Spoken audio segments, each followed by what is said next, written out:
Grand Rising, everyone. Much love, much respect to everyone. We're going to start this off like we always do, shouting out to sponsors. That's each and every one of y'all. Power to the motherfucking people. Hopefully, everybody having a beautiful Tuesday morning.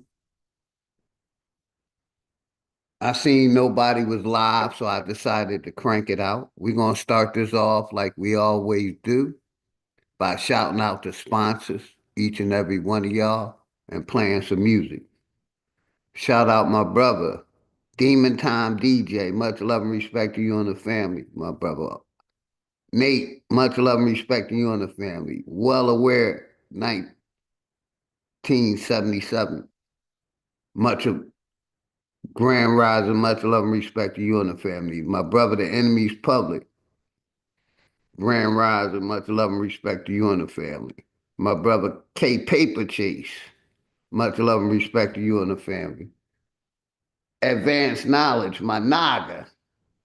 Much love and respect to you and the family always. The sister Earn Views, good seeing you, sis. Been a minute. Much love and respect to you always. I modded you up. You know, always love to the goddesses. Country Ray, what's good, brother? Much love and respect to you and the family, man. Appreciate all y'all support. It's an open topic.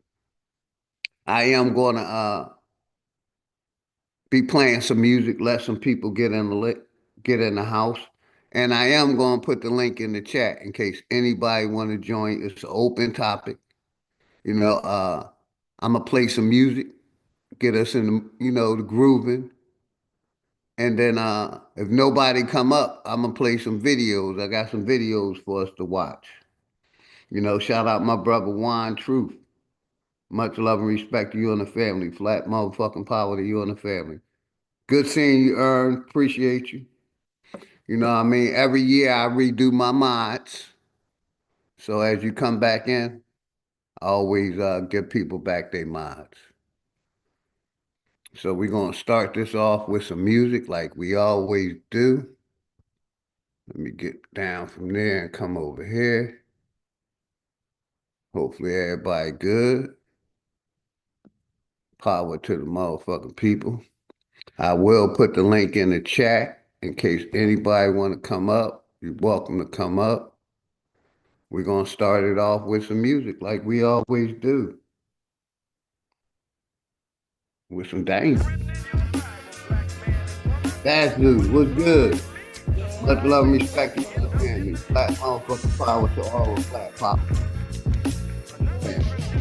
Class in session. And so it's time for if anybody got any videos they want me to review, please put them in the chat.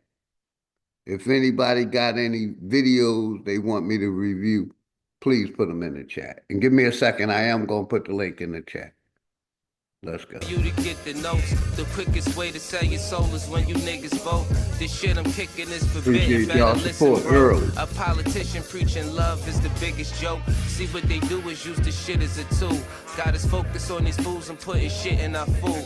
Fighting to free your mind is kinda hollow but true. The system make you a zombie. Open topic, whatever you want to talk about. But not too many live it to tell. Till they find the cheat code using digital scales. Paradise is aborted when the mission is failed. Heaven and hell collide like prison and jail. And you don't need religion just to say you awake. You even dumber than you look. You think you came from an ape. Religion needs science. Science need religion. One tell a story and the other paint the picture. But listen, nigga, if you dig a little deeper, you can find that little rabbit in the mother of the reaper. I'm the best for a reason. There's a message in the speaker when the cosmos talking. That's a hey, shout out my brother. One day I met the 111 Truth. Much love and respect to you and the family. Top of the morning to you. Sophia World, what's good? Brian's Flat, our guy. All the sponsors. Make sure everybody sub up to everybody's channel, man. Make sure everybody sub up to everybody's channel, man. That's all I ask up here. Show support to each other, man. And I'm putting the link in the chat. Anybody welcome to come up. shit I was selling the fiends was really killing them. Your gun bars ain't much if your gat don't shoot. I'm strapped and bulletproof like the Batman suit. All it takes is one snap to have my enemies killed. The laws in space and time, I could bend them at will. Yeah, I'm in the world that some of y'all have not seen, and living on the page that some of y'all cannot read. And right now they probably calling me cheap, cause I decided it's enough and now I finally speak. My Tell you nigga, the truth, I don't trust people. advanced knowledge, always respect my nigga. My nigga. If you see where this is going, advanced knowledge, appreciate you. if you lie to the ones you love, then you do it to me. You already know, man. Appreciate all of It's y'all. rainy night, niggas get wet outside, but ain't no rain in sight. They wonder where this come from. Ascension when it's all done. No reason to believe in a God. When you become one, you understand. You can get it the same. Niggas will double cross you if you get them the fame. My soul ain't for sale just to get in the game. It's dangerous, homie, just remember the name. Part 2, let's go. Part 2. Let's go. Trying to put the right Zoom link in the chat. 1 second. They just wanna keep us asleep. I know this shit suck, but when the fuck when niggas wake up, I know this shit tough. Every other step you take, you get your foot stuck. Cause they go and show you the fly with some niggas pushed up. Religion is a part of the system, my nigga, listen. If you ain't got control of your soul, then you's a victim. The Pope all over the net with politicians. The same politicians who sleeping with little children. Time to make them pay for what they did to the youth. But freedom of speech is nothing when they censoring truth. You ain't gotta show shit when you live in the proof. Giving support to your oppressors, man, you niggas is goofs. Time to fight fire with fire on the ignorant shit. Time to get back what they stole, all of our innocence. Some people hate the way that I talk, this shit be spicy. But say a bunch of shit that ain't true, it isn't likely. They try to say your vision ain't true, but with your sight see, the best way to tear you apart everybody having a beautiful day, man. Everybody having a beautiful day. Ask the world leaders about the oath they Supposed to be a rainy take. day where I'm at, man. Supposed to be raining where I'm at. Paid labor So it's when you needed a rainy day If you over think here, that man. I'm just talking it, bitch, you lost. It's a war going on like rich Trying to versus put poor. the rich Zoom keep link getting in the rich chat. while your broke Anybody ass starve. welcome to join. Feeding you little pennies at that punk ass job. Thinking cause you get it in tax, you need that income. Really, I'm just stating the facts cause niggas been dumb. Your emotions Yeah, are everybody controlled sub by up to system. everybody Cause channel, when I make man. a song full of hate, niggas listen. There we go. When I make a song about love, niggas skip The it. link They is both pinned. from the soul, Anybody so really welcome ain't to nothing join. different. Today you gotta give Anybody it a fight welcome to to make join. the hate stop. Niggas on that ignorant shit gon' get a face shot. Believe what you wanna believe. A lot of niggas snakes, only going off of belief. A lot of shit is fake with 2 cans blazing. I'm ready for damnation. So tell a slave master I'm burning the plantation. You fuck niggas like to throw pain but can't take it. So all during war these flames remain sacred. Barrel to the root of your tongue. You niggas Wanda, tasteless. appreciate Lights you. flying over your Everybody head. sub It ain't up a to everybody's spaceship. The channel, reason why we please. fully equipped with information. It led us on the path that got us out of the matrix. Unity is power beyond, we should embrace it. But you could never bathe in the truth when you were racist. Speeding off what you was taught, then the brakes slip. Then you see it's nothing you thought, that shit is dangerous. A lot of people died for what? That shit was aimless. It's kinda like a video game, it took stages. Just make sure these lanes remain nameless. Hood politics. Part 2, My name dangerous. There's a lot going on. We got a lot to talk about. So anybody welcome to hit the link. It's an open topic. It's an open topic. You know what I mean? A lot going on. Trump coming in the office and Sterling up the pot. You know what I mean? A lot going on in the world. Any topic.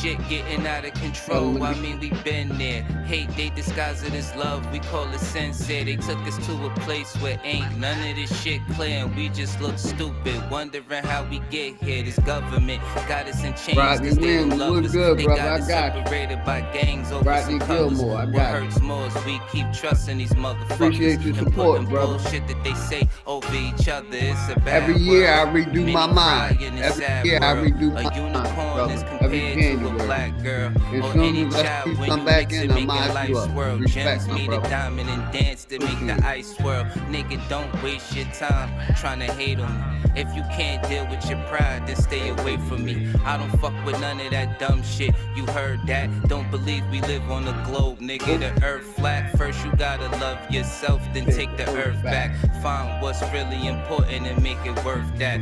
Too much time in your hands lead to a dirt nap, but niggas don't keep the same energy to exert that. What kind of freedom is that? What kind of social or political system is it when a black man has no voice in court, has nothing on his side other than what the white man chooses to give him? My brothers and sisters, we have to put a stop to this. Appreciate everything you do, Shawanda. Appreciate it. Mind over matter, but none of that'll matter when in life you're trying to climb and a nigga pull a ladder. In the myth when reality is shattered. The lies never end unless you serve it on a platter. America made you a slave, then call you monster. Erase everything that we paved and say we conquered. Willie lynching is a system that really harmed us. It raped women, left children without their fathers. America, land of the free, home of the great. America, cage of the beast, home of the snake. But the fight don't stop when you gone. This shit a marathon. Everything they touched in this world, they made it terraform. The best piece of advice, stay about these pigs sight. Fuck what goes on in the street, nigga, just live life. You only get one of those, nigga. Don't play with that. Trying to dance away in the dark and never make it back. We got a lot of love in this dude. Shit is getting worse. Hate run deep in these roots. It's like the shit is cursed. Murder everything you can name. The world gone berserk. Pedophilia real as fuck. It's even in the church. Music, we've been flaming it. No, it ain't no game with it. Just know I put my soul on the beat when you banging it. This is for the shit that I see and won't play with it. Hood Politics Part 3, my name Dangerous. They attack the victim, and then the criminal who attacked the victim accuses the victim of attacking him. Yeah, make sure y'all sub up to my brother Sound Off with K. This is American democracy. And those of you who are familiar with it know that in America, democracy is hypocrisy.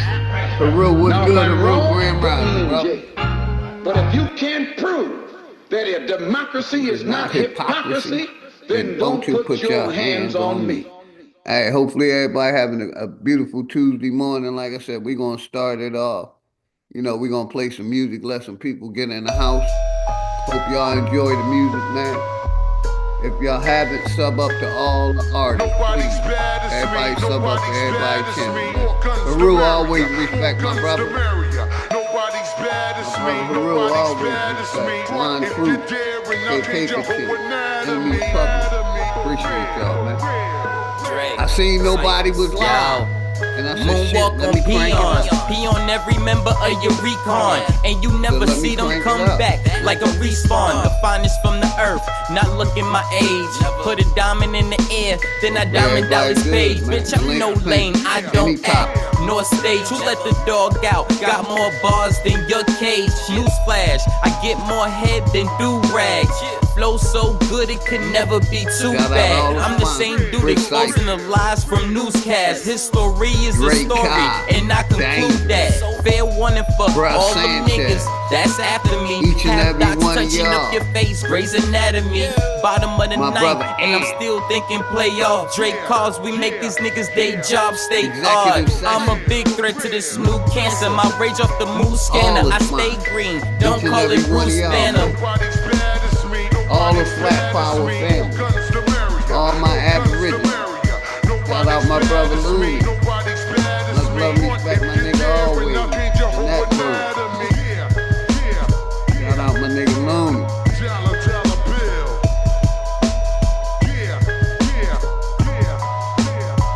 If you're there and I can't Jehovah once the message is sent, extinction level event. You gon' see your demons when you make it sin. Out here getting money, and nigga, I ain't leaving the sin. Rap God, I make you niggas repent for spitting that bullshit. The barrel long like a pool stick. You gotta pull your tool quick, then it's click, boom. I keep the metal like I'm Dr. Doom. I've been a problem since I came out the womb. The 40 cal will clear the room. Me and Chris Cyphers are being seeking soon. This is that flame underneath the spoon. I told you this shit automatic, while the street scholars understand them, and the corporations holding rap for ransom. I'm walking in them offices like Brian Pillman, the loose cannon. Overall, this 99 club, that's all matting. You ain't killing nothing, that's all capping. Don't come around here with your rhymes slacking. When I pick up the mic, you know what happens. Pillman's press conference, and we're really gonna find out what all you yes men, what all you obsequious lapdogs that are telling Monsoon and Dylan what they want to hear when they want to hear it. Well, ladies and gentlemen, loose cannons here. And DDT is gonna make you feel the best. Hey, let's go over here to the young ladies. I like these young ladies. They be spitting it. Shout out these young ladies. Denise featuring Lynette, Dope Boy. Shout out these young ladies, man, doing their thing, man. Shout out these young ladies right here. Dope boy money, I got dope boy money. I can't flex in this city, can't nobody take it from me. I'm living so arrogant, these rappers ain't 100, they the problem. I make profits, send them bricks across the country. I got dope boys in the States, all my niggas toting me. If a nigga disrespect, it's gonna be a murder scene. Dope boy, money, wrong move, it's a case closed. I ain't never gonna let no, cause can't nobody take it. Let's make the shit understood. I came from a ratchet, but now I can flex with a jug and finesse and still run up a check. Understand why these bitches upset, yeah. She said when she see me, it's an SO. Hey, shout out my brother Rose. That bitch ain't mean it. Them was inside me, I feel like a demon. Walking with God, but I swear I be scheming. Why you mad cause your nigga ran off with the wrong I'm clearly a handpaid. It's not official, I only fuck with them cause he beneficial. You watch your morals, I come for you bitches. Don't see competition like a Cuban bitch talking about busting the pistols. I laugh at that hoe cause I know that she gentle. I just popped the molly, I'm mad at my body. She said that she brazy, bitch, I'm cripple crazy. My money run longer than 100 round drum. It'll wet you up like a nigga, make you come. Dope boy tendencies, what has gotten into me? Cause every time a nigga try to speak it, don't mean shit to me. Dope boy money, I got dope boy money. I can't flex in this city, can't nobody take it from me. I'm living so arrogant, these rappers ain't 100, they the problem. I make profits, send them bricks across the country. Shout out Jackie Brown for giving me this song too. Jackie Brown gave me this one. I think it's a music. Shout out Jackie Brown. Boy, money, wrong move, it's a case closed. I ain't never gonna lay low, cause can't nobody take it from me. Spend all your time on the West League, this flexing only 300 with the watermark missing. Can't get to the money, watching me like I'm your children, still leeching off your parents. You're really independent, got that dope boy in my difference, I spend and I earn. A nigga violate, ain't gon' turn to the purge. They lurking, but they never where they be. Popped up on they block, they playin' I ain't gon' sleep. Cuban, no savage, gon' model, cause you're really sweet. Oh, baby. Molly ain't brazy rap, what she gon' do, but don't mean it. Boom, boom, boom. Come at me with drama, then I'ma turn into a demon. I'm pretty and witty and petty, yeah, I know that's why they love my demeanor. Y'all focused on niggas instead of the paper, who just gonna get what they want, then betray y'all. Only want bitches up time for relations. I know I'm up next, I just gotta be patient. Rappers be fraud, don't practice what they preaching. They won't last a day in the life I ain't living. Real recognize real, I don't know who y'all is. I'm only 16 and got my up there. Dope boy money, I got dope boy money. I can't flex in this city, can't nobody take it from me. I'm living so arrogant, these rappers ain't 100, they the problem. I make profits, send them bricks across the country. I got dope boys in the States, all my if nobody come up, I got some videos. It's gonna be a murder scene, dope boy. Money, wrong move, it's a case closed. I ain't never gonna lay low, cause can't nobody take it from me. Shout out these young ladies, man. I wanted to go over here to this sister right here. No Love. Shout out to Queen Omega. A digital bank account built for business. Shout out to Queen Omega. Hopefully everybody good today, man. The link is pinned. Anybody can come up. Open topic.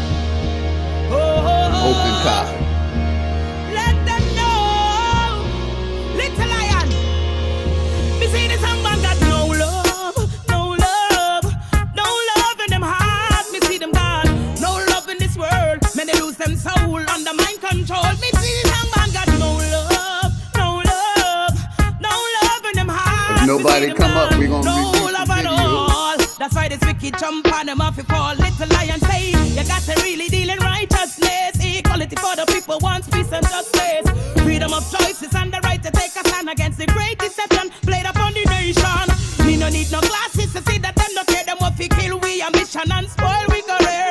Look how them poison the atmosphere with all them hatred and greed, injustice and fear. Cause them got no love, no love, no love in them heart. We see them gone. No love in this world. Many lose them soul under mind control. Them jump on and got no love, no love, no love in them heart. Me see them gone. No love at all. Little lion song rules over all and all and all. Yeah. What y'all smoking on out there? I'm smoking on some purple. Wicked song off before. Purple run. Y'all You know what? smoking. Tell them. Little lion song no local. We international and we global. I'll tell you this.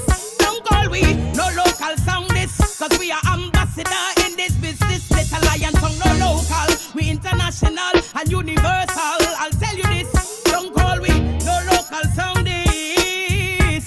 Little lion, Lord of the country, blaze up the chalice. Come make we rally in the name of cannabis. Rinse the holy herb, ancient practice.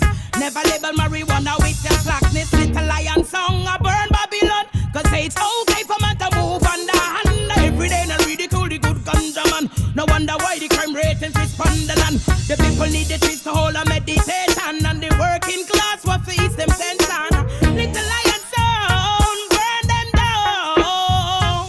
Don't call we local, we international and we global. I'll tell you this, don't call we no local song. This little lion song, now run this reggae Black business. motherfucking And power. we no Intimate. local, we international and we global. We intimate.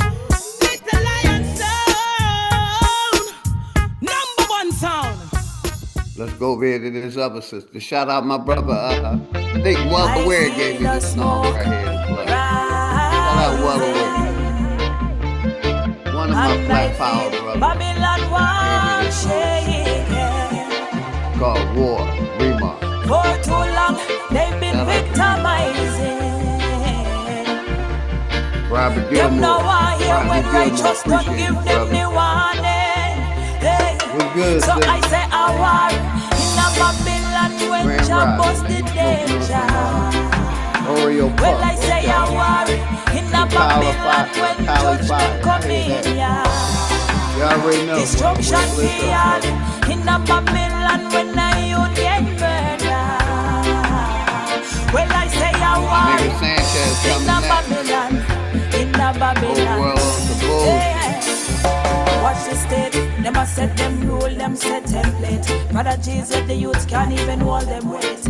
Posting, influential, Lincoln central, Pen. and yet more and more every day. Can't End walk up homeless much at a love steady and rate. respect. Always. Advertise all kind of remedy for Appreciate disease. you. Always. When you're the one who make we sick in Roger the first W. place. Appreciate you, my Planting knock. seeds in our heads to buy unnecessary items and a better life when you know it's a dream. Thank you, Rock. Wake up every day, see now you're meddling in the progression, want to keep me at a slow pace. Roger W. Hypocritical, posing with your briefcase in a hand when you know it's a different story when you turn your face.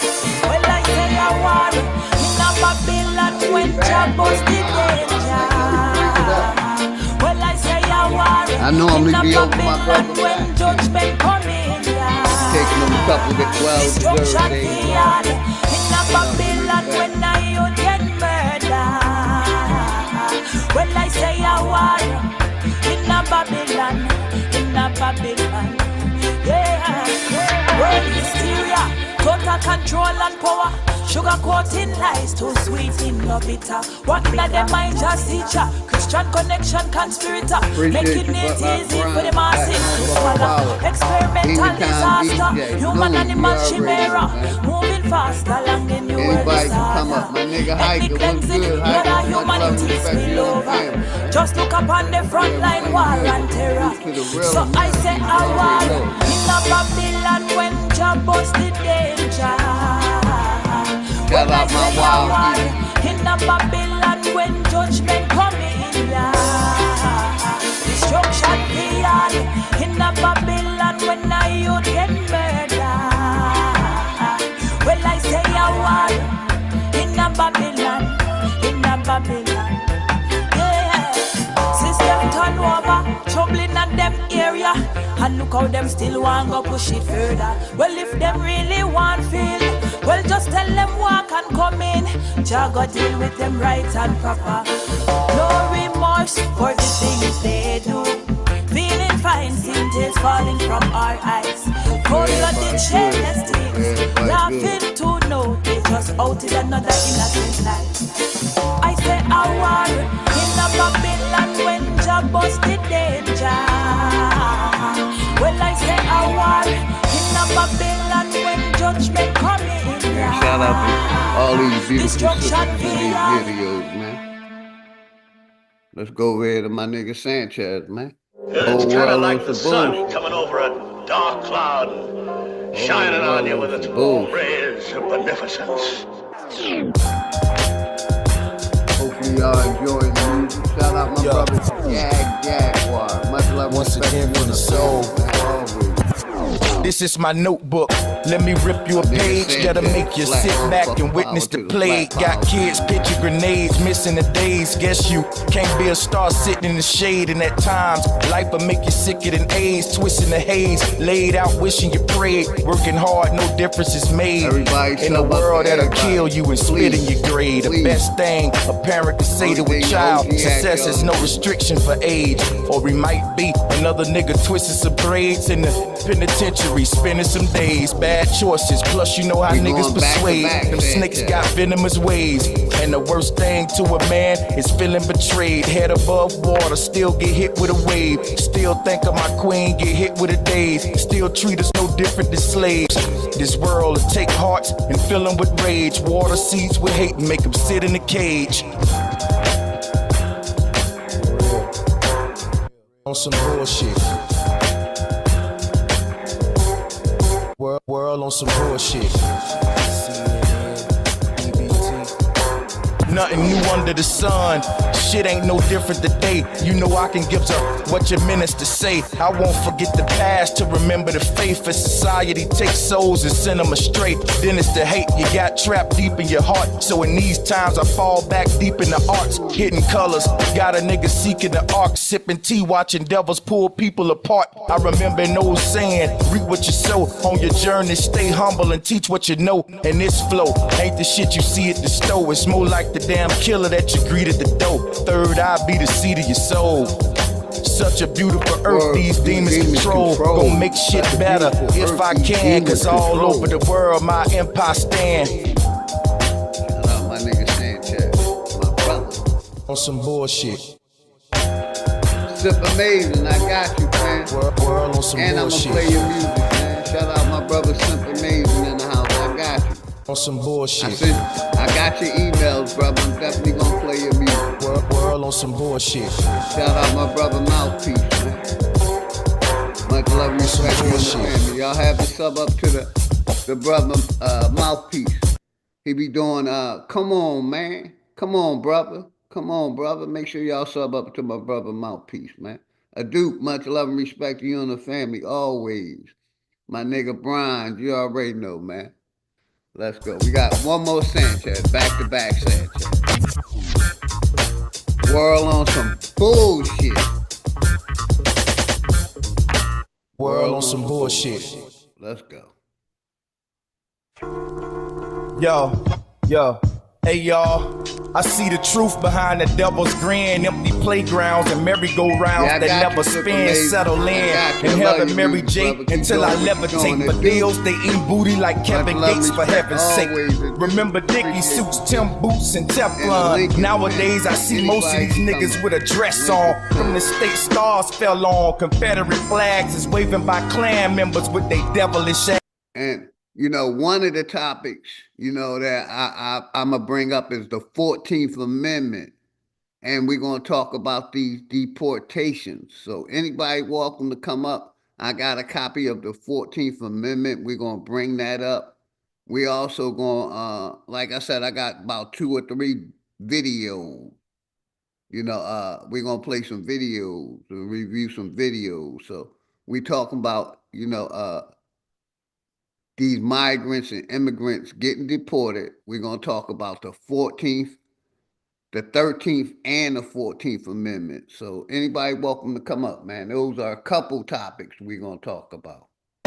Coming up, a lot of people said, boy, you gon' make it, until they found out that I really was, and they hate it. Now I'm faded, like 3 Jamaicans for alleviation. Around here, your life be shorter than abbreviation. Some hustle out, but most don't get through it alive. Wholesale pussy, the shit we do to survive. You gotta hustle every day, cause time don't wait for real. Blink your eyes, now tomorrow's today.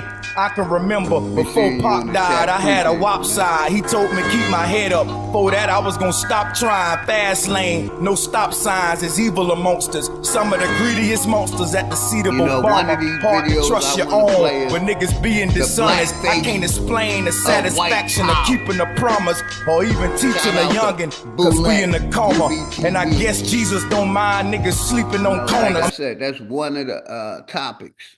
You know, the 14th Amendment. The other topic I wanted to talk about, Boule, the black face of white power.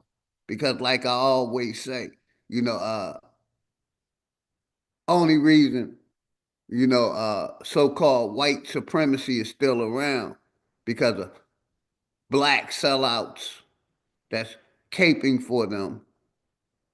And also, you know, other nationalities. You know, that's the only way. Because if all people was to come together against racism, it wouldn't be around. But it's been around so long. It's this systemic racism now. But yeah, man, that's one topic. I'm chiefing on something that got my brain burnt and dormant. Hard times, like when nigga turned informant. So easy for most to develop. Devious passions can't move, cause they hunted by previous actions. They trap spots like skiing and Aspen, but they trapped in something that's inside of their souls, and they ain't tapped in. Black man was once pharaohs, considered life today. Kings became servants, damn, what a price to pay. Some smoke their life away. Times I have to cry, seeing baby starve. Ain't no milk in that pacifier. Times I look at the sky and gotta ask them why time's so hard and why the hell nut had to die. Pressures of life driving niggas insane. Quick situations to change, long as you maintain with a peace of mind. And the truth you shall remain with. Don't trade your soul, cause in the end you won't gain shit.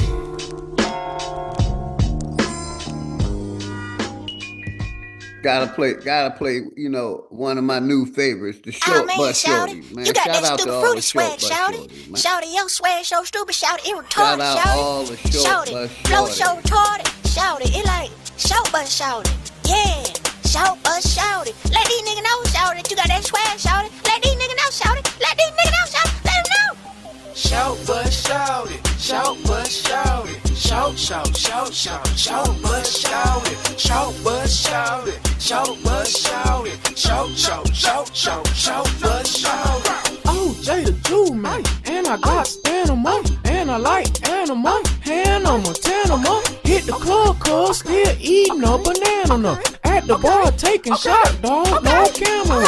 Ride the short bus, and I'm booming and I'm bunking. Hit the classroom, and you know I'm funkin'. Drop a can of Chevy Earn, sorta like a pumpkin. Sitting on the toilet, cuz still getting blunkin'. Pull me out the stage, but I'm still getting money. As a cartoon, man, I'm still looking funny. Look like Winnie the Pooh, don't make me steal honey. Oh, Jay the Jew, man, keep it 100. Eating on some squirrel meat when I get hungry. When I get bored, dog, I play with my monkey. Rap game hard, but the dope game crazy. Kept me in the kitchen, dog, whipping up the baby.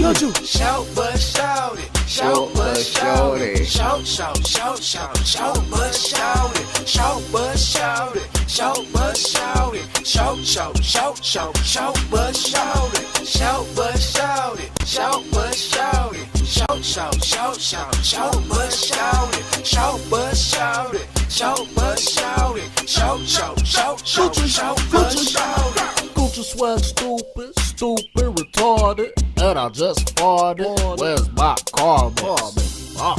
It's the Gucci Miller flare, and I'm 12 months pregnant, and I still don't care. Burr, and you know I got a cold. I can't breathe through my nose. My nose real stuffy, and I'm riding on a huffy. And my girl back and clean, I wanna know, can she suck? Ride the show, bust the class. I made a Z on my port card, so I passed. Raise my hand in the class. We gotta have a little comedy over here. Answer teacher question, and all the kids laugh. I eat the red crayon, cause the red one tastes the best. And I cheat off little Daryl every time I take a test. Burr. Don't know the wind chill. Boy, that thing gon' watch the king of the hill. Shout, but shout it. Shout, but shout it. Shout, shout, shout, shout, shout, but shout it. Shout, but shout it. Shout, but shout it. Shout, shout, shout, shout, shout, but shout it. Shout, but shout it. Shout, but shout it. Shout, shout, shout, shout, shout, but shout it. Shout, but shout it. Shout, but shout it. Shout, shout, shout, shout, shout, but shout it. Waka. There you go. A, B, C, D, E, F, G, H, I, J, K, L, M, N, P. Waka, bow, bow, bow, bow, bow. Yeah. Hey, shout out my brother, Big T, all America. Much love and respect, brother. You already know. Big T, my noggin. U-R-S-T-U. I met that brother in real life. X-N-Z. Only do it. Waka. Shout out to Be Your Own Boss Entertainment. Shout out to Be Your Own Boss Entertainment. Across the street, Real vibe, what's good? I got you, real vibe. Grand Rise. Much love and respect to you. I appreciate it. Shout, but shout it. All the short but shorty. Shout, but shout it. Shout, but shout it. Shout, but shout it. Shout, shout, shout, shout, shout, but shout it. Shout, but shout it. Shout, but shout it. Shout, shout, shout, shout, shout, but shout it. Shout, but shout it. Shout, but shout it. Shout, shout, shout, but shout it. Hopefully everybody good. Let me go back. Now I want to go over here real quick. My brother Enemies Public sent me a couple videos. Give me 1 second, everybody. Hopefully everybody having a beautiful day. I wanted to go to my brother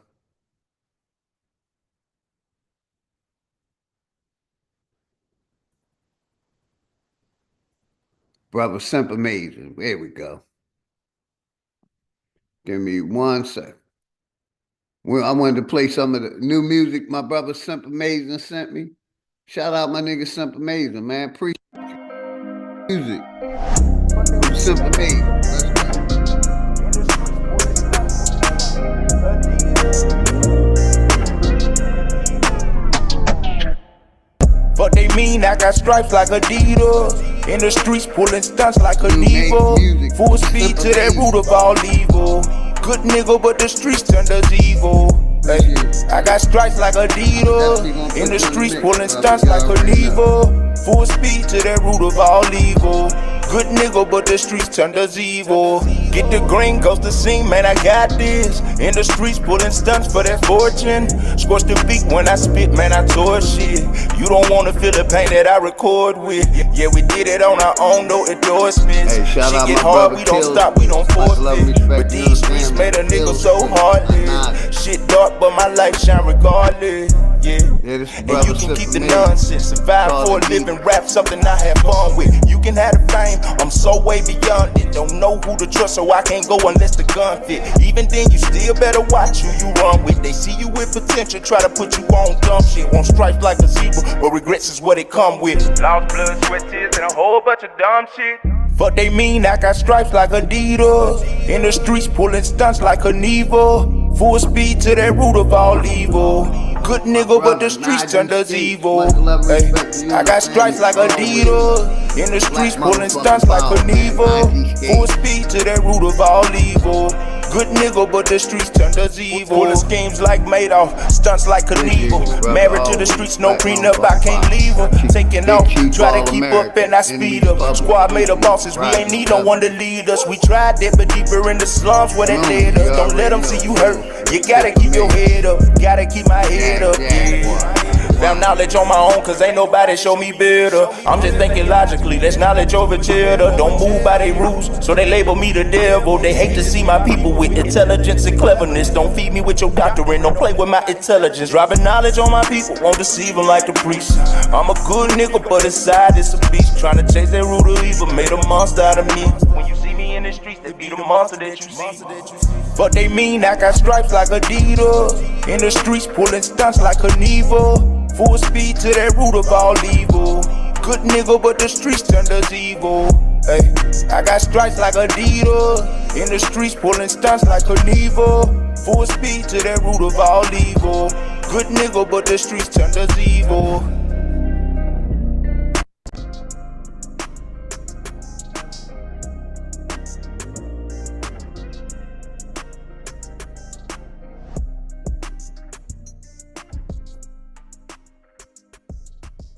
Hey, Sip, I'm definitely going to, put you in the mix, brother. I appreciate you. I'm definitely going to put you in the mix.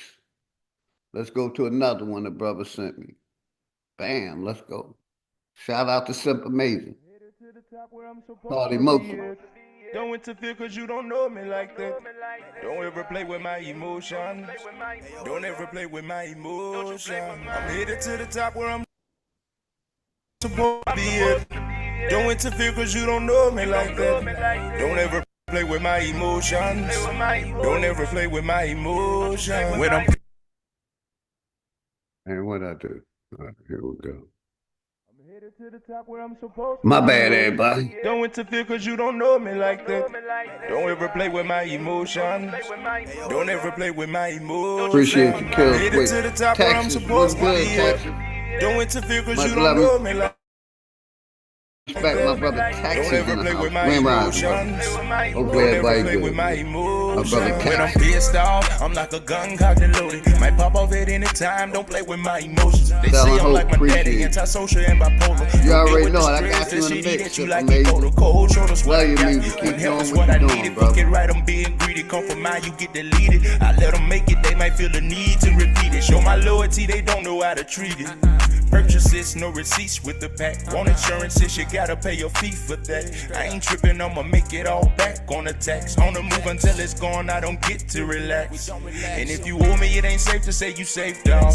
John Travolta, Nicolas Cage, we gon' face off. It ain't my fault, but in the street, that's how we lay low. They got me moving with this bat like it's baseball. Sometimes we're about to get it started. I'm gonna play one or two more songs. Even 30, trying to get my nigga 30. Know my dog was out here wildin', but I swear he don't deserve it. Kept that stick with him daily, cause them niggas had him nervous for real. I'm headed to the top where I'm supposed to be at.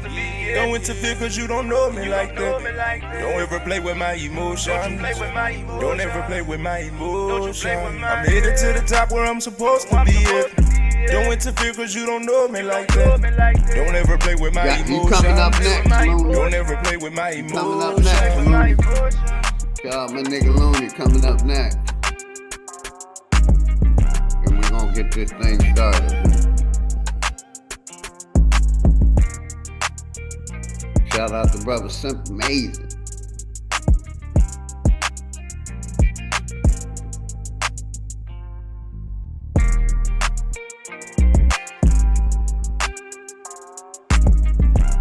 Sizzler like that one. Yeah, shout out to Sizzler. I see you out there, Sizzler. Appreciate you.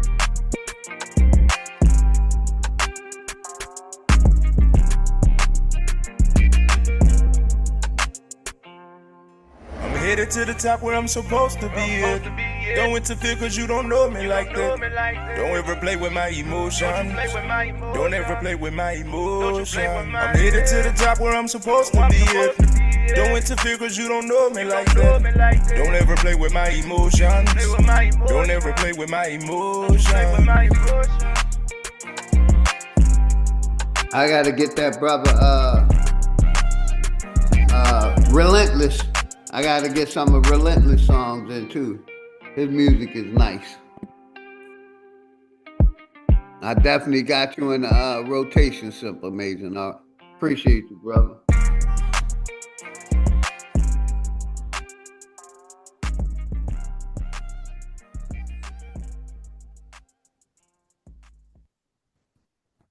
Hey, that's the brother Simple Amazing right there. We're about to do Looney and Dangerous in this John. Shout out my nigga Looney and Dangerous. If niggas want smoke, we can take it there. Chris we can take it there. Them niggas want beef, we can take it there. Yeah, hey, shout out we can take it there. Y'all niggas want funk, we can take it there. Hold up, we gon' take it there. I'm still with whatever, let's take it there. For real, shit right here. Ain't no faking here. Take it there. Dog, it's a bet we can settle up. Nigga feel like.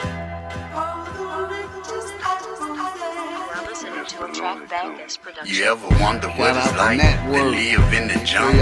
Lion, tigers, and bears, snakes, and scorpions. Can you take this shit serious? Serious.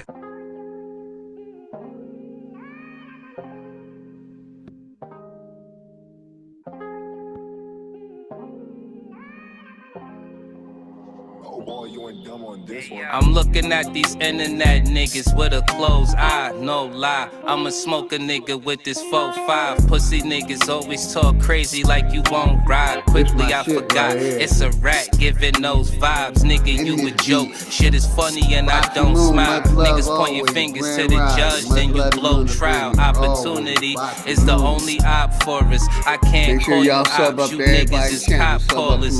Dub already told you, you a victim in the subplot. All of your subscribers suck dick, fuck a sub shot. Submachine gun, letting off with the sub shot. Sub-zero with it, shit get chilly when your blood drop. Niggas talking too tough, but really wouldn't do much. Niggas looking like he saw a ghost when I pulled up. DBD music, we the click though. Shout out to the network, we bout to let this bitch know. Nigga shit is on in this bitch, we don't play around. Niggas drop a bomb in this bitch, what you saying now? How these niggas talking, how these niggas move. It don't matter where it's at, I'ma lift it up and shoot. They call a nigga cheap, you wanna know why bitches saying that? Cause ain't no pussy good enough to make a nigga pay for that. Everything you say is whack, talking all this war shit, but nigga, you ain't made for that. You see me with this gun, don't be the nigga that I aim it at. KSG, niggas cannot fuck with us. Me and Danger shut them down. Kong Godzilla, these niggas think they Denzel, acting like the police. Catch you on your training day, leave you in the fucking street. On some YouTube shit about a bitch, don't belong to you. Her only fans making bands while these niggas drum at you. Singing like Mariah, I'm Nick with the cannon. All my niggas wildin' out when your bitch show her talent. We America's most hated affiliation, the network. Brothers from another mother family. We put that while they kill the agriculture. We just play the algorithm, nigga. Fuck your social media, launching missiles at your solar cell. We own this bitch. Know you fake niggas hate it. We should shoot a whole movie, man. You know it's overrated. Ain't no competition, still winning. Can you blame us? Tell me who gon' fuck with it. We loony and we dangerous. Nigga shit is on in this bitch, we don't play around. Niggas drop a bomb in this bitch, what you saying now? How these niggas talking, how these niggas move. It don't matter where it's at, I'ma lift it up and shoot. They call a nigga cheap, you wanna know why bitches saying that? Cause ain't no pussy good enough to make a nigga pay for that. Everything you say is whack, talking all this war shit, but nigga, you ain't made for that. You see me with this gun, don't be the nigga that I aim it at. Man, shout out the network. We're gonna run it back one more time. If niggas want smoke, we can take it there. We can take it there. If niggas want beef, we can take it there. Yup, we can take it there. Y'all niggas want funk, we can take it there. Hold up, we gon' take it there. I'm still with whatever, let's take it there. For real, ain't no faking here. Dog, it's a bet we can settle up. Nigga feel like. And the links in the chat. Any topic. You ever wonder what it's like to live in the jungle? Lion, tigers, and bears, snakes, and scorpions. Can you take this shit serious? Serious.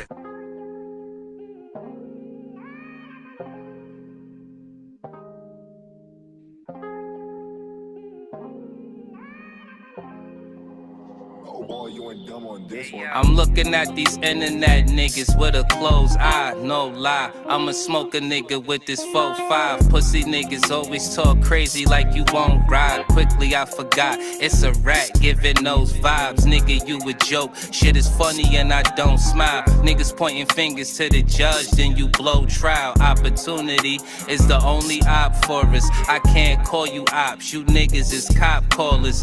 Dub already told you, you a victim in the subplot. All of your subscribers suck dick, fuck a sub shot. Submachine gun, letting off with the sub shot. Sub-zero with it, shit get chilly when your blood drop. Niggas talking too tough, but really wouldn't do much. Niggas looking like he saw a ghost when I pulled up. DVD music, we the click though. Shout out to the network, we bout to let this bitch know. Nigga shit is on in this bitch, we don't play around. Niggas drop a bomb in this bitch, what you saying now? How these niggas talking, how these niggas move. It don't matter where it's at, I'ma lift it up and shoot. They call a nigga cheap, you wanna know why bitches saying that? Cause ain't no pussy good enough to make a nigga pay for that. Everything you say is whack, talking all this war shit, but nigga you ain't made for that. You see me with this gun, don't be the nigga that I aim it at. KSG, niggas cannot fuck with us. Me and Dangerous shut them down. Kong Godzilla, these niggas think they Denzel, acting like the police. Catch you on your training day, leave you in the fucking streets. YouTube shit about a bitch don't belong to you. Her only fans making bands while these niggas drum at you. Singing like Mariah, I'm Nick with the cannon. All my niggas wildin' out when your bitch show her talent. We America's most hated affiliation and network. Brothers from another mother family. We put that while they kill the agriculture. We just play the algorithm, nigga. Fuck your social media, launching missiles at your solar system. Yeah, we own in this bitch. Know you fake niggas hate it. We should shoot a whole movie, man. You know it's overrated. Ain't no competition, still winning. Can you blame us? Tell me who gon' fuck with it. We loony and we dangerous. Nigga shit is on in this bitch, we don't play around. Niggas drop a bomb in this bitch, what you saying now? How these niggas talking, how these niggas move. It don't matter where it's at, I'ma lift it up and shoot. They call a nigga cheap, you wanna know why bitches saying that? Cause ain't no pussy good enough to make a nigga pay for that. Everything you say is whack, talking all this bullshit, but nigga you ain't made for that. You see me with this gun, don't be the nigga that I aim it at. Shout out my nigga Dangerous, the network loony. You know, first video we gonna go to, you know, shout out this, you know, I Knew TV. You this know, monoatomic gold super manifestation. Is Trump playing black people and white people by attacking DEI, Professor James Smalls, man? Matter of fact, nah, we ain't gonna start there. My bad, y'all. Let's go over here. My brother Enemies Public sent me a couple videos. We're gonna start right here. Trump has doubled down on his plan to take control of Gaza and move Palestinians out of the territory, saying he's committed to buying and owning Gaza. The comments have already provoked reaction from Hamas, which governs Gaza. The group says Palestinians will foil any attempt to displace them. Let's listen to those comments by the president aboard Air Force One. It's a big mistake to allow people, the Palestinians or the people living in Gaza, to go back yet another time. And we don't want Hamas going back. And think of it as a big real estate site. And the United States is going to own it and will slowly, very slowly, we're in no rush, develop it. We're going to bring stability to the Middle East, to a totally war-torn part of the Middle East. A part of the Middle East that has caused tremendous problem. Tremendous problem. The Gaza Strip. How do y'all feel about Trump? And we'll own it. It's totally demolished right now. It's a demolition site. It'll be reclaimed. It'll be leveled out, fixed up. There won't be anybody there. Hamas won't be there. We'll be building through other of the very rich countries in the Middle East. They'll be building some beautiful sites for the people, for the Palestinians to live in. They'll be living in harmony and peace probably for the first time in hundreds of years. Well, the president's comments come as thousands of Palestinians have been returning to their homes in northern Gaza after the withdrawal of Israeli troops from a key militarised zone that had cut the territory in half. For more than 24 hours now, these live pictures have shown a constant flow of families inching along the road in cars and trucks laden with their possessions. But what many returnees will find is rubble. Around 700,000 people fled their neighbourhoods before Israel's ground invasion following the attack on the 7th of October in 2023 by Hamas. The northern part of the Gaza Strip had been cut off from the south by the Netzarim corridor.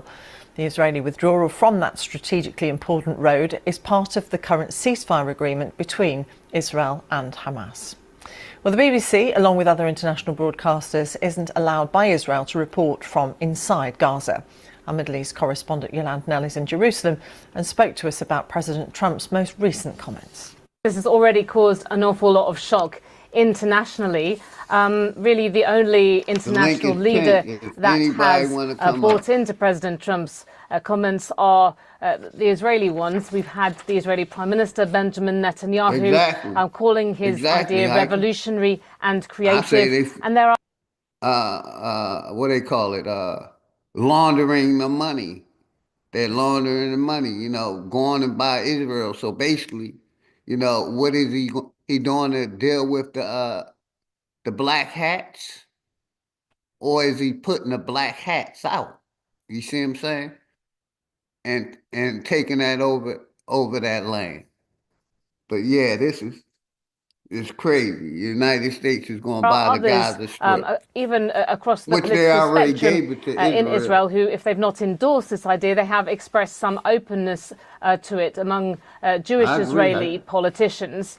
But, you know, this has been, again, totally rejected by Palestinians who say that it's tantamount to ethnic cleansing. We had Saudi Arabia coming out once again, a powerful Arab ally of the US, totally rejecting this idea and reiterating its commitment to the long-time international formula for peace, the so-called two-state solution.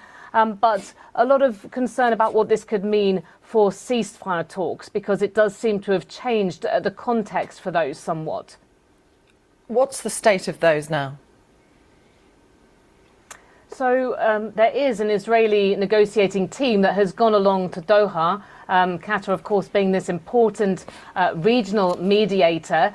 But while these talks are supposed to move on to discussing the next stage of the ceasefire, which would see a more permanent end to the fighting, the return of remaining Israeli hostages, according to Israeli media, the negotiating team in Doha is not mandated to discuss that at this point. They're waiting in particular for an Israeli cabinet meeting now that the Israeli Prime Minister is back from his trip to Washington. That's expected to take place tomorrow.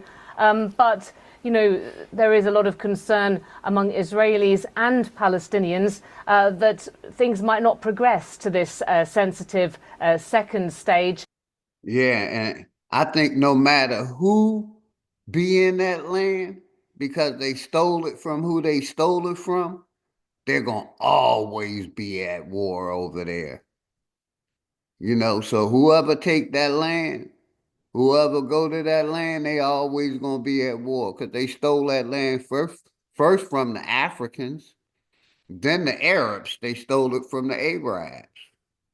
You know, and they're going to be forever at war. Let's go.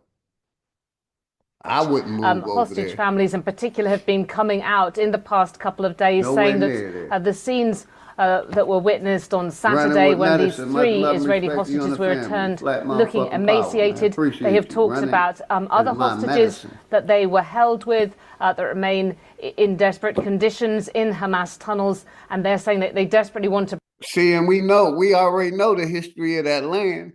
The United States stole that land in 1934, 1935, and basically, you know, gave it to, you know, the black hats.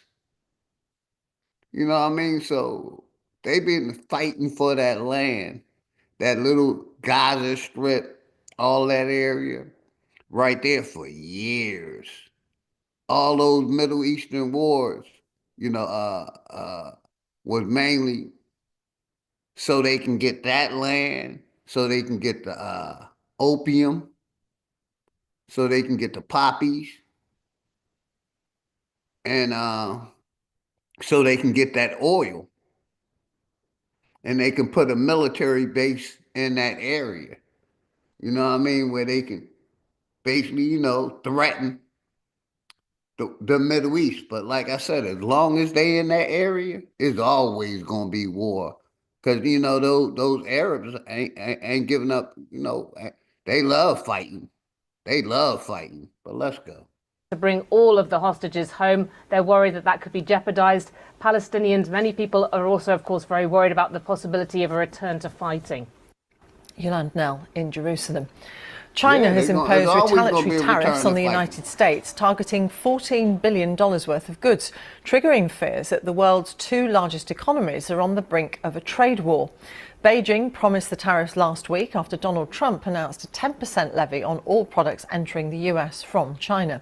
Our China correspondent Laura Bicker explains what the authorities in China are saying about why they chose this particular response. Well, China has imposed tariffs of 15% on US coal and US liquefied natural gas, and also a 10% levy on crude oil and large vehicles and also agricultural machinery. Now, when it comes to the official response, China's foreign ministry has not wavered in the last 2 weeks. It has said repeatedly that it does not, it opposes these tariffs, and also that it would like Washington to negotiate and enter dialogue. That has been the repeated message from the foreign ministry, and it was repeated again today in the latest briefing.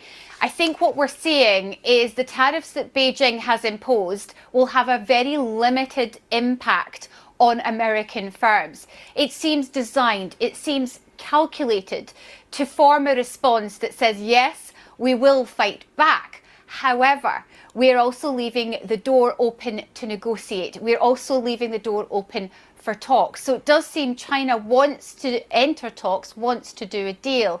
But so far, last week we heard that the two leaders were going to talk. We heard from the White House spokesperson that there was going to be a call between President Xi and Donald Trump. That call did not happen. Now we're waiting and we're wondering, does Donald Trump respond to these retaliatory tariffs? Does the US and China go tit for tat on tariffs from here on in? Or will there be some sort of negotiation in the future? You mentioned whether they'll go for tit for tat, that would escalate things further. I mean, to what extent is China giving it away what its tactics would be if the US retaliated again?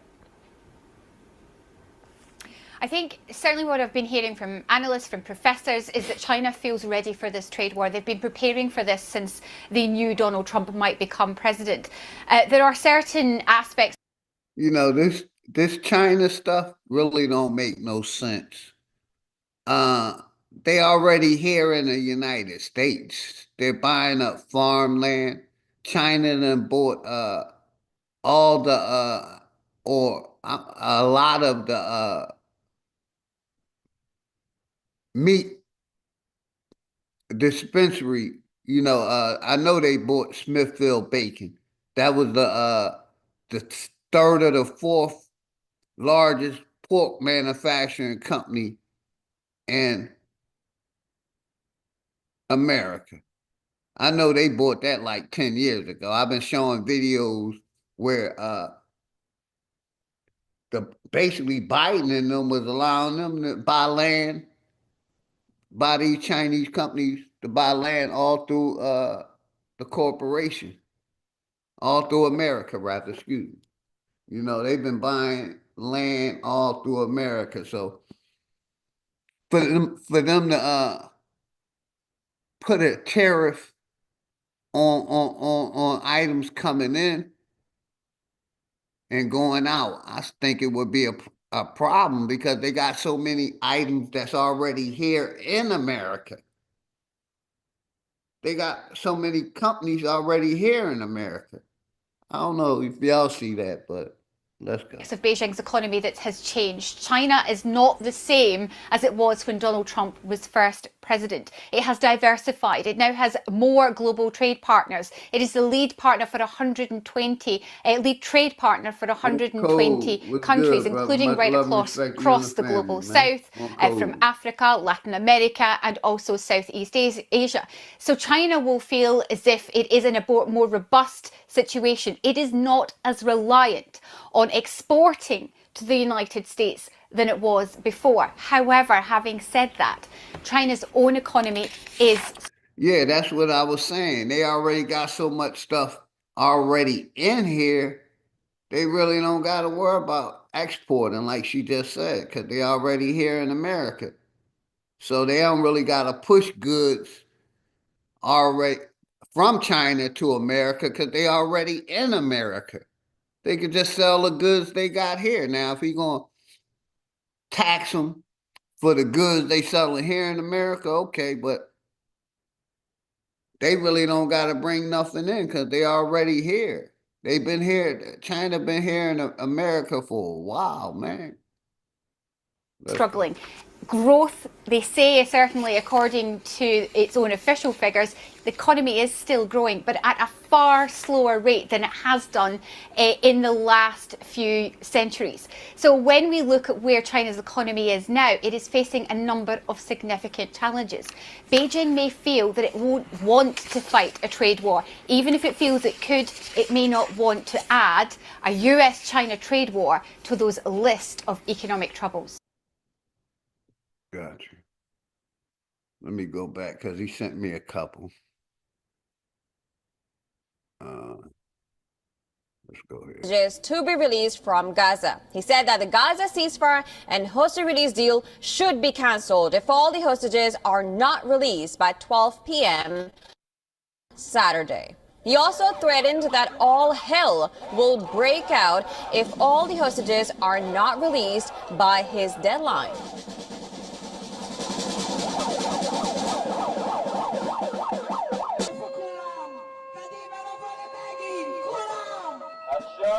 I'd say they ought to be returned by 12 o'clock on Saturday, and if they're not returned, all of them, not in drips and drabs, not 2 and 1 and 3 and 4 and 2. Saturday at 12 o'clock, and after that, I would say all hell is going to break out. And I don't think they're going to do it. I think a lot of them are dead. I think a lot of the hostages are dead. I think it's a great human tragedy what's happened, how people can be that mean to do. Now, Trump's latest intervention came after Hamas threatened to postpone any further hostage-prisoner exchanges, saying that Israel needed to fulfill its obligations under a fragile Gaza ceasefire. The Palestinian militant group later said the door remains open for the exchange to proceed as planned, calling on mediators to act. The legend of Naga Now, after Hamas announced its intention to postpone the release of the Israeli hostages, the Israeli military said it would significantly reinforce areas around the Gaza Strip. The IDF said it was readying for any possible scenario. Now, after Hamas's unexpected announcement, hostage families and their supporters took to the streets of Tel Aviv to press the Israeli government not to abandon the ceasefire agreement. Now, people gathered near a fire while chanting slogans and holding signs with photos of the remaining hostages in Gaza. Now, describing the Hamas move as terrible, the U.S. president, however, said he would let that be Israel's decision on what should ultimately happen to the ceasefire. Trump said he will speak to Israeli Prime Minister Benjamin Netanyahu on the timeline he has proposed. I'm speaking for myself. Israel can override it, but from myself, Saturday at 12 o'clock, and if they're not here, all hell is going to break out. The U.S. president also threatened to conceivably halt aid to Jordan and Egypt if they refuse to take in Palestinians after he floated a plan to relocate Gazans to the two countries. Now, the threat came after Egypt rejected any compromise that will infringe on Palestinians' rights. After Foreign Minister Badr Abdelati met with his U.S. counterpart in Washington. Now, Trump is due to meet Jordan's King Abdullah in Washington today. He is also expected to meet with U.S. Secretary of State Marco Rubio, National Security Advisor Mike Waltz, and the President's Special Envoy to West Asia, Steve Witkoff. Now, earlier in an interview with Fox News Channel, Trump said Palestinians would not have the right to return to the Gaza Strip under his proposal to redevelop the enclave. And that is contradicting his own officials who had suggested that Gazans would only be relocated temporarily. Land, would the Palestinians no have the big right money to return? spent. No, they wouldn't, because they're going to have much better housing, much better. In other words, I'm talking about building a permanent place for them. Because if they have to return now, it'll be years before you could ever. It's not habitable. It will be years before it could happen. I'm talking about starting to build, and I think I could make a deal with Jordan. I think I could make a deal with Egypt. You know, we give them billions and billions of dollars a year. You hear that? Y'all heard Meanwhile, that. the Palestinian Authority has said it would end its system of payments to the families of those killed by Israel or held in Israeli prisons, including for attacks on Israelis. Now, responding to a long-standing request from Washington, the families will remain eligible for financial benefits under the Palestinian social welfare system. Jay Nathan.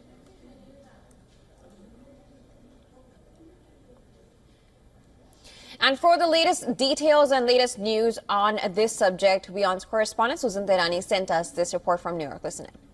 Say you snowed in, Just Us. Appreciate you, Just Us. What's good, On Monday, brother? President Donald Trump issued a stern ultimatum to Hamas to release all hostages held in Gaza by noon on Saturday. He noted that if Hamas fails to comply, the ongoing ceasefire between Israel and Hamas should be canceled, allowing quote-unquote for all hell to break out.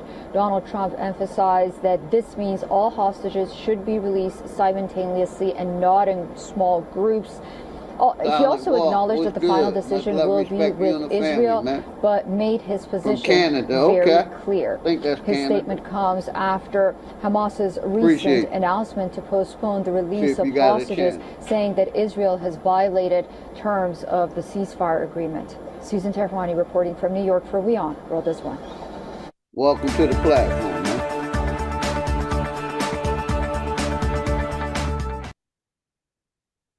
Let me go over here real quick. Hopefully everybody having a good day. Let me go over to my watch later list. You know, like I said, I wanted to play some videos. Give me a second. You know, give me a second. I wanted to play a couple more videos. You know, just to keep us up on the latest news. Give me a second. Hopefully everybody having a good morning. The link's in the chat. Anybody welcome to come up. I'm going to go back to the Brother Enemy's public video. But I wanted to play this one right here. I wanted to play this one right here too. So you might know about your pineal gland's power, but here's what nobody tells you. The real reason you can't manifest has nothing to do with meditation or affirmations. Single moms are not happy because they're losing a tax break while billionaires are gaining a tax break. Watch. So now Republicans are talking about getting rid of the head of household tax filing status so that they can pay for all the tax cuts that they want for all their billionaire friends. Yeah, that means that if you're a single parent, you won't be allowed to file head of household anymore, which means you're going to lose that tax credit that you normally get, that tax break that you get. A tax break that has been around since the 1950s. Because back in the 1950s, it was believed that single-parent households should have a lighter tax burden. But because rich people apparently need more tax breaks, single parents like myself, who's a teacher...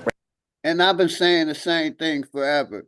You know, no matter what president is in office, they always give tax breaks to the billionaires. And Trump ain't doing nothing different. You know, every president does it. They never give anything to the people or the taxpayers.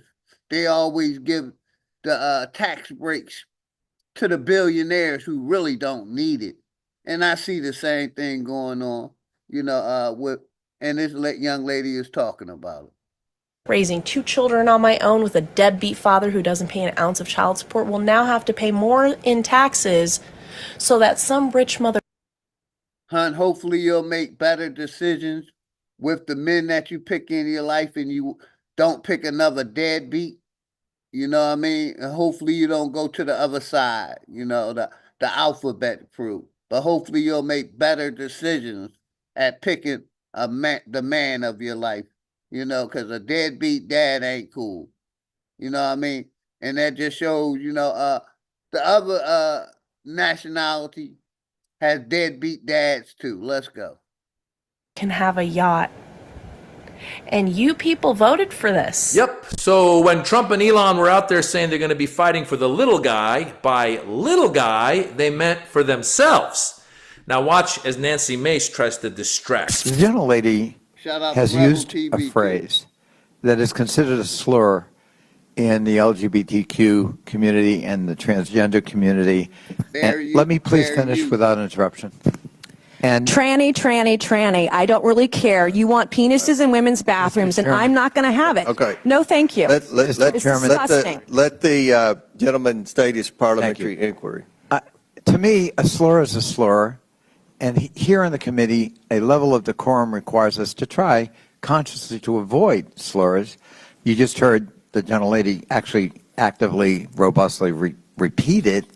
And I would just ask the chairman that she be counseled that we ought not to be engaged. We can have debate and policy discussion without offending human beings who are our fellow citizens. That's Representative Nancy Mace, who is obsessed with transgender people and obsessed, I guess, with being mean.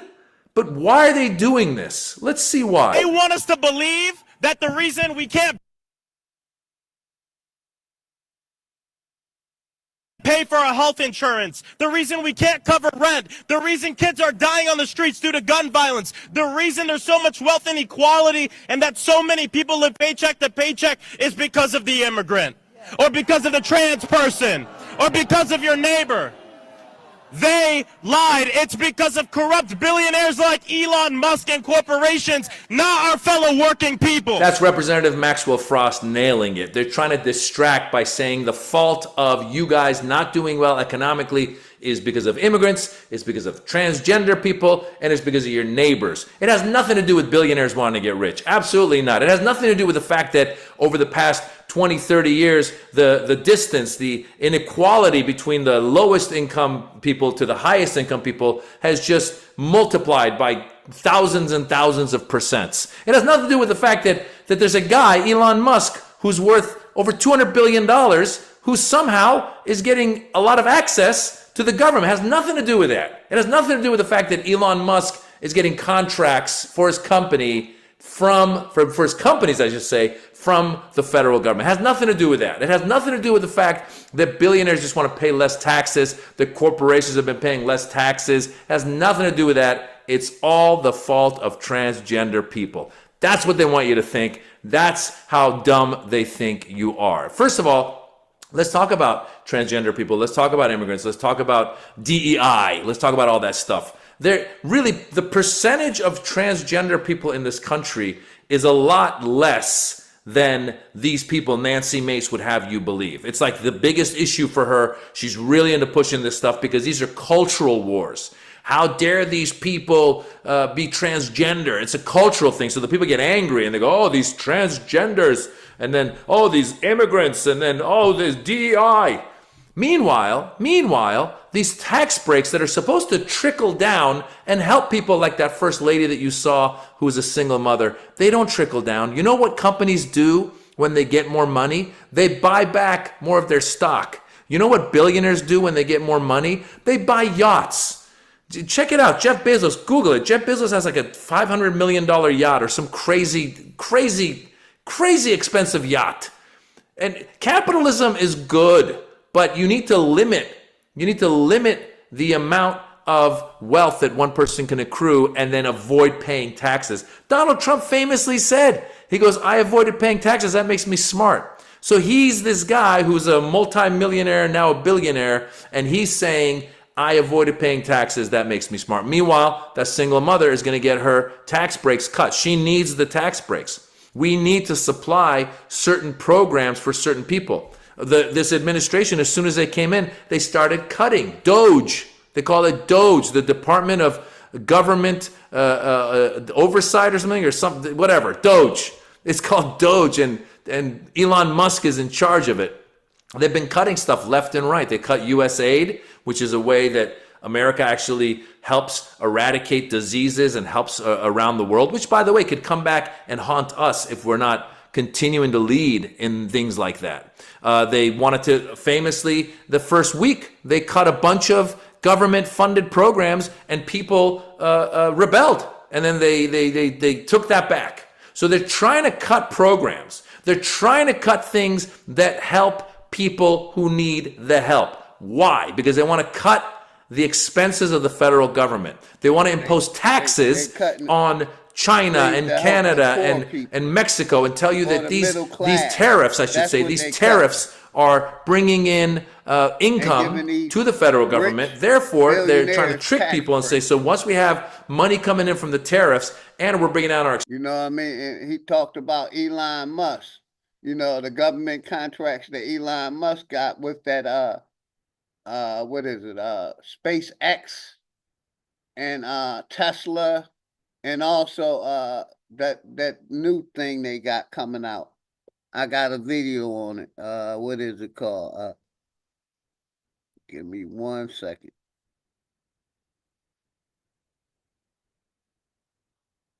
I think I put a video up in there. But yeah, man, that it's that I forget. I'll get back to the video. Expenses. Now we've made room for these tax breaks that we want to give the billionaires. And by the way, they don't say we're giving billionaires tax breaks. They say we're giving everybody tax breaks. But what happens is it's the corporations that end up paying a lot less taxes, and the tax breaks that were given to individuals before are about to expire. So eventually the individual who's not a billionaire gets screwed. But they want to do all that so that they can bamboozle us into thinking that they're paying for that tax break. And then when they give themselves a tax break, they go, oh, look, all this money's coming in. We cut the expenses. So why shouldn't corporations start paying instead of what was before 2017, it was like 30-something.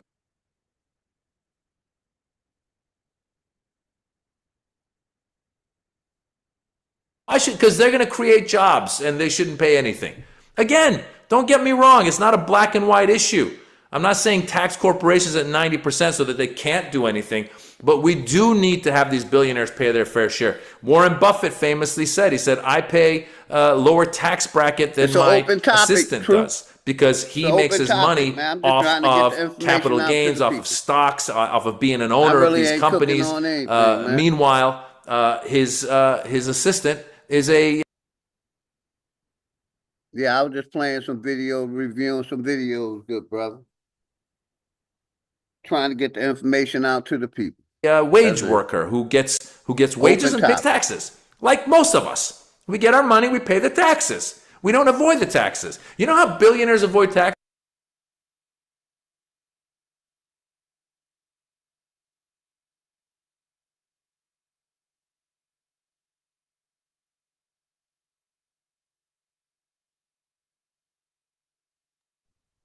I don't know. My video froze. Give me 1 second, everybody. Hold on. While my video freeze. Unshare. Yeah, oh, here we go. It froze up.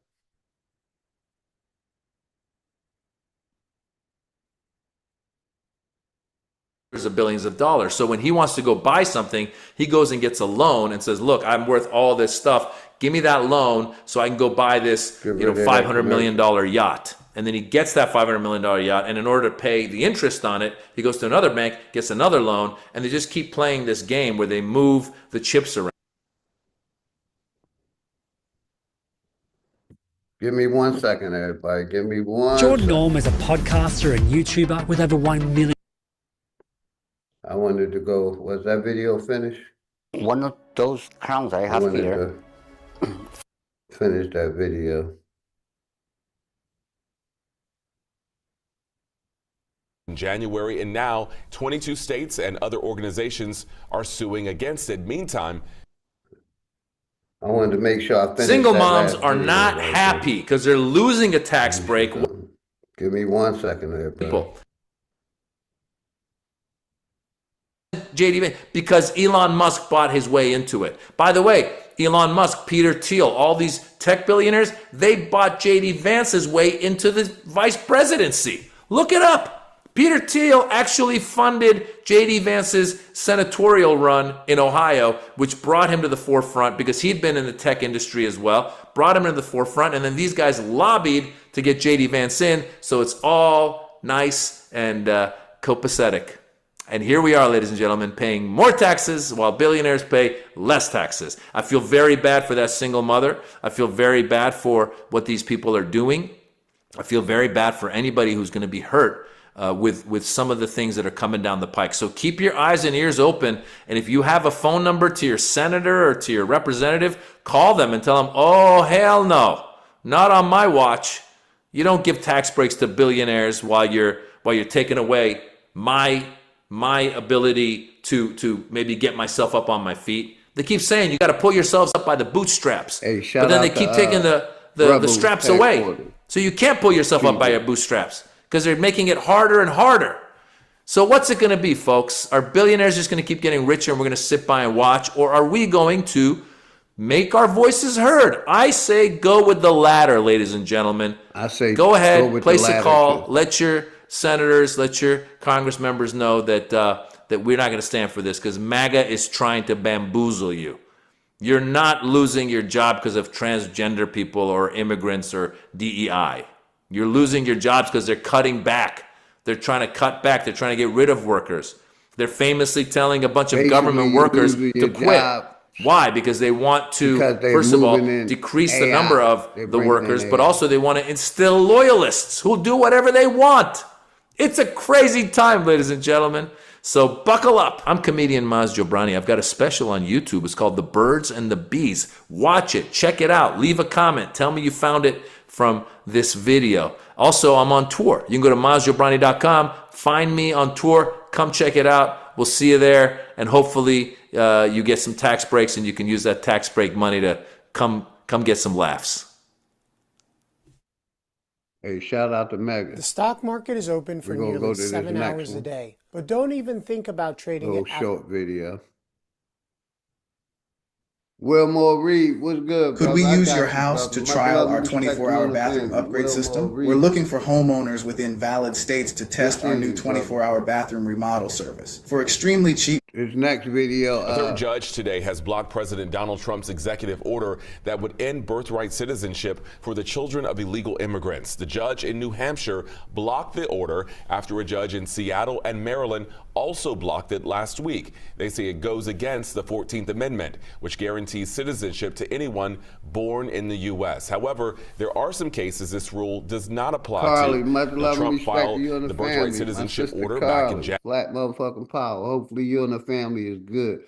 So I wish I still had that DOD job overseas. I hear that, Carly.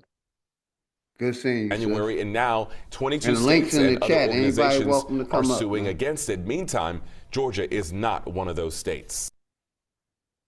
We're going to go to the next video. You want our buns to be this cushion is a problem. No, you gotta stop. You have to stop. Exactly. You have to stop. She's touching me now. You got that? Yeah, you got that? She touched me. I got that. Yeah, I got that. Don't worry. Don't worry. Hey guys, enjoy, yeah? Enjoy because you have to have some manners. She's getting it. Oh, she's close. She's close. Look, she's close. You know, you don't go to a bar. Oh my God, she's still doing it. Ah! Oh my God. It's not correct. No. Oh my God. not doing that. You think she's done? You have to respect each other. That looks really nice. Is that pasta? The pasta, please. The pasta, please? Okay, guys, please have it. Oh my God. That's really nice. Is that plastic? Whew. Put it a full mask.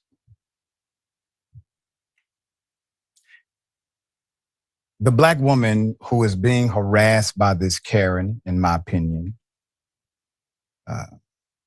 just a beautiful human being inside and out. The poster of the clip wrote on TikTok, paying customers can't use amenities according to Karen and her little friend. You see, while most people would focus on the Karen, and typically that's what we do here. Put it back up, Jordan. We're going to focus on the little friend. You see, being a friend of a Karen while they are engaged in Karenicity is similar to being the getaway driver for a bank robbery. You're both the same. You're going to get the same charge. Karenicity. All right. I'll put up the Karen in question here. Full mask. Yep. All right. So the issue, obviously, is, well, self-control. I understand you believe you should be able to do things, but don't let your imagination get messed up. Some video reviews today. Play it through the parameters of your thinking. It'll be just fine. It's amazing to me the level of patience that I see from Black women in these types of situations, because obviously you have unwanted physical contact, right? You have aggression, you have insults, you have all kinds of things happening at an establishment where literally everybody's just trying to have a good time. What say you? Yeah, it's just weird behavior by the staffer there. Usually, when something like that happens, somebody just nicely comes over, speaks to you, blah, blah. They don't try to condescend you. They know you're not trying to ruin anything happening in terms of the vibes of the restaurant. So to come over hostile and with the weird tone of you're catching somebody in the act of doing something bad. It's just weird and stupid and doesn't make sense in terms of fostering an atmosphere that customers and diners would like to enjoy. And so I'm not sure where this lady gets her management principles from, but clearly they're misaligned with good vibrations. There you go, brother. It's all about the vibrations, man. Like I said, I got a bunch of videos I want to review. So, we're going to go to the next video. Shout out to Willie D, man. Shout out to Willie D. Like I said, I'm going to mix them up. If somebody come and hit the link and give me somebody to talk to, man. Links open. What's up, family? Panel. After hearing about a group of armed neo-Nazis protected by the police threatening and harassing residents. Y'all hear that? Residents of Lincoln Heights, Ohio. Let me run that shit back. Armed Nazis protected by the police. Let's run that shit back. Y'all make that make sense. That's the world America has become. Let's go. Shout out to Willie. Willie D Live. What's up, family? After hearing about a group of armed neo-Nazis protected by the police threatening and harassing residents, residents of Lincoln Heights, Ohio, armed themselves, took to the streets, and ran those uncivilized mutts out of town. Shout out to Ohio, man.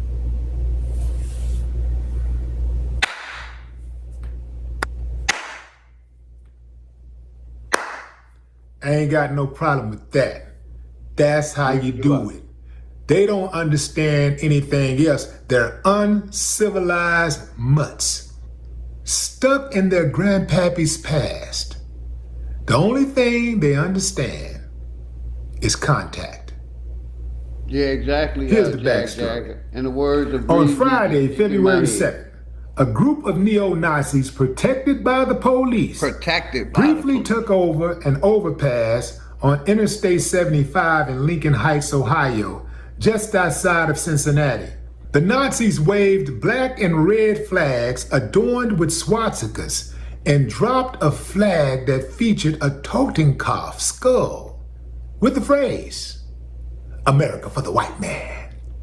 Yeah, it appears many of the neo-Nazis are part of a group called the Hate Club 1488, emboldened by the election of Donald Trump, your president. Members of the same uncivilized mutt group harassed and assaulted residents of Columbus, Ohio last November following the election. As was the case 4 months ago, 4 years ago, 40, 50, 60 years ago.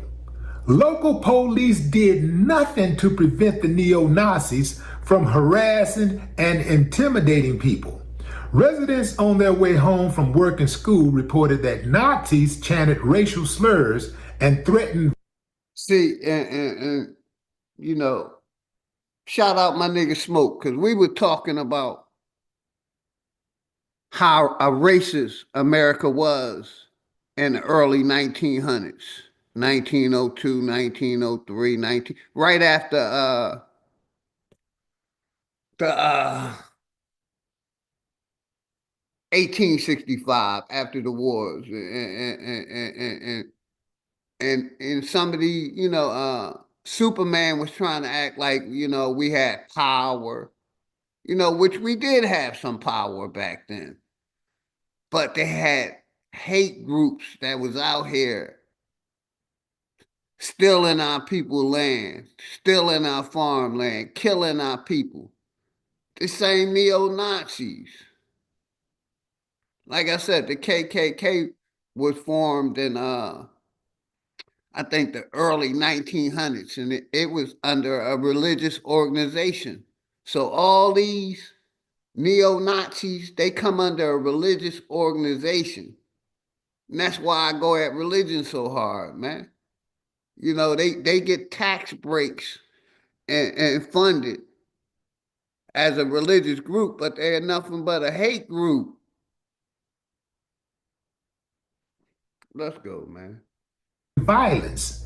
Eric Ruffin, a local resident, filmed the Nazis with rifles and told the local ABC news station that they called him the N-word. While police did nothing to stop the Nazis from threatening residents, less than an hour after the fascists gathered on the overpass, a much larger group of armed residents went to the bridge to confront the human dust. And guess what happened? Video shows the police really going out of their way to protect the fascist. Remember, they did nothing to protect King Ye, the what's innocent. good, brother? The people who were just going about their business, minding their own. They did nothing to protect them, but the antagonist received protection. Ain't that America for you? See, I'm just reviewing the only this video, reason man. why Not too many these of our clowns people do what they do. keep it real about this racism going in America. You know, some of us believe, you know, it isn't no racism. You know, I believe it's systemic racism. You know, and that's what America was built on. Like I said, I got video after video of Karens, you know, dirty police killing our people, unaliving our people, and letting other nationalities go. They may bruise them up a little bit, but they ain't putting 60 or 70 rounds in them. You see what I'm saying? They may beat them up, rough them up. You know, these Chinese, these whites, these Mexicans, they may beat them up a little bit, but they ain't isn't unaliving them like they unaliving us. You know, so basically, like I said, the police was infiltrated in the 60s and 70s by these same gangs, these same Nazis, these same white supremacists. You know, so I just wanted to do that. Let's go. Is because they know Links in the chat, they have the protection of law enforcement. Monique Hill, much and love the and only respect to you and reason the why family. law enforcement don't enforce Always. the Me law too. in these type of cases is Smashing because Idol, what's good? they know they have the protection of their local officials and their politicians. See, if not for them, if not for that grabbing that pen and doing this right here, we're going to play it in a little bit. You don't even have slavery. They've always hidden behind the law to do evil. They've always done it. This is why they were so emboldened on January 6th. They knew exactly that they were going to be protected by the people who are supposed to protect the innocent, who are supposed to protect the people who are going about their business and living a civilized life. People that are actually being productive and contributing to society. They're supposed to. And it's the same way they protected them in the 2000s, in the 90s, the 80s, the 70s, the 60s. The cops always been protecting these certain group of people. These so-called hate groups or these Nazis or these white supremacists. They always been backed by blue. And that's why I don't rock with the cops. That's why I say fuck the police, because most of them are neo-Nazis or, you know, they're part of some kind of hate group. Let me let my sister Foxy on. Much love and respect. Since I almost didn't see you, where my screen sharing was at, and I didn't see it. Welcome to the platform. You know what I mean? And like I said, shout out to Willie D. I got my brother executive session video we gonna play in the back. Like I said, I've been talking about this. I always bring it up. Like my next video, black customer they cops exposed after gunning down unarmed black teen. You know what I mean? I got video after video of white supremacists or hate groups telling us to go back to Africa, calling us the N-word, calling us, you know, all negative shit, all through my timeline, man.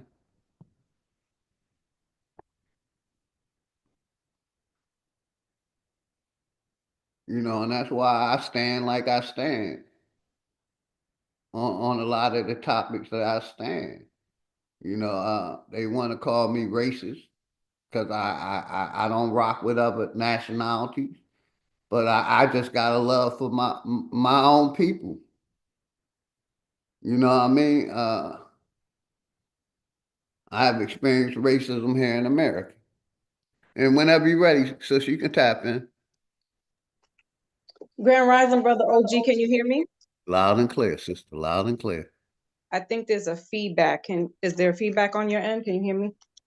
Yeah, I can hear you loud and clear. No feedback on my end. Hold on. Let me stop screen sharing. You still got feedback? Testing, 1, 2. Okay. Loud and clear. All right, perfect. Yeah, I'm just chiming in right now with the Nazis. I didn't watch Willie D, but I wanted to talk about the Super Bowl. Yes, ma'am. Go ahead. We can come back to this. Take your time. All right, cool. Appreciate you coming up. Thank you, thank you. I see you early in the morning. I'm like, what? You know, I didn't watch any of the Super Bowl. I see certain clips. I didn't watch the halftime either. But a lot of the conscious people, a lot of the metaphysical people are, you know, tapping in and they're like, oh, Kendrick with the messages and, you know, that the halftime was dope. And then half of the people are like, nah, that shit was whack. Mm-hmm. And, you know, I kind of agree with it was whack. That, you know, I guess if you're looking for the symbols, you're going to see the symbols. And, you know, a lot of people are looking for always the great white hope, the great white savior or the black savior. And, Kendrick is not saving anybody. He's not looking at, he told people, I'm not here to save anybody. You know, he's just here to give his symbols and stuff like that. I think he is a little overrated. I didn't see him deserving 5 Grammys for that album. There were certain songs on that album that were dope. Yes, he's a wordsmith. He's a Pulitzer recipient, so he's definitely you know, he's very intelligent. I'm not gonna you know, disrespect the man on his intelligence, so I will give him his flowers for that. But some people, some so-called Black people would love, like, they love to elevate because people are looking for a savior, and that's the problem with people. They're always looking for the great white hope, and they never want to look to save themselves. So they'll look for somebody else outside the box, and that's when they get caught up in the trick bag. That's what happened with Kamala Harris. Hey, sis, real quick. Did you hear anybody talk about Lady Gaga performance? No, no. Because basically what it was, Lady Gaga performed and Kendrick performed. Oh man, Lady Gaga was looking bad out there. She was looking like, I'm sure she looks like dog's dinner. Pale horse. Right, she looks like dog's dinner. You got it.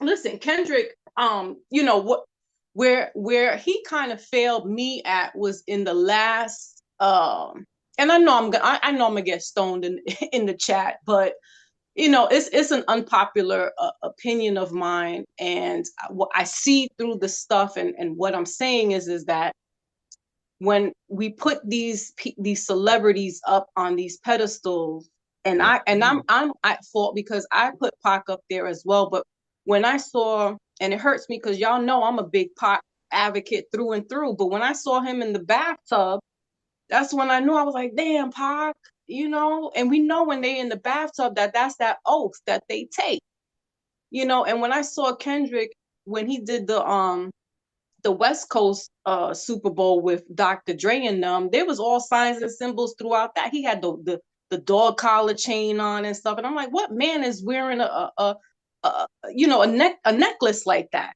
You know what I mean? So they all dance with the devil in the pale blue moonlight. None of these guys are as down as we want them to be. They all, as long as they're in that industry, they have taken an oath, and they're always on that side. As much as we want them to be on our side, they're never not. So as much as he put out a symbol that he's banging on the devil and this, that, and the third, he's not. He's with them. He's taking checks. He may make it seem like he's independent and he's banging on Drake and this, that, and the third. But in actuality, like, we're glorifying this man for saying that Drake is allegedly, you know, out there with minors and stuff. But that's not a song that we should be repeating and singing. That's the same thing like when Pac came out with talking about Biggie, like that joint was messed up too. Like men, women and children are off the table. We shouldn't be singing "That's Why I Slept with Your Wife" and stuff like that. Like that was the ultimate diss track back then too. You know, so I don't know. I think our morals are compromised. We let the industry infiltrate us. We look at these people as, you know, again, the great white hope. We let them infiltrate and corrupt our minds, and we're falling short again. We keep falling for the trip back, and a lot of us, we're letting these industry people, you know, not, and it's more of us than it's not. I think, brother OG, you know, you with your family are like the minority where you're cultivating land and doing your own thing. There's a lot less of us doing that than there are more of us. And it's a shame because there's people still letting the industry shit, if I may, corrupt the minds. You know, we're still less of a brother Malcolm X than we are of Kendrick Lamar. And although Kendrick is trying to set the scene and give you this so-called political, you know, jargon, if you will, this political righteousness, at the end of the day, like, he's still wearing dog collars and little pearl necklaces and things of that shit. Like, he's still walking around kind of looking like, sideways. You know what I mean? Like, it just doesn't make sense. And I'm like, I think that people are just, they love the bones and biscuits. And it's like, but he's not showing you anything else. Like, he's not showing you anything else other than just being a wordsmith. Like, he's not showing you nothing about getting land. He's not showing you economic status, like none of that shit. He's showing you, I don't know. I'm just ranting, brother OG. I'm sorry, but he's like he's not showing you nothing else. You know what I mean? Like, he's just putting in words and just being, he's being slick with it, and that's it. And people are bones and biscuits with this super bullshit, and it's just really pathetic. I'm sorry. That's it. No, you good. I agree with a lot of it. You know, I mean, basically, I watched it. You know, the whole football game. I'm from Philly, but I was rooting for KC, and Philly won. You know what I mean? And basically, I watched. I seen. It's like it was for me. It was like they were catering to both sides. They had Lady Gaga come out there and play on the piano, perform, and then they had Kendrick Lamar come out. So they catering for the whites, they catering for the blacks. You see what I'm saying? Right. Kendrick, like I said, it was entertainment. That's all it was. Exactly. I don't, I stay on them. Like I don't even really play their music. On the channel, I play artists that's in the community. So I ain't rocking with none of them. But I seen, for me, we were talking about it last night on Smoke Signal channel. The symbols and the symbols and the stuff that they were doing. One came out in white, one came out in red, Right. the angel and the devil. Right. Samuel, whatever his name is, playing, Uncle Sam. It was just wow. You know what I mean? I Yeah. see they still catering to, both sides. Exactly. And I Exactly. really, like I said, really don't trust this corporation because I'm gonna say this, and you know, like someone brought it to my awareness, like the NFL was on that racism, awareness of racism, and now they supposed to be taking it out of. They had it written on the end zones, on the sidelines. Now they supposed to be taking it away, like racism is going away when it's still happening every day. Yeah, like I mean, I got that. I got that they wanted to take that and put what was it, more love or something like that.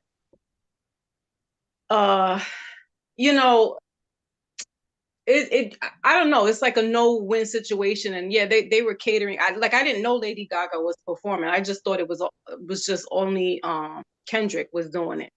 And like Yeah, I said, that's why I said first I wanted to give Kendrick to be the ones who get that protection. I wanted to give Kendrick first before I said anything of the negativity that I saw. Because like I said, Kendrick is a very smart, like he's a Pulitzer recipient. So he's very, educated and very intelligent. So he knows what he's doing. But like I said, just to glorify and, all these entertainers at the end of the day, they still bow down to them people. And what's crazy is that like Willie D, like I used to subscribe with Willie D, but Willie D, I don't know, like somewhere along the lines, he kind of like fell off.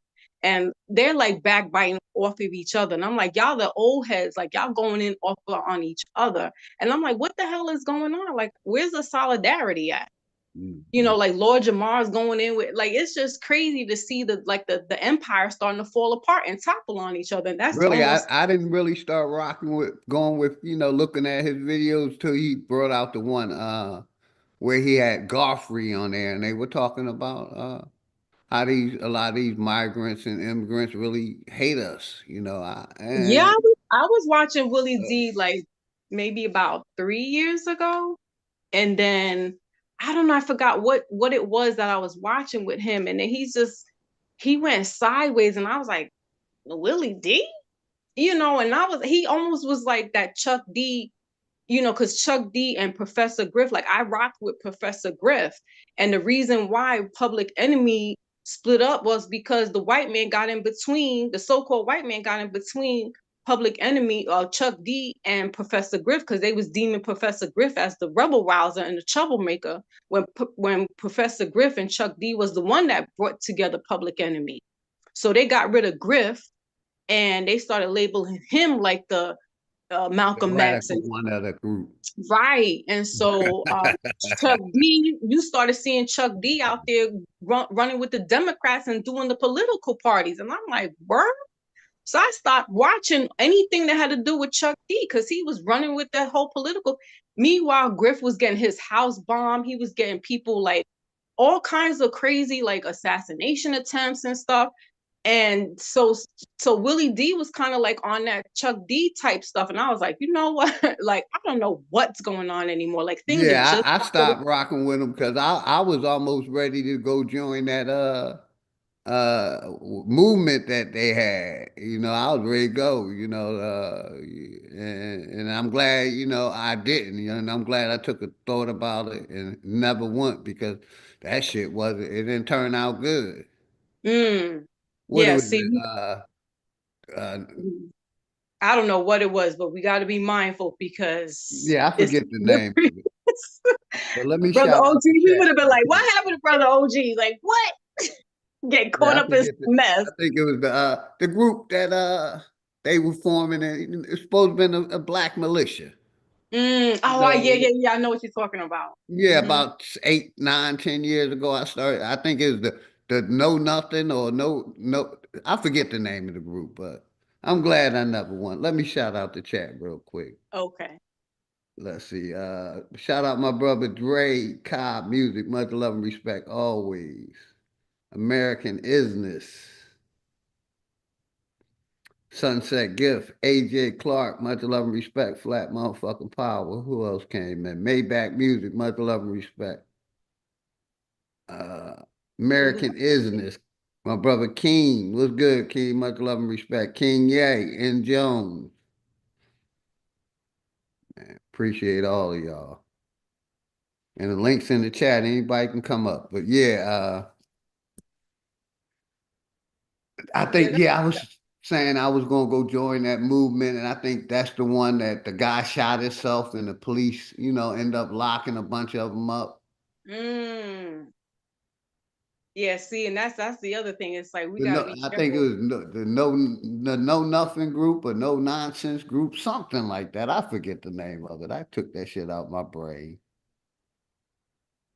I kind of vaguely remember what that group. I don't remember the name, but I basically when Arbery got killed, they was the ones that went to Georgia and basically confronted, you know, that family.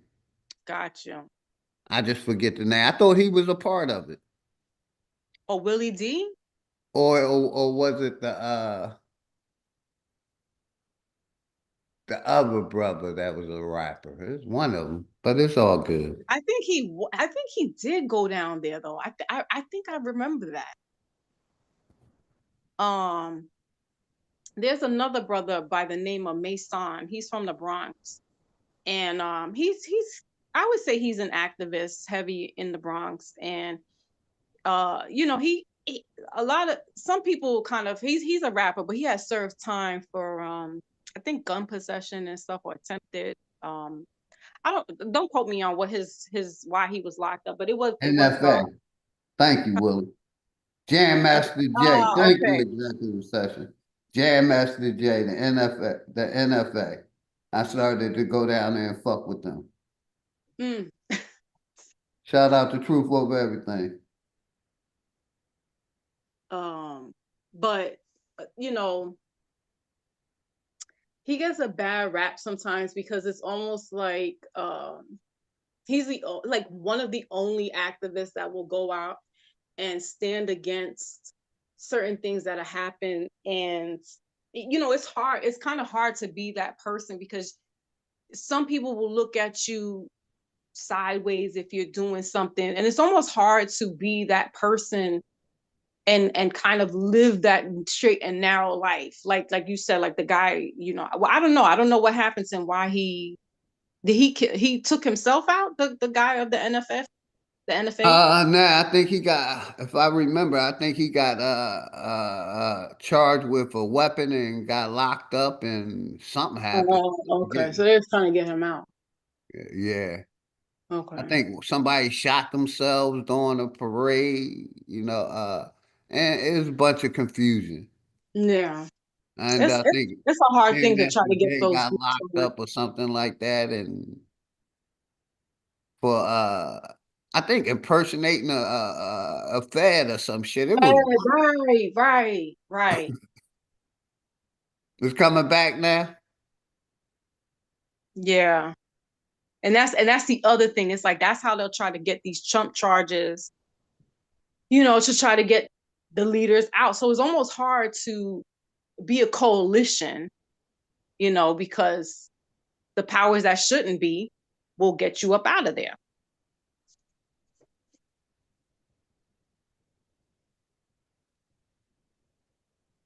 Yeah, the NFAC, not fucking around coalition. Thank you, St. Louis. Yeah, I started to go down there, Virginia. I think they was in Virginia at the time I started, you know what I mean? About 10 years ago, I think that shit happened. And something, you know, something inside of me said, just don't go, man. Fall back. It's a tough call.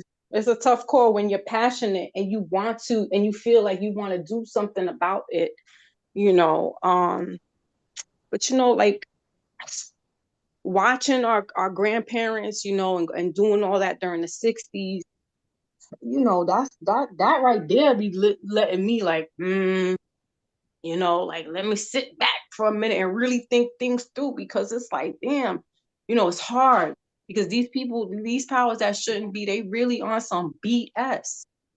It's really like, or they'll trump up charges, you know, with case in point with the Black Panthers and Warrior, much love. Yeah. And you know, like what they did with with Pac's mom and you know, Panther 21 and Afina Shakur, you know, they got them on charges of trying to blow up the post office and things like that. You know, dumbness. So these people are out here helping one another, helping the community, helping the society out, and they're over here, powers that shouldn't be, locking people up just for helping their own community out. They don't want that. So it's wild. It's like you're damned if you do, you're damned if you don't. Yes, ma'am. Let me shout out the chat real quick. Shout out Coffee Warrior, ex St. Louis. Much love and respect, Grand Rising. Who else came in? My brother Jeremy Royster. Much love and respect to you and the family, man. Only reason I normally I would go live after Big Aboriginal Power go live, finish his live, but he didn't go live, so I was like, hell, let me crank it up. You know, my nigga, I normally be over there supporting Big Aboriginal Power.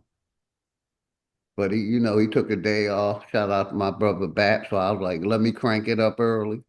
See who up. No Cuddy or nobody else was on. So I was like, let me crank it up. I got a couple hours to kill. Yeah, you cranked up early. Yeah. But yeah, it's an open topic. I wanted to show this real quick. Go ahead. What do you think, brother? You know, really shout out to Willie D. Like I said, they showing how Willie D Live. What's up, fam? Or these Nazis. After hearing about a group of armed neo-Nazis protected by the police, threatening and harassing residents of Lincoln Heights, Ohio, armed themselves, took to the streets, and ran those uncivilized mutts out of town. And make sure everybody sub up to everybody's channel, please, man. Jackie, much love and respect, Jackie Brown. Appreciate you, sister. I ain't got no problem with that. That's how you do it. They don't understand anything else. They're uncivilized mutts, stuck in their grandpappy's past. The only thing they understand is contact. Here's the backstory. On Friday, February 7th, a group of neo-Nazis protected by the police briefly took over an overpass on Interstate 75 in Lincoln Heights, Ohio, just outside of Cincinnati. The Nazis waved black... Protected by the police. Y'all hear that? That's who protected them back in the day. They're still protecting them. Because like I always been saying, you know, they infiltrated a lot of these Nazis or white supremacist groups, infiltrated the police force and the military in the 60s and the 70s. And red flags adorned with swastikas and dropped a flag that featured a token skull much love and respect. With the phrase, America for the white man. From Mobile, Alabama. Yeah. It appears many of the neo-Nazis are part of a group called the Hate Club 1488, emboldened by the election of Donald Trump, your president. Members of the same uncivilized mutt group harassed and assaulted residents of Columbus, Ohio last November following the election. As was the case 4 months ago, 4 years ago, 40, 50, 60 years ago. Local police did nothing to prevent the neo-Nazis from harassing and intimidating people. Residents on their way home from work and school reported that Nazis chanted racial slurs and threatened violence. Eric Ruffin, a local resident, filmed the Nazis with rifles and told the local ABC news station that they called him the N-word.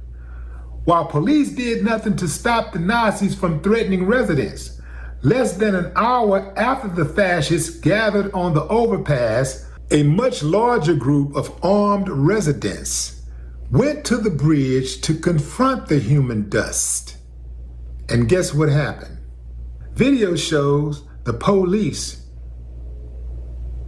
really going out of their way to protect the fascist. Remember, American they did nothing to protect you already know. the innocent. Moon, appreciate you. The people who were just going about their business, minding their own, they did nothing to protect them. But Jackie the Brown, antagonists received protection. Ain't that America for you? See, the only reason why these clowns do what they do is because they know they have the protection of law enforcement. And the only reason why law enforcement don't enforce the law in these type of cases is because they know they have the protection of their local officials and their politicians. See, if not for them, if not for that grabbing that pen and doing this right here, you don't even have slavery. They've always hidden behind the law to do evil. They've always done it. This is why they were so emboldened on January 6th. Damn, am I still alive? They knew that they were going to be protected by the people who are supposed to protect Yes, you are. the innocent. Thank you. Who are supposed to protect the people who are going about their business and living a civilized life. People that are actually being productive and contributing to society. They're supposed to be the ones who get that protection, not the ones who are out there breaking the laws. But this is how uncivilized mutts operate. They only do what they do because they know they got the protection of the police, and the police only do what they do because they know they have the protection from government. They have the protection from those who are supposed to be tasked with governing and protecting the people. Did you know you could be entitled to a fine? My bad, commercial going on. Give me a second. Here we go. The number one job of a prosecutor is public safety. Why aren't they out there prosecuting these uncivilized mutts? Why not? See, this is why I don't go to protest. This is why I don't do protest. Because the police are always going to be on the side of the establishment. They're always going to be against at least you're the keeping it real with marginalized this, groups. you know, the last couple videos. If something go I down, appreciate that. You know what I and mean, you just Foxy? defend You keeping it yourself, real. you still going to jail. Because they are going to frame it in a way that you did something wrong. Even if the police hit you with some tear gas or one of those uncivilized mutts start shooting at you or hit you with a rock or something, you swing back, all of a sudden, that's what the police saw. They didn't see him throwing a brick at you. They only saw you throwing the brick back. See, I can't rock like that. I don't get out like that. Too vulnerable. I did it when I was younger, when I didn't really know any better, and I had all of that just misplaced anger and aggression. Man, I was on the front lines all the time. I was always out in the streets protesting, boycotting something. I was putting in that work on all fronts. Yeah, man, I was putting in the work on all fronts. Yeah, but I realized that the police is always going to be against anything that is righteous. So if you're standing on the side of righteousness, they're going to be against you. And this is because the police itself is not in place to protect the people. It is to protect ideologies and property. So once you figure that out, once I figured that out, I was like, oh, no, hold on, man. Let me recalibrate this thing. That don't mean that I don't get down. It just means that I find a smarter way to my get wife got one rule. We do not get called the police. It's no all matter how kinds mad of we ways get to get down. It's all kinds of ways them. to contribute to the movement. You just got to find what it is that works for you. Sometimes it's just making sure that you protect and you help out the people who are on the front line. You dig what I'm saying? Make sure that you give them the resources that they need to make sure that you back those people who are actually on the front lines putting in that work. You see? Right. And that also means making sure you put some money in their pockets, because activism is not free. Activism is a very dangerous and time-consuming job. And that's what we have to understand. We get it twisted. A lot of us get it twisted, but when you look at activism on other ends or whatever, those people are being compensated. If that's all they do, those people that they are so-called trying to look out for, those people make sure that their people who are out there fighting their cause, whether it be good or bad, is taken care of financially. They make sure that they're straight. Salute to the residents of Lincoln Heights and everybody else out there kicking them Nazis the hell out. Are standing up to the beast, because that's really all you got to do. They're really a bunch of cowards. The only reason why they do what they do is because they know that they can hide behind the police, and they can hide behind the police because the police have a lot of the same type of thoughts. And like I said, a lot of them go under the same religious organizations. A lot of the police are Nazis. They're a religious organization. And this is why they're so empathetic towards the Nazis and the Klan and all the rest of those uncivilized mutts and hate groups cause.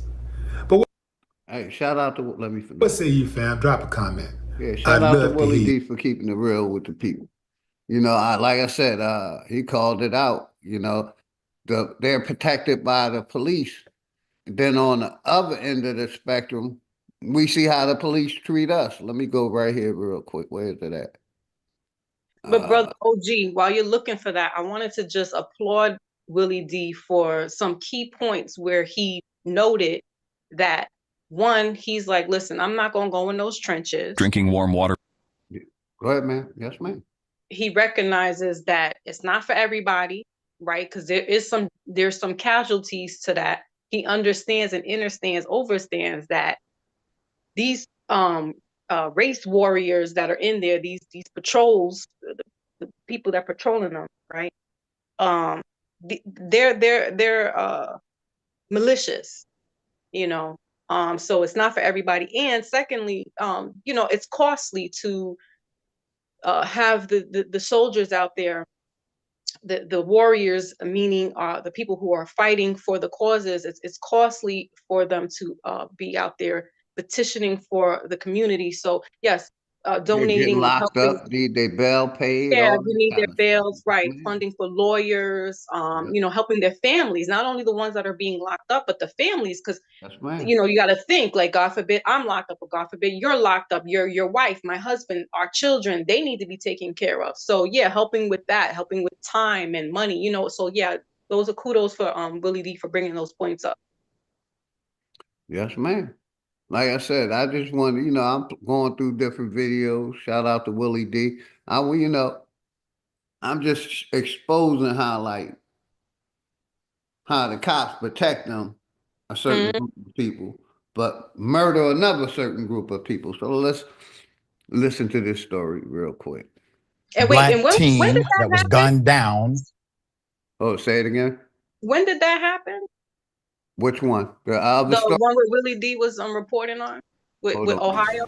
Give me one second. Let me go back. Where is it at? I think it And was. that was in Chicago. I mean, in Cincinnati. Not Cincinnati. It was. Hold on. Where that story at? I gotta find it. I'll look it up. It's all right. It's okay. Nah, it's cool. I go back real quick. It was, I think, 2 days ago. Waiting for it to come up. Live. Bam. 20 hours ago. Oh, okay. All right. And now, is Ohio a gun carrying state? I'm not sure about Ohio. I know it may be an open carry state. I think open carry state. Oh, interesting. Okay. Yeah, maybe. Yeah, I forget the small town he said it wasn't. Matter of fact, let's real quick. What's up, family? After hearing about a group of armed neo-Nazis protected by the police threatening and harassing residents of Lincoln Heights, Ohio, armed themselves, took to the streets, and ran those uncivilized mutts out of town.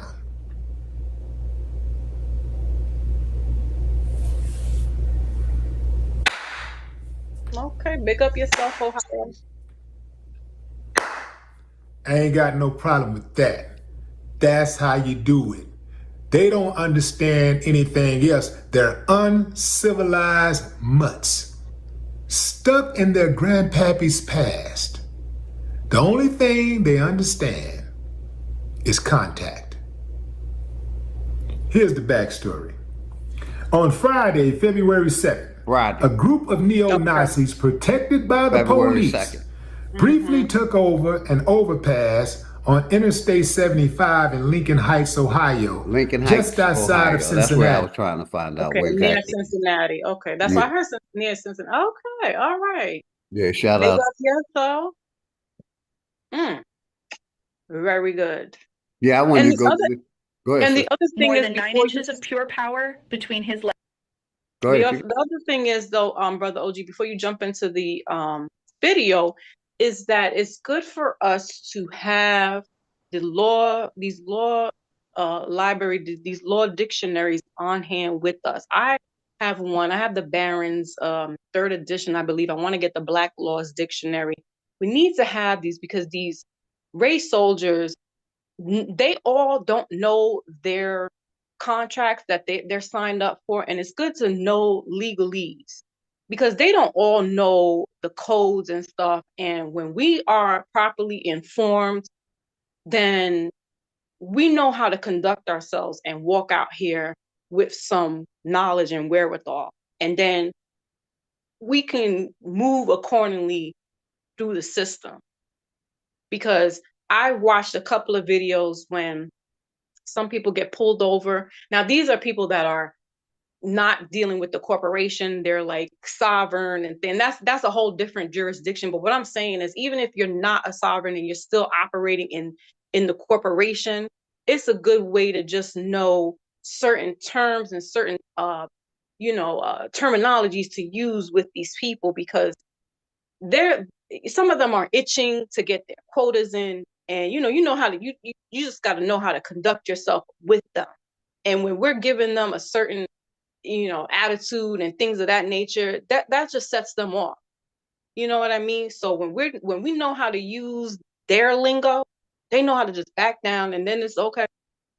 But when we start and they're already itching, it's not a good recipe. That's all I gotta say.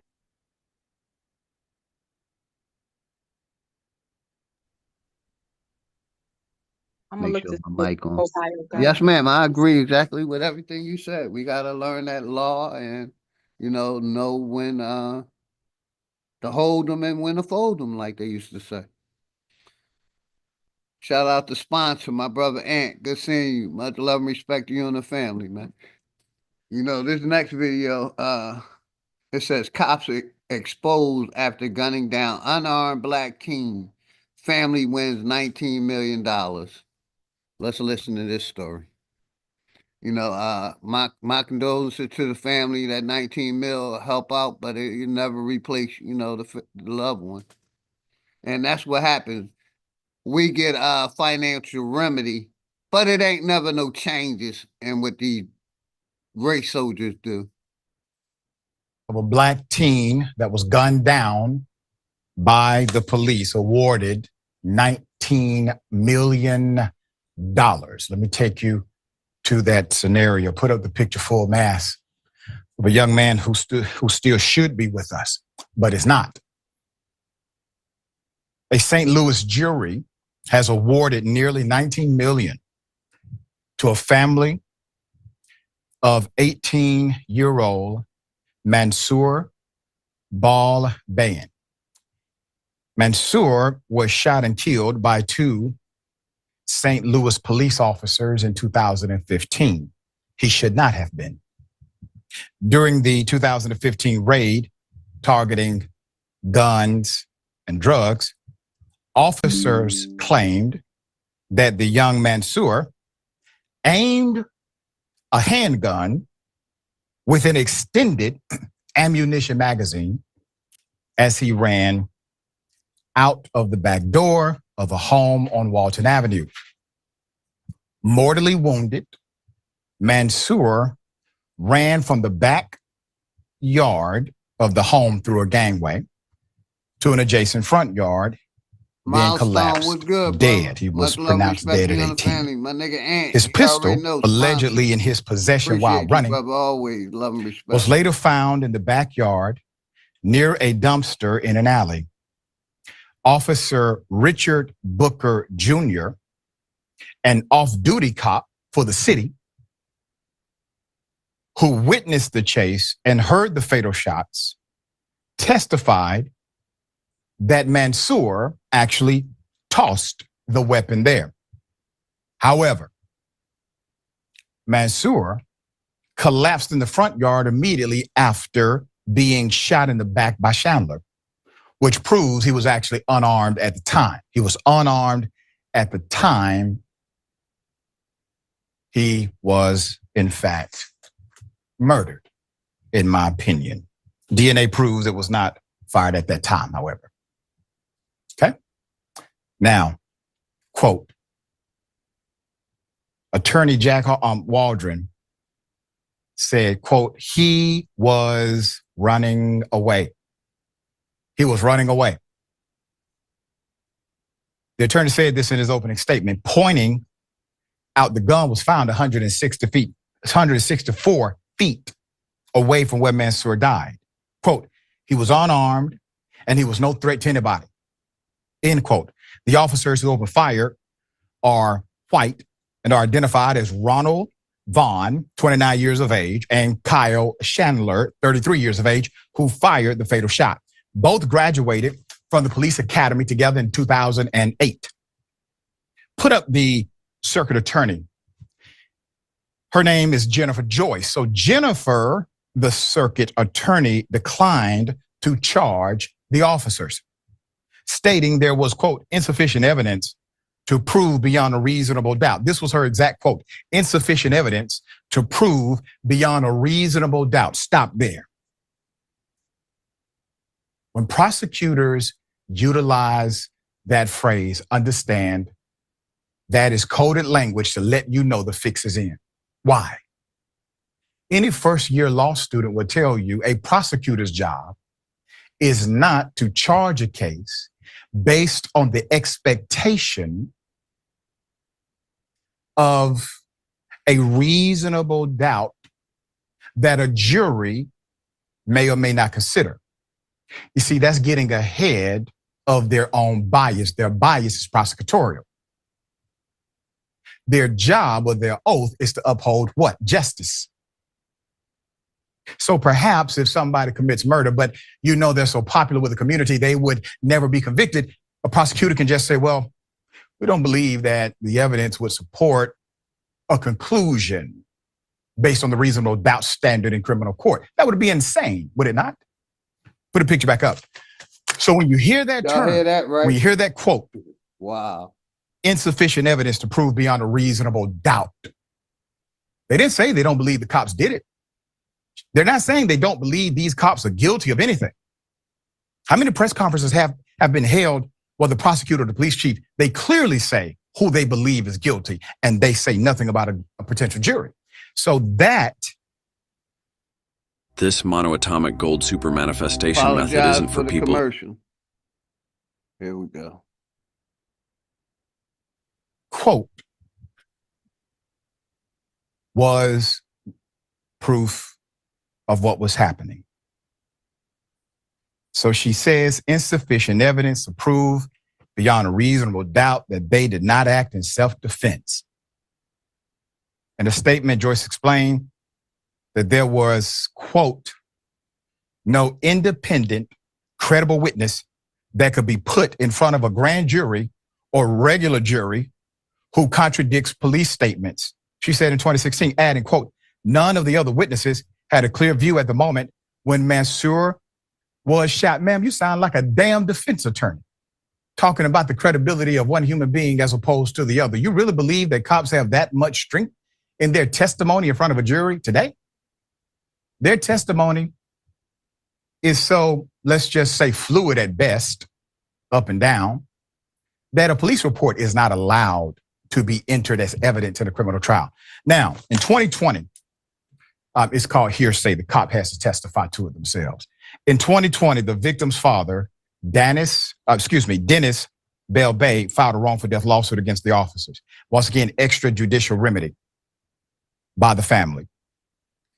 Also, it was filed against the police chief and the city.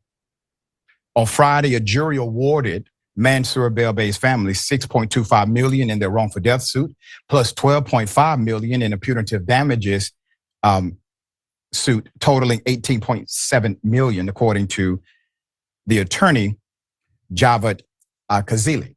Now, Kazili said the family was actually pleased with the verdict, noting that the jury reached its decision in just 90 minutes. That's it, 90 minutes. He added that the $18.75 million award was far greater than the city's initial $450,000 settlement offer. So what do you have? You really think a civil jury y'all hear that shit? is somehow holistically different? $425,000. Oh man, that's wild. That's wild. Than a criminal jury? No, same people. They get them from the same voter files, a voter registration database. The person who prosecuted this in civil court is not an actual trained prosecutor. It's a civil litigator. But that civil litigator was able to present such damning evidence that the jury of peers, they came to a conclusion that this prosecutor claims never would have happened. Now, granted, in civil court, there's a different standard of reasonable doubt or what we call a preponderance of evidence in the civil case. But the reality is people are people. So we can cite those rules and regulations all day. If somebody believes you did it, they're going to say you did it. If they believe you did not do it, they're going to say you did not do it. All right, young man, obviously should be alive today. He has not. No amount of money will bring him back. The family has been grieving for many years, and finally they got this symbol of justice. Waz, once again, we are met with the reality of one leader who made one decision that obviously went against the very ethical and moral code of that office. And then a civil litigator is able to successfully prosecute the case based on the family creating an extrajudicial remedy. What say you? I just look at the sort of systemic abuses happening here, where you go from the cops, where they get a freaking fake evidence talking about the kid was running away with a gun, clearly shown to be at best, just incompetence, at worst, a coordinated and planned cover-up, a way to manufacture evidence, which is just, these are the guys tasked with the authority of, gathering evidence and proof of crimes here. Like, they are the last sort of stand here. And if these guys have no integrity in that way, that kind of blows up the entire bargain in terms of the citizens and the people we grant this authority to. And then, of course, it goes up the chain to the DA's office, who can blithely say, oh, look, we don't think we can convict, as if the evidence is the only reason they ever go to trial for stuff. A lot of times they go to trial just to show you guys exactly, expose all of the things that did happen. Maybe they don't get a verdict, but at least the truth can be out there in terms of what the evidence is in the case. And for this district attorney to come out and say, oh, we have no interest in doing that. Again, this is just more systemic abuse. And, and again, you mentioned it, Dr. Ritchie, even if the burden of proof is much lower in a civil case, the fact that they so easily won so much damages for the family, which can't replace the loss of a loved one, but the fact that they were able to get this much in damages, it just shows you how, rock solid the case was. Yeah, and the fact they did it in an hour and a half. Come on. Yeah. Real quick, we're gonna go over here to my brother executive session. Play both of his jams he put in the chat. Shout out my brother executive session. Podcaster, YouTuber, I should say, Pavarotti, that's known for his investigations into the Idaho 4 case, has made a special pop-up appearance in the Delphi case and kind of gave his spin on it. So we're gonna dive into what Pavarotti sees, and I'm gonna put a little clips in there from my old episode 1 and 2, Murder, Mysteries, or Sacrifice. That's gonna kind of explain a couple of things that Pavarotti's talking about.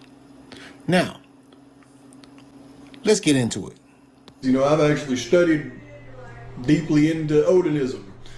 The main use of Odinism as it relates to white supremacist prison gangs is they use Odinistic runes to communicate. It's like a secret language for them that only they know. And, they can write a simple symbol down, pass it along in a note, and somebody else fluent in their language they know exactly what they're saying. The guards, law enforcement, nobody else knows.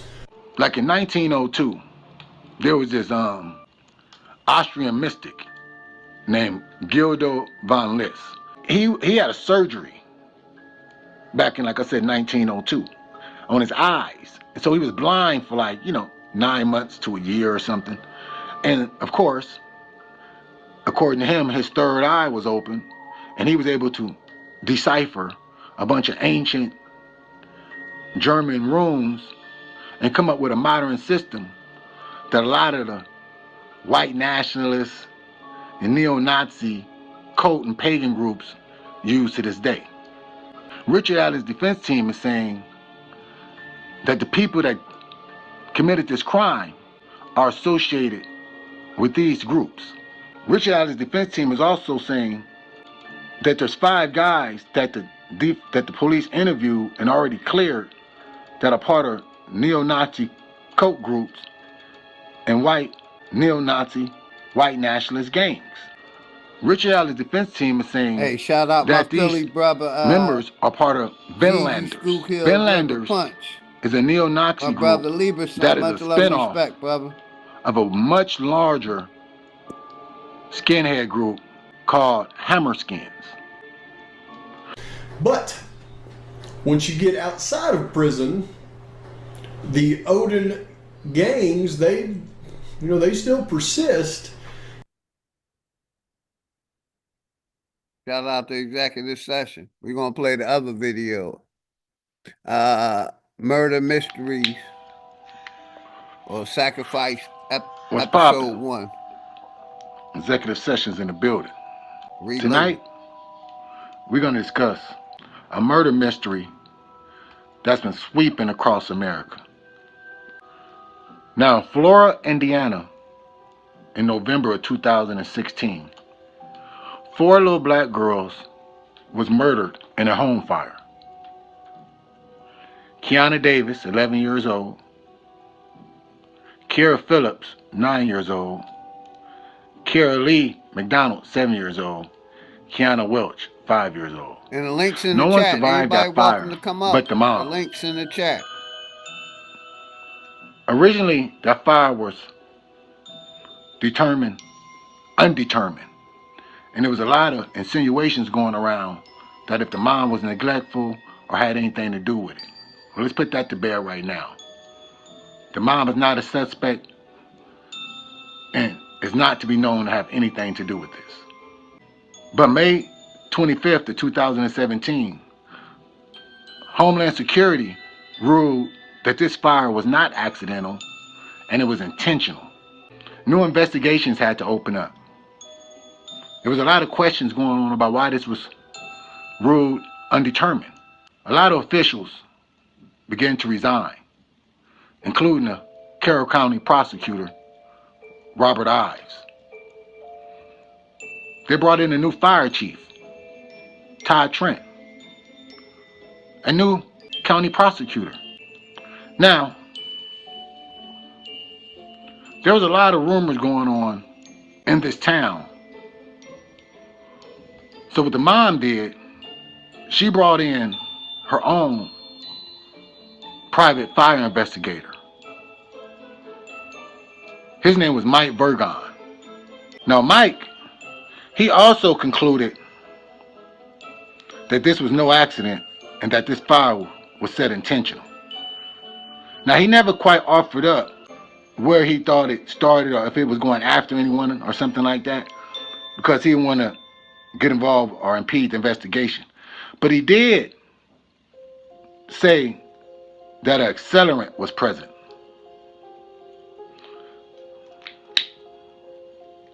Take a walk with me. Yeah, he's saying an accelerant was present. So he's saying, Mike is saying somebody torched that house.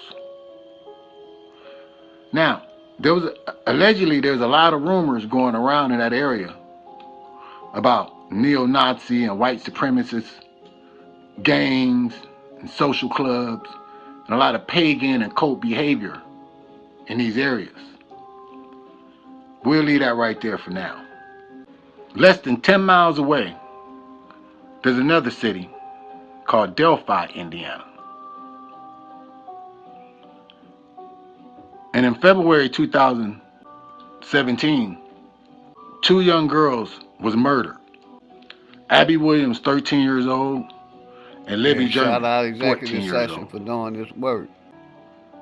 Supposedly, one of their sisters dropped them off at this historic park or site, where people, and there's a train that doesn't work anymore, but it's an old historic train track, and people like to hike from one side to the other, and they were supposed to drop them off at, 2:30, then pick them up at 3:30, something like that. Well, they never showed. The family, obviously, with authorities went looking frantically. The bodies was found the next day. Richard Allen was arrested for the murder of these two young girls. I want to say about 5 years later, maybe 4 or 5 years later. Yeah. Now, Richard Allen's defense team, they just put out a 146-page legal memo on September 2023. And they're saying in this memo that Richard Allen didn't kill these two girls and that they were killed by a white supremacist group, and they were sacrificed to this god called Odin by some Odinites. This is what Richard Allen's defense team is alleging. They're also saying that Abby and Libby was found in very specific ritual ways. That there was blood written on trees in reference to ancient German and symbolism and runes. Sorry. So they're also alleging that they were laid down to display their bodies like the symbol of Hegel. This is what Richard Allen's defense team is saying. Now, for you guys that don't quite follow what I'm talking about, Hegel is the mother rune of this German system. Like in 1902, there was this Austrian mystic named Guido von List, and he had a surgery back in, like I said, 1902 on his eyes. And so he was blind for 9 months to a year or something. And of course, according to him, his third eye was open and he was able to decipher a bunch of ancient German runes and come up with a modern system that a lot of the white nationalists and neo-Nazi cult and pagan groups use to this day. Richard Allen's defense team is saying that the people that committed this crime are associated with these groups. Richard Allen's defense team is also saying that there's 5 guys that the police interviewed and already cleared that are part of neo-Nazi cult groups and white. My brother chopping it up TV. What's good, brother? Neo-Nazi, good seeing white you, nationalist gang. Phenomenal mommy. Reading. Much love to you and the family. Richard Allen's defense team is saying Shano Lieberson, that these members are part of Vinlanders. Vinlanders is a neo-Nazi group that is a spinoff of a much larger skinhead group called Hammerskins. Now, the police is saying by the girls' bodies, they found the unspent .40 caliber bullet. And they had a search warrant to search Richard Allen's house, and they found the gun that this bullet could either match or could have came from. The defense is saying that Libby, it's an open topic. Anybody want to Abby join? The link was killed, open topic, or sacrificed, and that their throats was cut, and that Abby was found wearing Libby clothes, and underneath her there was a cell phone found of Libby's. Now, this footage being released of this cell phone footage, and there's a man following them on them train tracks. That's definitely been out and released. You can go see that for yourself. Now, the police is also saying they have a confession of Richard Allen telling his wife that he was responsible for the murder of these young ladies. Richard Allen is saying, well, his defense team is saying, that the only reason he confessed to that crime is because of some of the correctional officers are part of this same neo-Nazi, white nationalist cult group, and that they're Odinites also, and that they told him, allegedly, if he doesn't call his wife and confess, that they was gonna kill her, shout out to and maybe his executive kid or session. something. You know what This I mean? is what This was a, Richard Allen is saying why he confessed. I'm finished playing. This was a second video and a third video that I played on the first video. Shout out my brother executive session. The first video I played was called where's it at? Willie D. John.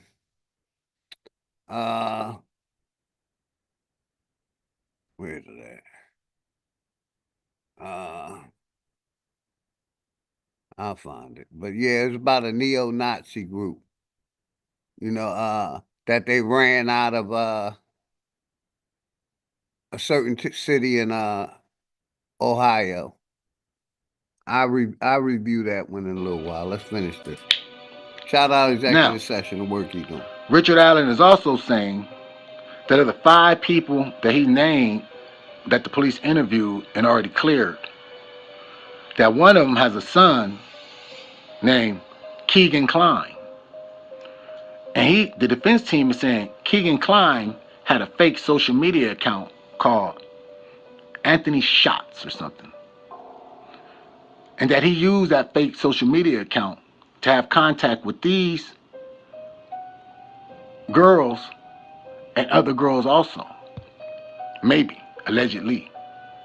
Now, Keegan Klein, I believe at this moment, correct me if I'm wrong, somebody, is locked up for a separate crime, but it is involving minors with some type of child pornography or, you know, something like that. He is supposedly locked up for separate crimes that has nothing to do with this one. But there is rumors allegedly coming out that he is saying that he wasn't the only person that had access to that account. That maybe his father had access to that account. Some character named Tony Klein. Now, Richard Allen is saying all these people. Oh man, I hit the wrong button. Damn touchscreen. I'll go right back to it. Here we go. It should come right back up. Here we go. But there is rumors allegedly coming out that he is saying that he wasn't the only person that had access to that account. That maybe his father had access to that account. Some character named Tony Klein. Now, Richard Allen is saying all these people are cult members and white supremacists. And one of the other members that he named has a sister that's already admitted to being warned good, brother. Much love and to stay respect away from the family. others because they're dangerous. And her brother warned her that she didn't want to end up like those girls a few cities down, allegedly Flora.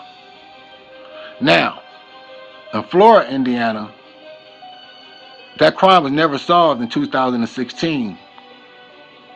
Who murdered those 4 little girls in that home fire? Now,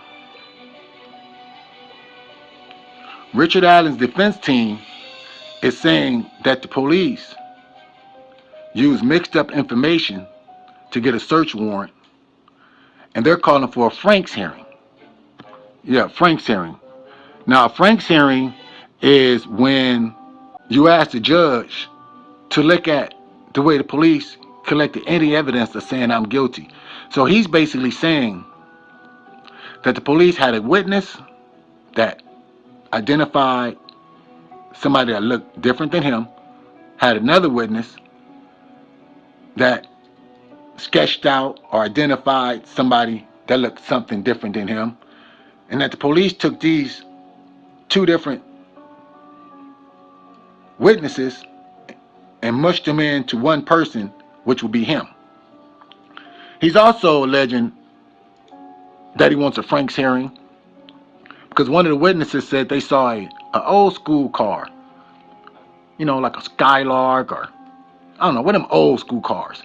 But supposedly he has more of these, you know, one of these little modern, you know, Ford Focus or one of these little Hyundais, I don't know, one of these little modern cars. And he's saying he doesn't own a car, nothing like that. And that's so the police falsified a lot of stuff to get that search warrant. So we'll see how that Frank's hearing pans out. Now, I know this is really strange, but we're not finished. Yeah, November of 2022, 4 students was murdered in Idaho, in Moscow, Idaho. Kaylee Goncalves, 21 years old. Madison Mogan, 21 years old. Zayna Carduto, 20 years old. And Ethan Chaplin, 21 years old. Now, Kaylee and Madison, best friends growing up. You know how you are with somebody, they was inseparable. Now, allegedly, Carduto and Ethan was dating, and that's why they were together. 2 people actually survived this attack. Dylan Mortson. Yeah, shout out Bethany to sponsor Funk. executive session. He going in. Now, they haven't said much, but one of the survivors did say she heard something going on, and when she looked out her door, she saw a man coming down the hallway with a mask on. And that's been presumed to be Brian Kober. I hope I'm saying his name right. He's been arrested for the murders of these 4 people at this university in Idaho. Now, the police is saying they have Brian's cell phone pinging in that area over 10 times. And they also may have some DNA evidence that matches him to the crime. So he's been arrested. He's actually a student at Washington State, which is probably 15, 20 minutes away from Moscow, Idaho. Foxy Moon on the panel. He's working on his PhD in like criminality or something. Video, appreciate you, brother. So it's been said around town, the rumors is that this guy is like a Dexter, if you guys ever seen that show, allegedly. But that's not what's a little creepy about this case. Allegedly, hey, Brother OG. Kaylee and Madison is from Upper I'm Idaho. gonna jump down, but I thank you for having me up on the panel. Thank you, sister. Enjoy your day. Make sure You y'all too. sub to Foxy Moon, please. Peace, salute, Go ahead, you can much close love and out. light to you Thank you. always. Thank you for coming up. Make sure y'all sub up to Foxy Moon channel. Cordy Lane area and Rothmud area.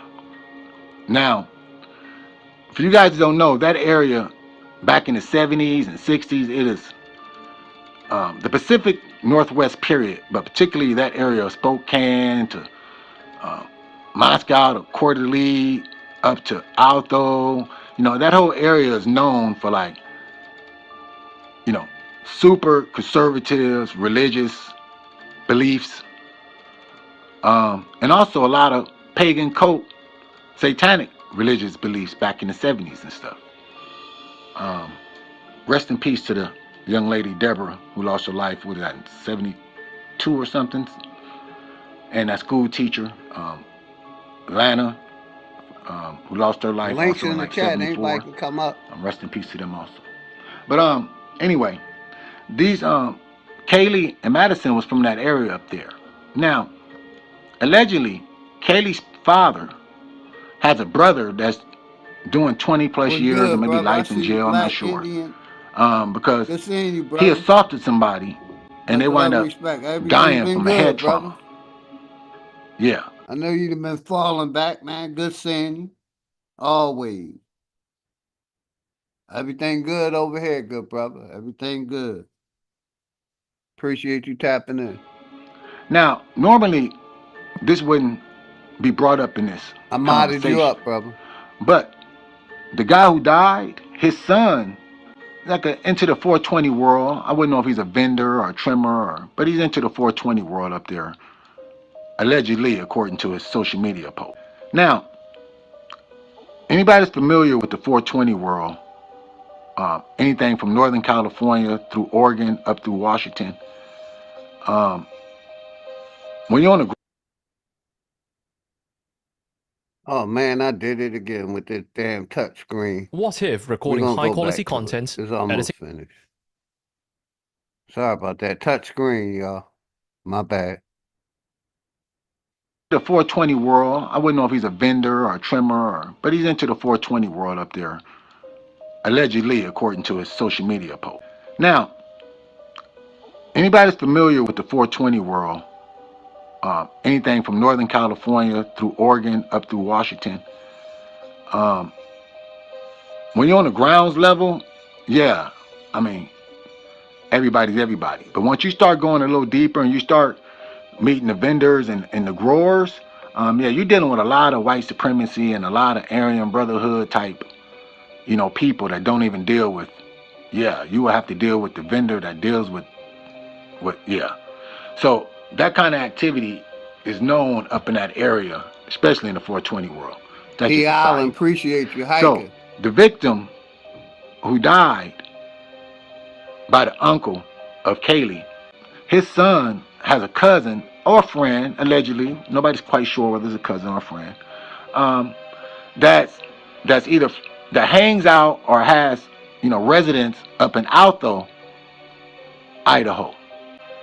This family that has the grieve, the son whose father was killed, they're from Carson, Washington. So Carson, Washington, Spokane, Washington, Moscow, Idaho, Coeur d'Alene, Idaho, Alto, all that stuff is not too far from each other. Okay?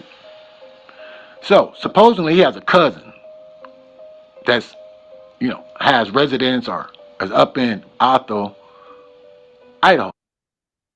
Yeah, I did it again. Trying to find the next video. Got y'all.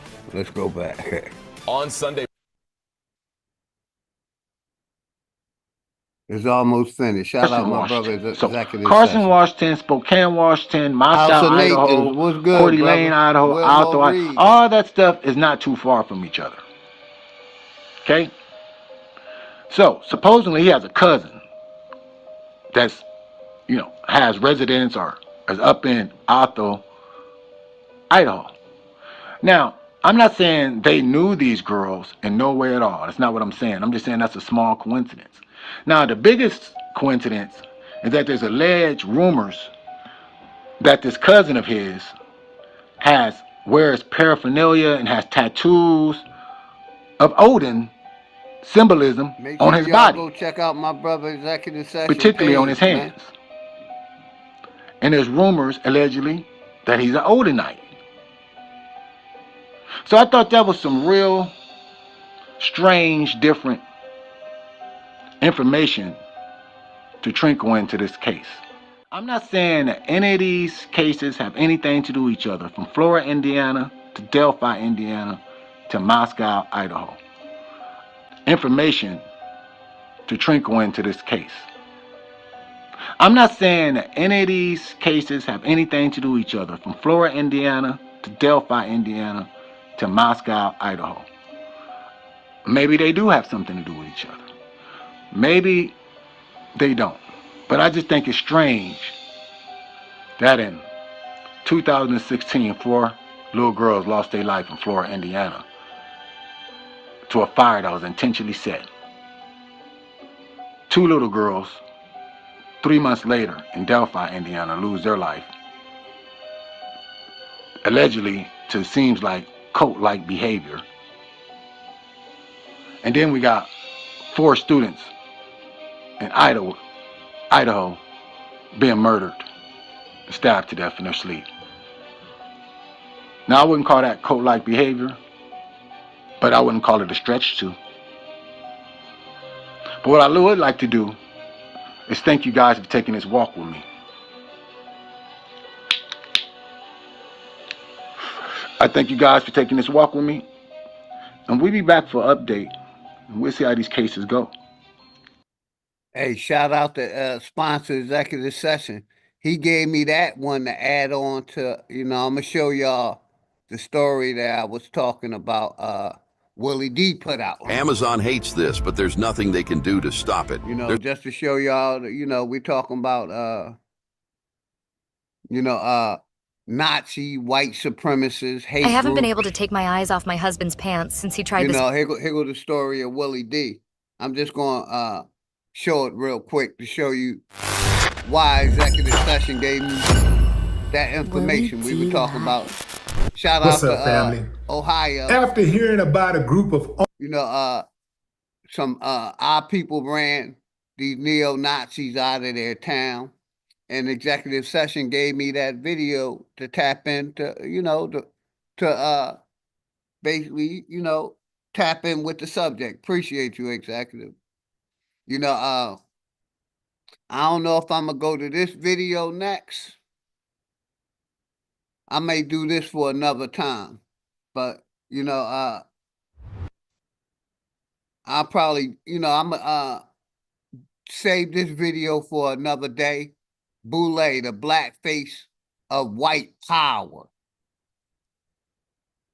Because like I've said earlier, this so-called white supremacy or these so-called hate groups, only reason they're around because we have sellout, our people, flag on the plate, black people, African Americans, Aboriginals, that's playing that little game with them. We could have been settled this shit. We could have settled this systemic racism that we got going on here. So like I said, I wanted to play a little bit of this video, but I do want to go over to this other video that I got from Chief Holiday talking about racism, talking about white power. But let's play a little bit of this. I think I'm going to do this another day.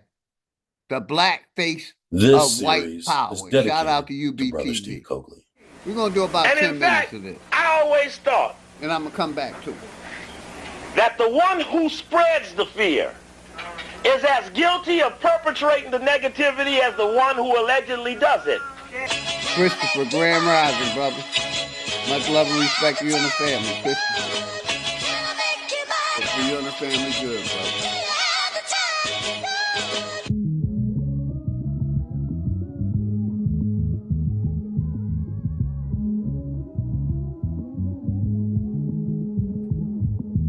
Sagittarius Jones, appreciate you. Always love and respect, good brother. Sagittarius Jones, appreciate you. Peace. Much love to you and the family, man. And like I said, I think I'm going to just play a little bit of this video. And I'm going to come back to it. We're going to do it another day. I just wanted to introduce it. The black face of white power. Shout out to UBTV. 305 War Chief, what's good, brother? Much love and respect to you and the family, man. In the previous episode, we discussed the new Negro philosophy that grew out of Harlem and its connections to the Black Power and civil rights movements of the 50s and 60s. We also highlighted some of the key players in Harlem and how their roles may have began in Harlem, but found their way to the national chat stage. If anybody want to come up. Adam Clayton Powell was one of these key players mentioned. His voice was recognized as the most militant persona in politics, and he was endorsed and a close associate of Malcolm X. And as Malcolm once put it, the Harlem Negro is the most intellectually sophisticated Negro in the country. This, presumably, was contrary to every other type of Negro in the country.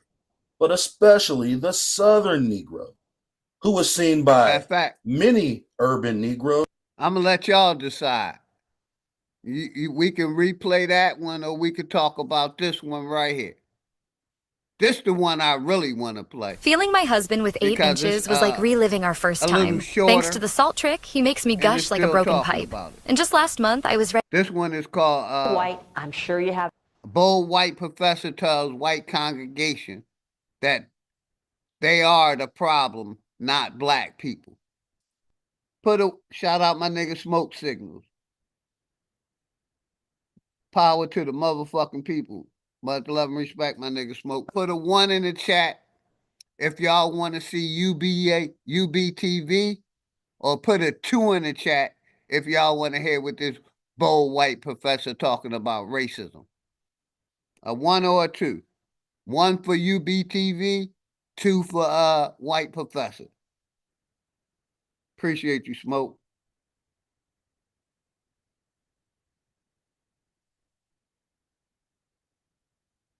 See what y'all say. 1 for UBTV, 2 for white professor. See what y'all say. My nigga Smoke Signals, N. Jones, 305 War Chief, Milestones, Christopher. Who else came in? All right, everybody okay. They rather hear UAB TV. All right, let's go. I'm going to do something on this because, you know, she was going in. She was going in, you know what I mean? But yeah, let's go back. Appreciate it. I put it in y'all hands, so 1 it is. Let's go back to UBTV, man. I got you. I appreciate y'all support, man. I appreciate y'all support. UBTV it is. Let's go. Enox was good. I see the one, Enox. And as Malcolm once put it, I got the Harlem Negro is the most intellectually sophisticated much love and respect in the country. This presumably was contrary to every other type of Negro in the country, but especially the Southern Negro, who was seen by many urban Negroes as weak, docile, slow, uneducated, and barely out of the shackles of slavery. Simply put, Northern Negroes look down upon the Southern Negroes. This has more elements than just the Mason-Dixon beef.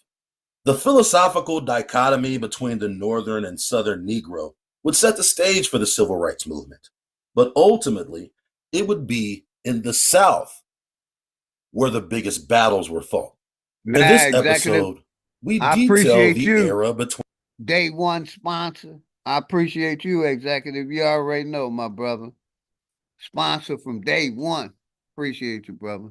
Between Reconstruction and the Civil Rights Movement, with a specific focus on the Southern Negro as opposed to the Northern Negro or the Harlem Negro. And let me say this real quick. You know, for me, the Southern Negro was under the Bible Belt. You know, they made sure they indoctrinated them with religion heavy.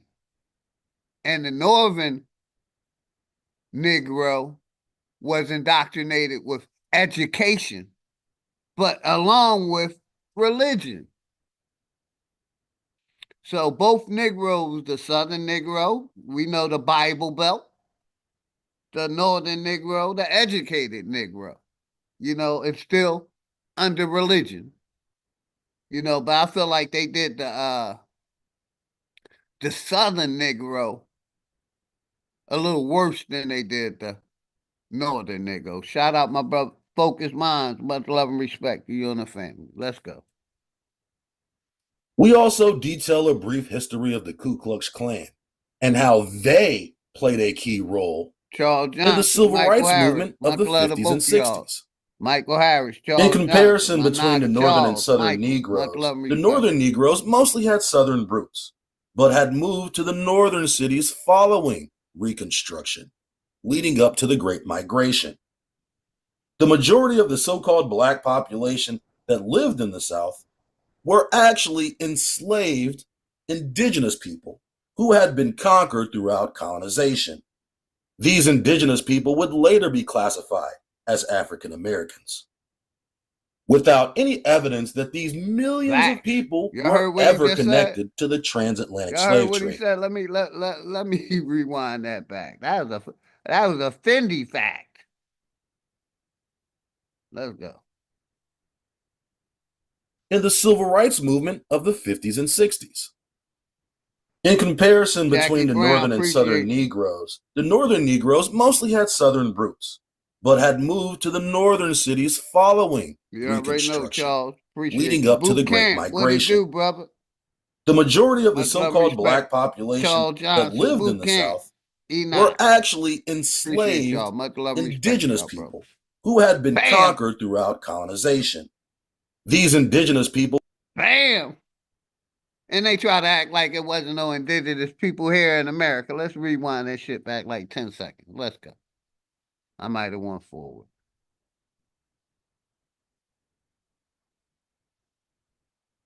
The northern and southern Negroes. The northern Negroes mostly had southern roots, but had moved to the northern cities following Reconstruction, leading up to the Great Migration. The majority of the so-called black population that lived in the South were actually enslaved indigenous people who had been conquered throughout colonization. Indigenous people. These indigenous people would later be classified as African Americans, without any evidence that these millions of people were ever connected to the transatlantic slave trade. The presumed African origins of colored people in the South have more of a fictional basis than a reliable historical foundation.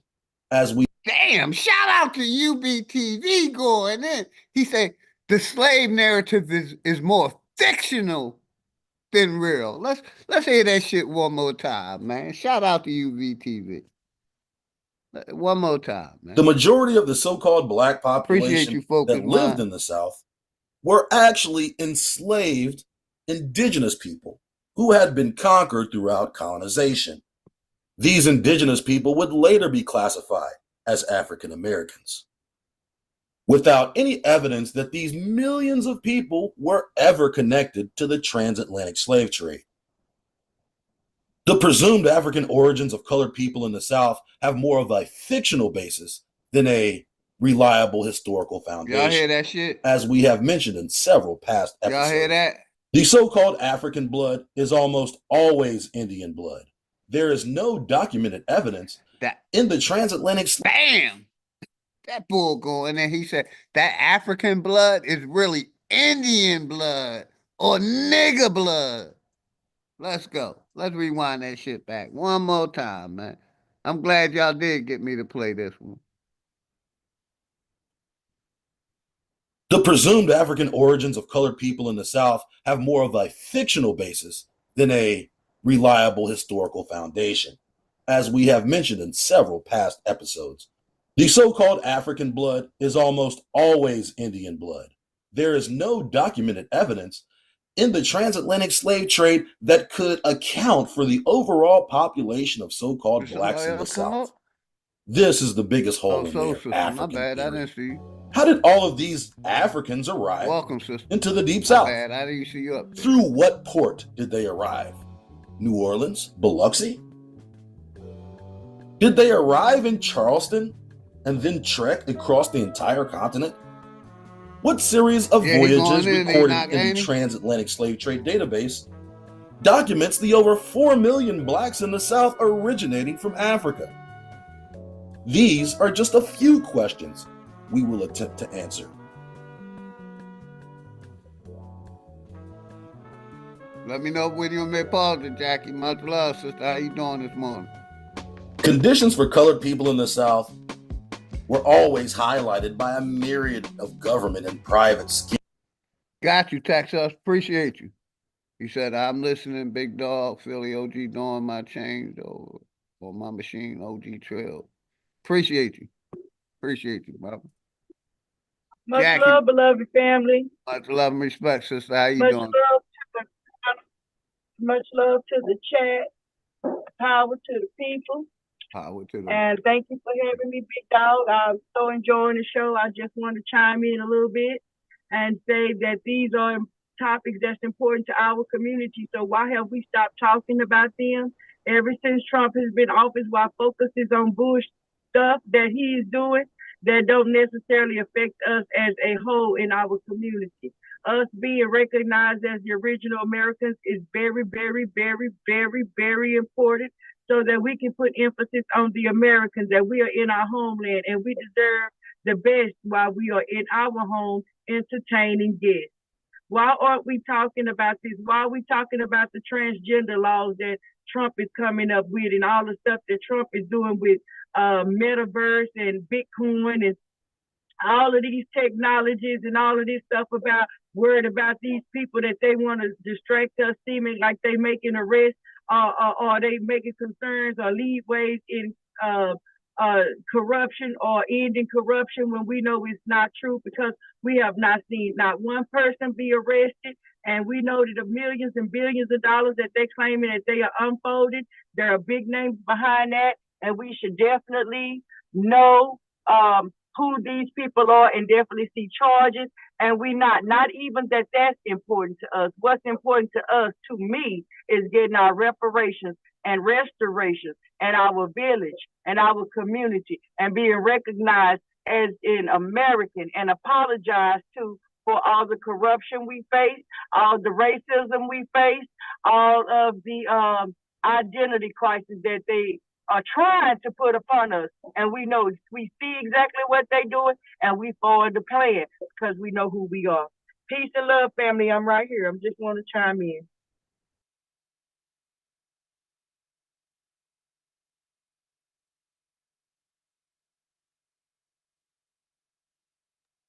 Hey, appreciate you, Jackie. Where you finished this? Got you. Well, you know, I can go on and on. I'm at work. I definitely did want to come up and say a little bit and talk a little bit while you made your presentation. I was certainly concerned that we have stopped talking about police brutality in our community as though these things stop happening or they no longer exist. People are talking about Trump, talking about taking away the races, taking away the blacks, the whites, and all of this stuff. So whatever happened to you, happened to you. I smell a rat. I smell a snake.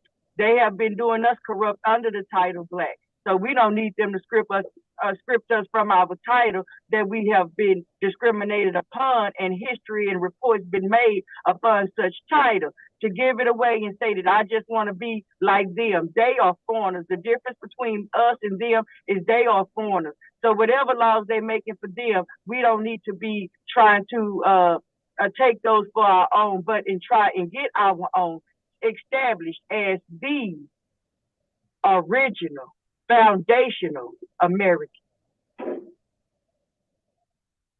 Yes, ma'am. Shout out to Jackie Brown, always. Autonomous History 101. Much love and respect, brother. Salute. Appreciate everybody in the house, man.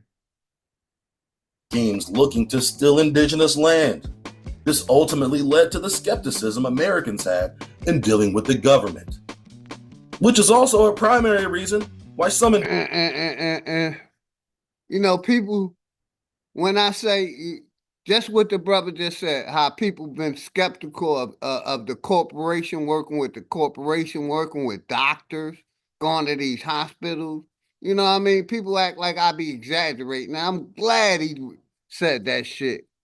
Because, like, even though I used to work for him in the military, and as a postal worker, I still didn't, you know, trust him.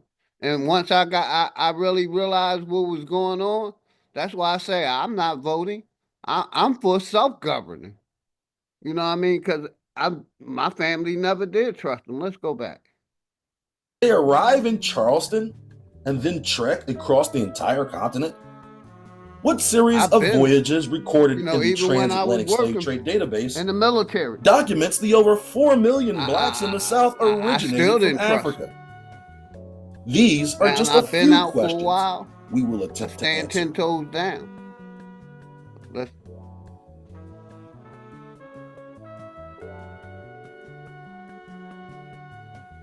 Conditions for colored people in the South were always highlighted by a myriad of government and private schemes looking to steal indigenous land. This ultimately led to the skepticism Americans had in dealing with the government. Bam! Which is also a primary reason. Like I said, our people always been skeptical. Now they done got our people, you know, to believe in this corporation with this voting shit, but we were always skeptical. They always been trying to steal our shit. That's how I don't understand some of these people. It's like, I'm older. I'll be 60 this year. And I have experienced a lot, you know, than what my mother told me she went through, because she was born in 34 in Georgia. And the main reason she left her family 150 acres. For one, she had a child young, but mainly because of the racism in Georgia at that time. So, you know, when we have all this faith in this corporation today is mind-blowing, because like I said, our people always been wary of the government, hospitals, big pharma. It's like all of a sudden we got so much faith in these people that never did anything for us. You know, and my people always were skeptical of all of them. Like I said, only reason I joined the military, because I didn't want to go to jail. I thought it was the smartest decision. Military, jail. Jail, I'm going to get pennies. Military, at least I'm getting a couple dollars. And if it wasn't for a lack of employment, I would have never went. But we know during the time of the say the 70s and late 70s and the 80s, you know, the US had started, you know, taking a lot of these factory jobs that was in these cities, and they started sending them out overseas. So, like I always say, you know, you got 7 million people fighting for 500,000 jobs. And then once they started sending them overseas, now you got 7 million people fighting for 300,000 jobs. And that's always was one of the problems that our people always had, finding sustainable income and jobs that can, you know, hold us down. Because this corporation always did something. Like I said, we used to have factories in our neighborhood where you couldn't do nothing else. You go get a factory job. And once they started taking them factory jobs and sending them over to China, Korea, you know, and making billions over there, and basically during that time where they were taking the jobs and sending them to China, they were flooding our cities with cocaine, heroin, marijuana, and a lot of our people had to, you know, find a way. And that's how a lot of our people became hustlers, because there was no jobs. So they, you know, their back was against the wall, not really wanting to sell that poison to their people. They didn't have no choice. It wasn't no, they took the jobs and started sending them overseas and flooded our communities with the war on drugs, cocaine and heroin and marijuana back in the day. So a nigga seen that and said, okay, I gotta hustle one of the three, if not all three.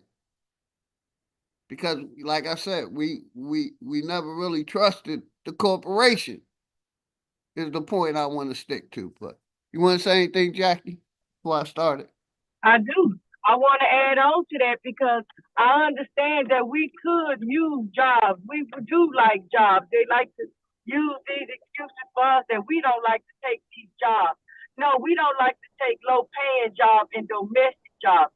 So we understand now that being entrepreneurs is more important than having a job. We need jobs that's in our community to support our healthiness of our community. Not be promoting these jobs to go and work and uphold white degeneracy. And when I say that, I'm going to say this. You can look around and tell where we are able to be hired. See, you can go to school to become a doctor if you want to, a lawyer if you want to, psychiatrist you want to, prestigious jobs, judges if you want to, which they are now allowing us to do, be the face of judge because they run it behind the scene with an iron fist. So we have our people to detain our people and give our people time. That's what UBTV broadcast is about there, that last episode, about us being the face of white degeneracy. So it's not a coincidence that you don't see black doctors. It's not a coincidence that you don't see black bankers. It's by control. It's a purpose thing. They want us to be in the domestic jobs. Have y'all noticed how many white people don't no longer drive buses, but now black people are selling us to truck driving school to be the truckers and all of these things? But nothing prestigious, nothing in politics, real politics, to uplift a real American. You don't know a black politician who is talking about the original Americans, taking care of home, the Americans at home, identifying the Americans as not foreigners. We don't have those politicians. Why? Because that's by design. The politicians that we see are put in front of us to portray us, to act like they represent us, while at the same time causing harm to us. So we don't talk much about their jobs, because they jobs that they're giving us are not prestigious jobs. You can go to school and get the loans and get the money and get the education to become a doctor, but who the hell gonna hire you to be a doctor? At what hospital will you be a doctor? Niggas don't have money to pay doctor fees. So we are unable to even uphold our doctors to the same account like other doctors, the prestigiousness of other doctors. They have the government to bag them up because they're not getting $15,000 out of one person either. They have insurance and things like that. But that's not introduced to our community. We don't even have a community. We don't have a place to call home in our home. There is not a block I can go to and feel satisfied that I'm eating my food from my people, prepared by my people, grown by my people, and introduced and put out by my people. That's a problem. We not want to welcome Trump and fight for jobs. We shouldn't have to. We don't even have to have jobs. We need stuff in prestigious positions. That's where we suffer. We are not your mammy. We don't want to be your mammies. We're not raising no more motherfucking white kids to grow up and fucking turn around and worship white degeneracy against us. Okay, go ahead, big dog. Yes, ma'am. Shout out my brother, Super since day one. Good seeing you, brother. I modded you up. Flat motherfucker power. Much love to you and the family, brother. So yeah, let's go. I rewinded it back because, like I said, New Orleans, Biloxi. It seemed like even back then, like I said, our people didn't trust the corporation. They didn't trust Big Pharma. They didn't trust the hospitals, and he just reconfirmed that, especially with the government. We didn't trust them like that.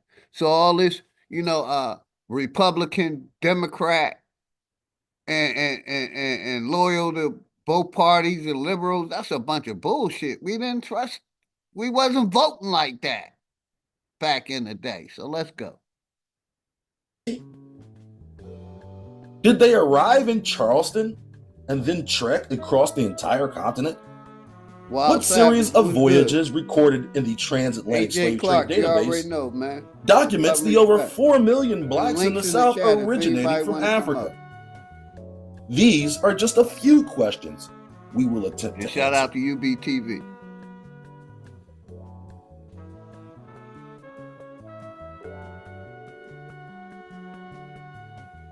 Conditions for colored people in the South were always highlighted by a myriad of government and private schemes looking to steal indigenous land. Hear that? This ultimately led to the skepticism Americans had in dealing with the government. Which is also a primary reason why some indigenous people didn't want their children educated in the newly established Negro public schools. We didn't trust them schools, like that. looking to push the agenda for black literacy.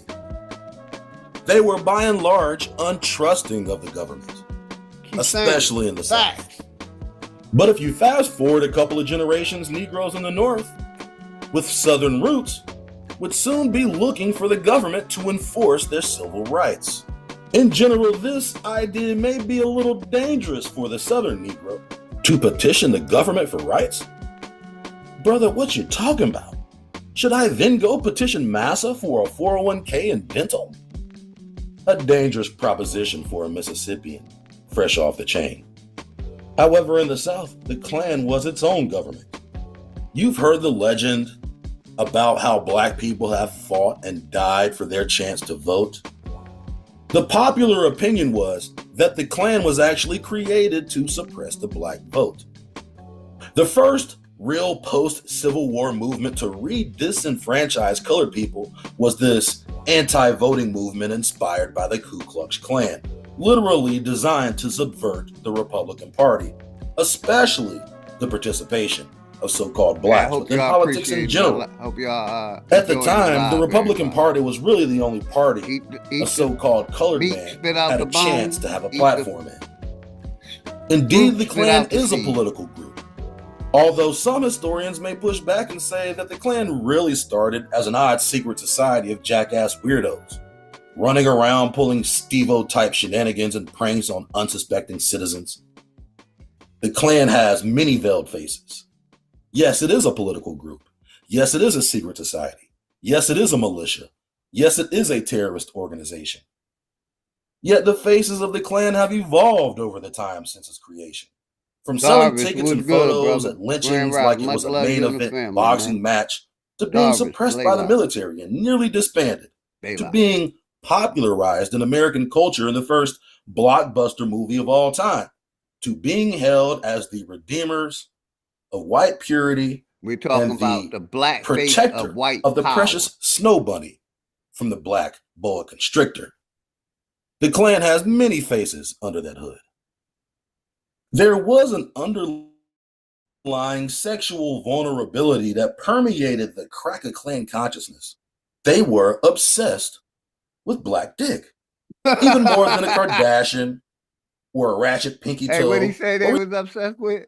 Here we go. Popularized in American culture in the first blockbuster movie of all time, to being held as the redeemers of white purity and the protector of the precious snow bunny from the black boa constrictor. The Klan has many faces under that hood. The white man, there was an underlying sexual vulnerability that permeated the black boa Klan consciousness. They were obsessed with black dick. Even more than a Kardashian, you know what they like, or a ratchet pinky toe, or even Langston Hughes. Men and the women like BBC. We gotta rewind that back one more time. Boa constrictor. The Klan has many faces under that hood. There was an underlying sexual vulnerability that permeated the cracker Klan consciousness. They were obsessed with black dick. Even more than a Kardashian, or a ratchet pinky toe, or even Langston Hughes. The Klan loved themselves some coon cock.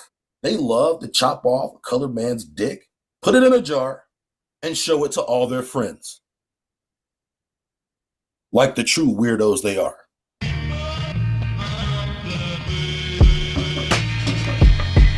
And niggas still gonna run and give them that dick, the first even though they know that they just a fetish to them. They don't want you. They want to have sex with you, like they a real sex slave. You know. Yes, man. I'm sorry. You all right, Jackie? You good? Anytime. Following the Civil War, as county and state political structures began to develop across the South, voting became an important civil act for the newly enfranchised Negroes, particularly in rural areas where Negroes would outnumber whites. Pulling together votes for the colored interest was a serious... Where Negroes outnumber whites, but we were supposed to be the minority. You see what I'm saying? That's how I said it. They lie about history. We were outnumbering them. We were the majority always. When they said we were stuck at 13%, they were lying. We were always the majority. Let me rewind that back. Here we go. Pulling together votes for the colored interest was a serious threat to the small-town white expectations for establishment. In a local election that could be decided by less than 24 votes. Let me go back. I didn't go back far enough. Or a ratchet pinky toe, or even Langston Hughes. The Klan loved themselves some coon cock. They loved to chop off a colored man's dick, put it in a jar, and show it to all their friends. Like the true weirdos they are.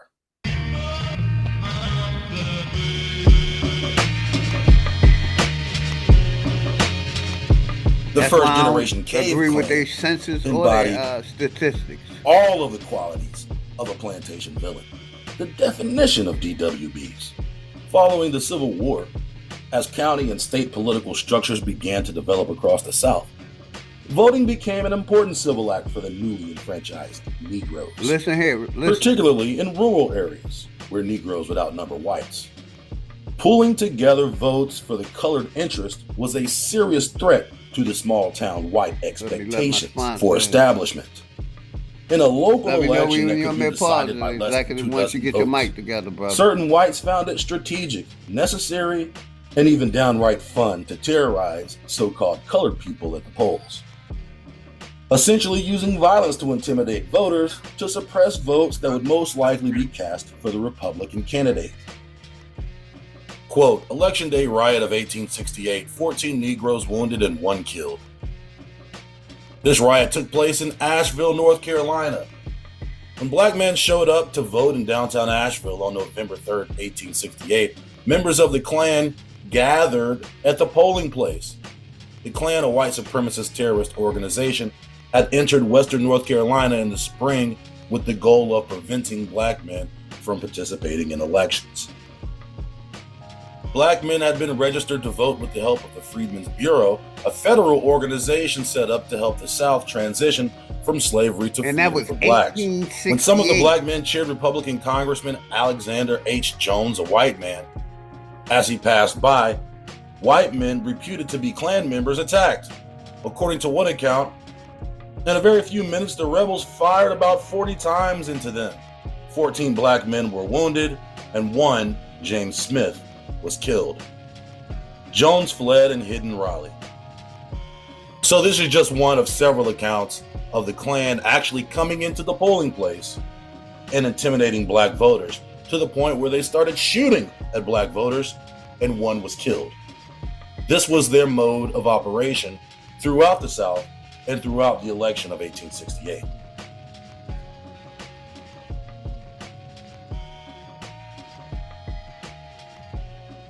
Don't look like no slaves to me.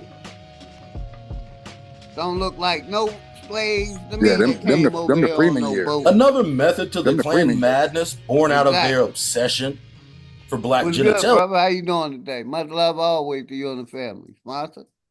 Much love, baby. You already know what it is. Yeah, them the Freeman years. For 10 years after the Civil War, yeah, there was all kind of freedom popping. But see, I don't want us confuse the KKK with the modern AB. So when you're talking about modern racism, you're talking about Aryan Brotherhood. You are talking about white nationalist gangs. The KKK, that's I don't want to confuse the two. That's cool. That's the old school stuff. That's old school, yes, sir. Yeah. And today's modern day white nationalist gangs are Aryan Brotherhood. That is a prison gang that is formed out of California. Right? They are pre-Germanic prison gangs. When I say pre-Germanic or pre-Christian, I'm saying that a KKK is a Christian religious gang. The Aryan Brotherhood that we're dealing with nowadays, they roll back before Christianity. These are pre-German dramatic gangs. When you talk about the Aryan Brotherhood and the white nationalist cults that's going on today, all right? So when you're looking at pre-Christian German gangs, now you're going to understand symbolism. And I've heard Chief Holiday doing a lot of arguing about people taking symbolism and creating languages out of them. And like that's pseudo. But we're watching it happen in real time today. the white nationalists, right? As you watch, everybody watch OG Leo play the video of me explaining about, Gildo, right? White nationalists uses this pre-Christian dramatic symbolism to communicate today and to murder black people. So you can't join Aryan Brotherhood in California, Texas, Florida, nowhere without murdering a black person. And I don't want us to confuse the old KKK with the modern Aryan Brotherhood that is making moves today. I totally agree. Yes, sir. Yeah. So we're dealing with something today called Aryan Brotherhood. And these white nationalist gangs are running the judges, the sheriffs, there are your doctors. See, every time y'all see a tattoo, you got to look at those tattoos sometime. Just because you see a cross, when you see them old dramatic ironwood crosses and stuff like that, that's letting you know that these people are religious zealots. Yeah. See, when you're dealing with pre-Christian Germans, this is when you're getting into sacrifices. Yeah. See, this is why the Germans, when they became Christians, that was part of their giving all that up. When you're talking about Aryan Brotherhood, what we're dealing with today, you are talking about white people that believe in old witchery, and they believe they need to do sacrifices, human sacrifices on different groups of people, whether they're Catholics, Jews, blacks. Yeah, let's talk about what you're talking about now is the one Willie D was talking about, the alienations, the Nazis. That's right. Willie D is talking about modern KKK stuff. But really, to be honest with you, the KKK and the Aryan Brotherhood don't even get along, right? Right. The Aryan Brotherhood is the big dog nowadays. It is a California prison gang out the 60s. When you watch that video of all those murders going on, right, from Arizona to Texas to California, through Oregon and Washington, Idaho, all the way to Alaska. That's where all the West Coast colleges are.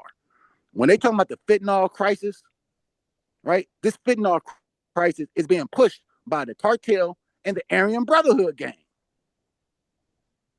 Yeah, see these Aryan Brotherhoods are the biggest gangsters in the community. We like to focus on the Crips and the Bloods. No. These Aryan Brotherhood members are the modern KKK. They're bigger than the KKK. All your local judges, all your mayors, all the major, what they call that, commercial building companies that own, all these people are Aryan Brotherhood members. Their cousins, their family members. It's just amazing that we don't have no clue on our neighbors. These people are living next door to us, teaching our children, running the schools. They are our doctors. When you get pulled over, that's in these small towns throughout the community, right, of America, you got black people dominating like 10 metropolis urban cities, right? The rest of these small towns, oh yeah, if you don't think the Aryan Brotherhood and the modern KKK has got their tentacles all across the country, well, you just lost and you're in denial of what the reality is. I totally agree. Let me shout out the chat real quick. Joseph Johnson, much love and respect. Tone, I see you out there, much love and respect. America, I modded you up, sis, always love and respect. Who else came in? I Spy, what's good, I Spy? Much love and respect. The link's pinned in the chat. Like the brother just executive session just explained earlier videos, we were talking about the alienation. A group of kicked them out of their town, and we made we voted in the chat, to play this video. We talking about the black face of white power. So, Jackie, did you want to tap in? And shout out my brother, Aboriginal Power. What's good, brother? I called you because if you didn't go live, I said, shit, I crank it up. I seen you didn't go live. So shout out my brother AP. You're welcome to hit the link. Keith Graham, what's good? Get back to the video. Peace and love to the family, everybody in the chat, everybody on the panel, especially you. Executive sessions, I have been enjoying your broadcast and what you put together. And boy, do you got that like mind, like me. Peace and love. Go ahead. Peace and love. You know, I done covered the last. I appreciate you, Jackie Brown. I appreciate you. I done covered the last 2 videos of UBTV. The other one was talking about Martin Luther King, and I'm trying to find it real quick. The name of it, but hopefully everybody good. Trying to find the name of the other video I played. I played it last time I went live. From UBTV. I'll figure the name out of it. Let me play this.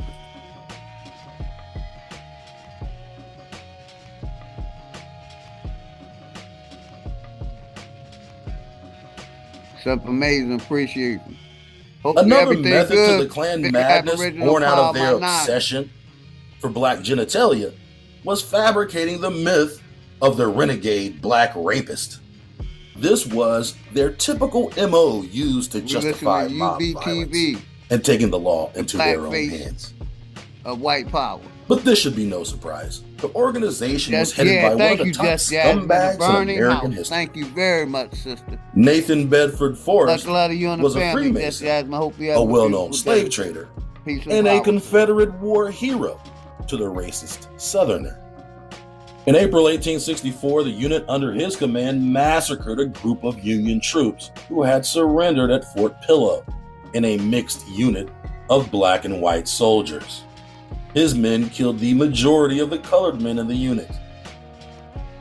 Men who were kneeling to surrender were forced to their feet and shot, while others were beaten, tortured, nailed to boards, and burned alive. Those who tried to escape were shot in the back. Forrest made it a point to treat black soldiers with more brutality. Hold on, let me pause. As a warning to the Union. How you doing this morning, brother? All well, man. You got executive sections up here. Black Power, Jackie Brown cooking.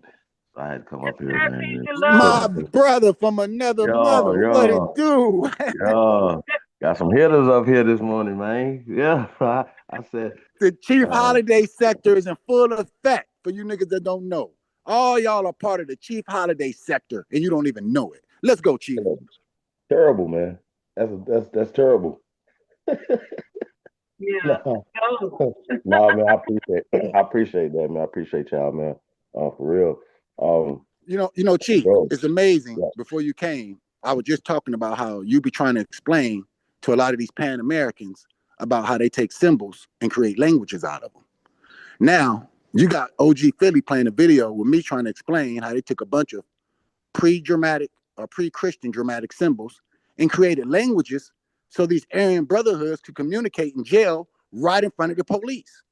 They can have whole conversations using symbols of pre-Christian German symbolism to create whole communications in modern day languages right in front of the police. But, you know, hey, Chief Holiday is trying to introduce y'all to how they can take symbols that they don't understand and create whole languages out of them. But go ahead, Chief, this your moment. No. Y'all cooking, man. So I'm just up here to add to the gumbo, man. You know what I mean? Bro, last night, man, shout out to Absolutely, man. Late. I know the video got took down long, you know what I'm saying? But he was breaking down a lot of stuff from eugenics, how eugenic movement shaped not only the educational system, but these are the same people that took over. And literally, when you're talking about the Aryan Brotherhood and the Indian people or whatever, right? We got 2 different factions that we dealing with that are fighting against each other. We know that the Aryan people, the Brotherhood, do not like Jewish people. They brought that fight over here. And so that's what we're dealing with. And we kind of got an Aryan type mindset in there right now. So I think we're going to talk about that as well. Coming from a Zionist regime to an Aryan regime. Can we say that?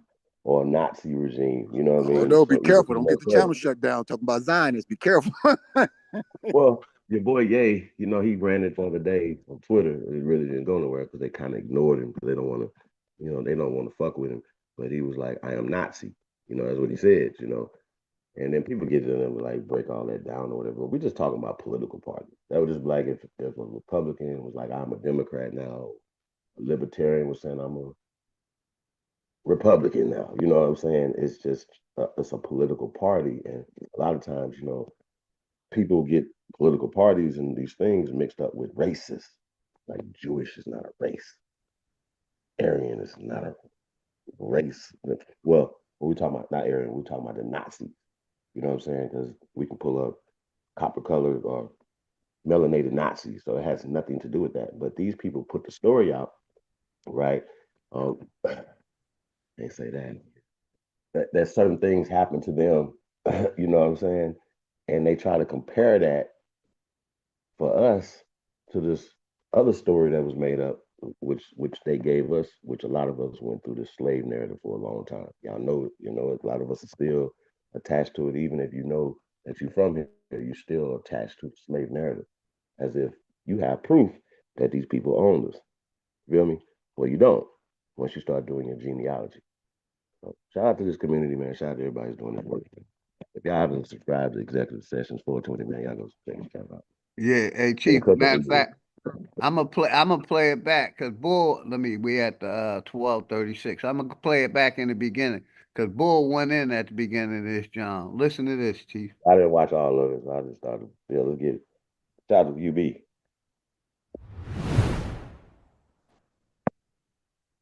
This series is dedicated to Brother Steve Coakley. And in fact, I always thought that the one who spreads the fear is as guilty of perpetrating the negativity as the one who allegedly does Our it. favorite. West Paradise for Immortal Steve Coakley. Yes, shout out to Steve Coakley. He was one of the real. Only one, not California African, but he was definitely the real. Go ahead. Yes, ma'am. I'm only play about 3 minutes of it.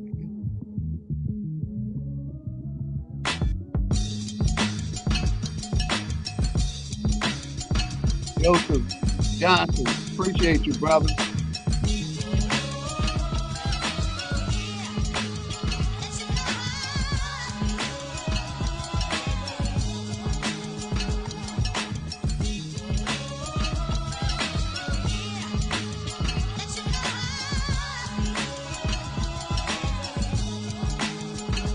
I gotta go back. Y'all seen that sign? The Nixon racist is communistic. I'm gonna pause it when it comes in. That shit, wow. Oh yeah, I missed it. Yeah, hold it. Give it about 30 seconds. It's gonna come up. I'm gonna try to pause.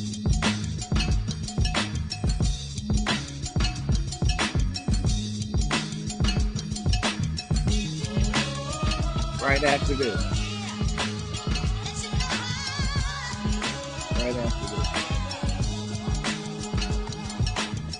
Right here, bam, when you pause. Bam, right there. Stop the mixing, race mixing. Race mixing is communistic. Now that's the eugenics. Now what is interesting about this, you guys, right?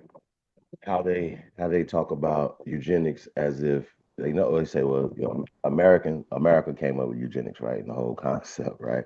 Well, it wasn't Americans, it was immigrants who came here with mindsets that they had already been implementing in Europe through these secret societies and rural societies and stuff like that.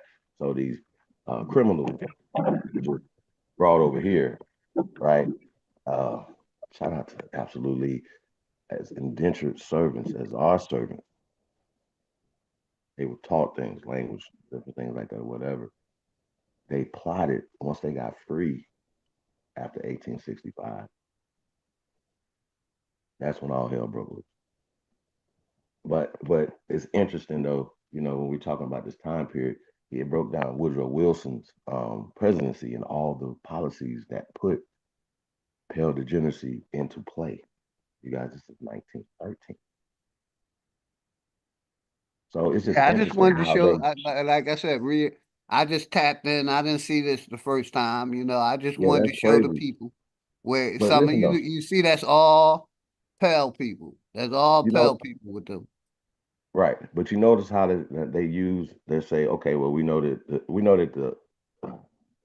the one side is using it, right? But then they'll say, well, basically, they'll say, well, Hitler was like using it, right, and start taking it or whatever. Well, what they're doing is they're mixing the dope up right now, because how are both sides using the same policy, right? So it has that right there is a part that's confusing me, because if they all came together as under this white banner, right, and they needed to band together to go against us to take over our shit, right? How's both sides of, if they both against each other, how are they both using the same tactics against us? Y'all follow me?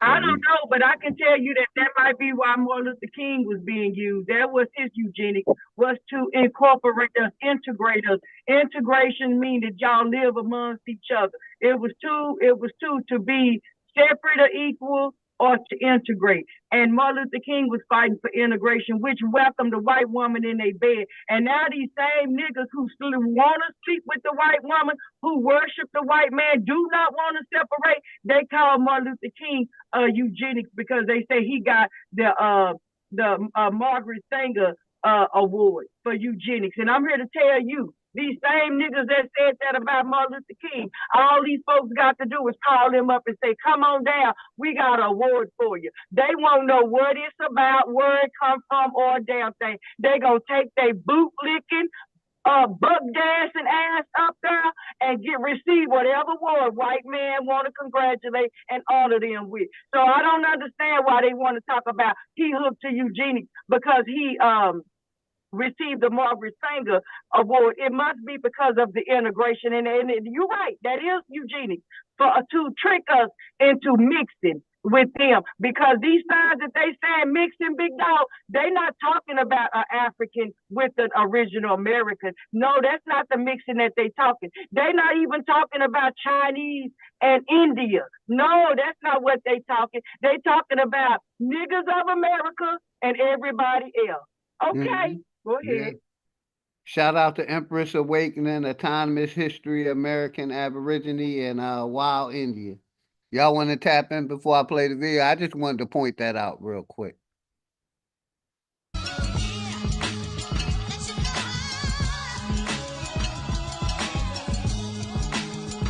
And let me know if y'all want me to pause.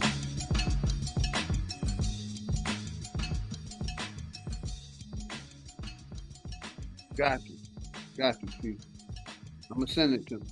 In the previous episode, we discussed the new Negro philosophy that grew out of Harlem and its connections to the Black Power and civil rights movements of the 50s and 60s. We also highlighted some of the key players in Harlem and how their roles may have began in Harlem, but found their ways to the national stage. Adam Clayton Powell was one of these key players mentioned. His voice was recognized as the most militant persona in politics, and he was endorsed and a close associate of Malcolm X.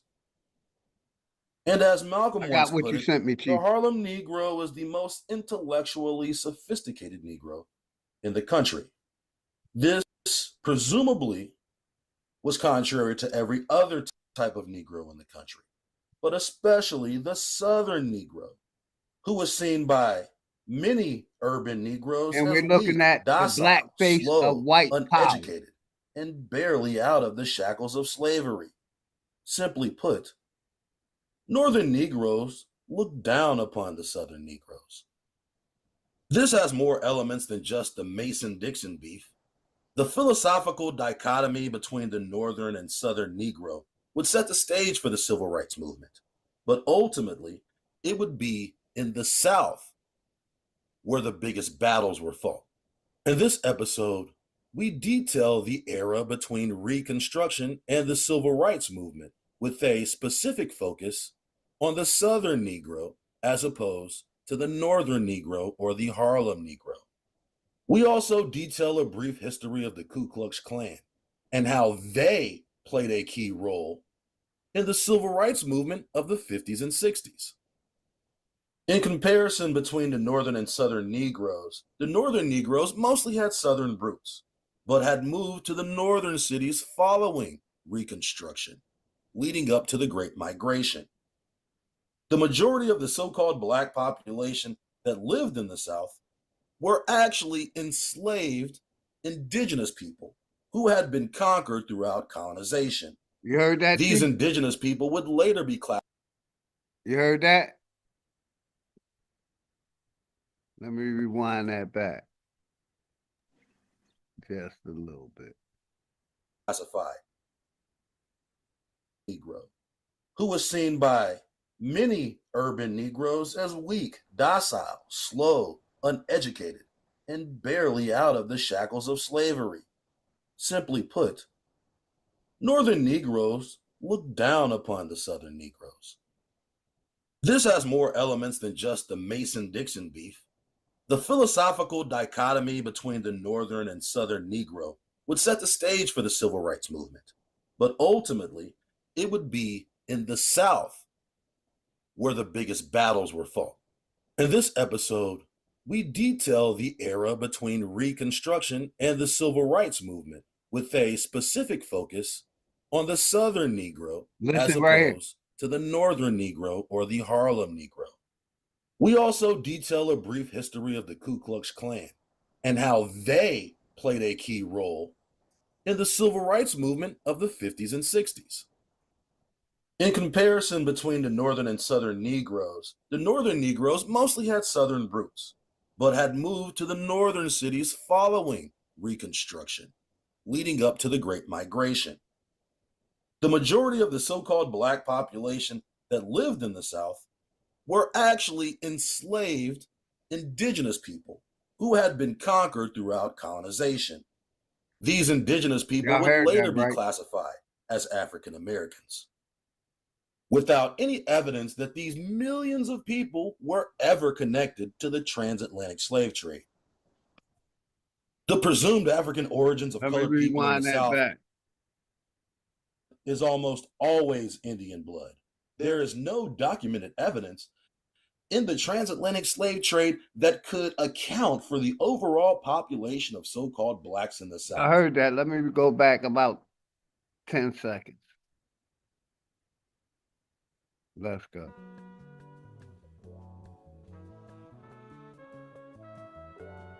I might have went forward.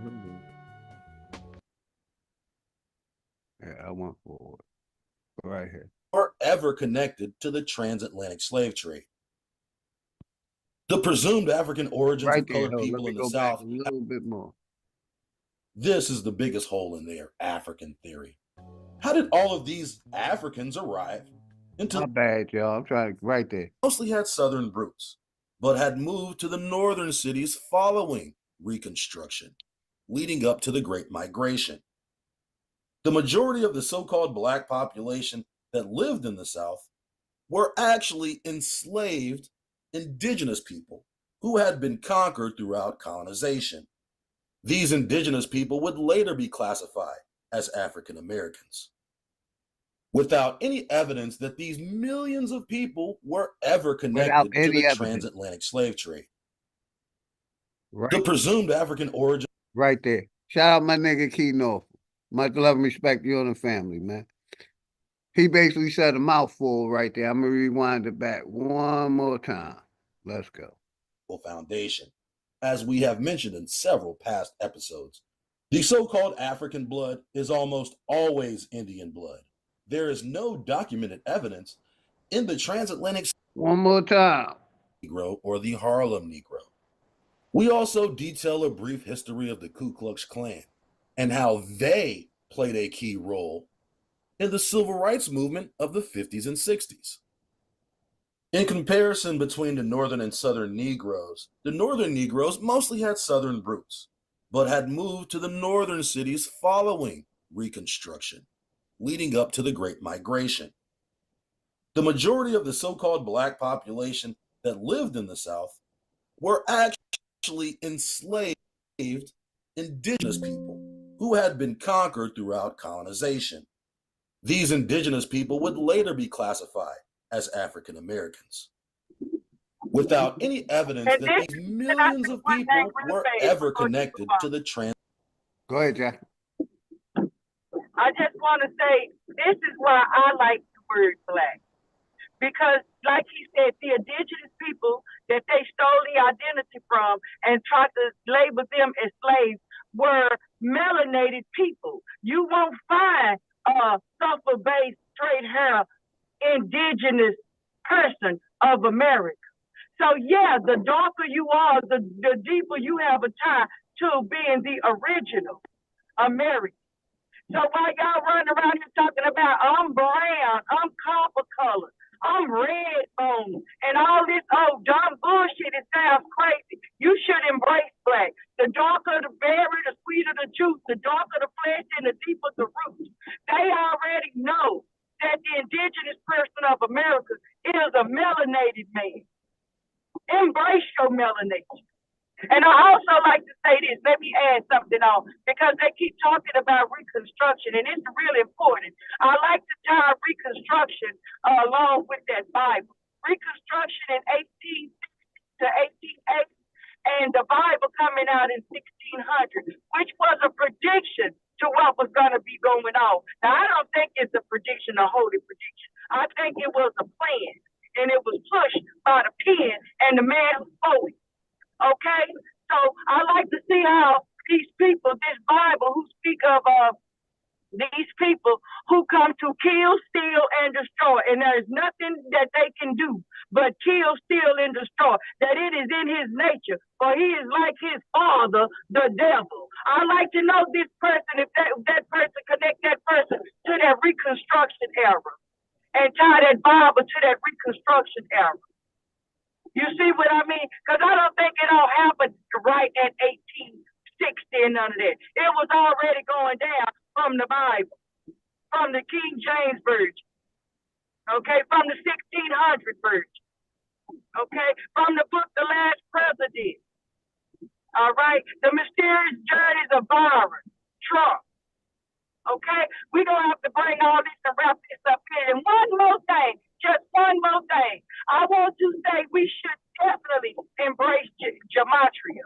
We should definitely study symbolism. Because when y'all are in doubt, when y'all sitting right in the face of the enemy and let him tell you about you, at least you can know he's the enemy because you can read his symbolism.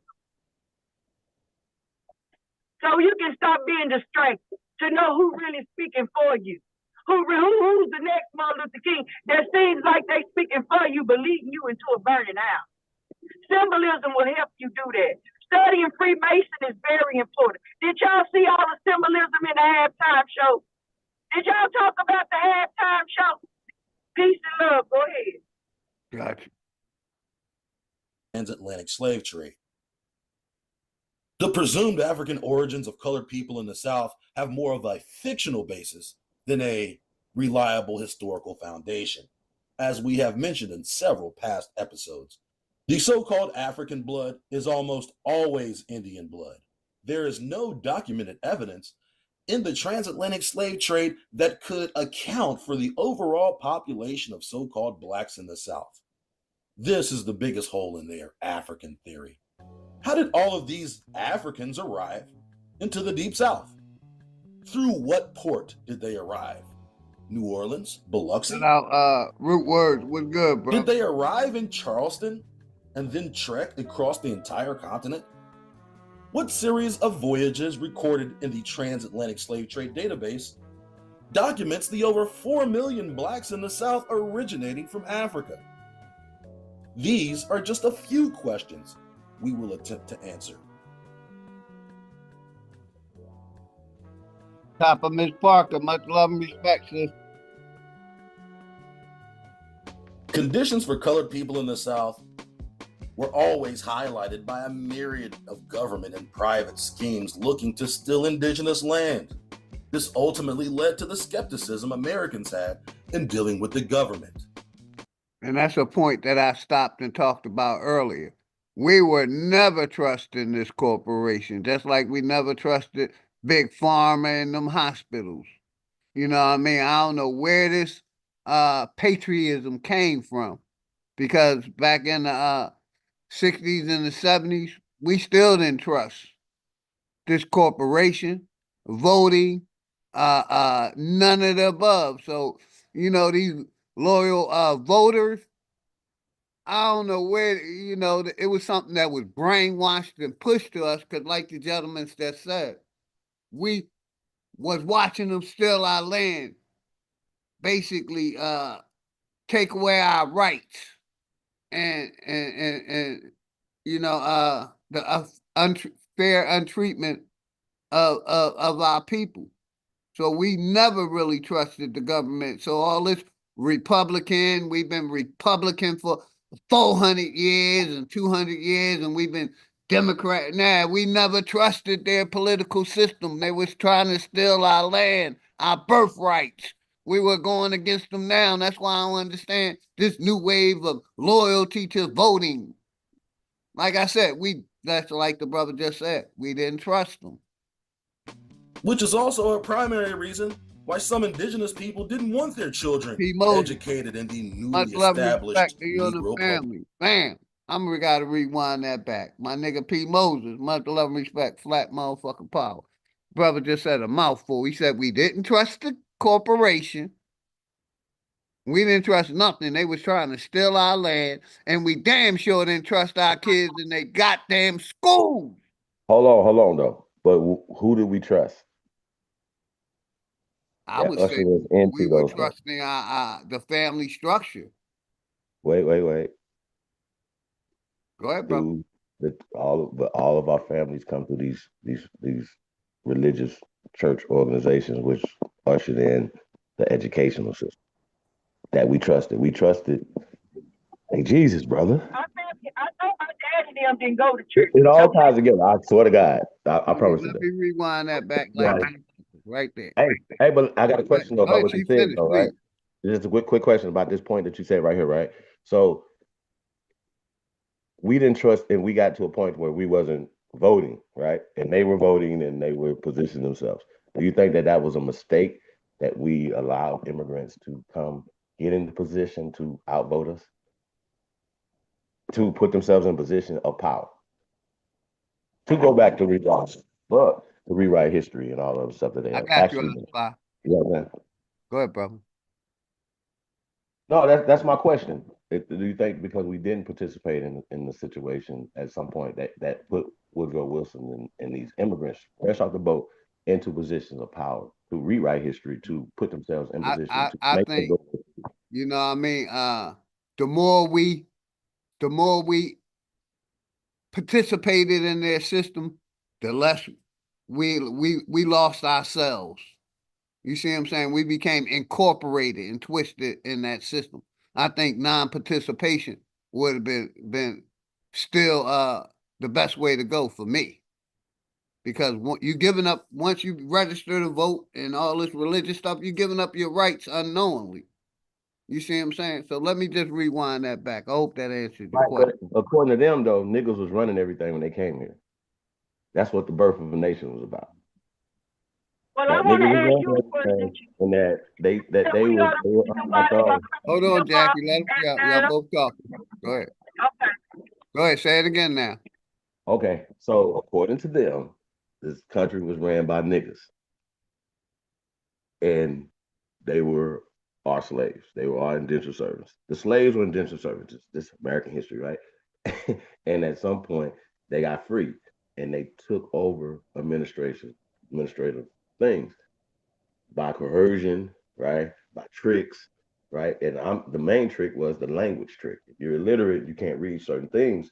Now, not that you're not smart, you just don't know this language in this form right here, right? Gotcha. Right. So we're talking about the tricks that tricked us out of position to where we're at the point now that you don't even have nobody saying, okay, in 2028, I'm running for president. Seriously, from all the people that's coming from the Democratic side or whatever, or anybody, nobody wants that job because of all the assassinations and assassination attempts and all the things that come with that, right? Yeah, I would say the hate. I mean, of course they're gonna hate because they're coming here to take your shit. So of course there's hating, especially when you got the media and the government and the newspapers putting out racist, eugenic propaganda. You understand what I'm saying? Against the people that they are actually trading places with. Because up until the 1900s, they were being lynched the most. They created prisons, nursing home, orphanages for these people. We didn't have these things here. We didn't have to lock our doors. We didn't have this. We didn't have crime. This the land. Honey. You say they were. Excuse me? I'm sorry. I'm sorry, what did you say, sis? I think she said, you said they. I was asking Chief, did he say that the white people was being lynched? Yes. Yes, absolutely. They were the criminals. They didn't have skill sets. I would say they was being imprisoned. I wouldn't say lynched. Hold on. Y'all have to do the history of lynching in America, right? So if we're going to call shootings modern day lynchings, right? If we're going to call shootings today, modern day shootings, right? The police shoot unarmed people. We're going to call those modern day lynching.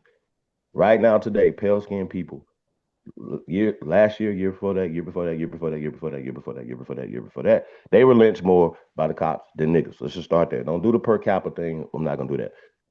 Go back in history up until the 1900s, 1910s, 1920s.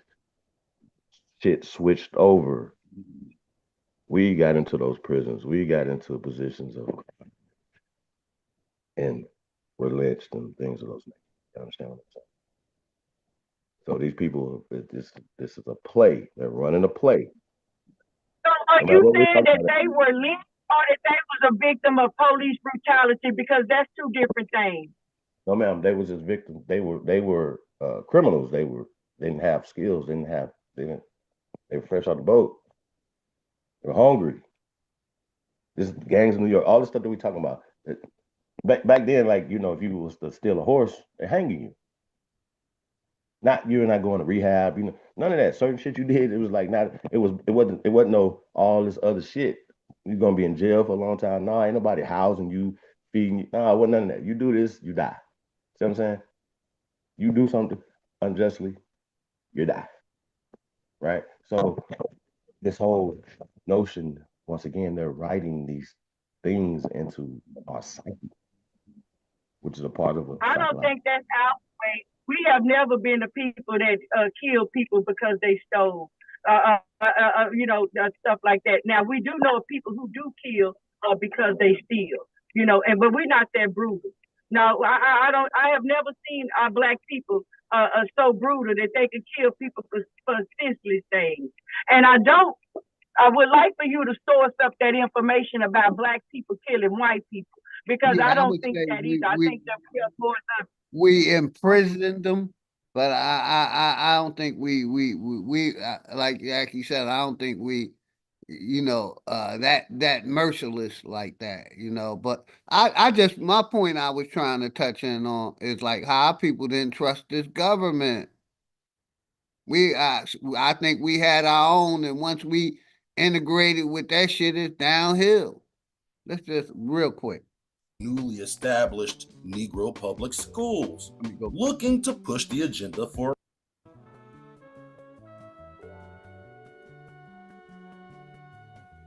conditions for colored people in the South were always highlighted by a myriad of government and private schemes looking to steal indigenous land. This ultimately led to the skepticism Americans had in dealing with the government. Right there. Which is also a primary reason why some indigenous people didn't want their children educated in the newly established Negro public schools, looking to push the agenda for Black literacy. They were by and large untrusting of the government, especially in the South. But if you fast forward a couple of generations, Negroes in the North with Southern roots would soon be looking for the government to enforce their civil rights. In general, this idea may be a little dangerous for the Southern Negro to petition the government for rights. Brother, what you talking about? Should I then go petition massa for a 401k and dental? A dangerous proposition for a Mississippian, fresh off the chain. However, in the South, the Klan was its own government. You've heard the legend about how black people have fought and died for their chance to vote. The popular opinion was that the Klan was actually created to suppress the black vote. The first real post-Civil War movement to re-disenfranchise colored people was this anti-voting movement inspired by the Ku Klux Klan, literally designed to subvert the Republican Party, especially the participation of so-called blacks within politics in general. At the time, the Republican Party was really the only party a so-called colored man had a chance to have a platform in. Indeed, the Klan is a political group, although some historians may push back and say that the Klan really started as an odd secret society of jackass. Let me go back. I want to go back to where I'm at. Hey. Far. I wanted to go back here. Hold on. I went back too far. Let's see. Where the hell am I at? Republican Congressman Alexander H. Jones, a white man. Hold on. All right, let me go back. I just want to stop it at a certain point. Right in here. When Chief was talking about we had political power. In the spring, right with the goal of preventing black men from participating in elections. Right in here. Black men had been registered to vote with the help of the Freedmen's Bureau, a federal organization set up to help the South transition from slavery to freedom for blacks. When some of the black men cheered Republican Congressman Alexander H. Jones, a white man, as he passed by, white men reputed to be Klan members attacked. According to one account, in a very few minutes, the rebels fired about 40 times into them. 14 black men were wounded, and one, James Smith, was killed. Jones fled and hid in Raleigh. So this is just one of several accounts of the Klan actually coming into the polling place and intimidating black voters to the point where they started shooting at black voters and one was killed. This was their mode of operation throughout the South and throughout the election of 1868. This is the part people saying we had power, and that's what I was talking about. We were the heads of state and different stuff, right in here. Right. But they want to act like it's just in the South, though. It's just like the South. The reason why we were in these positions, this is after so-called slavery, right? I don't believe in slavery, but if they owned us, why would niggas be in these positions? Oh, new slaves, of new free people got into these positions. No, man, that's not true. That's not true at all. These people wasn't there. You physically have to be somewhere to have something. And also, wow, I don't have to tell y'all why we don't see Native American, because it's not a thing. That thing, and this is just the 1860s is modern conversations. We act like it's ancient history. No, it's not. But their narratives is the way they're spinning stuff. Black, this, white. That's not there. Black and white's not there. So they're pushing these terminologies, pushing these systems, you know what I'm saying, of racism, even back in time, back in our psyches. So, and it just defies the law of gravity, you know what I mean? But what happens after Reconstruction time period, you know what I'm saying? We're talking early 1900s when this happened, when the change happened. That's just what it is, and how did it change? Why people have those attitudes? Well, I don't want to run for governor of Louisiana. Feel me? Now they might run for mayor because you feel a little bit more insulated because you got more people, But governor, nah, you gotta go out to those rural areas and whoop. Fuck that. We want all our shit, bro. We gotta stop allowing other people who don't have America and America's best interest at heart running shit. That's a fact. I don't give a fuck what nobody talking about. So this movie right here, this is from a clip. I think that's Birth of a Nation right there. Now here's what's going so crazy, right? The people that were supposed to be black in the movie, pale skins and blackface. Blackface, yeah, that's what they did right here. Another movie. So just want to point that out, man. So yeah, dodge the bullshit, man. Great Smoke was good, brother. Go ahead, Chief. Yeah, y'all dodge the bullshit. Shout out to UB, man. He do his thing all the time. We'll talk. Yeah, shout out my brother Straight Smoke. Much love and respect to you and the family. Another method to the Klan madness born out of their obsession for black genitalia was fabricating the myth of the renegade black rapist. This was their typical MO used to justify mob violence and taking the law into their own hands. But this should be no surprise. The organization was headed by one of the top scumbags in American history. Nathan Bedford Forrest was a Freemason, a well-known slave trader, and a Confederate war hero to the racist Southerner. In April 1864, the unit under his command massacred a group of Union troops who had surrendered at Fort Pillow in a mixed unit of black and white soldiers. His men killed the majority of the colored men in the unit. Men who were kneeling to surrender were forced to their feet and shot, while others were beaten, tortured, nailed to boards, and burned alive. Those who tried to escape were shot in the back. Forrest made it a point to treat black soldiers with more brutality, as a warning to the Union Army about using colored troops. Northerners saw him as a slave-driving war criminal. Southerners saw him as a hero. This led to him being chosen as the first Grand Wizard of the Ku Klux Klan, even without the knowledge that he had been nominated or chosen. Forrest was also a key figure in the Battle of Selma, which he lost a century before Bloody Sunday. Forrest and his men surrendered in Selma, but the gentlemen of the Union Army decided not to shoot them in the face or torture them, as they had done at the Fort Pillow massacre. His time in the Klan began around 1867. The group had already been created the previous year and found him qualified to be its first Grand Wizard. Wow. Killing niggas on a whim was his top qualification, a character trait Confederate cavemen could stand behind. He quickly began terrorizing. I just want to say, did you hear the nature of the beast?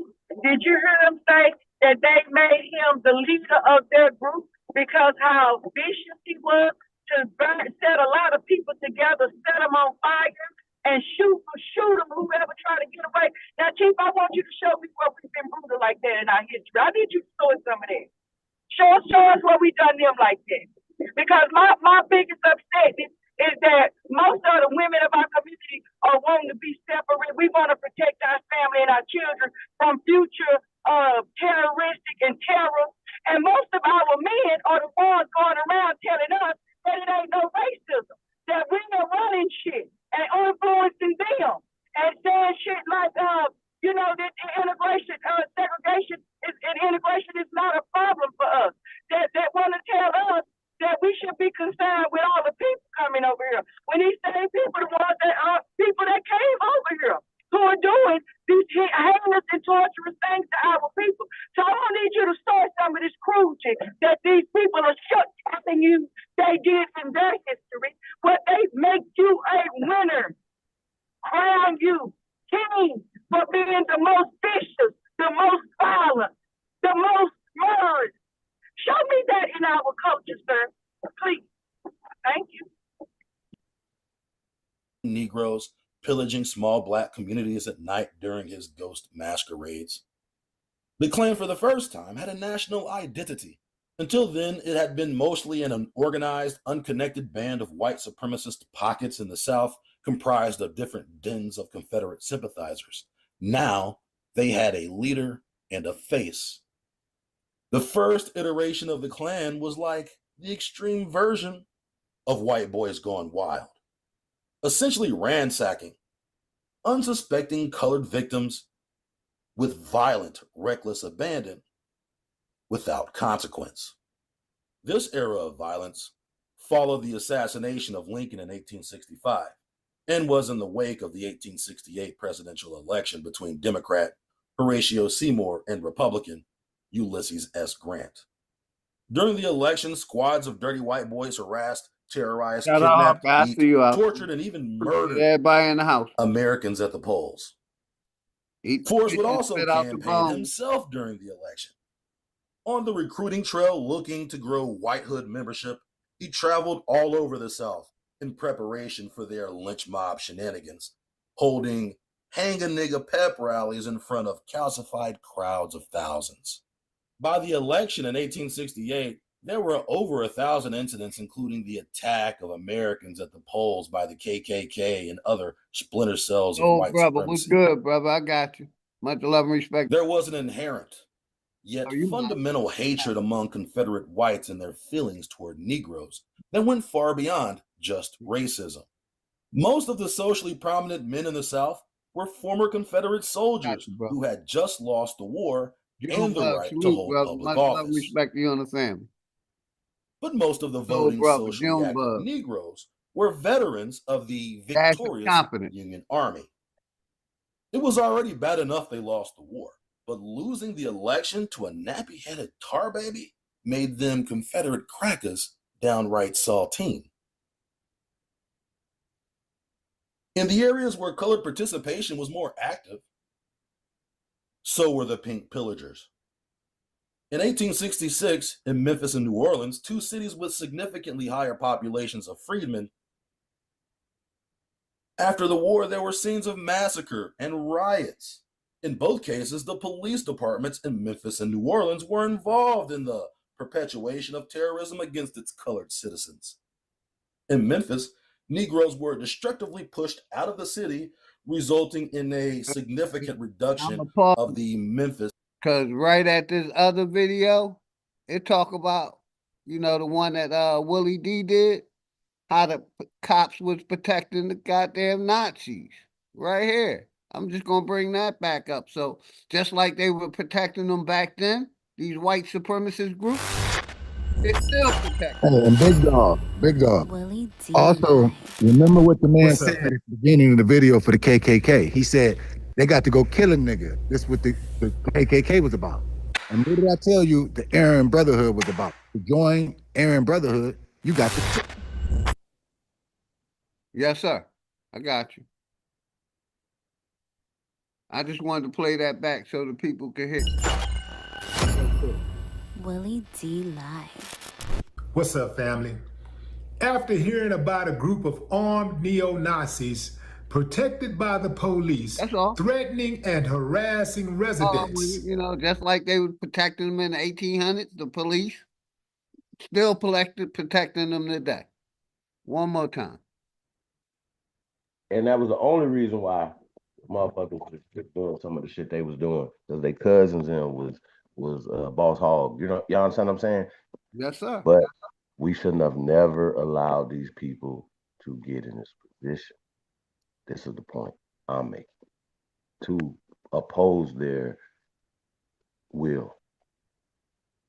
I definitely agree with Whether that. it's on paperwork, everything. Like somebody pull out a paper and say, hey, nigga, we don't give a fuck. But the piece of paper deputize somebody. Oh, like, hey, these guys are deputized. So now whatever they do is sanctioned by the municipality, or even bigger, by the government at large. You know what I'm saying? So this is what we're dealing with today, and we've been dealing with it when they came off the boats. However they came off, and then it was ironic, you know, if you look at when you hear the word slave, for me, I see Slavonic people. I don't see myself anymore. Psychologically, I don't go to sleep with grandeurs of slavery in my sleep, motherfuckers. Wake the fuck up. Words that you use consciously, I think that they're even worse when you sleep. Because you think the same way that you speak in your dreams the same way that you think in your consciousness. If you can't manifest power,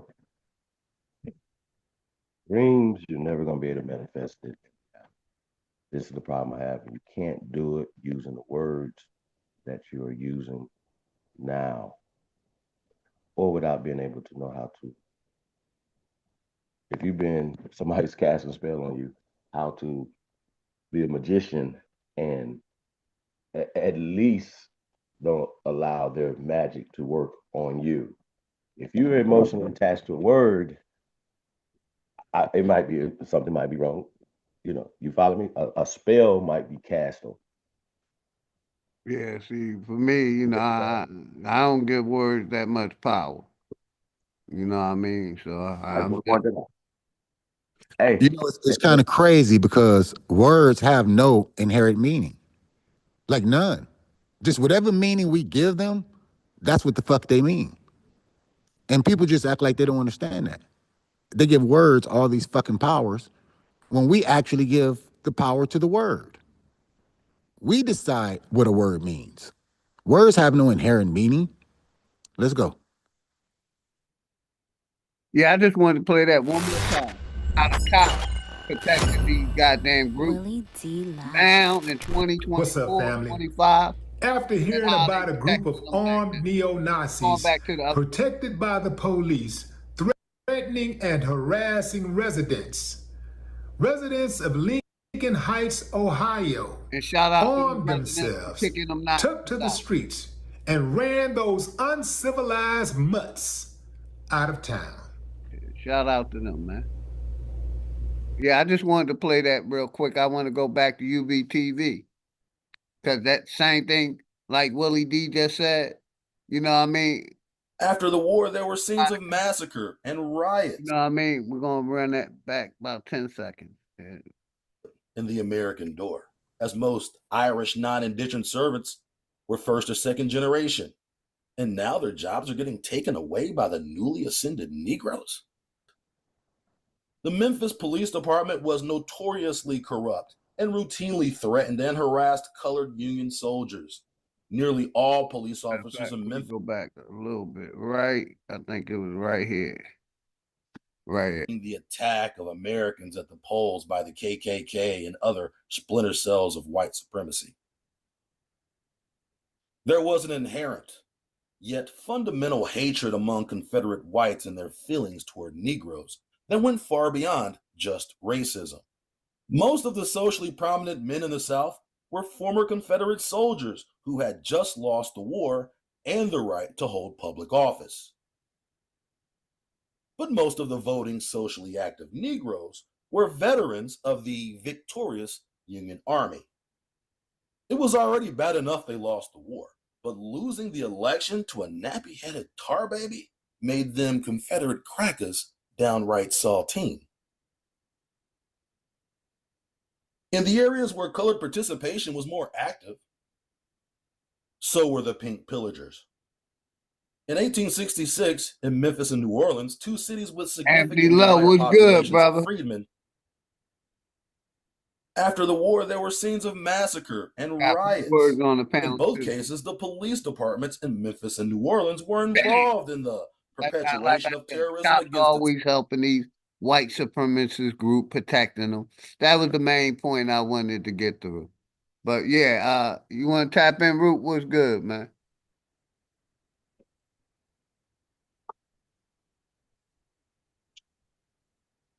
Salute, OG. Hawkeye, what's good, bro? Much love and respect to you and the family. Peace, brother. Peace to you. Peace to everyone. Oh, that was Hawkeye letting. I thought I let him Root words. Go ahead, brother. You got it. No, I'm just listening. I'm just observing. I ain't jumping off the porch. I got you, Root. My bad. Yeah, like I said. Well, no, I want to say this. I'm sorry, OG. I do want to say one thing. My bad. I want to say I'm glad you're showing this, because with these different groups, a lot of our people think there's no racism or there's no white supremacy or anything in that nature, and it shows, right? And when it comes down to anybody who was outside or dealing with certain things, you know what it is. That's why when you see a lot of them white boys with them tattoos, you better be on point. Because a lot of them tattoos mean something. See, we do shit and be ignorant and dumb down and don't know what the hell we doing. A lot of people who got tattoos on them, that shit means something, man.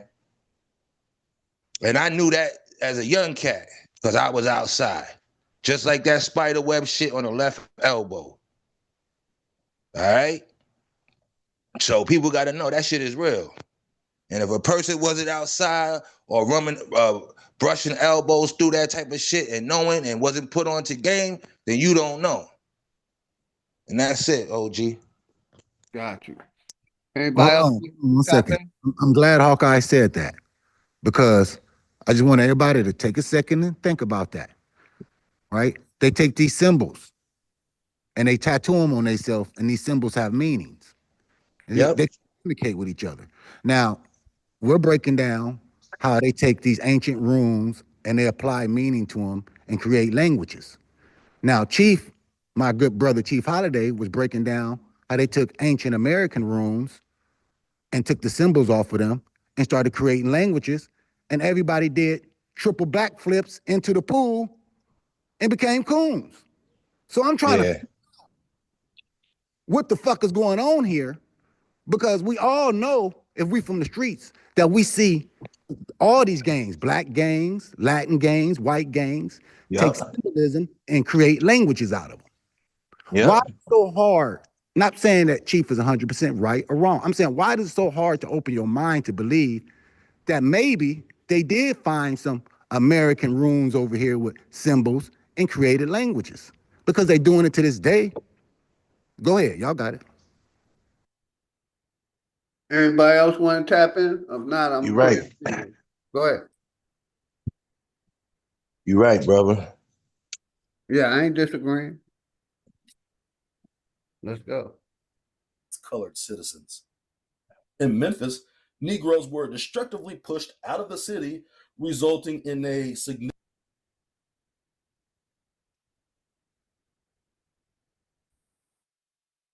reduction of the Memphis Negro population. Men were tortured, beaten, and killed. Women were raped. Homes, schools, and churches were burned. But there was also another underlying factor to this bad blood: the hate Irish immigrants had for the newly enfranchised Americans. The Irish were just getting their foot in the American door, as most Irish non-indentured servants were first or second generation, and now their jobs are getting taken away by the newly ascended Negroes. The Memphis Police Department was notoriously corrupt and routinely threatened and harassed colored Union soldiers. Nearly all police officers in Memphis at the time were Irish immigrants. These Mickey Fickies got their willies wet tormenting Negroes, so they took special exception to seeing Negroes in uniform wielding firearms, who would at times intervene when the police would senselessly beat citizens in the streets. The consequence of this tension between Irish police officers and Black Union soldiers led to the 1866 massacre. Other areas were also affected by other forms of mob violence.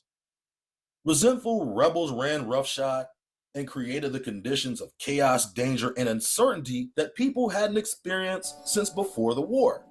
Because now the recently emancipated people who are being threatened now have arms. This always instilled within whites fear of Black retribution.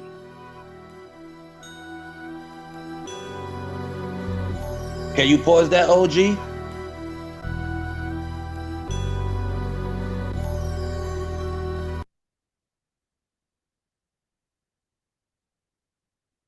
You there, OG? Go ahead, you got it. I paused. Y'all got it. Now, I'm glad you're showing this, because you got a lot of our people in this community acting like everything was paperwork, like it was no violence. And this is what I've been trying to tell our people. Yeah, the Irish played a lot of that shit. I don't know what we get in this kumbaya, like they just use paperwork. No, it was violence involved, man. That's what I'm saying. You know that Philly being up north. We had our shit up here, but people don't realize we beat that ass up north. So niggas can talk about the up north and this and this and that. We ain't got that problem no more up here, because we beat that ass. We had to deal with the Irish and the Italians. Then we had to deal with some of the Latinos that came over here, or anybody who was racist. But in the 80s, come on, man. That's what I said. Hip hop and all of that shit changed that shit, because it was a different generation of kids now who was bringing guns to school, who was outside, who wasn't worried about the cops or the Irish or the Italian man. You know what I'm saying? So I don't know where a lot of this shit come from. Like, oh, nah, they didn't do this. Yeah, they was. They was. And all of our people ain't violent or fighting back like that. It's just like nowadays. Everybody's not on our frequency. Like, what's so hard to see? It's the same shit, man. Every family didn't fight for their land. And the list goes on. That's all I wanted to say, OG. That's it. Got anybody else want to tap in? Everything moves through violence. Ain't nothing been moved through no paperwork. Period. You ain't lied. Yeah, bro. I like how you said that. You right. And I'm like, how you think they could keep a fist control? How you think they could keep control of things without violence? That's what makes the markets move. Right now, this new generation, they call it clout. But it's the same thing, man. It's it's so cold, Hawkeye. You sowing the money. I watch content creators sit around and use the word cuz, and they supposed to be master teachers. And they cuz this, cuz that. And I'm looking at it like you using language that was created out of some violence, some evil violence. Right. And perpetuating it. And so you're 100% right. Violence is the main contributor to movement. Yeah. That's why the young people are so involved. Because you got that energy. As you get older, just look at it. After a certain while, you be like, that's why it's important to, that's why upbringing is important and being connected with our younger people, the youth. See, that's why we don't have any movements no more, because they destroyed our youth by us destroying our communities. They had to do that through music, through image, through TV, whatever the case. Single mothers, whatever the situation is. They had to break that nucleus up. So now you got the young people that don't want to hear that shit. Oh, I'm just chasing the bag. They don't care what the ancestors did. Right? It's easy to say, oh, now that nigga was a sellout, this and this and that. You don't know what it was like in the 60s. Y'all better be talking to y'all parents and y'all grandparents. Because a lot of people would be talking some disrespectful shit, man. A lot of motherfuckers couldn't make it in them days. That's living around now. Especially the way a lot of people are soft right now. Come on, man. I'm agreeing with you. I mean, you know why? Because what I'm saying is that I believe the government used some of the worst young creators of our generation, the young gangs in LA, and they use that and propagized it to spread all throughout the country, just to break down the up and coming black young men and women that was coming up.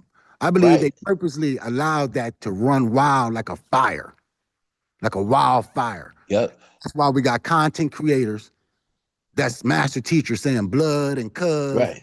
And I don't mean blood like in my brother, like they was using it originally, like in but like in this gang way, this LA. So no different than the white gangs we talking about, the Aryan brotherhoods that create their languages and create their symbol. We got these same blacks in Los Angeles, California, a bunch of teenagers. That's what's so sad about it. And they all on Adam 22. Created a language and symbols and a culture. And to this day, I believe the government allowed that to run like a wildfire on purpose. Because how do I know? We got people all in New York saying cuz and blood and following a bunch of teenagers. I'm talking about grown men. Yeah. I remember when Bloods came to New York. A bunch of lost little I wish I would let my teenager create some shit and give it to me. See, this is what we Ooh, that's deep, brother. That's deep. Go ahead, Hawkeye. No, that's deep what you said. Yeah, I remember when Bloods came to New York. It was like my generation who brought that shit in. And it came from Rikers Island and up north.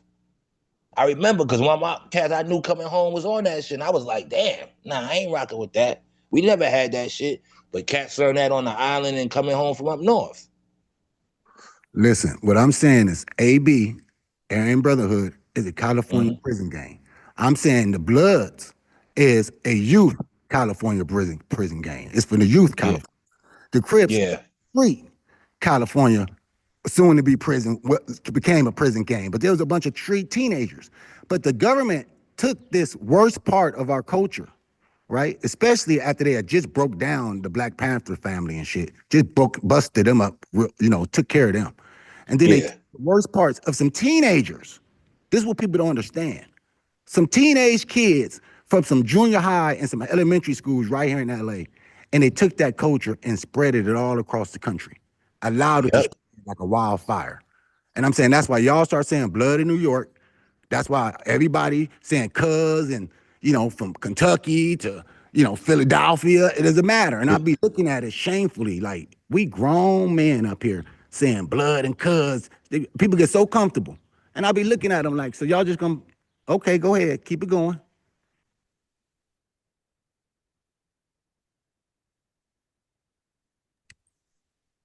Following behind some teenagers. That's the part people don't understand.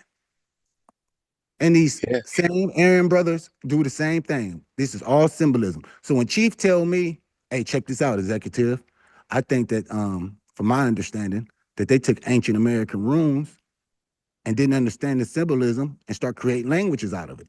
Whether I believe them or not, I'm gonna take a pause and be like, shit, it's possible because they're doing it right here in our face. Right.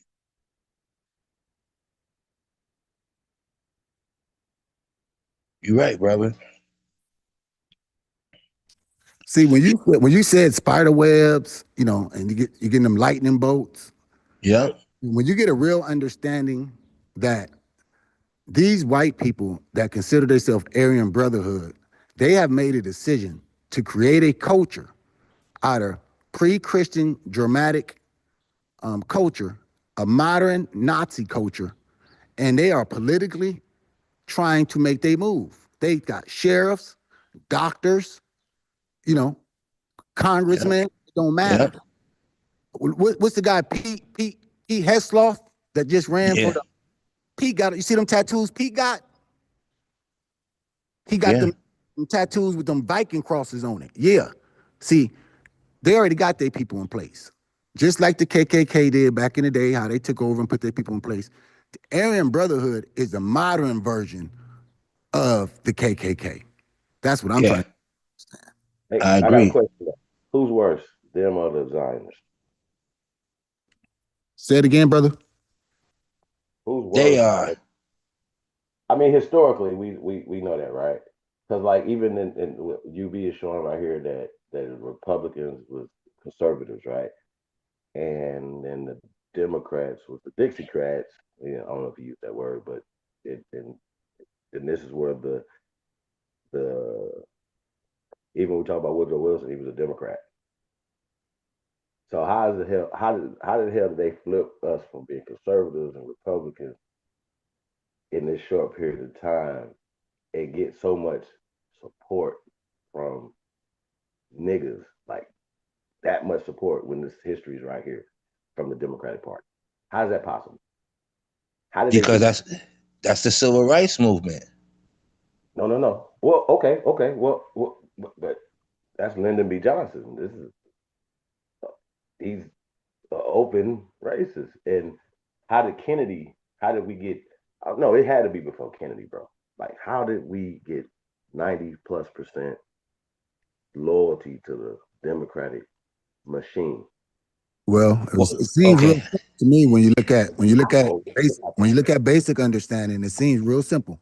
Martin Luther King, Michael King, who became Martin King, his father, right? Martin Luther King Sr. was the most powerful preacher in the South. If you know anything about his history, very powerful man. And back then, a lot of the blacks voted according to blocks, according to how their preacher told them to vote. Now, when Martin Luther King went to jail in Alabama for driving on a out-of-state license, and they sent him to the penitentiary, right? They sent him to the penitentiary for driving on an out-of-state license. The hit was in. This is when you get Martin Luther King Sr. or Michael King Sr. starting to make deals with the Kennedys, trying to get the black vote with the Kennedys to help get his son out of jail. Because Martin, he wasn't built to be sitting in jail. That he wasn't built for that. You know what I mean? Right. It ain't like Malcolm came out of jail. So they was trying to kill that man. So his daddy, he took the whole black card and took it to the Democratic Party in exchange for getting his son out of jail. And I believe in the Democrat leadership the Dixiecrats got so upset that they knocked down Kennedy as soon as he came into Texas. Absolutely. That's what I believe. Right. And I want to say this. Sleep. I see you out there, Wolf. My bad. I was doing something else. Y'all got it. Shout out. I wanted to add this. You're right, brother. I agree. And then the thing about it is another one. We wasn't really loyal to Democrats at first, Chief. I would say that shit started with the Clintons. He played a set because a lot of people was like, "Oh, he the first black president." Right? Yeah, We said that it definitely said earlier in that video. We didn't trust the government like that, and right. From my understanding, my people definitely did. No, our church leaders made those decisions for us back in those days. This is what your preachers or your pastor, they helped you with those decisions back in those days. Yeah, you just down balloted everything that they said, right? So we know that the 501c programs and all that came up. Hey, bro, Woodrow Wilson, Democrats, like, bro, y'all got to pay attention. How we give them 96% of our vote. Like the brother said, the church. And then the celebrities. People really got y'all. So y'all telling me that people trust the pastor more than they wallets, more than what's really going. So we just vote against our interests blindly. That's what you're saying. Yeah. We just Democrats, no matter what. Hey, I think our people is overwhelmed. Yeah, nigga, what's so hard to believe about that? That religion got them that blinded. How? That's why a lot of families they rock with the church. Program. Right, because they had the college kids and they just the church. You gotta look at the whole. Yeah, they love Hollywood just like the pastor. They love the whole Joe embodiment. Man, our people will kill you over Jesus quicker than anything else. Besides stepping on their tell them, big dog. Tell them again, big dog. Over your best interest, though? Over your family's interest? Yeah, a lot of families is broken up, Chief. Tell you something stupid. Most people know, bro. No, y'all telling me that we get it. What you gotta understand, Martin Luther King's daddy, he put his child. Listen, they came and separated family, and you saw how people would do with religion because the religion told everybody to take that jab, right? And your family told you couldn't come around if you didn't have it because they believed in what Pastor and what Joe Biden was saying more than they did you. And they separated your black ass. You couldn't come around Christian folks if you didn't have that jab. Go ahead. Then you had another group of people. Hold up real quick. That was a powerful goddamn statement, Jackie. God damn. And then you had another group of people saying, "Don't come around if you do got the pokey." Right? So that was two sides now. Saying, "Nah, don't come around if you got that shit, if you caught up with that." So they keep us divided. That's that Willie Lynch shit. Let me ask you a question. Let me ask you a question, Guy and Chief and Jack Abraham. How many of you guys, what percentage of the Aryan Brotherhood you believe took that jab? I would say depends. 0. Right. Yeah, I say 0 too. But some of them are dumb and they caught up. But yeah, I would say 0. They took that shit. They don't trust the system either. What you mean? Yeah. They know. Think about it. I would say very low percentage. I ain't gonna say 0 like Hawkeye said. I give it 15% on honesty. Yeah, I say a little bit. That's still. Fauci look like a fucking. And that's just like real quick. Like a Brotherhood. A lot of those billionaires. I give y'all this. Hold on. Give y'all the same question back. How many of those billionaires you think took that shot? Oh, none of them took it. None of them took it. That's my point. Y'all got it. Jews, much love, Jews. None of them took that shit. That's for us. How many do the black hats you think took that? Oh, now they not taking it. They got religious exempt. Yeah, they were controlling the CDC. Yeah, they got that letter. Yeah, they're not taking it. They're making it for you though. Get out of here. Now, ultimately though, is Fauci guilty? Were they guilty? Were they wrong? Absolutely yes. And now he got a pardon from Biden before he got sentenced or even put on trial. So Fauci is guilty. Like, so they were wrong. Let's just we can hopefully say that. Hey, they were wrong. He had to pardon Fauci. Nigga, this nigga might be responsible for gain of function science with the Chinese that might have killed a population, a portion of the population of the earth. Yeah, he had to give him a pre-pardon, brother. Pre-pardon. Yeah. And real quick, Chief talked about, religion, I'm saying it's that strong because they push it when a baby is born, a baby don't know nothing about no God. All they know about is mom and dad. But once we from a child, they brainwash our people with that God and Jesus, and basically it became a fear. If God is real, I'm fair. You know what I mean? And fair, been controlling our people. Fair and what's the other word I'm trying to use? Faith and hope. That's what keeps people with that. Without it, society wouldn't have nothing. And the word I'm trying to think of, it'll come to me in a minute. But yeah, that's one thing, Chief. Superstitious. Most of our people is very superstitious. So we hold on to that, belief that all that shit is real in the afterlife. But yeah, that religion was used, religion and education, man. He tapped into both of them. Like I always say, the South had the Bible Belt. The North had the religion, but they also had the education system. The education system was down south and West Coast, but it was major Bible Belt down south. Knock these niggas in the head with religion, still indoctrinate them with education, and mainly it was both of the same up north too. I ain't giving North and West no passes either because they got hit with both of them too. It's education and religion. But yeah, that religion, Chief, man, it's it's powerful like that, right? After generation, fear mongering. But y'all I seen it yesterday with I am. It's like talking to a child that believes in Santa. Like I say, there's no disrespect to nobody. I'm very spiritual. It's just, like, no. Yeah, we got to look at it. How they changed even changing King James Bible to English within the 20th century. Documented. We have channels that was taken down. And a lot of stuff like they wipe shit off the internet, bro. So the reconfigure stuff, go back through and go dig through this stuff, man. It's just not surface stuff because they changed it. If they changed history, right, and they rewrote it, then dissecting that and going through and finding stuff that they burned it, hid, all the stuff is absolutely hard. So sometimes you got to dig deep within you. Like it's shit we know that we gotta. What I do, I know shit, and then I have to. Well, when I was doing this research, right, to prove to everybody else, I had to find pale skins, anthropologists, archaeologists, different people, and I was finding like everybody was saying the same thing, but they wasn't saying it socially. I was like, well, this is the science. Scientists are saying that this is a Negro continent. We've always been here. That's what the Crusades did. And they bypassed these things.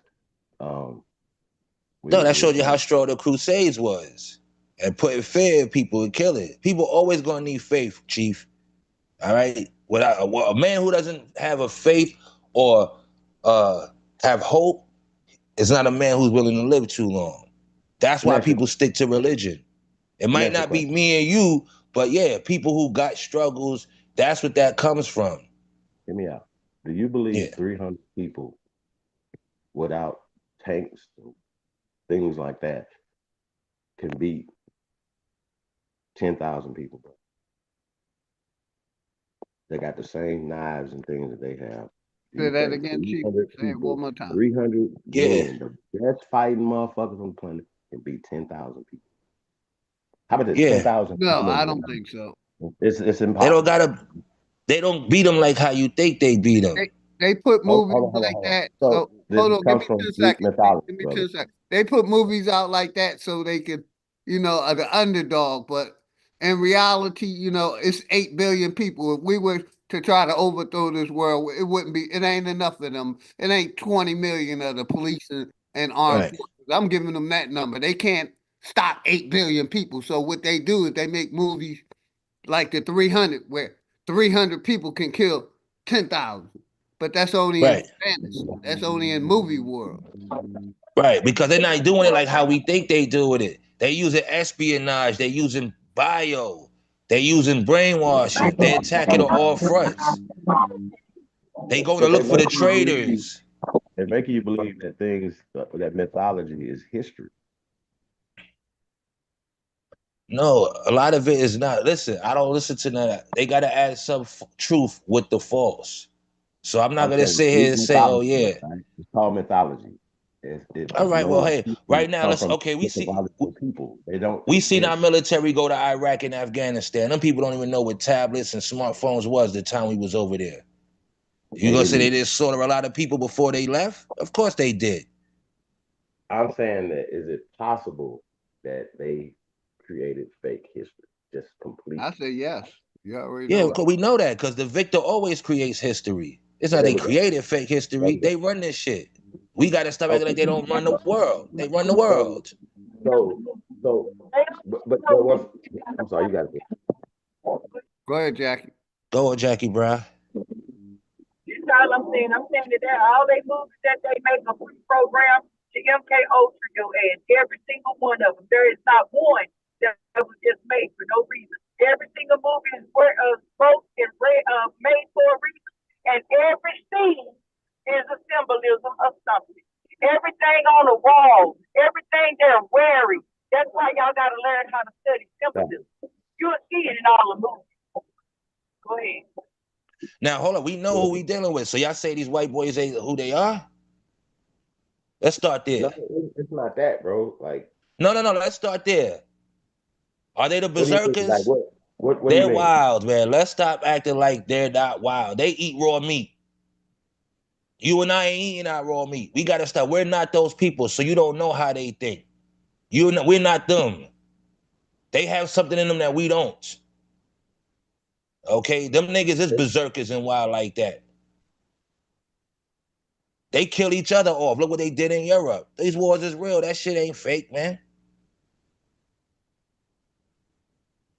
We ain't saying the wars. We saying a lot those religious texts that our people believe in. And Oh real yeah, quick, yeah. let me root words. What's good, man? You've been awfully quiet over there. Welcome to the platform. Hopefully What everything up, good Root? with the family this grand afternoon. What up, Good night, Root? brother. He might be doing something else. I know he's been quiet. Root words normally tap in. But let's play a little bit of this. Y'all want me to pause and let me know.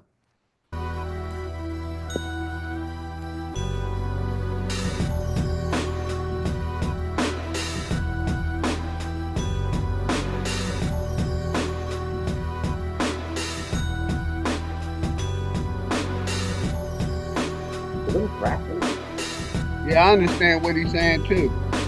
Big Chief All American. You know what Chief says?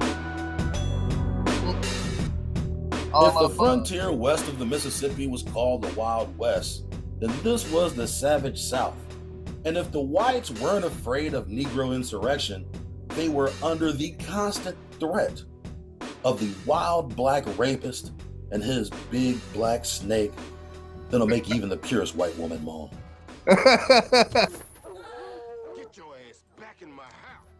And them good old boys would stop at nothing to keep those mangy moon cricket claws off Bessie's milky white skin. And if that meant they had to fabricate rape narratives, so be it. Them boys were running wild. So wild that after Grant won the presidency, he sent the military down south to corral the Klan and their cronies. This act is monumental for being possibly the first time the American government intervened against whites for the protection of so-called blacks. After the military was sent by Grant, the Klan was thwarted, but was not completely destroyed. The members were still out there pulling stunts, but their power had been greatly diminished. This marks the end of the first KKK era. However, the Klan would rise again. Much love, sis. You and the family. Everybody Can you pause that, OG? Well, I got you.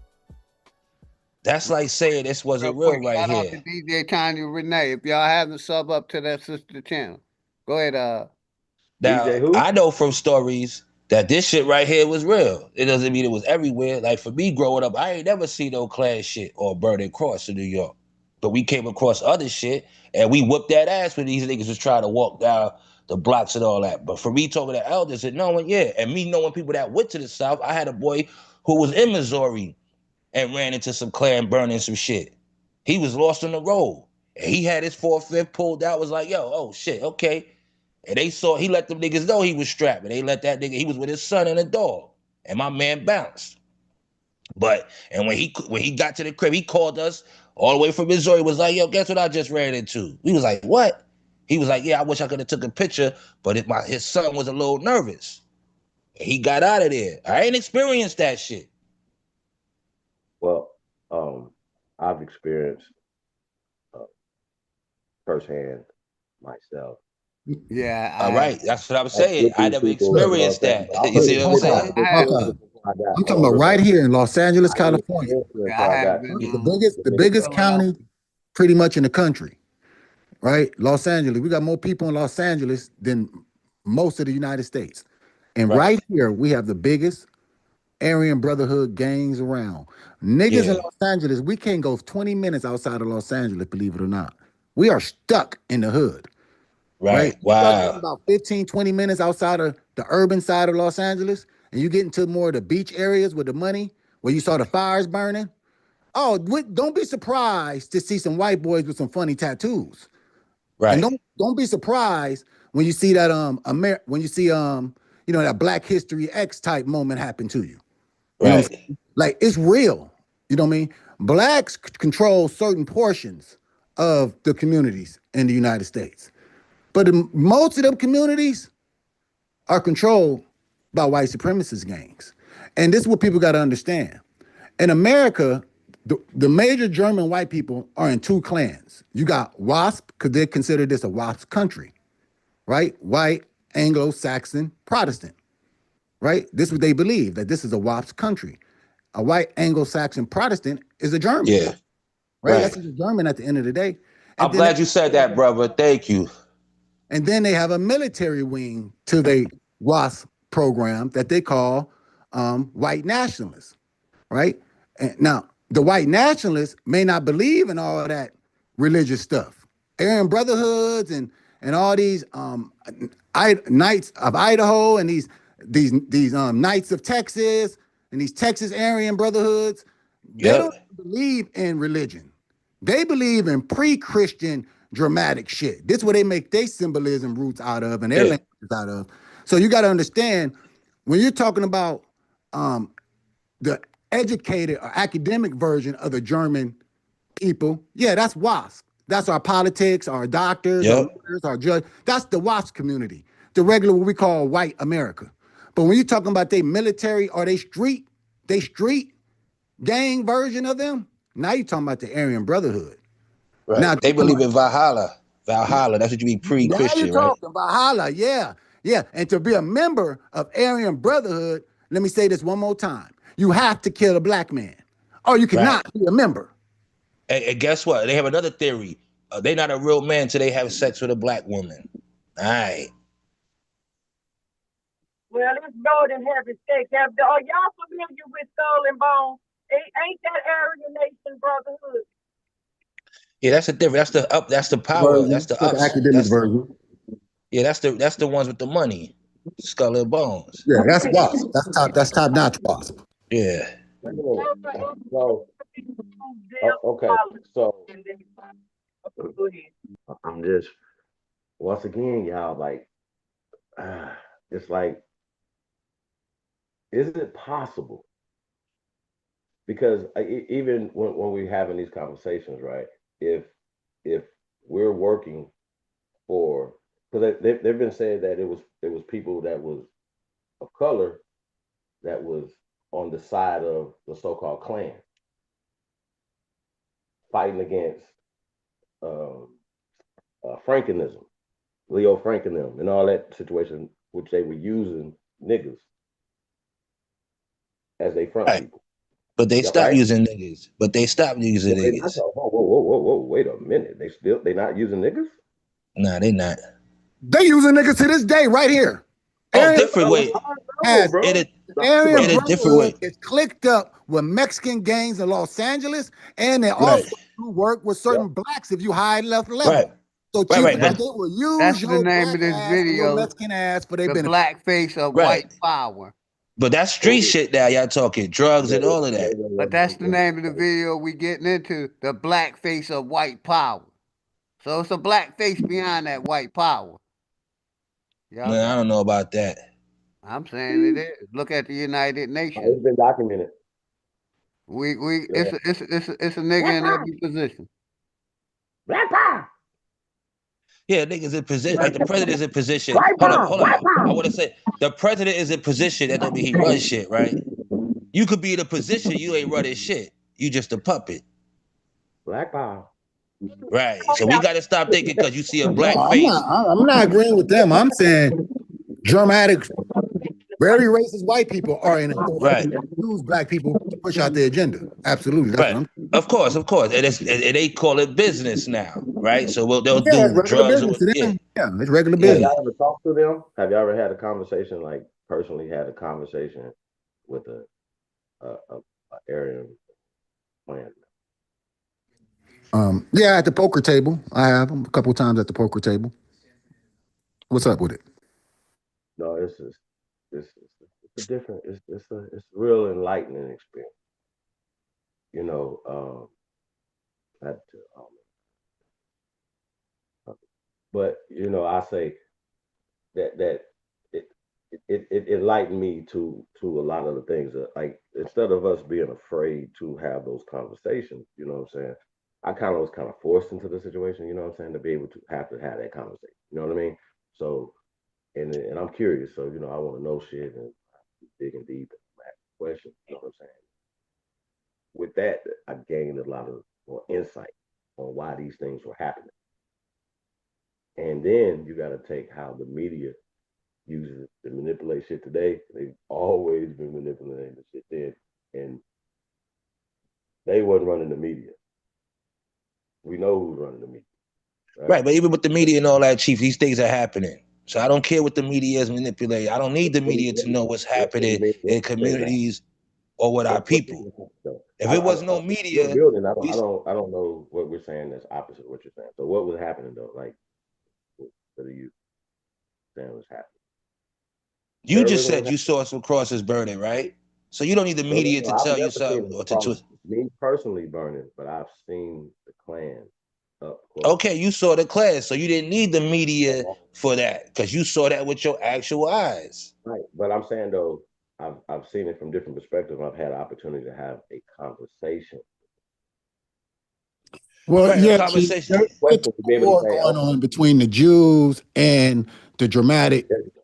I don't really want to get it, you know, I don't know. There is a tug of war going on that's been going on forever between the Jewish white people trying to have control and the WASP trying to have control. Let's call it the WASP. So the WASP and the Jewish Israelis have definitely been fighting for control of this land. And it seems like the Israelis is winning because they're changing our constitution where you can't even say nothing against them or it's against the law. And it's shit, I don't know, but maybe the WASP is starting to win now. Hold on, can I say something, brother? They didn't. Hold up. They tricked people, feared people not to say nothing. Nobody said we couldn't. And you hear from your own people, oh, don't say that. We can't say this. I say what the fuck I want to say. In their face and all that. That's how people being scared. Because I ain't never heard nobody say. When I got online, that's when I heard people talk about, oh, acting scared of the ish people, small hats. I didn't grow up with that shit. No. I didn't grow up with it, but I'm saying nowadays it seems like the Israeli community has taken a stronghold over the WASP community for control of this land. Right. By legislation through well, it started with the mafia groups of money. But I think the WASP community, you know, they ain't no punks, and you know, I think they fighting for control of the land, and it looks like the WASP got control of Trump and not the Israelis. In my opinion. Yeah, of course. But the thing is, we got our celebrities and people who was taking money from these people is what made us be like, oh, they got this power. But at the end of the day, the power they got is just from businesses. Right? So we don't support their businesses. That's power. That's not little power. No, you're right. No, you're right. I agree. They're not just sitting around with their power of business. They willing it. Right. through homes, through small business. They willing their business. They would take their money from you, cut you off. Like they're using it as a weapon. So it ain't just little. But I feel you though. No, yeah, you know what I mean. I didn't mean to say little in that aspect. I'm just saying, but they got bigger and bigger, and then they use their power and their money, their resources to spread it out. But when you look at it, it all goes back to the mafia era, because they started working with the Italians and all of that. See, these people work together on the street. Yeah, the Jewish mafia worked with the Italian mafia. That's a fact. Right. They doing business to this day with each other. Hold on. Lucky Luciano was Jewish. Maya Lansky, Jewish. The MGM, all those people, Mayor Goldman and Jewish gangsters. Al Capone, Jewish. Nah, I don't know about that, Chief. Yeah, because listen, the Jewish mafia worked with the Italian mafia, but the problem is this: you got to understand, you got to be pure Sicilian to be able to draw. Right. You can work with them, get a job. We watched. What's the brother the hip hop brother that just died? Like the blacks can work with them. I mean, we know this. I mean, but we talking about far as joining the upper ranks. No, you got to be pure Sicilian, or they ain't fucking with you. Right, they do business with you. That's why I said a lot of people, we think because you do business with somebody, you got to kiss their ass. We got to learn that you do business with somebody, it's business and that's it. And don't bend over because you're doing business with somebody. I mean, yeah, what's my man over the NOI? Farrakhan? Not Farrakhan, he's master teacher. Dr. Khalid Muhammad. Not Fahar, right underneath him. You know, Prophet Muhammad, whatever, not Prophet, what's his name? Elijah Muhammad. Muhammad Khalid. Yeah, Elijah Muhammad. He was doing business with the KKK. A lot of people don't understand that. This how he got his food program up and going. What's his name? Hunt from the KKK. Yeah, because they had an idea that was very similar. The NOI was basically like, we want to be independent of y'all. The KKK was saying, well, we don't want y'all fucking with us. Well, how can we set this up where y'all can shop with y'all and we can shop with us? And so Hunt is the person who was kind of secretly funding the NOI food program, because he was selling them a bunch of old rotten food, but you know, that's a different story. But to make the point, sometimes enemies will work together in business, regardless how deep your hatred is for each other. Because money is ruling over that shit. A Freemason, a hard Freemason. I ain't talking about what I'm talking about. We can't hear you. You break it up, Jackie Brown. Fix your mic. Oh, shit. Okay.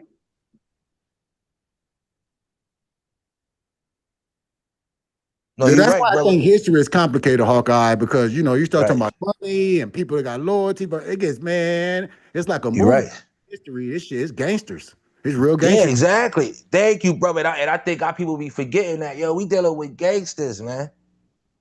We dealing with people who don't like us. Yeah. So what's the solution to this problem? The solution is we got to clean our shit up, our community first. And it starts with the kids. Let me ask you a question.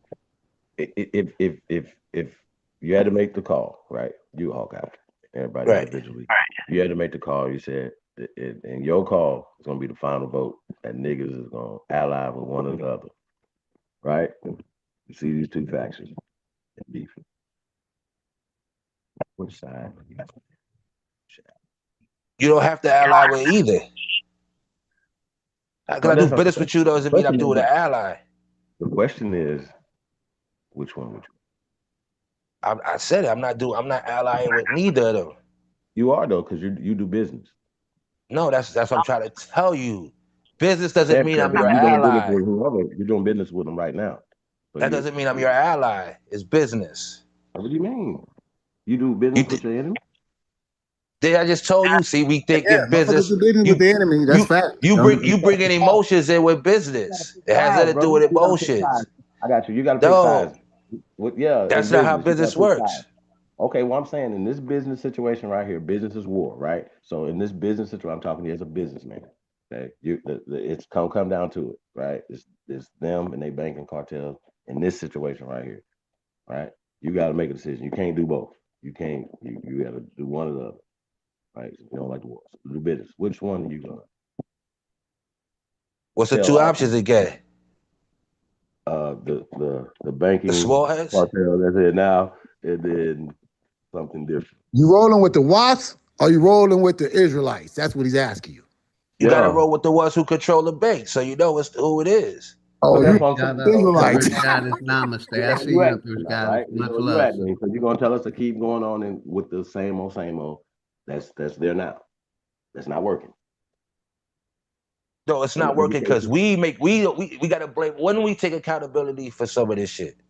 No, bro. We've documented. We're documenting that system has not worked for us. Period. Hold on. No, the system is not supposed to work for us. Our great grandparents, brother, and we have more. Right. It's not supposed to work for us in that way. Excuse me. It's not supposed to work for us in that way because they got us thinking as an American. Okay, if we looked at the system different because we have faith in this system. If we stop having faith in this system, let me say this stop being emotional. Hold on, Chief, real quick.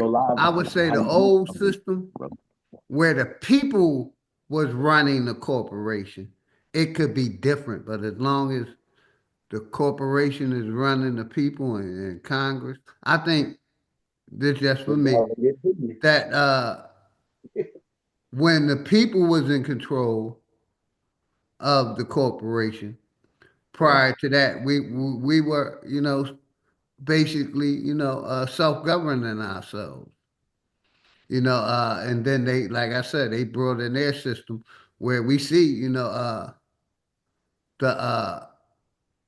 presidents and the vice presidents and the governors, they all run this job, and secret societies and families. They took it out of the hand of the people. The people, I believe, used to control the corporation. We told the corporation what to do, not the corporation tell us what to do. But y'all got it. Right. Yeah, the people still run the corporation. They just sell out to corporation tactics. The Electoral College is the corporation, correct? So, Big Dog, in your explanation, and your do you think that the corporation is behind President Trump's presidency? And that all this that we're seeing is just all theater.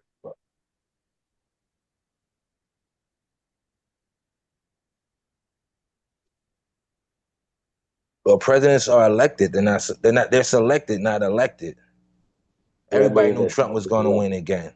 You selected, so they. I mean, yeah. Trump took money from corporations. He took money from AIPAC, from Jewish people, from Black people. Right. Hold on. That's not true. That's not true. His first campaign he didn't, and his second campaign he didn't either. So, or his this is third campaign. So his first campaign he did, his second campaign he didn't, third campaign he didn't. He didn't do what? Get PAC money from any of these people. Who did? Nigga, Trump got big money from AIPAC. You tripping? Y'all have to understand this. They've never done business with him. Bro. He's always had Trump got money, bro. He got donations, bro. He got big money from them. Bro, that's why they're just mad because they can't control him. You know what I'm saying? Right. He just because you donated to me. He's the rapper that got the gun right now. Like Trump, hold on. Trump did move the embassy, into Israel and stuff, as part of during his pregnancies. So, he was doing some, hotep stepping for them. You know what I mean? Everybody takes a little money and say, I do a little bit this for you. But getting paid to run somebody's pure agenda, that's a different story. Right, because he has his agenda, what he's doing, and he's dealing with the elite. See, that's what we got to understand. That's why we don't have no political power, because we don't have the money to sway certain things. So while we keep asking and asking, right, and we saw it with our sisters. They threw up money for Kamala, but they didn't have a game plan. See, you can't just throw up money to somebody and don't lay down a law and be like, hey, we need this shit done. If you don't get this done, then we gonna rescind and we ain't rocking with you no more. See, our people, we've been let down. We've been giving so much energy to the Democrats, and they got us used to not getting things done, and we keep begging and asking when all it took was saying, hey, you don't do what we need done, we ain't fucking with y'all no more. It's that simple. But I say it's both parties, because the Republicans have never did shit for us, ever.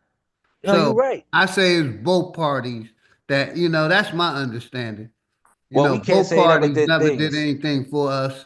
You know, that's Yeah, why they ain't never did anything, it but took forever to get that lynching bill. free us, That's man. why we never got no bill or nothing for our people because But it goes, my main my thing bad, is OG. they ain't gonna do nothing for us while we're divided. But if we were already a nation, but we're under their nation, so they don't gotta do nothing. But if we was our own nation, then we can have some things done.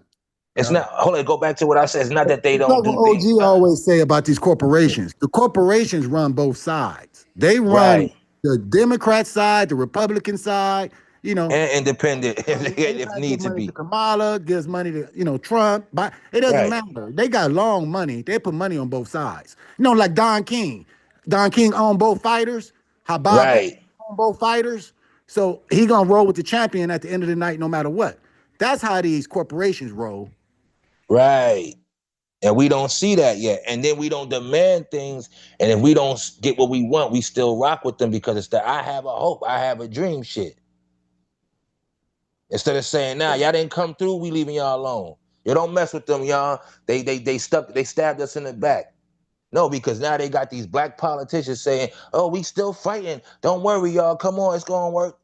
They got us thinking it takes 100 years to get some shit done.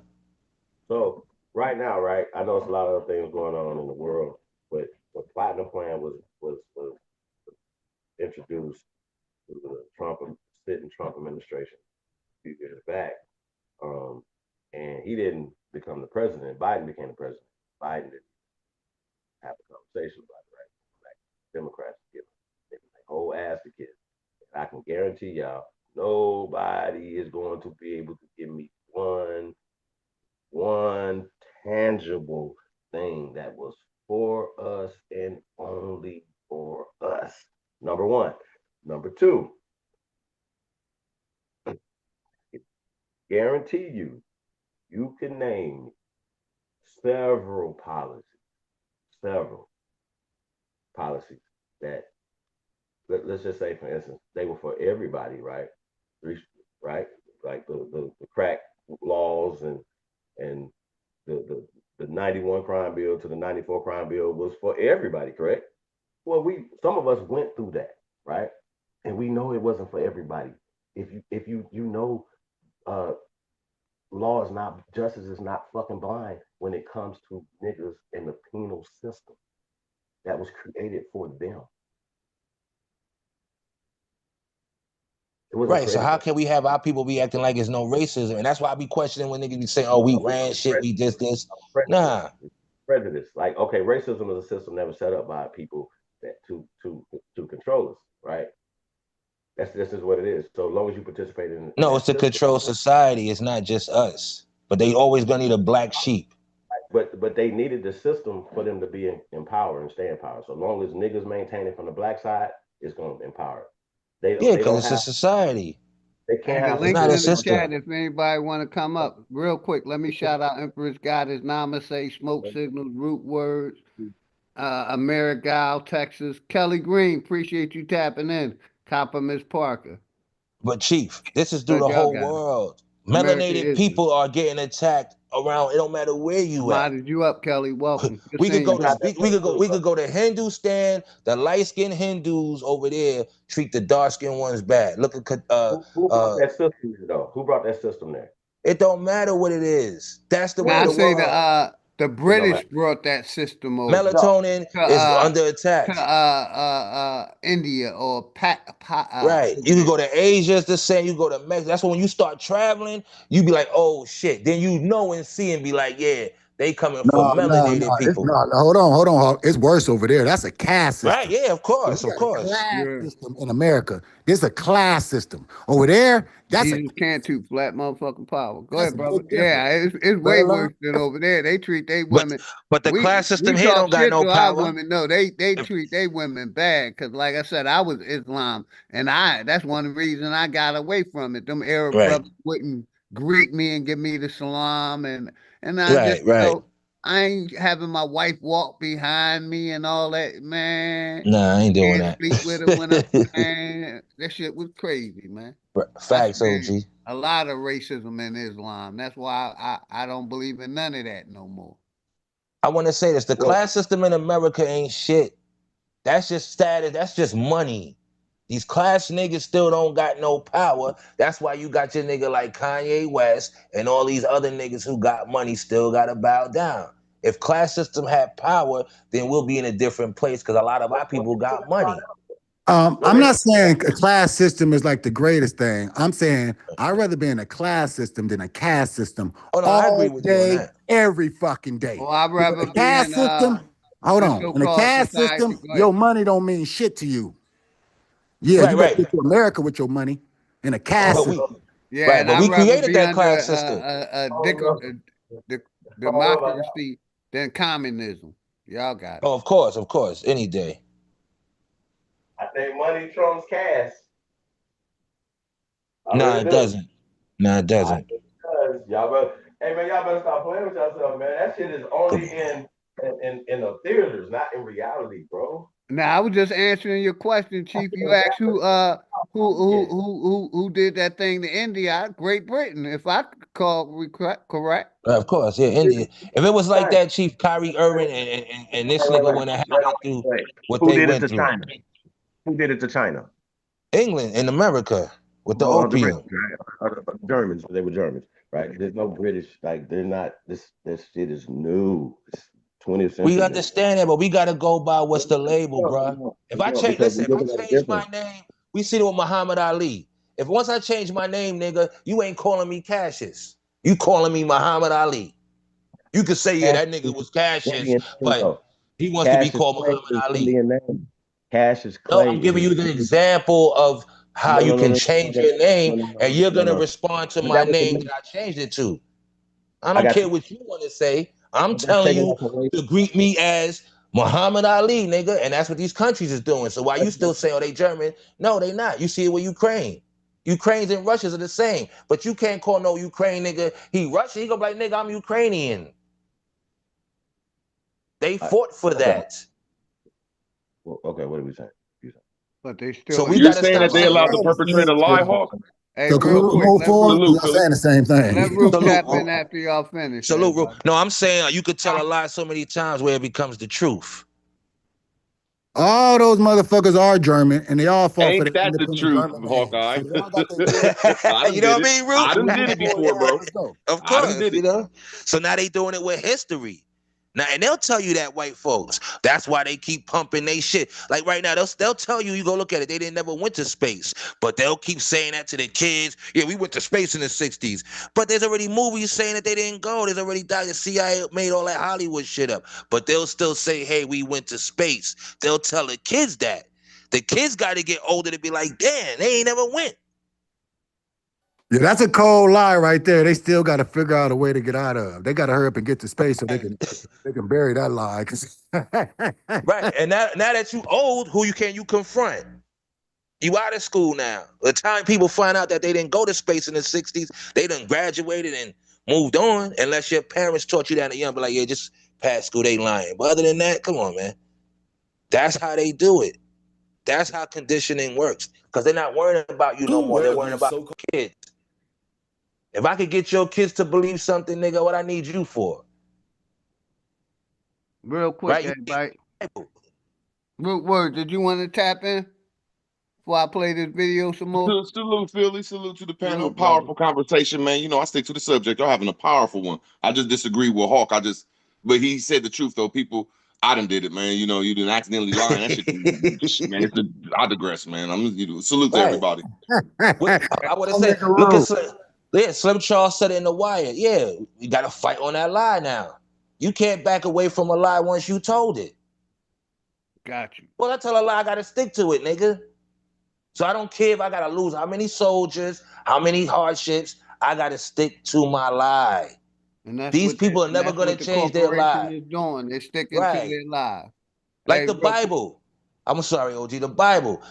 We know the Bible don't look like nothing they portray in the pictures, but how they was able to still get that off? Because the conditioning of you seeing a white Jesus, get the kids, then the race, the ones who got the self-hate and all of this, and years go by, hundreds of time goes by. Yeah, but meanwhile, when you open the book, Jesus looked nothing like that picture they showing you. That should let you know right there how strong conditioning is. When you can open up the book, go to Revelations, and there's nothing at that picture that they pushing down your kids' throats and your throat. Pause. Right, but the world still go on that Jesus is white. Who comes from though, brother? Yeah, that's so cold. They just did it in what's that? The movie Gladiator 2, right? They just did it because Denzel's playing the black man as he was in history, but the two kids, that's the emperor kids that take over, they two little white boys. Their father is black in history. Their father from the same spot Denzel from North Africa. But they got the two little kids in the movie white. And it's right. You know what I'm saying? So this is what they do. Because they didn't want to show that period of Rome being a black period. You know, man, they didn't want to show that. You know, since they had the two little kids white. Check out Gladiator 2. Denzel character. Yeah, I never checked it. Yeah, he a true black man that came up in North Africa or whatever and migrated over and did his thing. But the kids he fighting, that's the emperor kids. They're not showing their daddy is a black dude. That's the was Severus, Severus, the Roman Emperor Severus. That's their daddy. They won't even show it. They're gonna start the story off with the two white kids. Right. See, and that lets you know who we dealing with when they don't want to show you history of us. Everything is whitewashed and whitey, but we still think we playing with a fair. We playing with people who's looking at to play fair. They're showing us this. So I look at my people like, go on, Root. No, go ahead, bro. No, I was gonna say, so I look at my people as idiots and fools. If you still want to think that you can sway them and change their mind or think they're gonna give you a fair handshake, they're not. Stop worrying about these motherfuckers, man. But we were talking about how do we get so loyal to the democratic machine, i.e. the other people, and it has to be with the influence of all the entertainers, correct, who are paid by these people. This ain't just start with Cardi B and Megan Thee Stallion and No, you're right. Keep it going. You're right. Cab Calloway. It goes back and back and back. The people that influenced our people to even watch Roots. And then we find out, shout out to Dr. Leonard Jeffries, but like Dr. Leonard Jeffries said, they took the $500,000 from the Carnegies, right, who got the money from the CIA to fund the movie Roots, to pay all the actors to be in the movie, to influence us to watch, to influence our culture. This movie influenced our culture. No matter what our grandparents said, no matter what they said to us, it was entwined in the culture. So much so when people got married, they're still jumping brooms today. Well, that's what happens if I tell you to make. If I'm giving you $500,000 to make a movie, I'm reading the script. I'm saying, hey, let's switch this up. I'm gonna have a script writer come in and help you revise your script. You know what's so cold, Hawkeye and Chief? I'm gonna tell you something so cold. This stuff happened Chief, before. They don't even believe. Hold on a second, Root. Nobody. It's people in the chat room right now that don't know that Roots was fake. I promise you. That's how cold they don't this believe it. conversation is. Right, or they don't even believe it. They don't have to believe it. A fictional. That's all good. I'm just saying, man, these people done took over continents, countries. We ain't stand a chance against the trickery. That's why they call it the 1%. It ain't like our fault. Shit, these motherfuckers done took over every goddamn land in the world. I think they done took over Mars too, and ain't even been up there. Yeah, they said. Yeah, they did already, Root. I'm glad you said it. Hold up, Chief. I want to say this part. If we get there, it's gonna be ours. Chief, I want to say this. That's what I'm saying. They're worrying about us. If I can get to you, if I could teach your kids and condition them before you have, that's why households is important. They not worrying about us. Once you get over 13 and 15, nigga, that's it. We on to the next young generation. They're not worried about us. What do you mean? No. They're not worrying about us. They're pushing the technology to the younger generation. They go after generations. Our influences America, brother. Period. Whether it's the voting, whether it's and the third, we have to start our music, right? Is we produce it, we create it, we do everything, right? But then we have to give it to them to distribute it to the world. Why? Let's cut the middleman out. Because it's money, though. It's money and connect. We don't need to cancel them. We don't need them. We need to cancel. No, if you don't have the money and the connects to get it around the world, then what are you doing?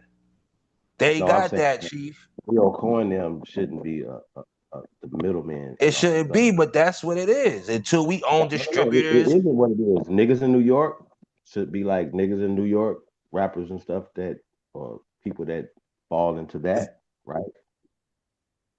We're going to be canceled. We're going to be ostracized. Chief, if you don't have the manufacturing pressing plants, the airways, the radio station. Ain't no more. Now we talking about now is digital. Hold on, Chief. But I'm going back in the day. He talked about canceling the artists that's still pushing the bullshit, and I agree with that Of course. But our people ain't we did it have yet. to It's been cancel 30 years. We got to cancel these actors, these rappers, these politicians that none of them ain't working for. Hold up, OG. Let's start right here. How many of you niggas watched the Super Bowl? I didn't watch that bullshit. I ain't caught up with that nigga Kendrick Lamar bullshit. Our people don't know when to change their lifestyle. So we could talk all that shit. I don't watch Power and none of that bullshit. So it start with self. It start with self. That's with everything, though, Hawk. That's what okay. A lot of people strong like that. We just culture covers Let it. Chief get it out, brother. Let Chief get it out. Yeah, he's so excited. No, I'm just saying that's the facts of the reality. Everything else is talk. If you not living the shit you talking, then nigga, I don't even want to deal with that nigga. We can't complain about certain shit, but niggas still eating a ham sandwich. Let's stop. And that's what our people are doing. We talk, but we not living it. Now what? Okay. We all on that. It's called dealing with likes. No. Now we gotta stop thinking we gonna save the whole of our Let people. Him get it out, Hawk. Let him get it out, brother. What's your rant, though? I'm letting him get it out. I want him to take it to the right. No. I'm telling you right now. We gotta deal with it out, though. Let him get it out. I want to hear what he got to say, brother. He's asking me right now, so I'm answering him. That's all. Hold on. Let him finish the statement. My bad. You right. Go on, Chief. I want to hear. I might want to answer too. My bad. You right. Oh man, this is after we know the knowledge of this stuff, right? But ultimately, we, like you saying, we still economically have to do certain stuff, right? We still got to go get gas stations are owned by people who just buy here. We own those gas stations, own certain things. What happened? Policy. It was laws that was implemented. There we go. We seen it just last year, just 2 months ago. We seen open borders. We seen policies that just changed in a couple of months by a dude just coming in and saying with a stroke of the pen. Now, in firing, decapitating the people in positions that will oppose his will. This is what Woodrow Wilson did. That's what I think it was. I think it was more pencil whipping, but there was some type of murderous, evil shit that happened. But it's more pencil whipping through that goddamn law shit. That's just, we seeing what Trump doing. Like, even though I don't trust him, but I love him. I'm gonna say that first. I don't trust him on some Philly shit, but I still love him. Fuck it, I don't care. But he's killing these laws that's in the way of him doing what he want to do. So I'm just saying that I think we got to go at these laws that we probably don't even know about, because I'm still learning new laws. Not aggression. I agree with that. That's right. Go after them laws and policies that they using. See, this is me right here. Garbage to the platform. Or none of that, because check out the play, right? Trump is saying that they don't racism, people that are pushing the woke shit, right? Follow me, like Kendrick Lamar on stage talking about whips and chains and shit, right? So this motherfucker say, hey man, that critical race theory is bullshit. Y'all pushing fake news, y'all pushing fake history. This man is saying this openly, right? So niggas are like, no. We need the slave narrative. You're being racist and trying to erase American history. No, here's the history right here. Here's what these people did. The people that he's fighting, that they're fighting against. So you trusted him with that? No. We're talking about laws, eugenic. No, laws. You trusted what he's saying? We're talking about eugenic social constructs that have been. Okay, but we still trusted what these people saying? I don't care what he's saying. I'm not trusting them. Let him get it out, brother. Let him get it out. We got 6 people on the panel. You're not listening. We're talking about getting to a solution to this. We gotta break this shit down, bro. There's never gonna be a solution dealing with them. When are we gonna understand that? Okay, bro. I asked you, did you The have a solution, solution? but you didn't let me answer it. I tried to tell you I'm a gonna mute again. solution. I'm gonna mute again, bro. Hawk, you jumping in there. Hold on, Chief. I got you. Hawk, take a break, brother. Let other people get it out, man. You hogging the mic right now. You being No, my bad. But he asked me for the solution. So my bad. He asked me he said what was the solution. I tried to tell him we ain't gonna never get a solution dealing with them. All right, cool. So we got to deal with like-minded people. We got to tap stop. in, brother. No, I got you. I Let just want Chief to get out his thoughts because I want. Let me say this last part. Go ahead. We got to know we got to deal with self first, man. Dealing with them is just business. That's it. There's no solution ever gonna come from them. Working with them. Okay? I don't know. I I'm gonna still say, Hawkeye, a solution is creating our own nation. That's a what I'm solution saying. that we don't want to talk about. But that's well, a we solution. not. Yeah. Hawkeye, if we ain't gonna deal with these white folks, who we gonna deal with, bro? I said business wise. I said not when it comes to solution. No, I'm agreeing with you that the powerful white folks is. I'm agreeing with you that the powerful white folks So is let kind Root of. get it out. Then I'm passing to Chief. Oh, yeah. Go ahead. Go ahead, Yeah, I'm Chief. gonna mute up. After y'all. I got after you. My fault, Chief. Go ahead, Chief. Go ahead, Root. Finish up, brother. Then Chief jump in after you. Go ahead, Root. I was just saying that I think that like the powerful white people in charge, Europeans, yes, they're evil. But if we quit fucking with them, we just gonna hook up with some other powerful, rich, colorful motherfuckers. I don't care what, yellow, orange, brown, black, I don't care. But I'm just saying that I'm agreeing with you, Hawk, that we got to deal with ourselves, but we got to attack these laws that's gonna put us in the financial factor. Like there's laws that are making sure that we're not financial factors and national factors. But I digress. Real quick, I'm gonna come back. I want to come back. The first Americans' Declaration of Reclamation of our Identity.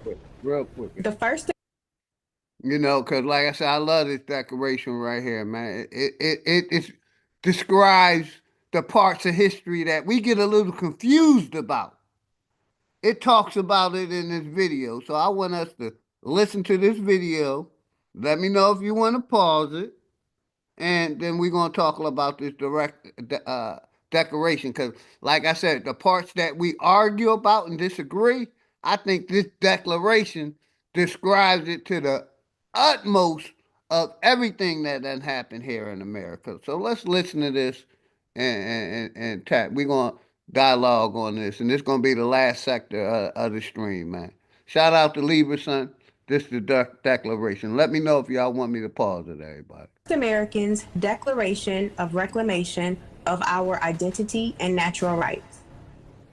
This declaration, dated the accepted and amended July 4th, 2019, is in response to the intrusion, genocide, gentrification, indoctrination, and reclassification of the over 100 million strong original peoples of North, Central, South America, and adjoining islands over a period of 4 or more centuries.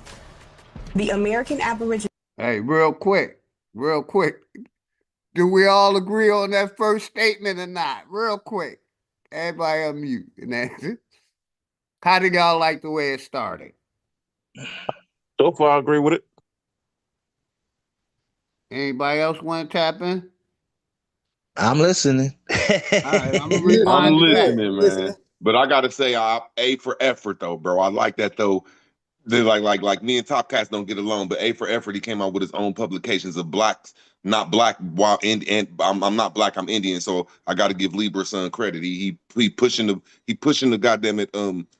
He pushing the what we supposed to be doing, man. So A for effort though, yeah, hell yeah. That's right. I'm gonna rewind that back because I stand on it. I mean, I love this declaration. I said I'm gonna play it every stream just to get it in our head. So let's go. Starting over. The first Americans' Declaration of Reclamation of our Identity and Natural Rights. This declaration, dated the accepted and amended July 4th, 2019, is in response to the intrusion, genocide, gentrification, indoctrination, and reclassification of the over 100 million strong original peoples of North, Central, South America, and adjoining islands over a period of 4 or more centuries. Now, The American let Aboriginal me pause peoples it real quick. described in this declaration are hereby. Now take notes, mental, that Mexico have basically what they did with their Aboriginal people. You know, they basically, you know, we've been playing it the last couple of days.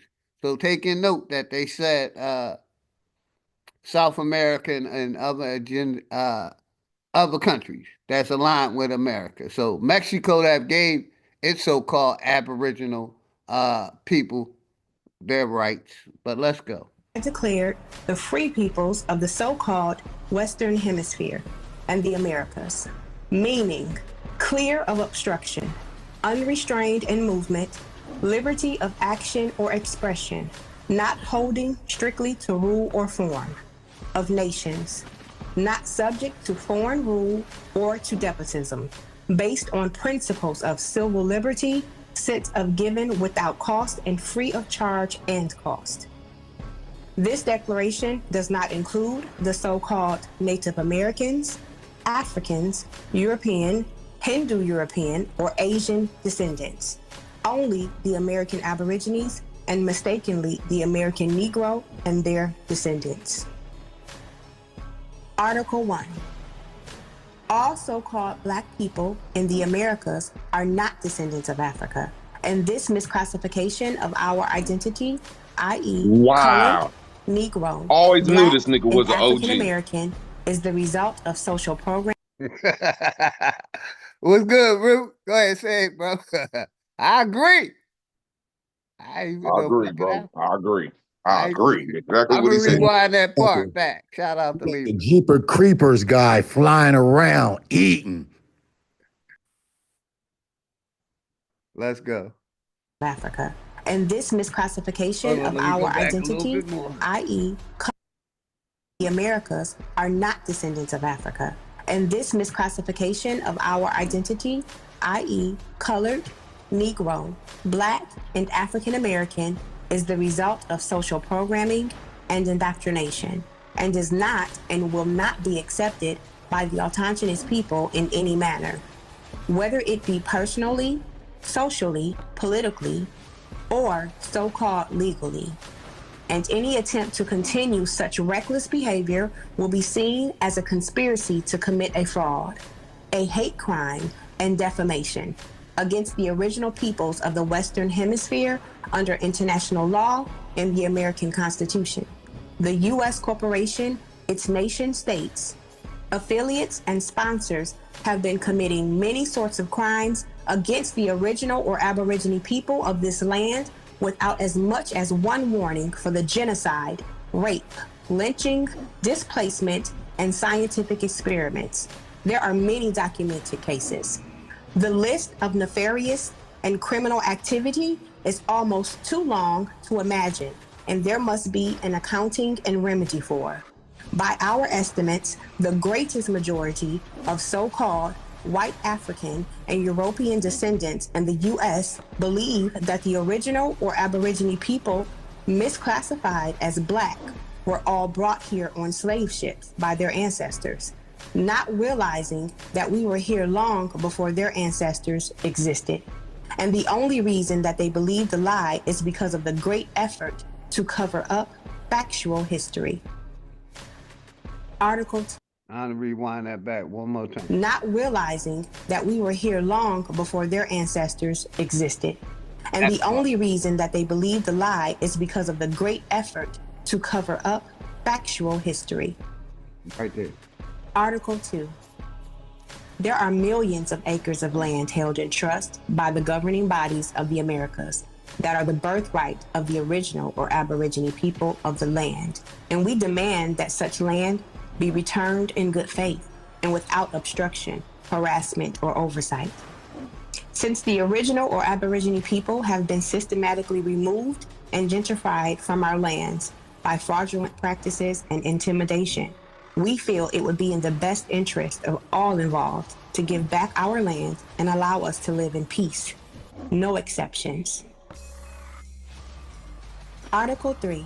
We, as the original or Aborigine peoples of the commonly known as the Western Hemisphere including, but not limited to, the Americas and surrounding islands being of sound mind, body, and spirit, reserve all rights to self-govern to the best of our ability without the need for regulation, obstruction, oversight, or harassment from the governing bodies. We will operate as a responsible, autonomous nation, and all treaties, trade agreements, tariffs, etc., thereof on our land must be approved by us alone. No exceptions. Article 4. We, as the original and Aborigine peoples of what is commonly known as the Western Hemisphere, reserve all rights to travel anywhere and any time of our choosing within the Western Hemisphere without obstruction, harassment, corporate identification, or citizenship of any state-sponsored territories. No exceptions. Article 5. We, as the original and Aborigine peoples, have been subject to what is commonly known as paper genocide or paper terrorism by the U.S. state, local governing bodies, and their affiliate Masonic partners' orders, i.e., policy writers. I got you, Kelly. I'm going to play it after this video. Actors. We will no longer accept your aggressive and in most...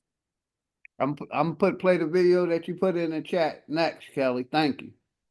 OG, can I ask you a question since you paused it? Go ahead, bro. This for everybody on the panel. The wording to me sounds no different than Martin Luther King. Do you think these people are gonna take that serious to our demand and we do? No, man. I think that's the only way you can talk. If you don't talk aggressive and confident, then they ain't gonna take you serious. You think that's aggressive? I'm saying that. To me, it sounds. Go ahead, Hawk. I'm after you. My fault, brother. No, it's no. I don't get that from him listening to that. I get begging. It sounds confident. Confident. That's what I get from it. Like, it should have been a mission statement. Like, my opinion of it. My opinion of it is this. He's saying the dopest shit. Every one sentence he'll say the dopest shit. Then he'll go to the Moorish. Oh, we deserve this and that and that. But it's dope though. He's saying some dope shit about. Like, I'm gonna look at the good in it. Like, look. We was misclassified as a black. Our people are the original people over here. We're the Aboriginals. These people has lied to us. We went through paper genocide and that stuff. Yes, sir. Go ahead. Now, see, I love that stuff right there. But when it just, I agree with Hawk. I'm not gonna say I agree with Hawk, but I understand like it's too long if you get what I'm saying. But it's dope though, bro. He's saying some. I'm gonna say he's saying some positive shit. I digress. Yeah, I ain't knocking the brother for that, definite. But I'm just saying it sounds like begging. Oh, come on, we gotta live peacefully. Real fast, though, that's Jaguar Olmec. That's the Jaguar. Yeah, that's an old head, man. I mean, back there. Yeah, shout out to Chief knowing better than I do. But like I said, I've been rocking with Lieberson for at least 8 to 10 years, and you know, he's an older guy. He's my age, so you know, I just like I said, I love it. I love the way the wording, everything. We need to be firm in the way we talk. Like I said, yeah, I'm agreeing with you though, bro. I like it though, yeah, and I respect Lieberson, man. I bet, like you said, I've been knowing him for a while, and he try to stay out of the drama of this shit. So I respect that on a high note. You know what I'm saying? And like Big Chief said, Big Chief All American say, we dropping our nuts on the corporation's foreheads. I agree with that. That's why I said we got to talk stern. I like the way he's talking. Yeah, I'm gonna take some of this stuff and reclip it, bro. This is dope. I think I will Lieber's reclip very it and artistic. shorten it up. You know, Lieber's old school. You know, he's been the best artist when it comes to this type of stuff for over 10 years in the Chief Holiday sector. He's been talking about making these type of declarations. They actually had a declaration, so this doesn't surprise me. And I think it's right on content for the level of Lieber's because he's top notch. He's no joke. You know, he might be old school, but he's well schooled. So this is what I expect out of him. It's actually like an A. I give it an A. Yeah, I give it an A too. But let's finish. Most cases, detrimental paper, computer rulership, in all of its forms. We are the original free peoples of the land, aka the first American. A little bit, right. Corrupt actors. We will no longer accept your aggressive and, in most cases, detrimental paper, computer rulership in all of its forms. We are the original free peoples of the land, aka the first Americans. We are not and will not be your citizens nor property in any form. Assaulting and attacking our people on an individual or group basis by anyone, including your citizens, your policy enforcers, or any of your corporate partners or affiliates will be considered a hate crime and will be dealt with as such. No exceptions. Article 6. All Aborigine, man, woman, or child have a natural right to protect themselves in any circumstances. My favorite, and any attempt to deny this right will be dealt with in the most severe manner possible unless deemed otherwise by the appropriate counsel. I'm not calling the police. Article 7. No Aborigine man, woman, or child will be enumerated, taxed, or brought into any other judicial or administrative body other than an Aboriginal council. No exceptions. See, because I'm going to say this, and, it may, touch a couple people's nerves, but, I basically, I don't, like I said, y'all know I don't trust this corporation. I think they're trying to take us into a communist state, or where basically they're in total control. No voting, no, like what China is doing to their people. I don't trust this government. They're trying to take us to that next stage of control because they've been controlling for so long, but that's just me being cautious and not trusting this corporation. Now I'm agreeing with you on that, Philly, but we got to look at that being played out before. Like when I look at the Europeans, they're under a so-called republic democracy, or where their people vote, but they were smart enough to go against that queen and king in the fictitious way. Like all of the Europeans still know, okay, let the king and queen play their boss part. We can't go against that. We're not going to disrupt that system, but we're just going to say, okay, that's cool, but we're going to accept this de facto called the Republic Democrat and start voting. And I feel that's what we're going to have to do in America. We can't disrupt this system. We just going to have to play along with it, but bring our system into play. Or we're going to start a war, bro, and not aggress, man. We got my nigga smoke signals on the panel. Yeah, they don't gotta do they don't gotta do that OG now, right? Because they already in control. So they want the masses to feel like, yeah, your vote counts and all that. I don't gotta like, I'm gonna give it right back to you, Hawkeye. I'm gonna let smoke signals tap in. Right. I'm gonna say with this AI, with these robots, yeah, it looked like they could try to take control and start governing where they're in total control. Where if you they already got it with this AI where when they put you on that camera, they could tell if you got a criminal record. They could tell if you carried a weapon before. You know what I mean? With this technology they're using in these robots, I don't see nothing good coming out of this technology. That's just me. But more they even know what lotion you use, bro. But more policing and government control. Go ahead. They even know what lotion you use, bro. Right. Yeah. Now like, I know what soap you use, man.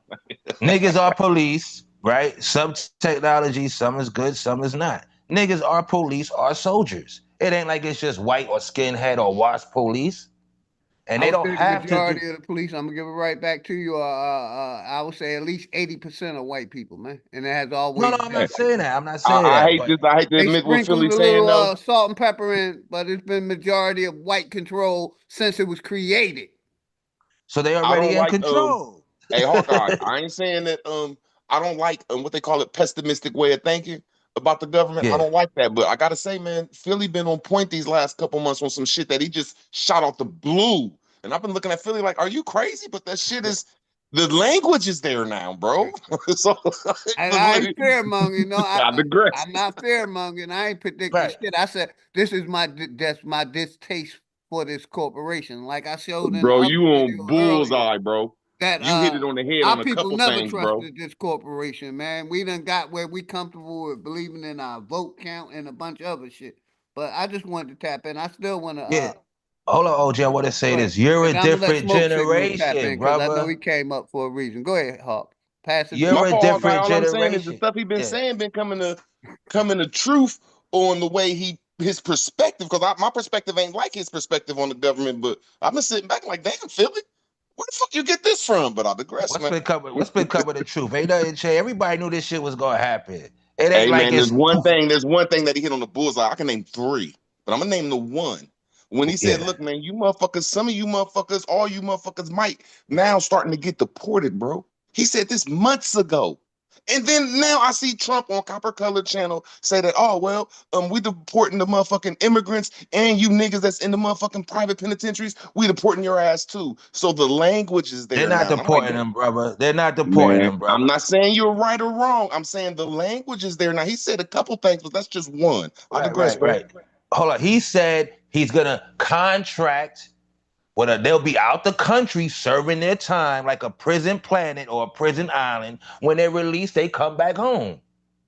That's not deporting, man. Okay. I'm agreeing with you. All I'm saying is opening up the language. We could never be. Hold on, Hawkeye. I got you. Prior to this, we could never be deported. We could be locked the fuck up for forever, but they couldn't talk about sending us nowhere else besides in the United States. Not no additional states they added on. But like I said, that's just my thoughts. It may never happen. It's just the way I feel. My thoughts. Right. Well, maybe that'll keep niggas out of jail now. How about that? And then he kept saying, watch the church. And I thought the church is dead because I remember when I was a Moor, when they closed the that's a lie. I never was an MSTA, but I was really just under the Moorish doctrine. When they closed the Catholic Church down, they closed it down. They closed down the capital of the Catholic Church down like 7 years ago. I'm like, what the fuck? And then Trump just went over there 6 months ago and opened up the main headquarters for the Catholics. So we better watch them church people. There's a couple things Philly been saying that we all disagree with each other. The shit been coming a little bit true, bro. Group, can I say? I know Smoke gotta go. The Hold on, language I is know there. Smoke. I want Smoke to go, but can I say this? Didn't Didn't I tell y'all? But y'all don't want to listen. When Trump went to the Catholic dinner, and that lady didn't show up, I told y'all then he won. Y'all didn't even want to. I said, yo, once that was the sign to show you when he went to the Catholic. Deep. That was all deep. right, You bro. right. Because you remember me saying that. I said, yo, he at the Catholic dinner. They told her not to come. And Bitch, we don't need you. And another thing, Hawkeye, like I said, I don't trust this government. They might just be practicing with this the migrants and immigrants and really get to, because every misnomer that they gave us put us in Africa, brother. No matter which one you pull up, it puts us in Africa. So that's an individual thing. Where they may work something with Africa to try to send us the fuck over there. I don't trust. That's an individual just thing. Legally, bro, just legally on paper. Though. Just legally on paper. I ain't saying that they're doing it like if they send like say if me and three of my friends. It's gonna be a war. Go ahead, Root. You got it. That's all. It's me and three of my friends because like compared to them, I'm an habitual criminal, bro. And I'm not an habitual criminal. I'm just saying I've been locked up a lot for some minor shit. So if they just do this shit, they can send me and my friends to motherfucking Guantanamo Bay, and the rest of us on paper is illegals. So I'm agreeing with Philly on that. The language is out. And what he just said about the migrants, bro. This is order out of chaos, my nigga. It's called take the good with the bad. As much as I love Trump, man, these motherfuckers might be throwing a loophole in there on us, bro. That's what I'm trying to say. Real quick, I'm gonna give it right to you, Root. Shout out Kelly Green. She said Trump alliance is to Israel, not America. They all are, brother. America has to hold down Israel. We know these things. I know you know what I'm saying. I don't trust the Democrats. It'd have been even worse if they was in, brother. You see what I'm saying? That's why I'm saying I don't trust either side or the conservatives, brother. So why are we still trying to do business with these people on that? When it comes to so that way Smoke can get it. Go on. Yeah, I'm gonna mute up. All I'm saying is Philly, like I give credit where it's due. The stuff you've been saying, it seems like it's coming to light, and I don't like it, bro, because I'm a Trump fan. I digress. Go ahead, Smoke. What's good, my nigga? I know you came up for a certain reason. What's good, Smoke? Power to the motherfucker. Fuck that nigga Smoke, man. Salute. YouTube. What's good, Smoke? Hey, man. Shout out to the channel, to the panel, and to the chat, bro. Power to the motherfucking people. Now, go ahead, Smoke. Right now, I'm not really sure if y'all having a political exchange or a social exchange. Politics, I don't have a valid opinion on, because I'm just saying east, west, north, south, right, left. Take two wings to give a bird flight. So this bitch ain't gonna fly without either. Right? And both wings make sure that their particular body end up going in the direction that the body has instructed the wings to take it into. So you niggas is talking about you Democratic or Republican, y'all all headed to the same motherfucking place, in my opinion. Now let me Now, ask you this, Smoke Signal. I agree. I thought you was done. My fault, brother. Go ahead. Go ahead. I'm finished. Go ahead, Root. No, I thought Smoke was not. Sometimes his pause, he was you paused. I finished, thought he was Smoke? done. No, go ahead. Go ahead with your objective opinion. You know, it's all good, but respectful. And he still got I it. agree Smoke with still you got it. that this big bird, the bird takes two wings to fly. And I think me and you agreed on this, or I don't know who said it first, but I know that one of them wings is man down. One of them wings will never fly again. And I say that's the Democratic Party. So this bird is man down. I ain't saying it's dead. It's just turning into a turkey where it's going to have to walk. I agree. I agree with that. Yeah, you right with that. The Democrats. I gotta say, Smoke brought it up though, so I can't. Hey, Root, I'm gonna give it right back to you. You saying it's putting a cyborg wing on that motherfucker so it can fly. You got it. I agree with Smoke. It take two wings to fly, and it look like one of them wings is down, down bad. And I gotta agree, because what he doing, I'm gonna say this and I'm gonna give it to whoever wanted, man.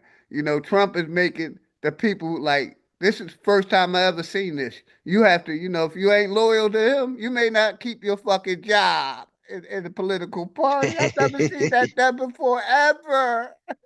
Hey, No, man. it was done before. It's just everything's in the open now. Yeah, no, bruh. It was never done like that. Where Never. He was sending letters out to motherfucker. Hey, if you don't pledge your loyalty, here's your resignation form. You the fuck out of here. I never seen that done, man. They always Never. work together. And it seemed like I can't believe this. Like when he did that 14th Amendment, I don't know if he did it for us, but he did that so anybody, like Philly just said, anybody that goes against his tyrant ways, he can get him out of here. He just did that. He plainly came on national TV and said, "Look, if you down with Hamas and down with the P people, because I don't know what you could say on that subject right now. The P people, he said, I'm down with the Israelites, my nigga. You down with them, I'm deporting you." And the Chinese people was out there saying free Palestine, man. He deported their ass in 3 days. I said, God damn. I said, God damn. So you right, bro. And I love Trump, but he's on his tyrant shit, bro. Come on, y'all, stop. He is not deporting no legal Chinese. Bro, there's laws right now, and I've seen it now. I don't know if it's I don't know if it's real, and I don't know if it's fake, but I know the theater on TV is playing this shit out. Act like you're going against Trump and not be a slave. Go against Trump and you ain't a slave. Is it going against Trump or going against America? Hold on, everybody, please, man. Shout out my brother Wine Truth. My condolences, man. I think his mom passed. You know, my condolences, sorry about that. Wine Truth. You already know, brother. Much love. Yeah, Wine Truth. My condolences, brother. Keep your head up, brother. Stay strong. Hit my email, man. Hit my email, Wine Truth. Yeah, my condolences, man. I wanted to I wish me and my mom was close. That shit crazy. Condolences, she's bro. in a better place. My condolences. Yeah. Truth, you already know, my niggas. Always love and respect. Always, my brother. Definite. Peace to the God. Peace to the God. Family, man. Real quick, let's take a quick little moment of silence for the brother's mom. Definitely. Real quick. And I know I lost my mom on June 6th of last year. Quick moment of silence for him.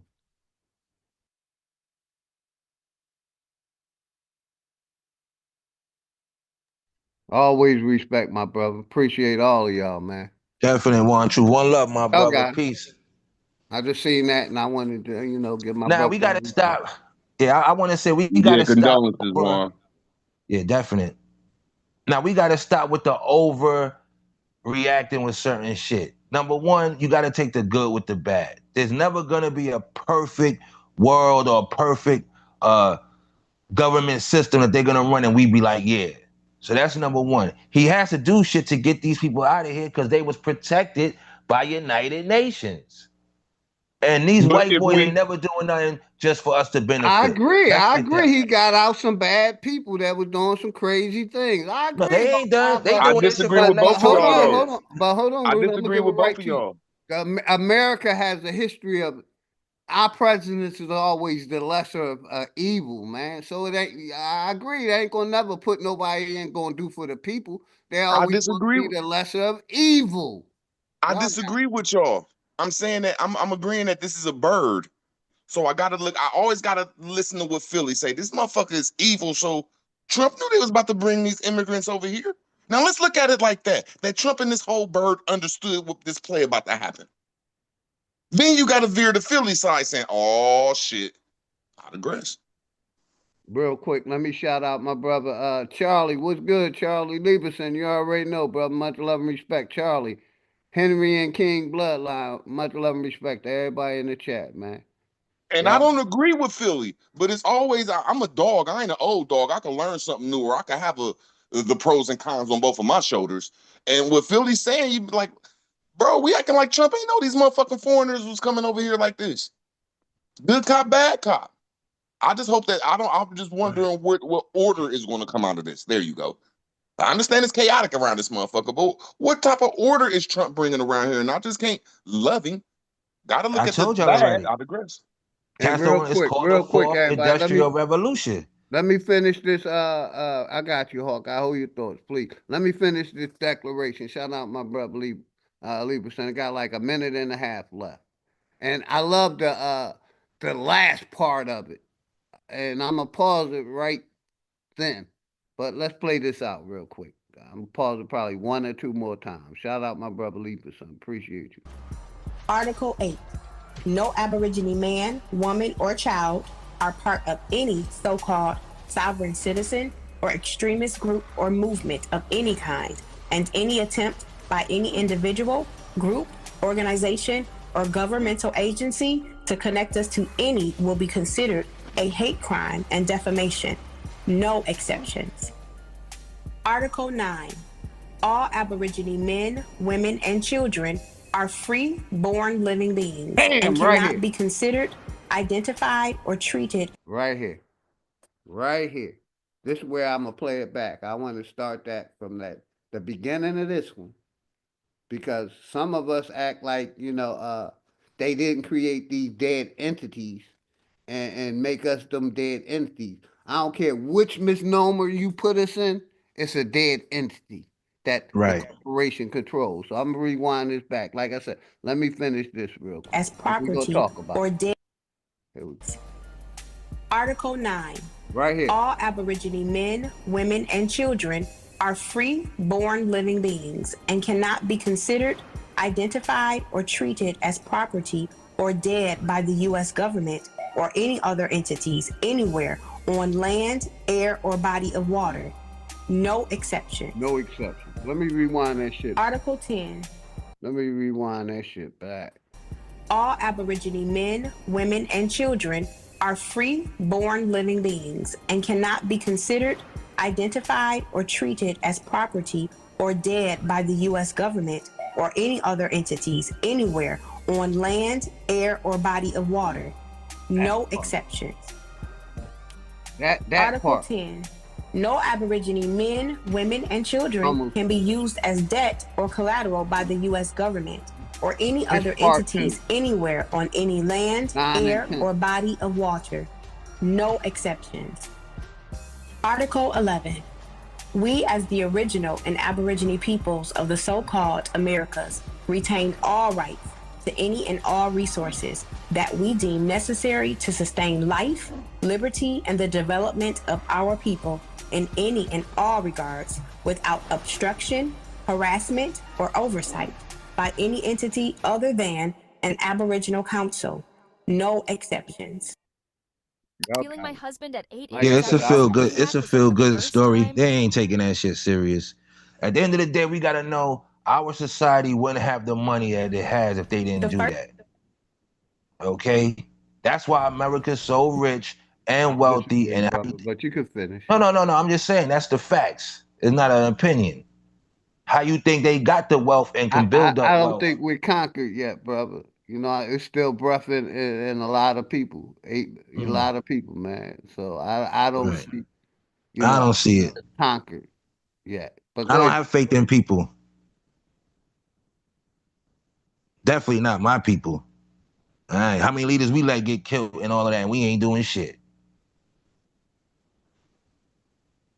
That's why I'm a realist. I have faith, and I'm laying the groundwork. Some of us is laying the groundwork for the next generation, because we know it may Right. not happen in this generation, but if it do, we're ready. Right. But y'all got it. Got 7 people on the panel. You can tap in, Hawk. I'm pass it around, bro. I want to know how No, I'm gonna everybody. mute up. Let them go. I'm muting up. You right. I'm gonna mute up. Anybody else want to tap in?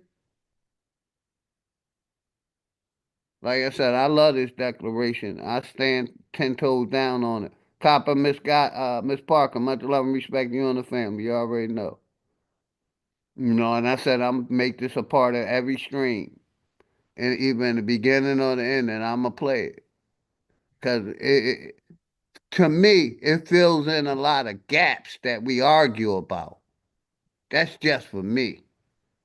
You know, like that dead entity thing. We love arguing about that. We love arguing about that straw man. We love arguing about if they made debt from us, that straw man, if they made a profit from it. We love arguing about all that stuff.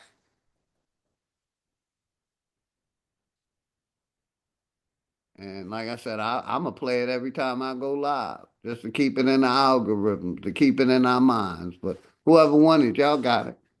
And the link's in the chat if anybody want to come up and say something. I'm just saying, good work, Libra Sun, Big Dog. You know, that's my guy. Him and Chief Holiday, they worked on that for a long time. Come full circle into a video like this. To me, who watched them talk about this and work on a declaration, probably, I don't know, I want to say probably 2015, 16, they was talking about this, working on this. I used to be on the phone with them when they used to be working on it. So to watch this is amazing. I want to give another shout out to Libra Sun. This is amazing work, brother. That's why you're the best graphic artist and the best artist in the Chief Holiday sector. Shout out to you.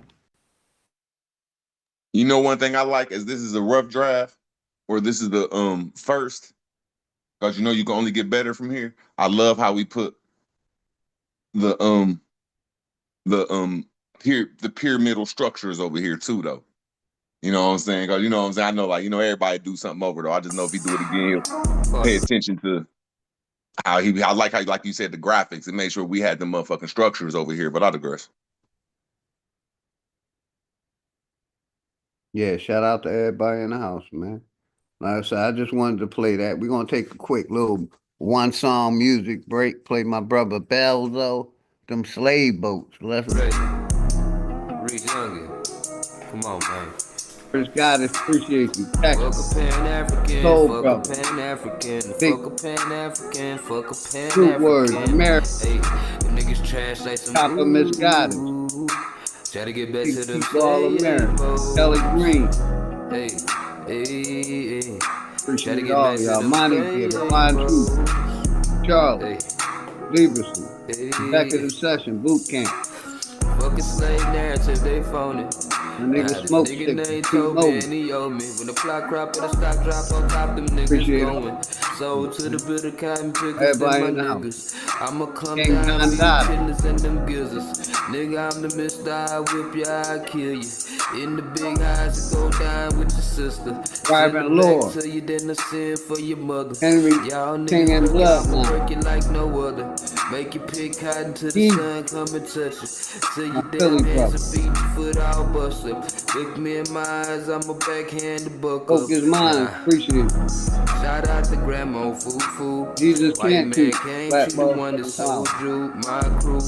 My brother, show and got Vance, you. nah, Good shit. appreciate you, Jesus brother, made a always. nigga All came my through. flat Hey, fathers. fuck a Pan-African, fuck a Pan-African. I Fuck spy. a Pan-African, fuck a Wild Pan-African. Hey, them niggas trash. Appreciate each and every one of y'all, man. Trying to get back to them slave boats. Hey, try to get back to the slave, bro.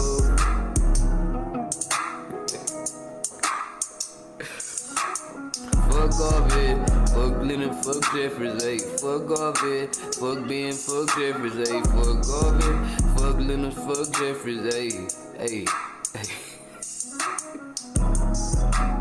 And I did have one more video I wanted to play. Shout out Chief Holiday, man. I'm only probably gonna play like 10 or 15 minutes of it. Najee, appreciate you, brother. You already know. fuck a Pan-African, fuck a Pan-African, fuck a Pan-African. Yeah, I did have one other video I wanted to play real quick. Let's see. Here it go right here. Chief Holiday. Rick Youngin. Come on, man. Fuck a Pan. Real quick. This one is called Bold White Professor Told White People Congregation. Chief More than played 9 inches on of this pure channel power the other between day. Let me get rid of that. his legs. And I've recorded with many men. Play but he was about 15 minutes. Let me know if y'all want me to pause it. Let me know. And yet I am confident This one is called Bold White Professor Told White Congregation they are the problem, not black people. You know what I mean? Shout out to Chief Holiday for giving me this video. He played it the other night in his Zoom. the following. You're gonna listen. If you are white and you have not devoted years of sustained study, struggle, and focus on this topic, your opinions are necessarily limited, superficial, and uninformed. I want to know what y'all think Wow, about how this. can I say that when I don't even know you? I mean, maybe you've been to Costa Rica.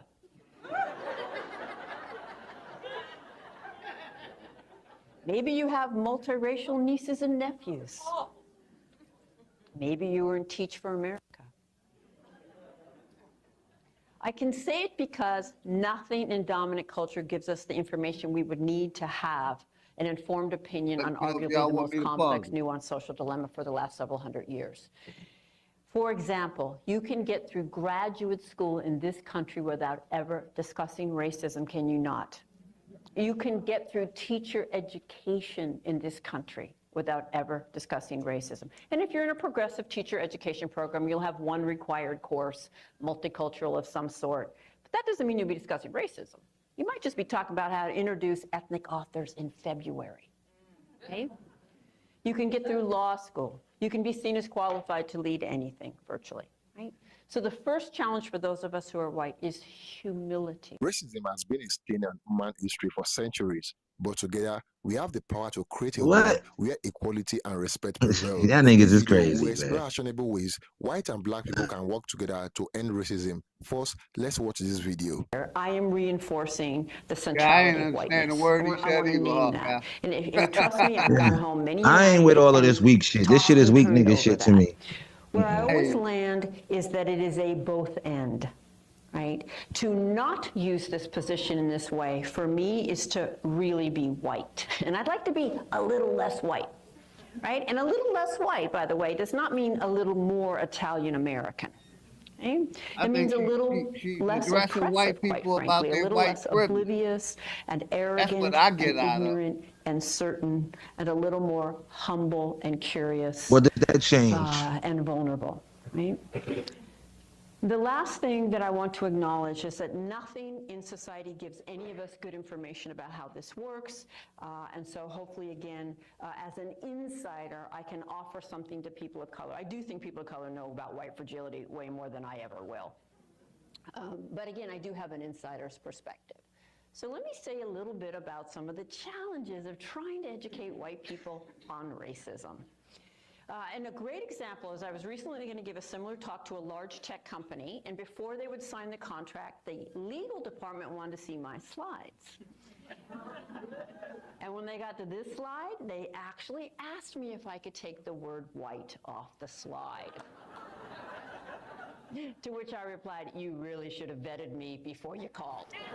Hey, the volume dropped. I can barely hear it. First of all, I've never met a white person who doesn't have an opinion on racism. Have you? If you are not sure all white people have an opinion on racism, just bring it up the next time you're around a bunch of white people. Maybe tonight when you... Yeah, OG, the volume came down a little bit. Okay. I don't think you can grow up in this society or spend any significant time here or any other Western-oriented white settler colonial context and not develop an opinion on racism. That doesn't make it informed. So I'm going to say perhaps my first controversial thing. If you are white, I'm sure you have an opinion on the topic, and I don't know virtually anyone in this room. And yet I am confident to say the following. If you are white and you have not devoted years of sustained study, struggle, and focus on this topic, your opinions are necessarily limited, superficial, and uninformed. Wow, how can I say that when I don't even know you? I mean, maybe you've been to Costa Rica.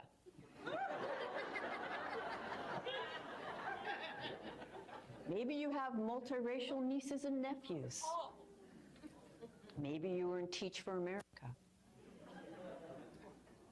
I can say it because nothing in dominant culture gives us the information we would need to have an informed opinion on arguably the most complex, nuanced social dilemma for the last several hundred years. For example, you can get through graduate school in this country without ever discussing racism, can you not? You can get through teacher education in this country without ever discussing racism. And if you're in a progressive teacher education program, you'll have one required course, multicultural of some sort. But that doesn't mean you'll be discussing racism. You might just be talking about how to introduce ethnic authors in February, okay? You can get through law school. You can be seen as qualified to lead anything virtually. Right? So the first challenge for those of us who are white is humility. I want you to know that I'm not standing in front of the choir right now. Even if you volunteered to come, there is no white choir. I am not the choir. And the moment I think I'm the choir, I'm going to be complacent and arrogant and probably defensive about any suggestion that I might not be as much of the choir as I think that I am. Second challenge is that if I do a good job, this won't be comfortable, particularly for the white people in the room, for the whole time. The status quo is racism, and as a white person, that's comfortable for me virtually 24/7. So I'm not here to uphold that. I want to unsettle that, because we will not get where we need to go from a place of white comfort. The key is what we do with those moments of discomfort if I manage to stimulate them. We can certainly use them as a way out. We can also ideally use them as a relatively rare way in. Why does this unsettle me? What would it mean if it were true? And there are two places where white people begin to get uncomfortable when I give a talk, whether you can consciously articulate it to yourself or not. The first place is how often I'm going to say the word white. So prepare yourself, about 100 times. And we're not used to being seen racially. And we're not used to having people proceed as if our race has meaning. And the second place where we can begin to get uncomfortable is that I am going to challenge the very precious ideology of individualism. And I'm going to do it by generalizing about white people all night long. And you're going to be just fine, okay? It is a very precious ideology. In general, I'm talking about the white collective, we don't like to be generalized about. And so just so you know, if I thought it was racist to generalize about white people, I wouldn't do it, so you don't have to send that email. You can actually ask yourself, well, might I be missing something if I don't understand it, right? Rather than she must be doing that wrong, okay? Yes, we are individuals. Of course, and I couldn't possibly hold every person's story in this room even if I wanted to. We are also members of a social group. By virtue of our membership in this social group, we could literally predict whether you Did anybody want me to pause it? Anybody want me to pause it? Yeah. Yeah, you can pause it. Your volume Man, is we low. would You could clip that really, shit. yeah, you could get rid of this shit. That's what I'm trying to say. We listen to these people. She ain't talking about shit. She throwing up Masonic signs. Like, what's wrong with us, man? I don't know about y'all. I don't know about y'all. I like to know how white people think, man. What is she saying? Like I said, shit. She ain't saying I walked nothing. away. I seen part of the video. She's saying these motherfuckers, y'all. She's saying that white people are prejudiced whether they know it or not, and they got to work on it. That's what she's trying to say. Right. Now that don't mean they Yeah, want to do I it. understand what you're saying too, man. But the question is, what does she mean by legal didn't accept it? The reason why the legal didn't Right. accept it because they're not legally white, and they know that. Right. And we ain't That's why They they. use That's these why she layman said they terms because trying. we can't read. Right. And she throwing up symbols. Like I said earlier, symbols is everything. How many times she done threw up a symbol? Like, Hey, what's y'all wrong know with how I us? do. Hey, real quick, y'all know how I do. If y'all still want to hear this video, put a 1 in the chat. If not, we'll move on. Then you got an African Let the nigga playing chat this do it. shit. That's how I Come did it on, with man. the other video. I let the chat determine what I video. know how. I know how Put white a people 1 are if from y'all being want to around She hear them. talking shit to black a people. 2 if She y'all talking don't shit want to to other hear. white people. She telling other white people that you ain't shit because you think you so good that you can't even see your own racism. She ain't That's talking shit to them. and thank you, She talking shit to Executive white Sessions. But what people. she should have been And saying that's though why I that want to they're hear. not fucking white, that they're actually She black talk That's about according to the room definition of full the of how word. white people. how you gonna tell them how to That's like communicate telling their us we academic bang black. status? Come on, man. Y'all You know what I'm got it. saying? Y'all I'm doing too playing the much. video. Go ahead, y'all got it. See what the chat say. We can look up the term in law what black mean and what white mean. We realize it don't apply to them. We look at the definition or etymology of the term black, it goes back to pale. Everybody in the world know that but us. They use semantics because they know or they assume that we cannot read. And that's how they get over on us. T. All we Cortez, gotta do, much King, love. is start when we address ourselves, speak about who we are, just put the word the real in front of it. The real Americans. The real whatever. These people took our names and applied it Right. So themselves and controlling us with that. I got you. And the only reason why they're in control because we haven't learned how to read yet. Once we do, we start checking these words they use. I Like I think said, it's, semantics only work on those who I cannot read. disagree. We know how to read. It's what they do is they give these words different meanings. They give them 3, 4 different meanings Yeah, where they they're can called connotations. apply to different kind of things. But Yeah, I I want to understand what play you're the saying. I agree video. with that. I know a They're lot of called the y'all. connotations, though. I know a lot of y'all getting triggered by this, but like I said, I want to play it. Let's go. We can predict how long you're going to live. At least I'm as play a half member of of this social group. There's a collective experience to being white. There are shared messages. We are all swimming in the same water, right? And just like gender, the way you respond to gender socialization, your challenges to gender socialization, you may have them. There's variations, but nobody can avoid dealing with gender socialization and responding to it. It is the same with racial socialization. Anthony Williams, what's right? good, So brother? every Salute. moment that you want to exempt yourself, Lady, try love and this. respect. All right, she's saying most white people X. I was a Y. Okay, good for you. Okay. what's the You name are of this Y. channel? Most Historic are X. Africa? How does Interesting. Y set you up into the racial What's the name of it? hierarchy you live in? Historical Africa. I thought niggas didn't want it. Like, well, I mind my business, man. I don't know, man. It set you up differently than X set me up, but we both got set up. It's on you to use everything you see as unique about yourself and figure out how it set you up rather than exempted you. I could say a lot of y'all niggas' ancestors is rolling around in their graves, man. Racism. So let's just start there, and I'm going to do this the way that I always do this to explain the difference. But I'm trying to understand what is triggering so much that she's talking shit on white people and she's using the word white. Is that just the end all? If she used that word, it's over. What is the problem? No, the way they misusing the word, constantly indoctrinate us as we constantly hearing these terms thrown around and who they're being applied to. Who is It she constantly talking making to? people. I know Is she she's talking to speaking you? to. Is she Listen, talking to King. you? King, listen, I thought she was talking to somebody white in the audience. But bro. maybe I'm looking at the video wrong. Maybe I'm looking That's at it. all it is. King, you can't Yeah, read. that's what. Yeah, Look up the exactly. That's what words, I'm trying King. to. Just look up the words. And therefore, all of us act on it. She ain't saying shit, man. That's why African looking at it and acting like she's saying something. Come on, man. This monoatomic gold supermanifestation method isn't for people who want to cling to their limitations.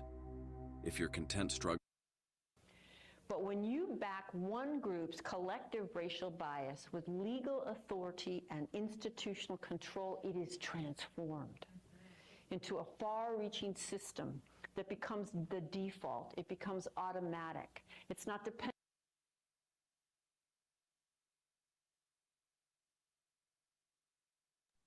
She just said when you legalize racism, man, that was a bomb right there. One group's collective racial bias with legal authority You serious, OG? control, it is transformed into a far-reaching system that becomes the default. It becomes automatic. It's not dependent Yeah, on you still stuck in some. A lot of people still embedded in media, family, religion, education, all the above, man. And also in cultural definitions of what's even normal, right? What is professionalism? What is intelligence? Whose stories are told by whom? Whose stories are not told, right? And I'm going to use an example from one form of oppression to launch us into the form we're here to talk about tonight. So we're here to talk about racism. I'm very clear you can't really separate these out. But for our purposes, we're going to take a focused look on racism. But I'm going to draw from an example from the form called sexism. And relax, I'm going to use dominant language because I'm going to use this the way our textbooks teach us, right? So hang in. You know she's a small hat too, right? Women got the right to vote in this country in 1920. I'm not saying I agree with it. I'm saying she's talking about racism to white people. And y'all getting offended. Calm down. Take a deep breath. This is Listen for a wild, minute. man. It's an art. This is crazy. This is like when y'all get mad when I talk shit on Pan-Africans, the Pan-Indians get mad. Like, relax. Mean to him in a one-on-one interaction? Of course. Could women as a group literally deny every man in the society his civil rights? No. Could men The volume is low, OG. woman in the society her civil rights? Yes. And that is a significant difference that must be acknowledged in language, right? Right. So think about today. In 2019, I'm going to offer you a question. Today, if men as a group wanted to take away our right to vote, could they? Now, that's a little easier to see today than it was about 10 years ago when I first started asking this question. But I have been asking this question for many years because this is the best example of the difference between individual prejudice and institutional power, you know, when yours is backed. And most people, when I offer that question, there's confusion, they're not so clear. Some people are sure that they could, some are not, which is also part of how oppression works. So let me just show you some basic statistics from 2019.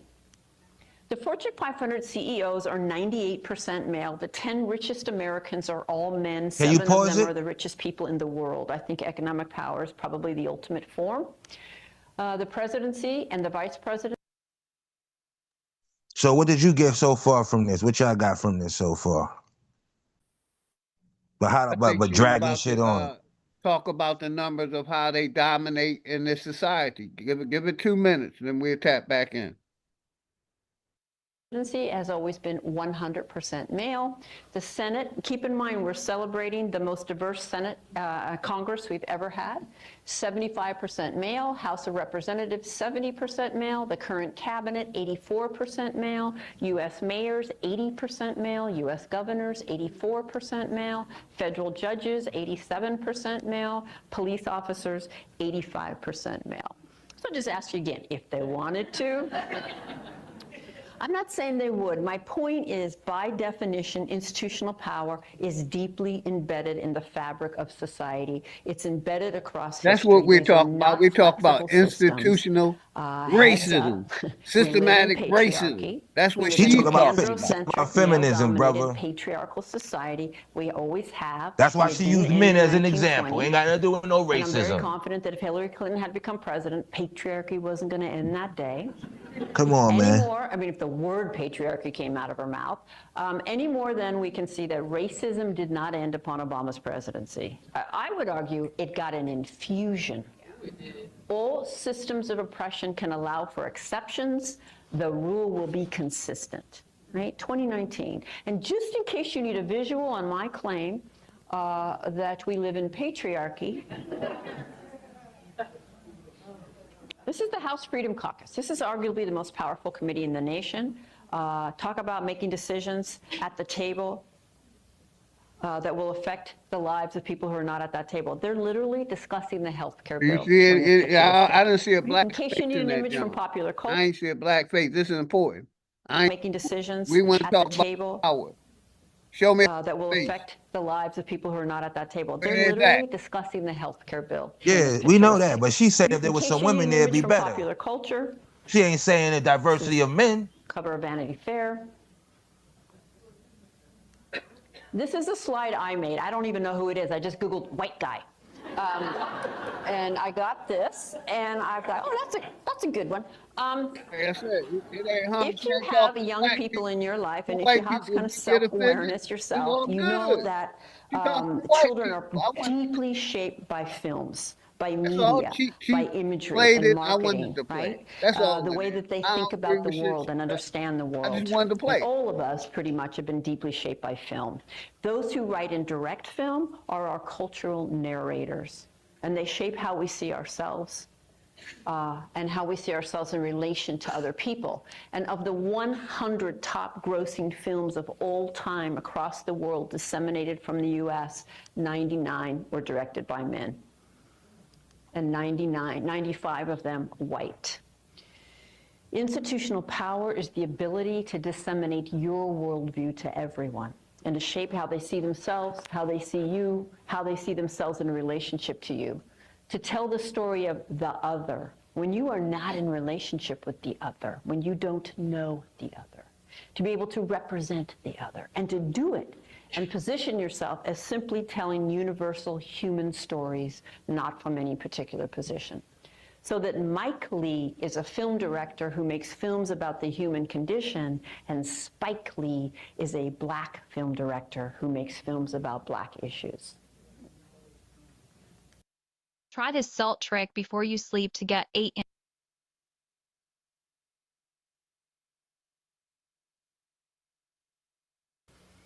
So Facebook puts these things out on holidays. This one came out to commemorate the anniversary of women gaining suffrage. And then some folks did this. Which women got access to the vote in 1920? Yeah, white women. So another dimension of institutional power is that your group's experience is held up as universal. So while we were oppressed as women, we were certainly privileged as white. There is no more universal woman's experience than there is a universal human experience on the physical plane where we live in the here and now. Right? And that recognition, I'm sure many of you know, was termed by Dr. Kimberly Crenshaw intersectionality. Right? All right, so legal authority and institutional control is what transforms people's prejudice into a far-reaching system. So let's look at race in 2019, right? So the presidency and vice presidency, 100% white. The U.S. Senate, 91% white. I just have to point out again, the most diverse Congress we've ever had. The House of Representatives, 73% white. The current cabinet, 89% white. The governors, 98% white. Mayors, 88% white. Military advisors, just think about who we go to war with. 100% white. Federal judges, like 88% white. Police officers, right there is 80% white. The people who decide which TV shows we see, 93%. What's good about it, OG? You know this already. The people who decide which books we read. You need a white lady to tell you this? We got people who decide which news is covered. Who don't know this? Put up our people in power. Who don't know this? Still to the day, we got people like Super Hawkeye. Stop, brother. We got people like Super that's trying to say our people in power today. And I'm just showing that we're not in power. They're in fucking power. We got people that's thinking, you know, black people is running this whole show right now. That we controlling the whole federal government, brother. Come on now. I'm showing who controlling this shit. Let's go. Okay. I guess, well, you got to start knowing who's the agents. People who decide which music is produced, 95% white. School teachers, 82% the music white. That you listen to. College professors, 84% white. Owners of men's pro football teams, 97% white. Owners of men's pro basketball teams, 98% white. The players, 75% black. Right? And yet, what is the definition of a racist, of what it means to be racist in the mainstream, right? Well, it's an individual, always an individual, not a system, who consciously does not like people based on race. Apparently, if it's not conscious, it doesn't count, and is intentionally mean to them. It also has to be intentional to count. Individual conscious malintent across race. That is a racist. And I don't know that you could come up with a better definition to protect the system of racism than this one. Because this Can you pause definition that right makes it there, virtually OG? impossible to talk to the average white person. Now, if you talk to other people, they're not going to agree with her what racism is. That I just want to let that out. See what I'm saying? How she's telling us about racism when she's on the other side of the fence. Brother, she gave you the Webster definition of racism. Come on, Hawk. Come No, on, she brother. didn't. No, she didn't. That's what I just said to you. Other people would disagree with her. She gave the Webster's dictionary of racism, brother. Come on, man. But is that really what racism is or no? You didn't hear what she said at the end? She said it's covering up and protecting racism. Here, let me. She's saying it's bullshit, Hawk. She's saying it's bullshit, and they're trying to cover up racism with it. Teams That's what she's saying. 98% white, the players 75% black. Right? And yet, what is the definition of a racist, of what it means to be racist in the mainstream? Right? Well, it's an individual, always an individual, not a system, who consciously does not like people based on race. Apparently, if it's not conscious, it doesn't count. And is intentionally mean to them. It also has to be intentional to count. Individual conscious malintent across race. That is a racist. And I don't know that you could come up with a better definition to protect the system of racism than this one. Go. Thank you. Because this definition makes it virtually impossible. Yeah, we just agree to disagree. That's it, man. I got you. Shout out my brother Nike. Y'all got it. I'm play a little bit more. Like I said, I'm gonna play a couple more minutes, then I'm gonna shut it down, man. Cause it's 33 minutes. I wanted to at least play 20 of it. A topic we could talk about. Like I said, bold white professor tells white congregation they are the problem, not blacks. I don't see nothing that this woman is saying wrong. Y'all got it though. So, how school you saying is racism black people fault? Inevitable absorption of a racist worldview that we get. No, not at all. I'm just saying. You said you disagree with the lady though, so she's saying it's white people's fault. Living in a culture. Right, so you saying it's niggas' fault? Then racism is niggas' fault. No, she's saying it's individuals' fault. No, she not. She didn't say white. No, she's saying it's systemic. She's saying the definition of racism suggests that an individual consciously decides not to like a person based on their race. Then she goes on to say, you can definitely tell that this is a cover-up for systemic racism. I don't know if you're listening or not, bro. So if you say you disagree, but is that what racism really is, though? No, that's what I'm saying. No, hold on. I'm saying, do he disagree with that statement? I'm disagreeing with what she's saying racism is. What you saying racism is? Racism is you. First of all, you need power for racism. She's making it seem like it's an individual thing. You getting the word wrong. She said racist, not racism. Racist. Let me bring it back. That's what I'm saying. Not racism. How God cannot hear? He can't understand the language of white people. So it's just a white bitch talking to him. So he gonna disagree regardless. Ain't no need in taking it back. Right. Definitely gonna disagree with her. Like I said, I just wanted to play a little bit for the This people. bitch can say, how God, you are the man. He gonna say, bitch, I disagree. He just don't agree with this bitch. No, I'm gonna say, bitch, I know that. I don't need you to tell me that. I'm gonna say, bitch, I know that. Right, what I'm saying. I'm saying. So basically what you're saying, whether or not this hoe telling the truth, it don't matter because this is coming out her fucking mouth, right? No, because she's not telling the truth. Okay, what isn't she telling the truth about? A racist is somebody who's for their people. Right. Right. She not saying that. So when she showed all those statistics about white people being ahead of shit, what was she saying? That's racism, right? Okay, then.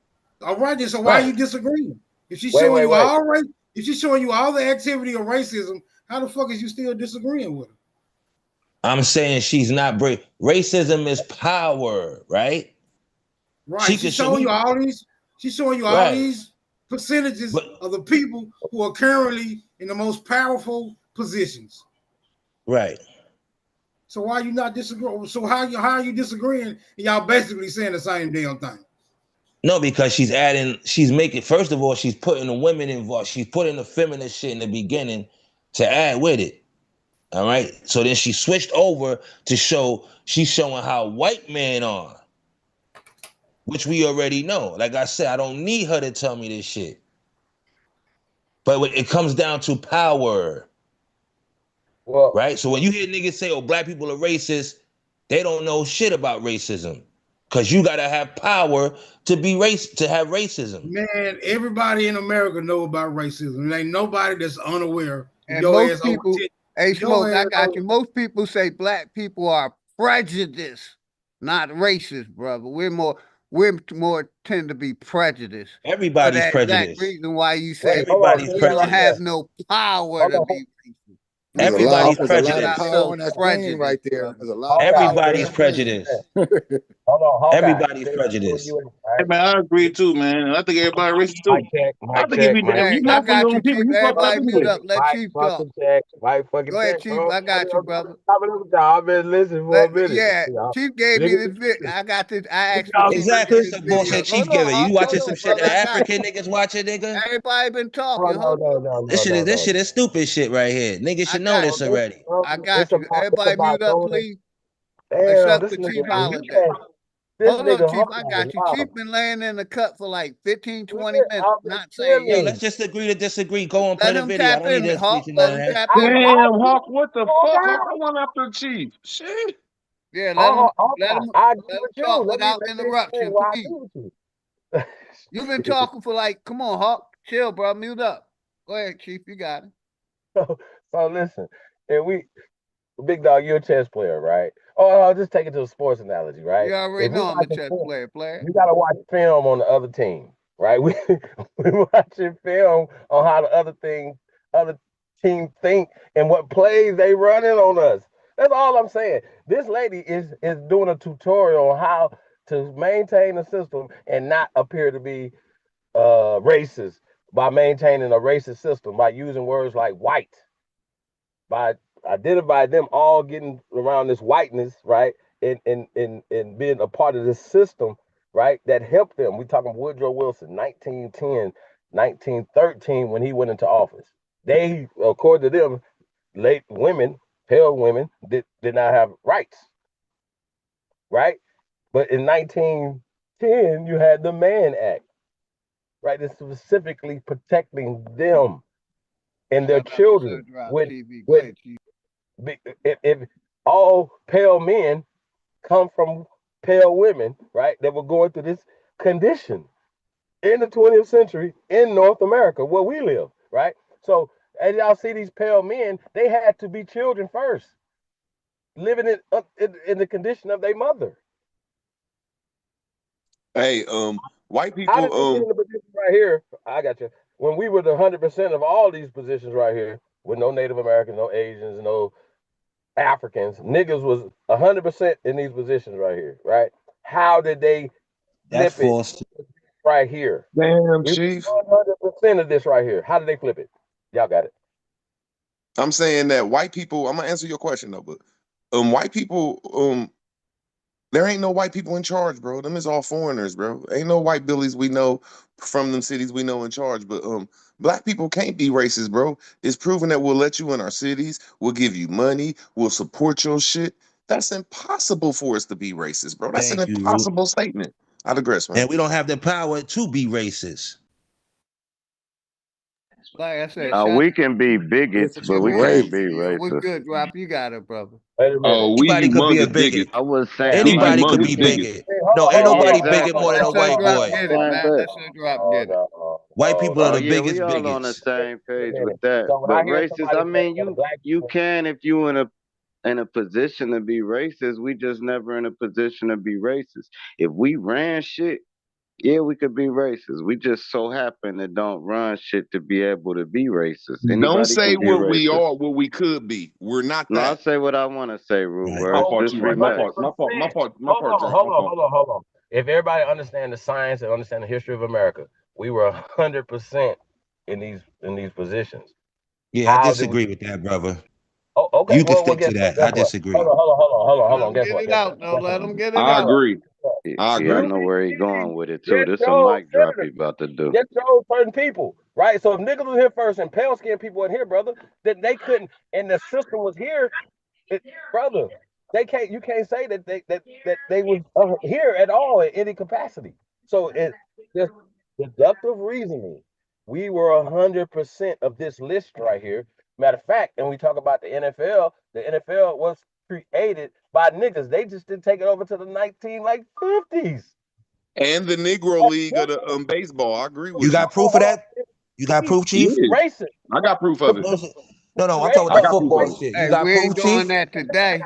We ain't Right. doing that today. Listen. When you get that, when you get a channel, you can tell Yeah, the I'm good. motherfucker to bring it up. We ain't doing that today. We're talking, communicate. Go ahead, you got it. Right. He said, "Fuck that." That's a different My way of nigga thinking. Hawkeye's in war mode. God damn. Always. Hawk been like that for the last week, man. I had to fall back What's on him. wrong Man. with God this damn, nigga, Root? Hawk. Ever since he hit the stream, Hawk on been Shout out beating my us brother up, socking Nigel. us and shit. I He been understand it. This ain't blindsiding the us. What regular the Hawk, fuck? No, I ain't on no war shit. Y'all want somebody to agree. I don't agree with nobody 100%. So you can call it what you want. That's y'all problem. Y'all put labels on shit. Yeah, I Stop don't agree labeling with me. nobody 100% either, brother. Right. Stop Bro, labeling I'm me. Y'all do probably what white disagree people with do. facts, though? I'm Hold on, you probably gonna disagree with scientific facts? the most I know this disagreeable already. I don't person need this on the video to panel. tell me this shit. See, I'm Okay, not so learning nothing but new you're from not doing this. nothing but crying and then not wanting to come No, with I'm no not solution. crying at all. I'm saying y'all getting caught up Bro, with the that's what you're hoopla. doing. You be like, the white man ain't gonna let us do that. That's what Nobody you ain't Who's getting saying caught that? on Hawkeye. I'm just You you a passing didn't. loud, defeated information. ass That's nigga right all. now, bro. Like, come on, bro. Don't be so loud and defeated. Yeah, Just be fall back, quiet and brother. defeated, Fall nigga. back, man. Yeah, fall back a little bit, bro. You ain't adding nothing to this for solutions, nigga. We were dissecting this. Nigga, you How the don't want to fuck? hear solutions, nigga. Because when I try to talk it, nigga, you be fucking talking over My niggas middle name is and catch Solution. amnesia, nigga. My middle name is I Real got Solution, quick. more nigga. solutions than Keep you, Hawk, I nigga. got you. You over it on here, the brother. information. That's all OG, you got to do. Keep it Hey, on the information, Hawkeye. bro. Like, I don't care about All all that I'm shit y'all saying talking about, is, bro. Hawkeye, everybody you Just one like, at remind me a of hold on, Chief nigga, of time. I been Philly. wasting this motherfucking time with you bitch ass niggas, bro, playing. Okay, Chief. What the fuck Okay, is y'all Chief. talking about? Oh, okay, so nigga, I've been muted for a long fucking time. Why I gotta Yeah, get to cut the fuck off? I got you, Chief. Hey, real quick, everybody. Y'all so fucking Chief, a triggered guest of about what mine somebody over said. here today. Let him talk, man. Everybody been talking. I got you, Chief. He fell No, back the for shit like is an wild hour. that Let niggas Chief gotta get his agree. And words every out. time Let somebody Chief disagree shut with up, you, man. that's when you want to call names. Just Act all move the that. conversation on, Make y'all. sure Let's y'all move hit the the like Stay button. conversation exposing on. It's a yourself, powerful nigga. conversation. Hit the like button, Philly y'all. don't What's even up? be on this shit, y'all. Come on, man. Let's just move Presidency, on. 100% white. Everybody The This is be why U.S. I don't like Senate is showing only videos. 1% white. I just have to point out again, the most diverse Congress we've ever had. The House of Representatives, 73% white. The current cabinet, but Hawk, that ain't 89% fair, white. brother. The Even governors, if you disagree, I 98% disagree a white. lot of times, but I still stay muted, brother. Let that Chief I just am fall muted. back. I am muted. But Let him no. get his When words I out. disagree, niggas Hawk think they is in try to war mode, man. condition and act like, oh, nah, this is what it is. This is what it is. You don't know. You ain't man, shut the fuck up, nigga. I'm grown. I know you Cause I don't gotta grown, but agree you with don't it. got And I'm saying I don't gotta agree with niggas. And every time somebody, if I don't agree with Chief, he get on his bullshit. So fuck you, nigga. Okay, y'all. Let me say I this. I got ain't my cut him own off. mind. everybody. Like, we ain't doing that, man. Like, if you can't fall back, then drop off the stream, man. Chief my guest. You can't fall back and let them talk, then get off the stream. I muted everybody intentionally. Like, damn. Yeah, fall back, man. Let Chief get his words out. He my guest today. Go ahead, Chief. You got it, brother. Bro, Like, if you I gonna wanted to I'm play trying to this tell him video. I agree with him. I don't agree with her. I asked I Chief don't to agree with send me her. this video because I knew it was going to set a couple people off. I knew it But was. nah, like I Didn't I look at, say send me that video, Chief? but what I'm saying is I usually look at Hawk like I look Go at ahead, you Philly or got it. look Let at Chief Truth. get it afterwards. Go ahead, Root. He got hella decorum. And I told him this last week, like, bro, your decorum done fell off like me. That's all. Just I'm joking with him, but it's like he changed in the last week, and it's nothing bad. Just he more aggressive. That's all. And I digress, man. I told him this last week. I digress. Yeah, because like I said, I asked Chief to send me this video. Go ahead, Chief. You got it, brother. Take your time. Man, listen, it's we don't agree with her. I agree with what he said. I don't agree with her, but he was arguing so much he didn't even want to listen to what we trying to dissect this. Once again, we can't just take the stuff. We're trying to break down how they think, right? And within this, I thought this was interesting. This is not nothing that we need to see, but seeing it, right, makes you say, well, wait a minute. If we were 100% of these things, and right, and when people for people to say we wasn't, right, still goes back to the mindset. They said that niggas was running shit here, and that they was up under us, and that they was happy to be free, brother. That's history. Of course, they rewrote history for you goofies to believe that you came from Africa on the bottom of a boat. That's not real. That's not even the psyche of us collectively around America no more. Shout out to the American Aboriginal community, or I'll say awakening, because everybody that's grandparents from here, you are American Aborigine. I don't give a fuck what Mickey Mouse Club that you choose to attach yourself to, what pet name you choose to say, hey man, I like this name, I feel emotionally attached to it, right? I only want to attach to power. So black in that system or whatever. It's not. I love black. Black's my favorite color, right? So favorite color is black, right? But in a system, I'm not allowing somebody to use that as a weapon against me. I'm not allowing to be white. If it's in there, whatever, we're stripping it out of there because it's not constitutional and it's un-American, right? So when we're looking at the Declaration and everything, man, it's just this shit is just next level, man. What's the cycle, the changing of the mindset of our people in the last 20 years? Barack Obama wouldn't make it to in a president election. We wouldn't collectively we wouldn't support that. We wouldn't use our influence for it. Y'all see what I'm saying? And that's Kamala didn't get it because we have been fooled and we've seen that play. And it goes back to the Democratic Party, right? When we were conservatives and Republicans, we were higher percentages over here.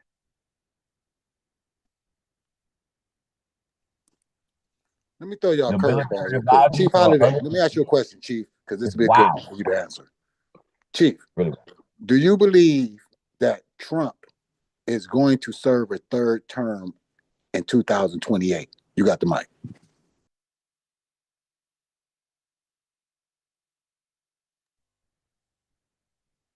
Man, I've been really thinking about it, bro. Like, I don't think that he has enough time. Well, how about this? How about this? Because I know he's selected, and that I think at this point, even the shooting was theater. You know what I'm saying? It's just everything is just too convenient. Feel me?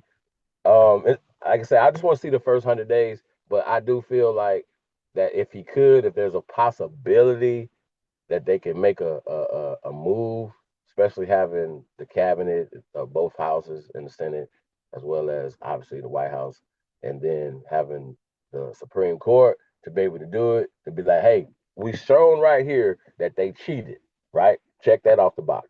We shown right here that they committed treason. Check that off the box. We shown right here that Fauci was on some bullshit. Check that the fuck off the box, right? We check all the CIA ass shit off the box, right? That he got it. He's the declassifier in chief. God damn it, right? You know what I'm saying? That motherfucker. Hey, that go ahead, talk your shit, Chief. That nigga go live today on Truth and X and Instagram, and they can't do shit about it. Let's tell y'all everything that you know what I'm saying. The reason why he doesn't, because his advisors work for these people. Think about it. If it was just, bro, everybody, bro, y'all understand what I'm saying? Everybody is in on this. The Republicans, the Democrats, the mayors. In order for them to keep this thing going and to maintain those high percentages right there, right, to maintain control of 75% of a town, that's niggas. 88% of a, you understand what I'm saying? This is the same system that is as NBA. And that's why we use sports as an analogy, but sports built some of these cities. sports maintain some of these cities, right? They took our industries. They took our people that was creating clothes, everything, bro. It was industries that was taken from us, from horse racing, everything, from lumber, everything, hotels, everything. By saying that Back to the that they question, obviously Chief. their hotels is better than ours, right? But by systematically taking us out of business, this happened in the 1920s, 30s, 40s, and 50s, and not the 1820s, Back to the 30s, 40s. question, Chief. Yes. So yeah, I think if he could, I would be like, I'm the president, so I don't want to be the president no more, motherfuckers. What y'all gonna do about it?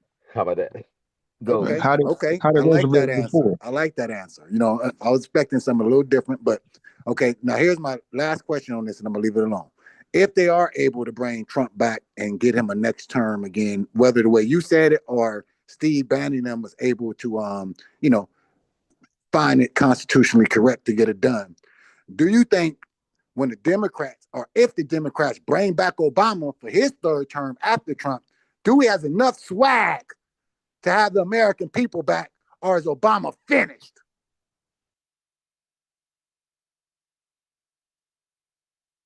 Yeah, Obama was finished. Like finished. Like we don't at this point, for real. If we knew some of the stuff that we knew about dude before, we wouldn't have supported him.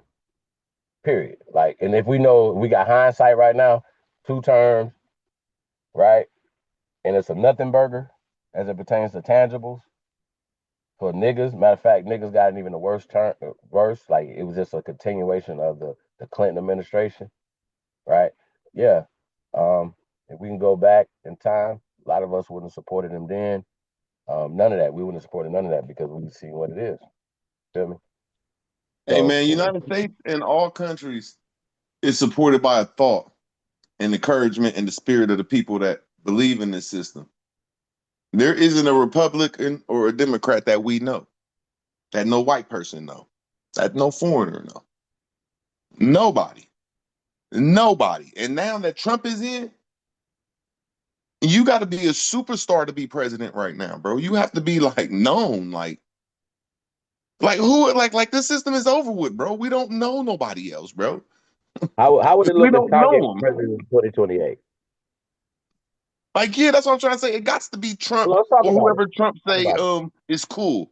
This dude, what he's doing right now in the last 2 weeks, if he just do what he did for 6 months, bro, and just left America and came back, bro, this is his country, bro. Okay, What are you Root talking word. about? Earlier, Ungrateful. Root. Earlier, you said that the Democratic Party was done. You said it was a wounded bird earlier, right? Yeah, it's So over with. okay, so I want to ask you, if they run somebody like Jon Stewart, a classical liberal that's not a progressive, do you think they can make a comeback? No, they're gonna need somebody like Jay-Z or 50 Cent. I swear, Damn, no, that's Root, what you wow. I swear they have to, bro. You're gonna need what's the dude, Samuel Jackson or some shit, bro. You need some, bro. It's open. We don't know these people. That's what I'm trying to tell y'all. Like, whoever they put in charge in the Democratic or Republican Party, the American people, the foreigner American people, the goddamn it, immigrants gonna look at them crazy. Like, who are you? We don't know them. That's dangerous. That's why I'm just like I'm sticking on the subject, saying, bro, the American people, the only person there is for Trump and whoever Trump nominate next. We don't know nobody else. But I digress, man. A quick question: how was Roosevelt able to get 4 terms?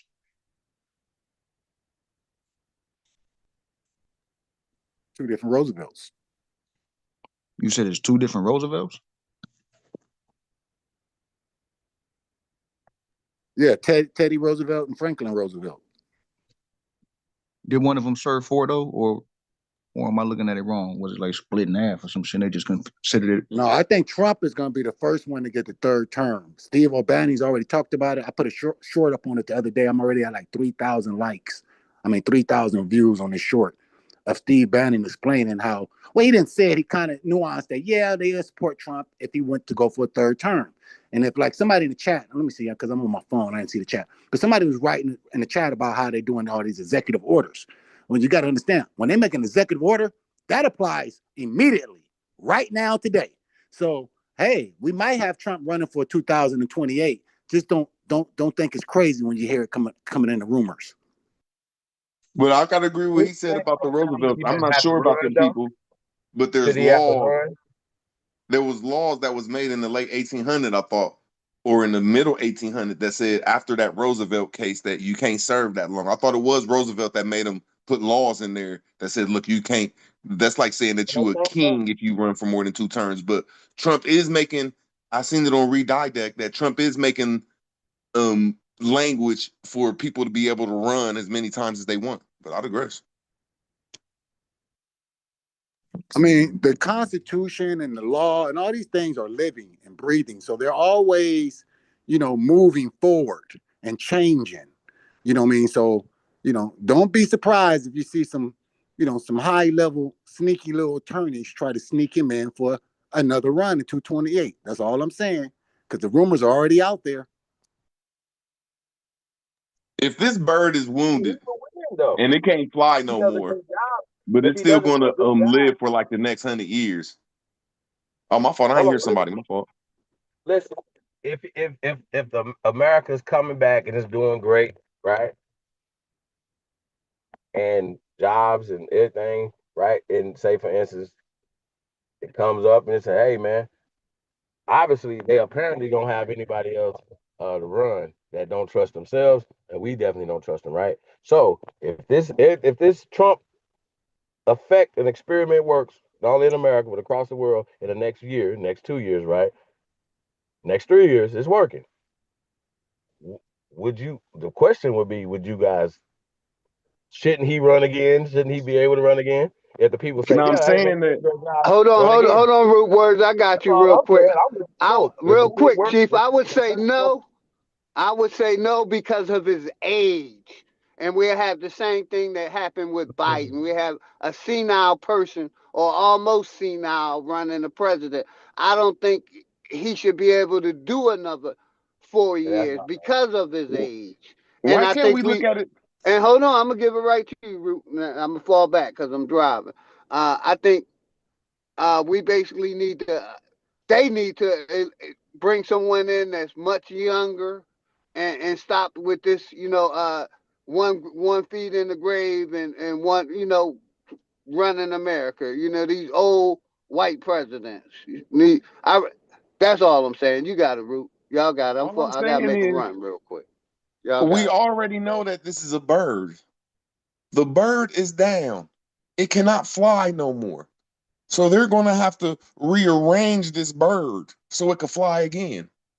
It can't fly the way it's at right now. So, I mean, I'm not saying I'm right, but we got to look at it like that. Like, look, man, they about to turn this fucking eagle into a fucking turkey. Like, it's about to reform, like y'all said. It's about to turn into something else, bro. It can't be the Democrat and Republican Party. It can't be. And that shit wasn't even in the Constitution, man. That's the Thomas Jefferson Democrat and Republican Party, bro. I digress, man. And that's what I'm saying. I don't trust these people. They're turning this shit into a communist state or I just don't trust it. Y'all got it though. It's the Trump experiment. Somebody just said that. I don't know who just said that. I'm agreeing with him. It's the Trump experiment, but it's an experiment because man down, left wing down, bird down, Black Hawk down. Nigga, shit, it ain't blown up. Just the Black Hawk crashed. No, nigga, they gotta fix this motherfucker. And when it fly again, it might not be called Black Hawk. It might be something else. Shit. I mean, goddamn, we looking at it. Shit. You say White House down and shit. Yeah. Y'all got it, man. Go ahead, Chief. Whoever want it. Yeah. I mean, hey, man. But we once again, if we're the governors of these places, right?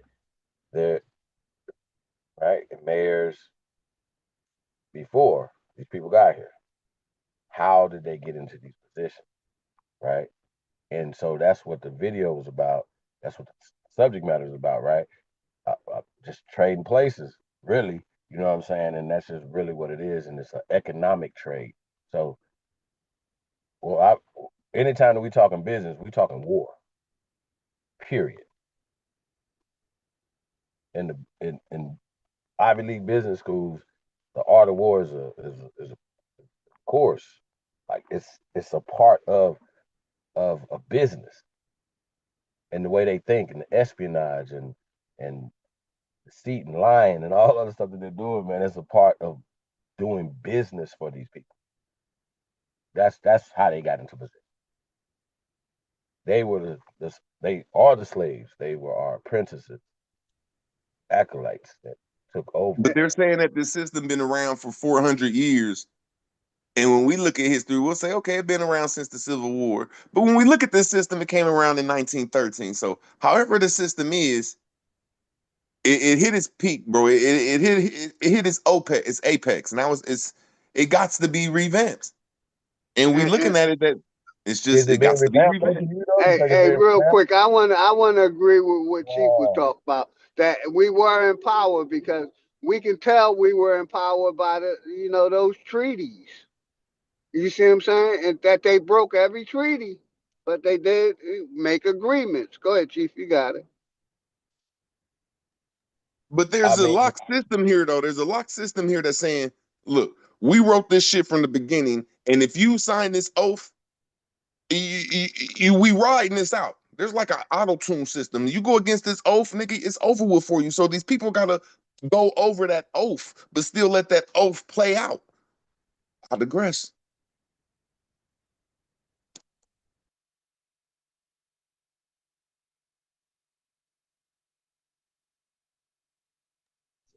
It's like you seeing that they strip in America, like if your helicopter crashed in an island, but it ain't fucked up, it's just crashed. All you got to do is take all the parts apart and put it back together, and you can see there's little things that's wrong with it. I see that's what they doing to America. They taking all this shit apart. Oh, but they about to put this bitch back together real quick so they can get the fuck up off this island, my nigga, of misery and static. But I digress. I would say Trump is doing something different because after Roosevelt, he made the 22nd Amendment saying that niggas can't run more than 2 terms. And this is his 3rd time running, and he actually got elected. So he owns some other shit. Yeah, I knew that wasn't the Constitution. That was amended in there, like you said. That was, I thought whoever brought up that Roosevelt stuff, I'm like, yeah, that was a good point. And that's what Trump doing right now. He's trying to take away that amendment, bro. I digress. It's possible for them. See, hold on, wait. Let's talk about this for a second, right? So amendments were amended, as we know now, to put other people in position of power and take us out of power, right? And so they come into understanding that some of those things that have been placed within the laws are unconstitutional, right? Because they were based off of racist, scientific,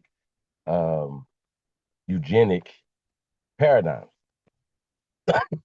Is this not for? Is this if this is new to anybody? Just let me know. But if this is up for debate, something's wrong because when they talk about the Racial Integrity Act, which affected us, something that specifically affected us, right? That's it, and woven into laws that affected us. So we can't say that, oh, the white man did all of this, whatever, when just for the stroke of a pen, things that they could do affected us generationally. And we're still affected by the miseducation, by the poison. Bro, he just stripped them things, though. And I'm not saying that executive orders is the truth. I'm not saying executive orders is false. I'm just saying that the theater.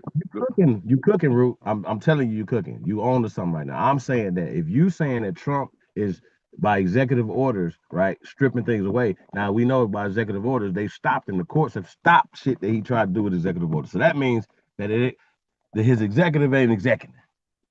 Am I correct?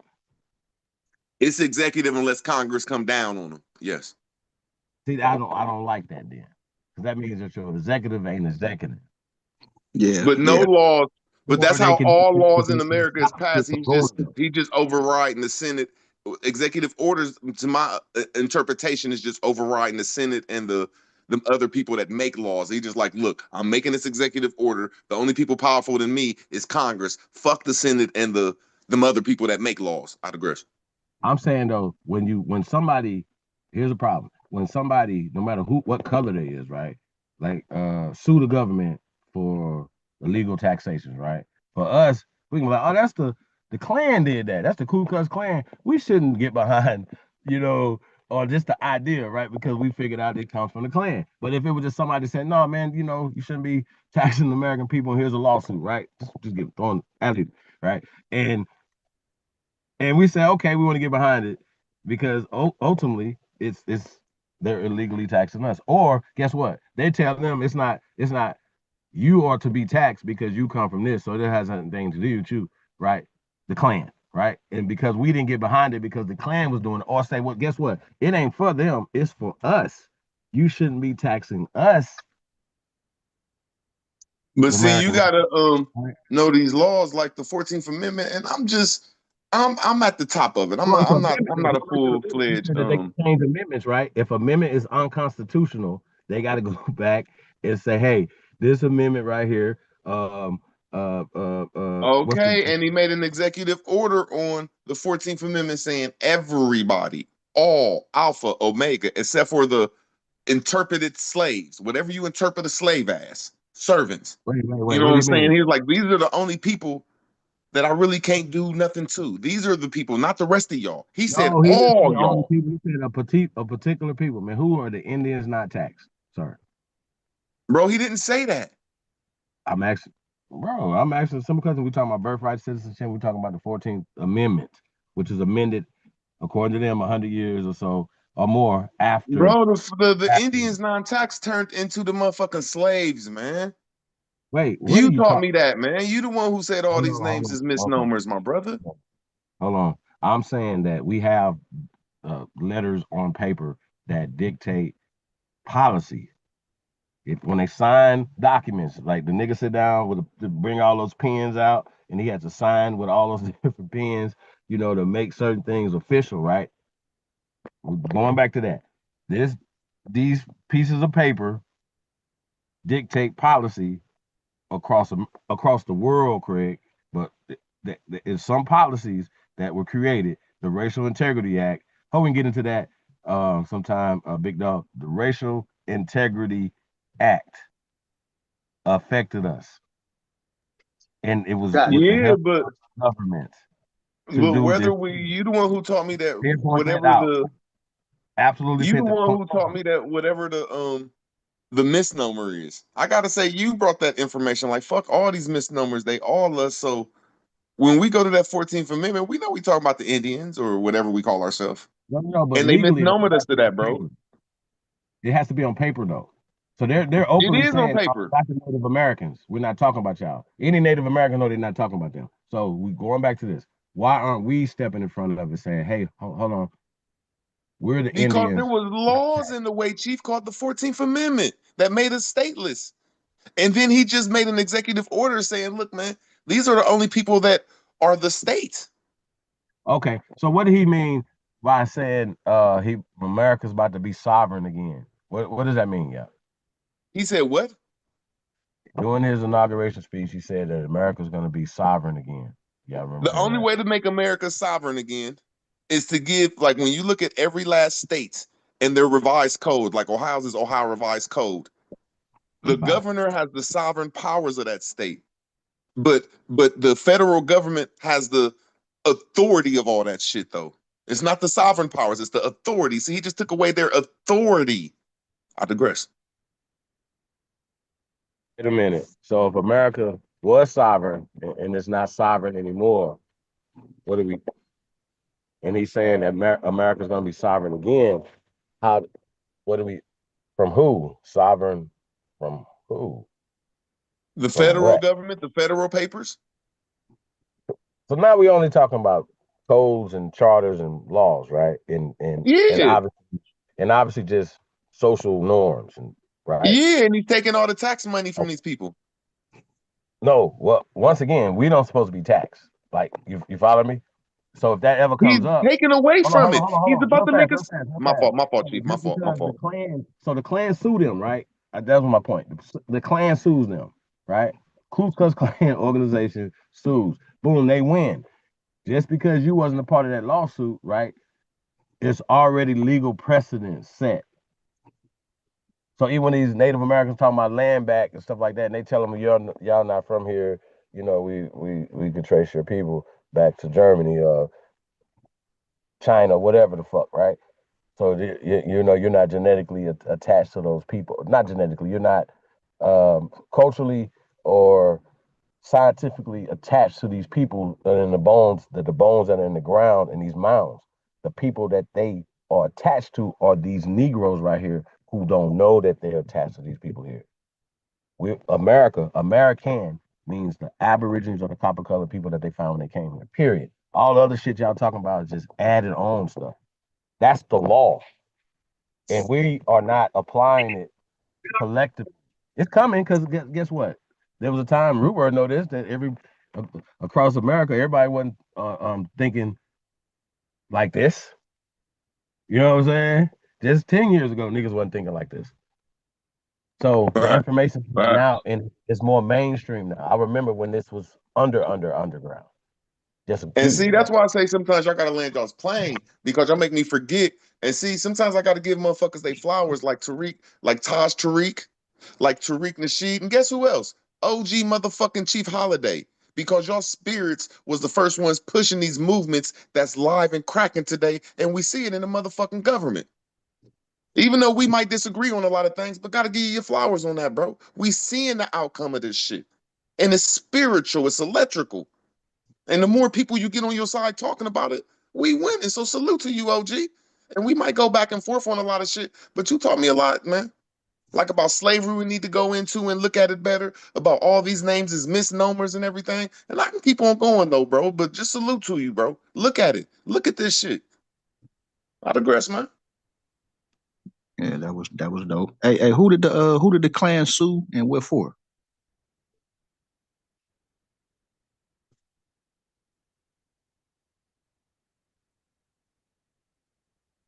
Cream? I'm gonna make a joke. He went to the store real quick. He'll be back.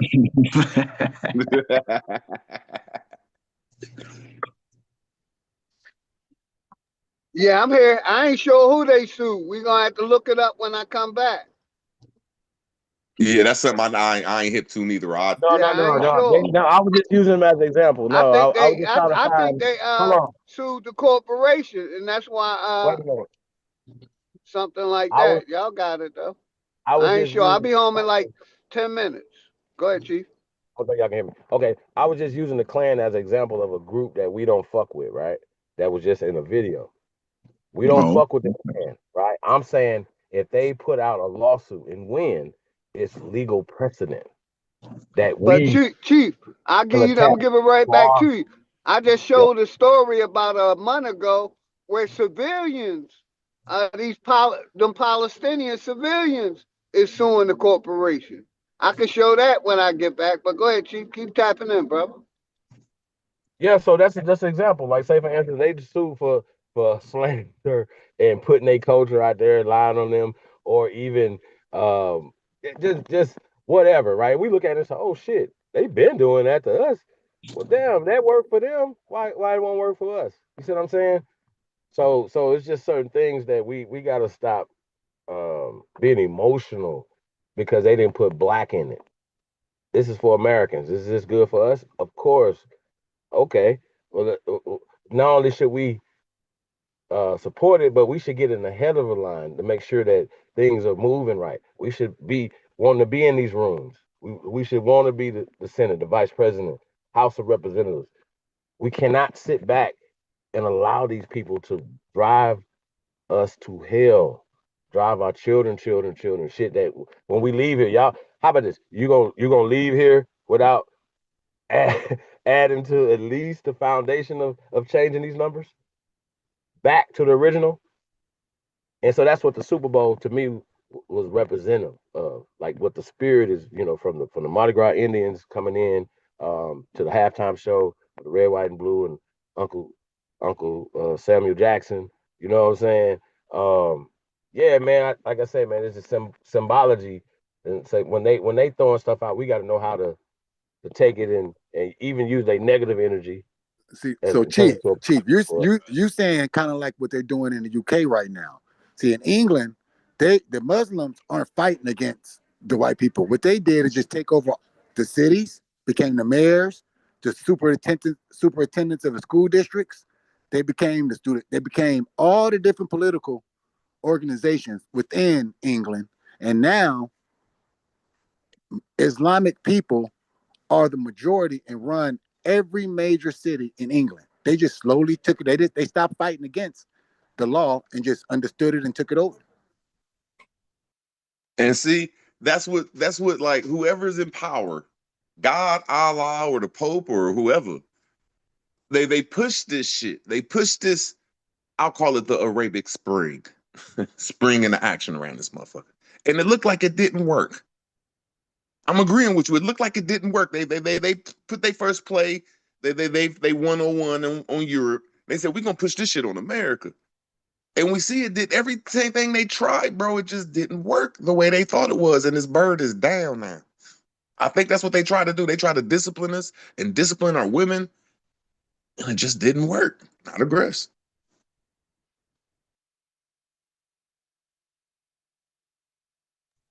Because I remember when the Muslims and you know first what, though? arrived in And listen to America. what Ruth's saying about Bird being down. Also, you know, sometimes political parties do go down and other political parties arise. You know, when we're looking at the Republicans right now, was it the Republicans as we see it? You know, there's all kind of, there was the Whig party, and, you know, so word might be correct. It may be a bird down and a different political party taking over. I mean, that's how we lost. Like, I ain't saying we was the Whigamores. But I can know definitely agree with that. Y'all got it. But I know for a fact that Samuel John what the fuck, what's the last president of our Continental Congress, whatever the fuck his name is, he wasn't a Moor, the black dude, the Aboriginal dude, damn, fuck, You're not talking about Hanson. John Hancock. John Hanson. John Hanson. Now Yeah. they might try to whitewash him. They might try to whitewash him, but that proves that there was some person that looked like us in power before the Americas. And then different political parties came over here. That's proven man down. Indian Aboriginal political party down. That's what we're seeing right now, except for it's going through them. Our power went down. Our fucking our airplane went down in the late 1700s, early 1800s. Other political parties start getting in. It's that simple. It ain't impossible what you're saying, Rue, because look at China. I mean, the people that's running China right now, they did that within our lifetime. They went and got a Western academic education. They start learning different systems. Then they came back and put in the CCP party. Yeah, they came and implemented it and took out whatever. So yeah, you know, this might be a bird down situation, and you might have to figure out what political party is going to rise from this situation. Hold on. So those people that set those people up are dramatic people, right? Now, there's a factions in the Asian world that's fighting against that too, and they have the resources, and they work with the Muslim as well. So they are fighting. Everybody fighting, bro. Everybody fighting. I promise y'all. Everybody's fighting. We not fighting. We are only being used in this fight by everybody, right? But hey, Roy, I want to ask you about Mount Rushmore. Rushmore. Like breaking down the word Rushmore, like breaking these words down, even, you know, like think about it, like they're putting Like in the when I word. look at that word rush the Moors, I don't look at it from the MSTA and the Moors perspective. I look at it from Tariq Nasheed's and the first book ever written by Noble Drew Ali. It was a woman when the Aboriginals was in the matriarch. And it even says that they went on a witch hunt, bro. They took the mother's sons. I don't have to listen to that other Moorish story. I could bring that in and fit it right in with this shit, bro. Yes, they rushed the moms and they took all that shit and they did it on paper too, bro. And everybody can go with that part. I digress, man. Well, I was more talking about just breaking down the word rush and more. I don't think we got to do more. But you said Russian more? No, Rushmore. Well, Rushmore. Well, y'all be careful. Chief's gonna open up a Pandora's box. No, I mean Alexander Pushkin would be in you know, that would be a descriptive term for him would be a Russian more than, right? Mm-hmm. Rush. I don't know. I think he'll be a Balto-Slavic. I don't know. I'm gonna let you go ahead and Well, speak. I I'm want to telling get you, to the don't open that Pandora's box. I want to get to the root word of rush then. And the brother might have mistakenly heard me say Russia, right? Russia. Gee, fuck Russia. you. You I just mean, taught me something. I just when you said something that triggered that, like to talk about Rushmore, I was going to ask you that, like to break down. Chief, that was dope.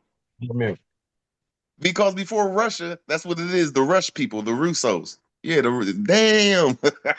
I digress. I mean, What does it everything from the mean though? What expansion does of it the mean? United What States is does Rush named mean? after That's what I Indian want to get. person. What does that mean? Every state, every territory, everything from the expansion of the United States is named. I don't give a fuck if it's Michigan, Indiana, Mount Rushmore.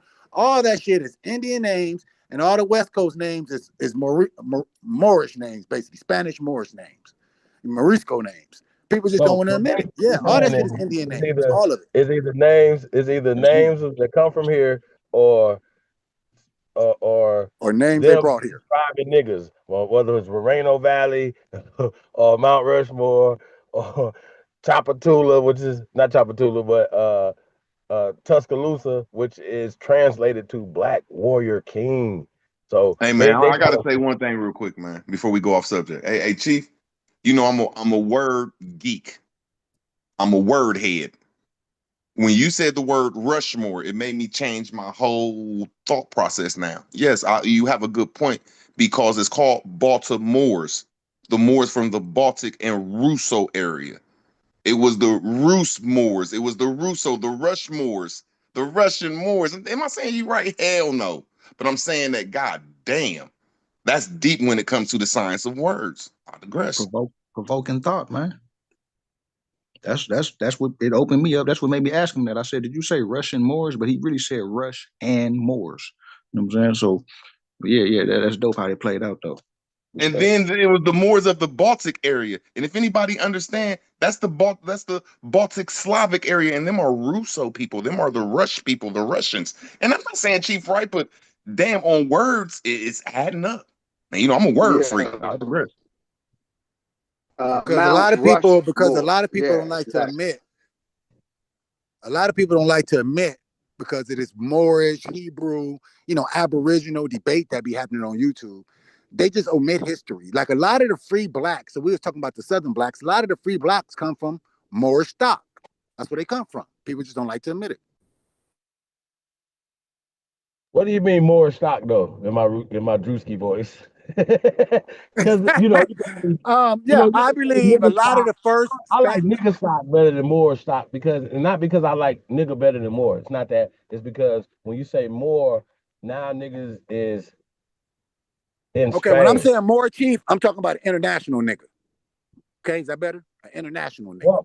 Oh, wait a minute. Aboriginal nigga versus the international nigga. Okay, well we against everybody then. How about that? Because they came here. They should have kept their asses wherever they was at, there, over there. I'm just saying that the Germans who rewrote shit, right? More is a term that they use, right? And so a person who would speak Spanish, descriptive term, right?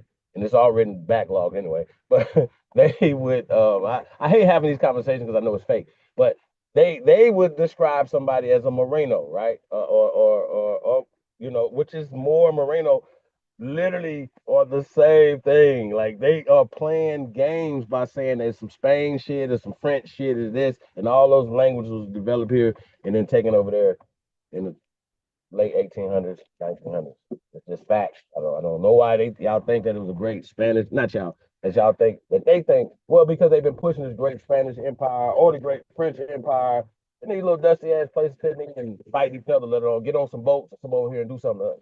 Shut the fuck up. Without no guns, without knowledge of even how to wash your ass or to to to do food or to build houses, structures. You don't have this in the AD times, bro. How you running shit over here? That doesn't even make sense. It don't make sense at all when you don't know shit. So when they changed shit up and got into a position to say, okay, now we can change shit up, and now we the masters. And that's exactly how it goes. The princess has became the master. slave has become the master. That's what has happened. They have flipped it on, and we got to flip it back.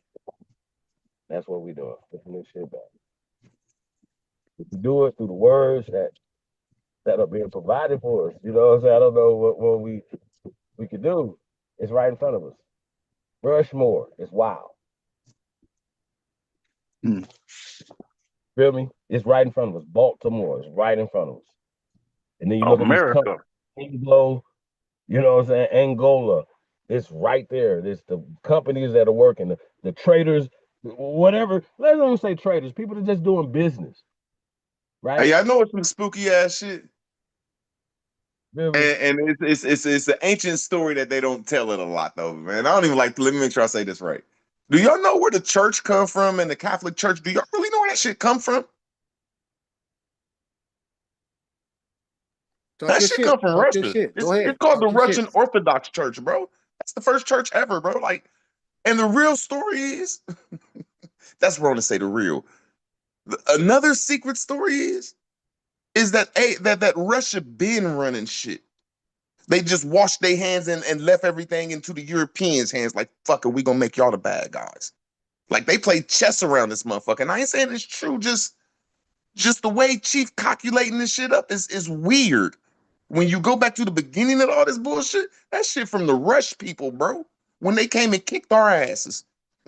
I digress shit. So, yo, I want to talk about this Viking. I got my brother on here. Executive session. He talks about these Nordic and these Viking people, right? So, you know, when they talk about Eric the Rude, you know, Red, right? Eric the Red, Rudy, Red, Rot, right? At Brown, they're talking about dark people. And the reason why I know this in Scandinavia and Norway, and at that time period, Negroes were there.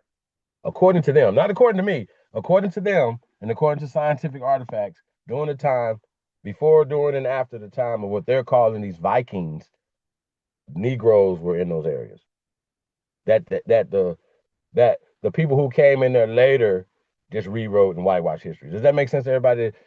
Is that the same play that has been going on all over the place? Right, that's the same play, right? Yeah, it's similar. Yeah, it's basically the same thing. But then they call themselves Negro though. That should surprise y'all, correct? Yeah, I feel you're saying too. But talk they didn't call themselves Negro. Yeah, we just talking 1300s, bro. We're not even. That's modern. That's not a long time ago. So we can prove that before, during, and after in Norway and Scandinavia, that 8% Negroes white were in that area, right? So when we're talking about these Viking people, right, they're literally Eric the Red, Eric the nigger.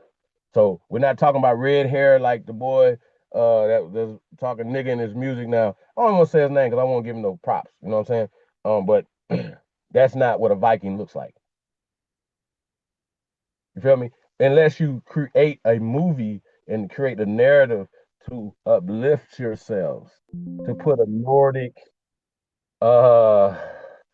face on these heroes that came to America before Columbus.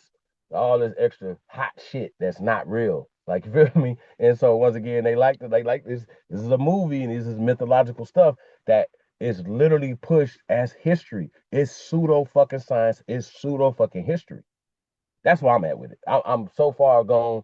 So not only that Christopher Columbus didn't exist, but the fact that the stories and all the other conquistadors and Amerigo Vespucci named America and blah blah. Stop the bullshit. All that shit is literally fake. Fake, fake, fake, fake, fake, fake, fake, fake, fake, fake, fake. And it's like it's hard for me to have a conversation about Mickey Mouse now because I know it's fake. I'm like, yo, I'm talking about Animal Man, talking about Genghis Khan. Like, no, all that shit is fake, bro. These people went there and created this system to wipe niggas the fuck off the planet Earth. So if you telling me that you a righteous person, right, and I'm assume, right, that that people I meet, whatever color you is, that you a righteous motherfucker, that you're not for evil, you're not for eugenics, you're not for the eradication of human beings, right? I take Donald Trump's word at that up front. I don't know him in his mind how he really feels about niggas. All I can do is go for the track fucking record, man. That and what his policies he's pushing are not Mitch McConnell's policies. Okay, they're not. They're not Republican policies.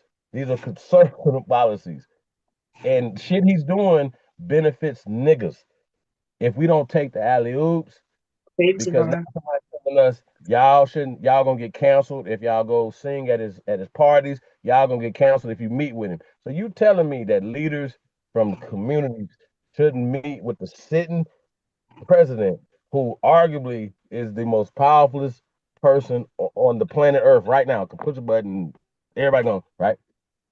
So he's one of the two most powerful people that can make that decision, right?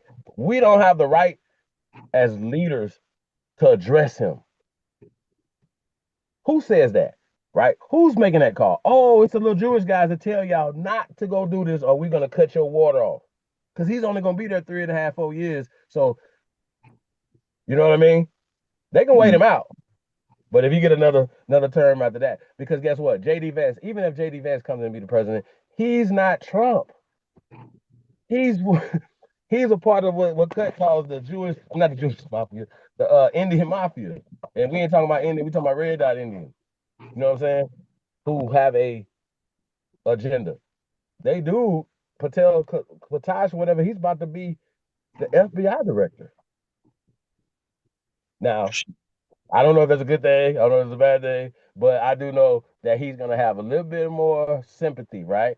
For, he's going to have more sympathy for people that come from his country, correct?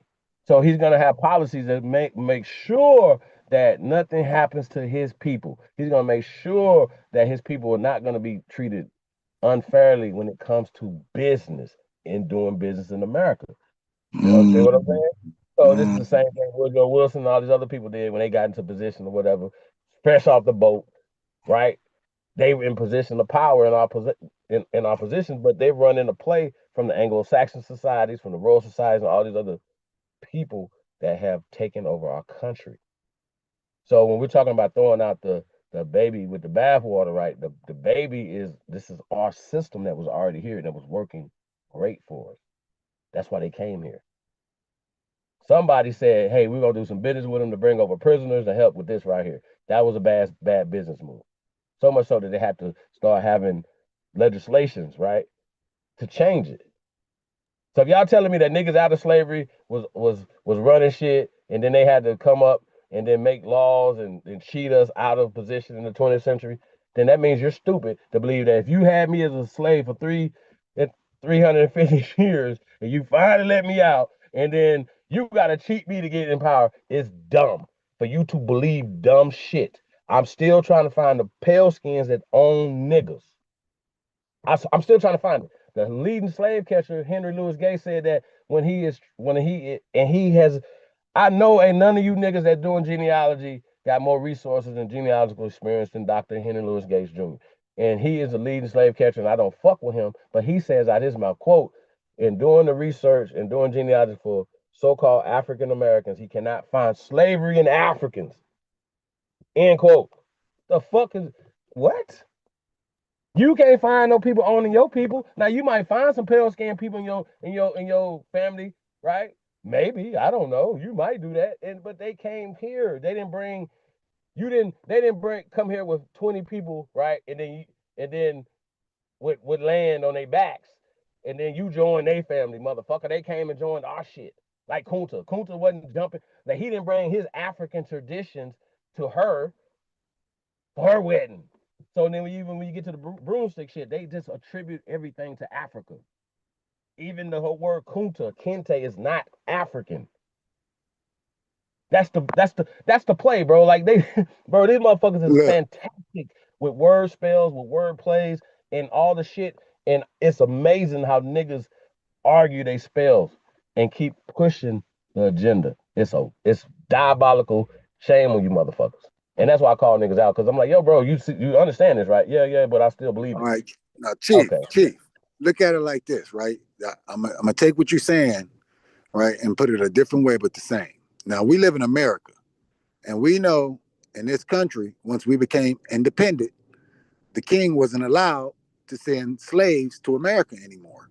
He wasn't allowed to have a colony because this was a country. So he started a new colony called Australia, right? So we ain't got to do a whole bunch of arguing with people. I just want to know, where are all the African slaves that they sent to Australia? Because they kept sending slaves, just like they were sending white slaves to America, all these Irish people. They were sending white slaves to Australia. That's there to this day. We call them Aussies. I don't see no African Australian, you know, I see the Aboriginal Australians, but I don't see where's the African slave trading, because if they stop sending Africans here, hold on, and they start sending Africans, hold on, and let me finish the question. And they started sending Africans to Australia because they couldn't send them here no more, because, you know, this was an independent country. Where are all the African slaves in Australia to all the people? Because Australia, I don't see nothing but former white slaves. We call them Aussies. Go ahead. Those are the Africans.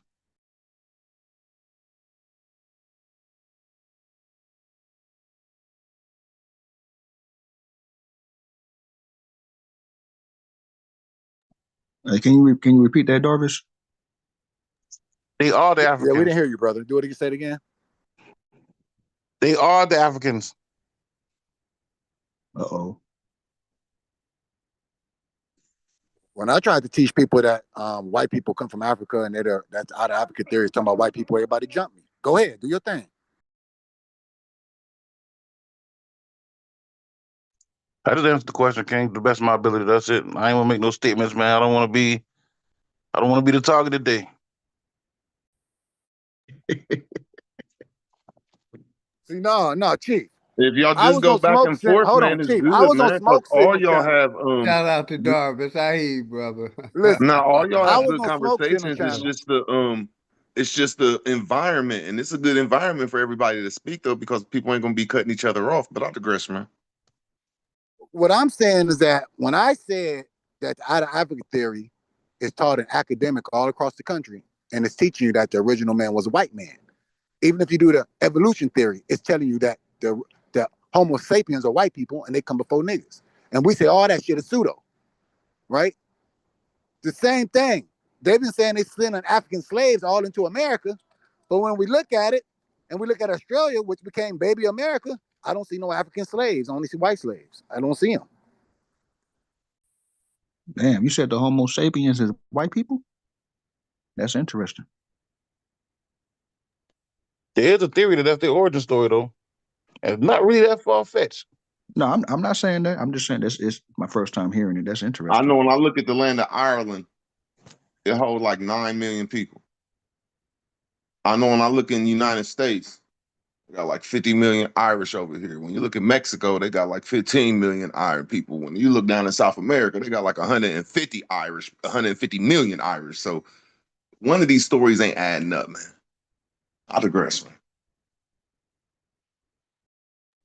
Yeah, see, to my understanding, King James sent Irish prisoners into slavery, all into the colonies, all into it.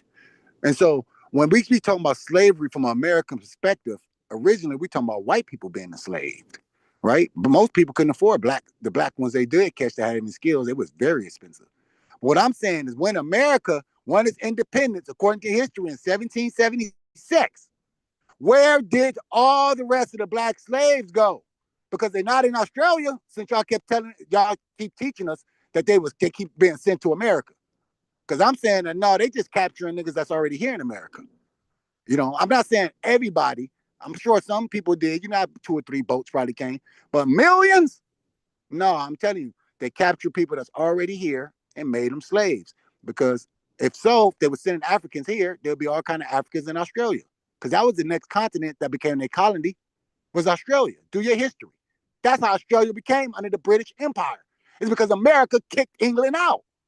So why didn't they send all these African slaves into Australia since they had them? They didn't have When we them. look There at was no African. Jamestown, I just got a real good question, right? If the British government did not participate in this thing called slavery, going to Africa, capturing people and transporting them to America. So that never happened. So let's start there. The British government never did that. The French government never did that. The British government sent white slaves to America. That's just penance. That's the slaves or Slavs. So I think we getting once again. Let's get back to this. Keep the basics. Slavs or King slaves. James, who write your Bible, Hold on. King James that write your Bible, he sent Irish slaves after the war to American colonies. All slaves were Hey white y'all, people originally. look, man. I just I'm want to saying say the one thing real slaves quick. are Now, hold on, Chief. When specific they were people. like the story they saying, I'm agreeing. My Enslavement fault. Go is ahead, a Chief. I'm condition. after you. I'm after you. My fault. All of us are enslaved when you're born until you're emancipated, right? If you start working with somebody, you're enslaved. Slaves are enslaved. We're not This nigga slaves. went in his bag. It's as simple as that. It has And that's That nothing. what was really. deep in his bag, Rude. He did go deep in his bag for that one. Like no, I'm just And saying, real like quick, after I you gotta tap keep it in, simple, y'all. I gotta keep it Lady simple Speed because they're playing games sent me with a the video enslavement. on the play. Go ahead, you got it. They're playing games with the enslavement conversation. Like, oh, okay, you guys, the slaves were indentures. The Europeans were coming to America. Let's just say, and they're talking about the slave time, right? Well, they the slaves, right? So they come to America, and so let's say 1812. Now you telling me that free niggas is leaving here because it's so bad here that they want to go to Africa, where they're going to Africa, capture niggas and sending them all over the world as slaves. It's stupid. Okay? It's Yeah, man. stupid. There's another alternative too, though, real quick. That when Niggas y'all was talk about running shit. Jamestown, Hold on. If niggas is running shit in 1912, who you think was running shit in 1812? Well, according to the records, niggas was running shit in 1812. If Europeans was not running America in 1812, in 1712, and when we have the notion that there's a revolutionary war to break away from England, England don't have that story. They don't tell a story that we were going to war rebelling against man, they're England. not big enough to do that. That shit is half an island, man. Listen. And I'm gonna when tell we you what talk Chief, about, what Chief is hold on, saying let is me so say my cold. piece. Let me say my piece real quick, man. All I'm saying is when y'all can, like, I'm agreeing with Chief, man. That slave story has another narrative that we had Jamestown, bro. That was that and the Virginia company, this dude Ab Lee, and I'm looking into it, bro. It's true. Them was our companies because we had the beaver trade, the cotton trade, the hemp trade, the corn trade, and all these other trades we had over here. And these white people, they was servants. They was chattel property, bro. Just like motherfuckers that come over here today. And I digress. You already did. So listen, and so they had like they were just like outsourcing like oh we need places to send prisoners, and some people needed labor, just business deals. It has nothing, and them people couldn't vote and couldn't own land until after Reconstruction. How we own land before the sitting president in the United States of America? As a matter of fact, the last 4 presidents in the United States of America, how we was here before them? How are you gonna try to tell you're gonna give slaves How? free land in the Freedmen's Bureau? Like, come on, man. How are you going to say, okay, well, these Okay, slaves own because the all this Freedmen Bureau land, and we're for gonna let me Germans, land my brother. plane, and you're gonna You got it. allocate all this land to these white people from slaves. How can slaves have all this land? And that's what the Freedmen Because they Bureau are proves that. the refugees, and the Freedmen Bureau was set up for German refugees come out of internment camps, sir. We can pull them up right now. Over 1,000 internment camps here in North America for Germans, and this is why what we were talking about. They try to All I'm saying hide is, that in. bro, that Freedmen Bureau is a trust that put all the slaves' land in trust and allocated to the Germans and these other people that came over here. And I'm saying that how can slaves own land? That was Indians or Aboriginals' land, whatever word you put there. Fact. I digress, man.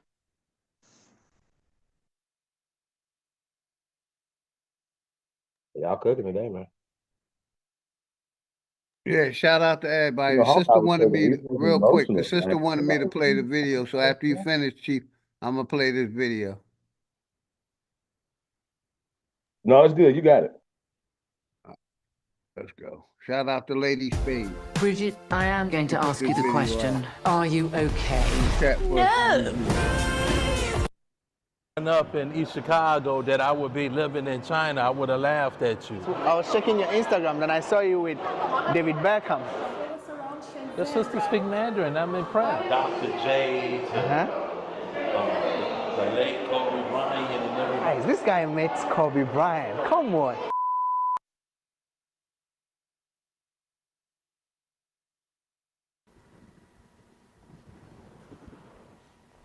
Well, today we're still here in Macau and we're going to meet a black American guy who's been living here in Macau for almost 25 years. And guys, I would love for him to share his experience. If you're ready. Man, what's good? Oh, you here? Reggie. Dang, he's here, right? How did he get here, man? Got to Chicago, we're here in China. What's going on, man? I'm doing good, my brother. How you doing? All right, brother. Great. Guys, so there you go. This is Reggie Martins, and he's a legend right here in Macau. And I've got a few questions for you today. Oh, man, Reggie. I'm looking forward to it, brother. Yeah, so we'll get to it very soon. But if you're new here, be sure, subscribe, like this video, and let's get to it. Let's get to it, brother. Man, So first of all, man, I'm proud of you. Man, thank you. You're a young brother coming all the way from Ghana, educated. Yes, sir. Got his master's. Yes, sir. And you doing it big out here in China, man. Been out here over a decade. Keep going, brother. Thank you. Keep walking by faith and not by sight. Yes, sir. Thank you so much. Wow. It's First beautiful. Question I have for you. How did you end up here in Macau? And did you expect to live here for 25 years? Man, that's a good question, brother. That's a good question, man. I was brought here by the Macau legend, Mr. Stanley Ho. Was working for him at the no longer exists Western Macau. Came here, man, not knowing it was nothing here at the time. It was just a beautiful, small little country. And not knowing I was gonna be here 25 years later, with history being made. 25 years. 25 that's a years. long time. It's a long time, brother. So, have you seen how Macau grew from being a very small place to how it is right now? Like, how do you feel about the growth here in Macau? It's been great, man. The experience, man, been amazing, man. If you would have told me when I was a teenager growing up in East Chicago that I would be living in China, I would have laughed at you back then. You know, because you know all the things that you hear on TV. Not knowing, you know, one day I would be living here and it would change my life, man. It's been an amazing ride. It's been beautiful. The Chinese people was amazing. The culture, the food. The food. Safe. So guys, we're walking in one of the malls here. You're telling me the malls here are all connected, right, to each other? I know of the Londoner, the Venetian, this is Parisian that we are right now. And they are all connected. So we're taking you guys on a walk as you enjoy this beautiful story of my brother right here. They've got casinos, you know, Macau is known for casinos. They've got luxurious restaurants. You know, Macau is known much more than just casino. So Macau is very famous for its history. You know, how East meets West. That's right. The Portuguese culture and the Chinese culture. Hey, let me know if And that's what makes Macau very unique. That's right. You know, and that's what makes China unique. Because you have history in pretty much every place you go in China. Right. And the Portuguese food also is amazing. It's Before loud, you huh? go, you have to try the we have to try famous egg tart. Oh yeah, you're talking about it. Macau the other egg time. tart, yes. Yeah, we've got to try it. Maybe we'll try it in this vlog. So guys, wherever you are watching this video, make sure you come down, hit the like button, subscribe if you're new. Let's get this going. Well, walking in this place, I see mostly Chinese, locals. I see people from other part of the world, especially people not of color, you know. But you are the only black person in this place. I want to first know, when you got here in Macau, were there some cultural shocks that really amazed you? And also, as a black person, I want to know, how do the Macanese people treat you as a black person from America? No, it wasn't a cultural shock at all. Okay. It was a cultural shock for me when I left East Chicago and went to university Got you, Chief. in Appreciate America, you. all white university. I'm saving it now. All white university. So that was the culture shock. Coming from East Chicago, right, Okay. and going to a university. Mhm. So after I got past that, Okay. it was amazing. But coming to Macau, no, man, the Macanese people treated me amazing. Mhm. And I was lucky because it's a lot of Portuguese, African-speaking countries, Yeah. people that actually lives here and work. That's right. From Angola, you know, Mozambique. Mozambique, you know, that's right. Cape Verde, all these Yeah. places. So That's right. it was already blacks here, but not just blacks, educated Educated blacks. black people. And from Africa, right? Mm. Lawyers, doctors. It's a beautiful thing, man. That's right. So it was easy. And of course, you know, they welcomed me with open arms. You know, being, you know, even though I'm black American, the brothers from Africa still brought me in and said, you know, you with us, we good. You know? We the same people, we are Yeah, brothers. yeah. So man, no, I had nothing but love when I came in here. Wow, interesting, guys. So right here, man, is very unique, man. This is about a lot of the Macau local artists here. He's a very famous production artist, a man of all fields here. Okay. Nuno, he's actually from Portugal. Are you drowning in payday loan debt? Have you taken out multiple?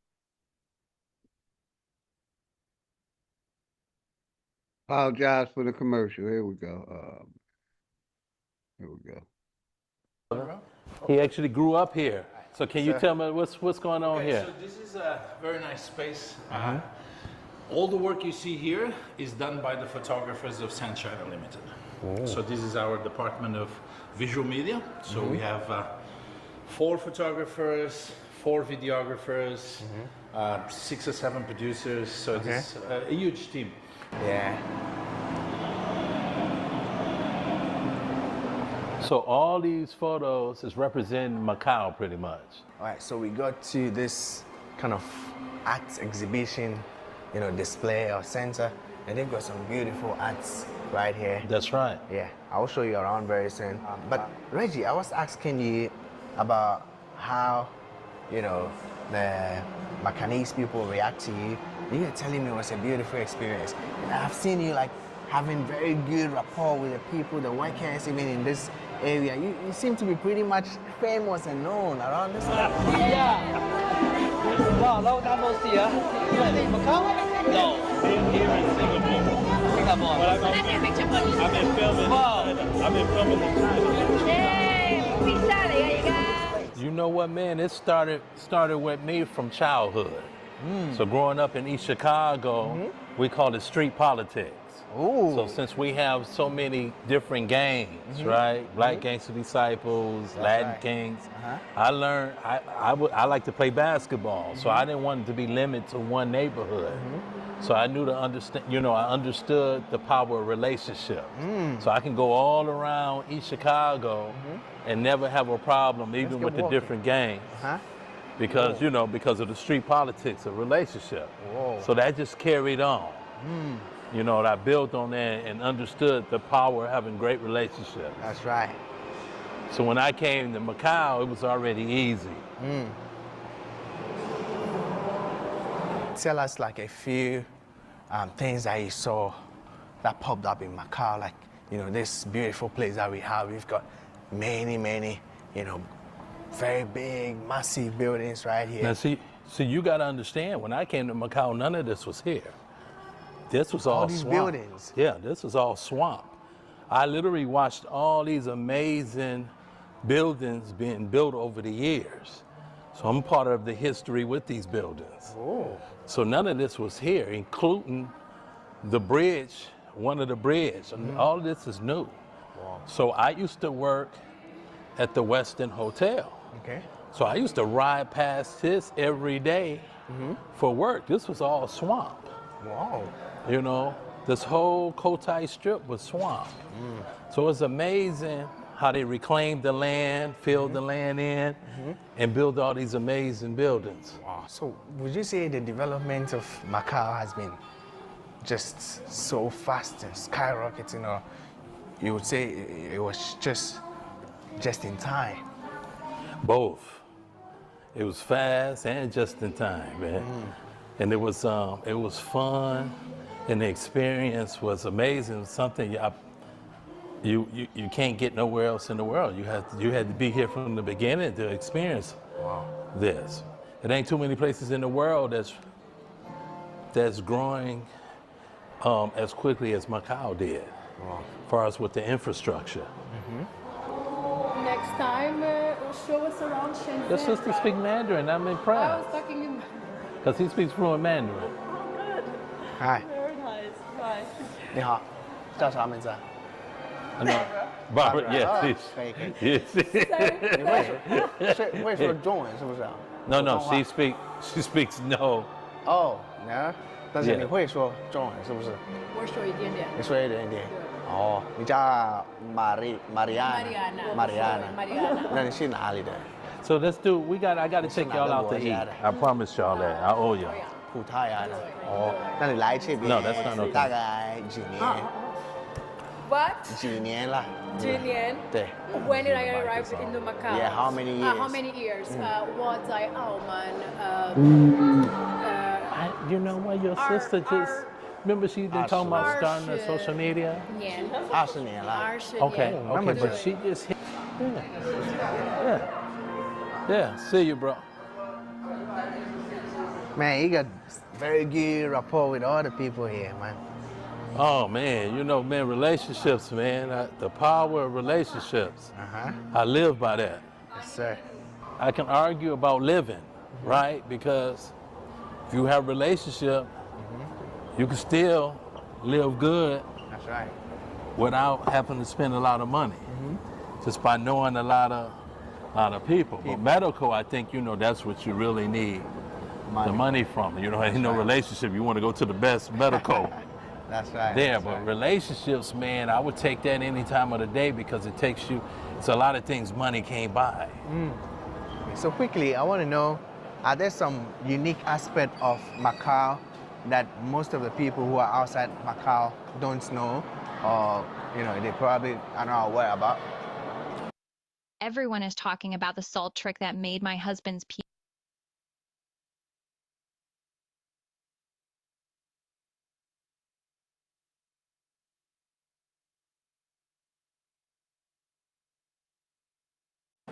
A lot of people don't know Macau is a part of China. Oh, they think it's just a country on its own. Yeah, right. But then it's a country with two systems, but it's still part of China. Right, it's still China, So, when I tell people at home I live in China, they say, oh, I thought you live in Macau. Macau is China. It's China. And now we here walk.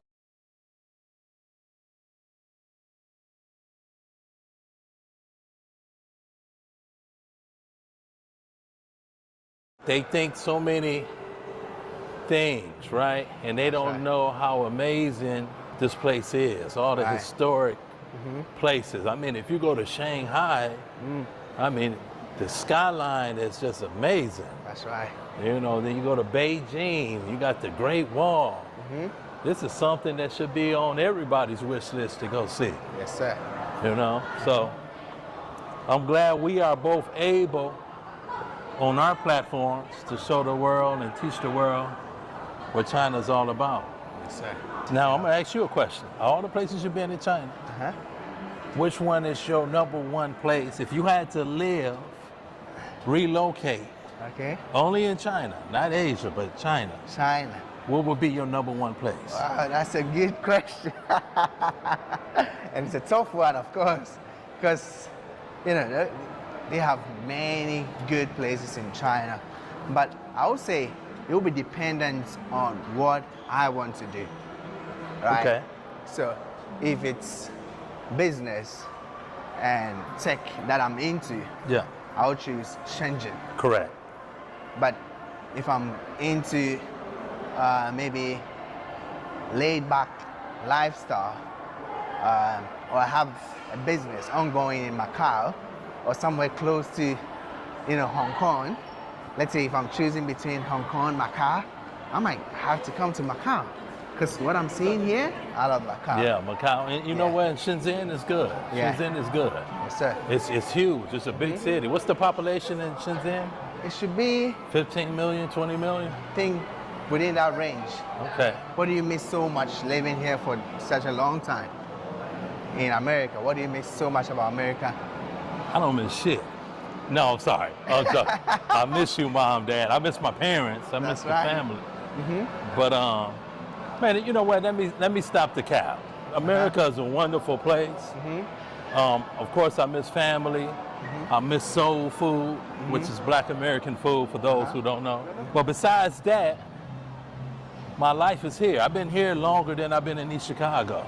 And I can't, for safety, medical-wise, no competition. It's this place.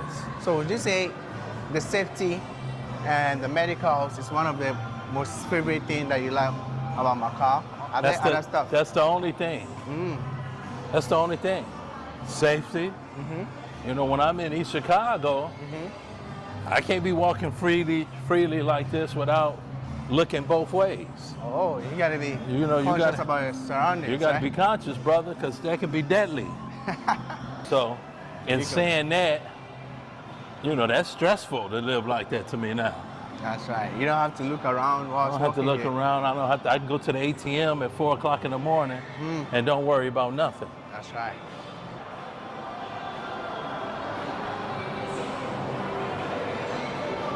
Oh, so we get into... So we're going to get a legendary egg tart. Okay. I told you I'm trying to lose weight, brother. Okay. The egg tarts is very addictive. They got 6 in the box. I would eat the whole 6 if I can get started. That's how good the egg tarts is here. All right, guys, so there you go. Reggie Martins brought me to this place. I've got tea here, I've got egg tarts. I don't know, he trying to lose weight, so he's not taking anything, but...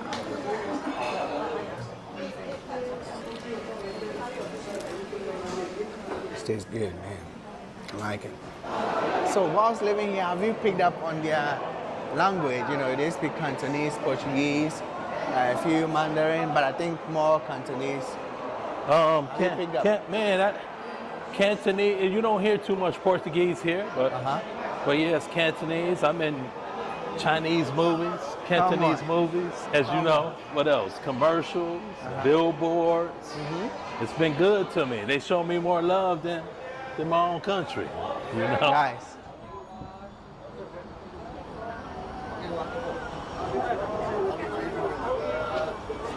There's a driver from a small town in Georgia who walked away with $80,000.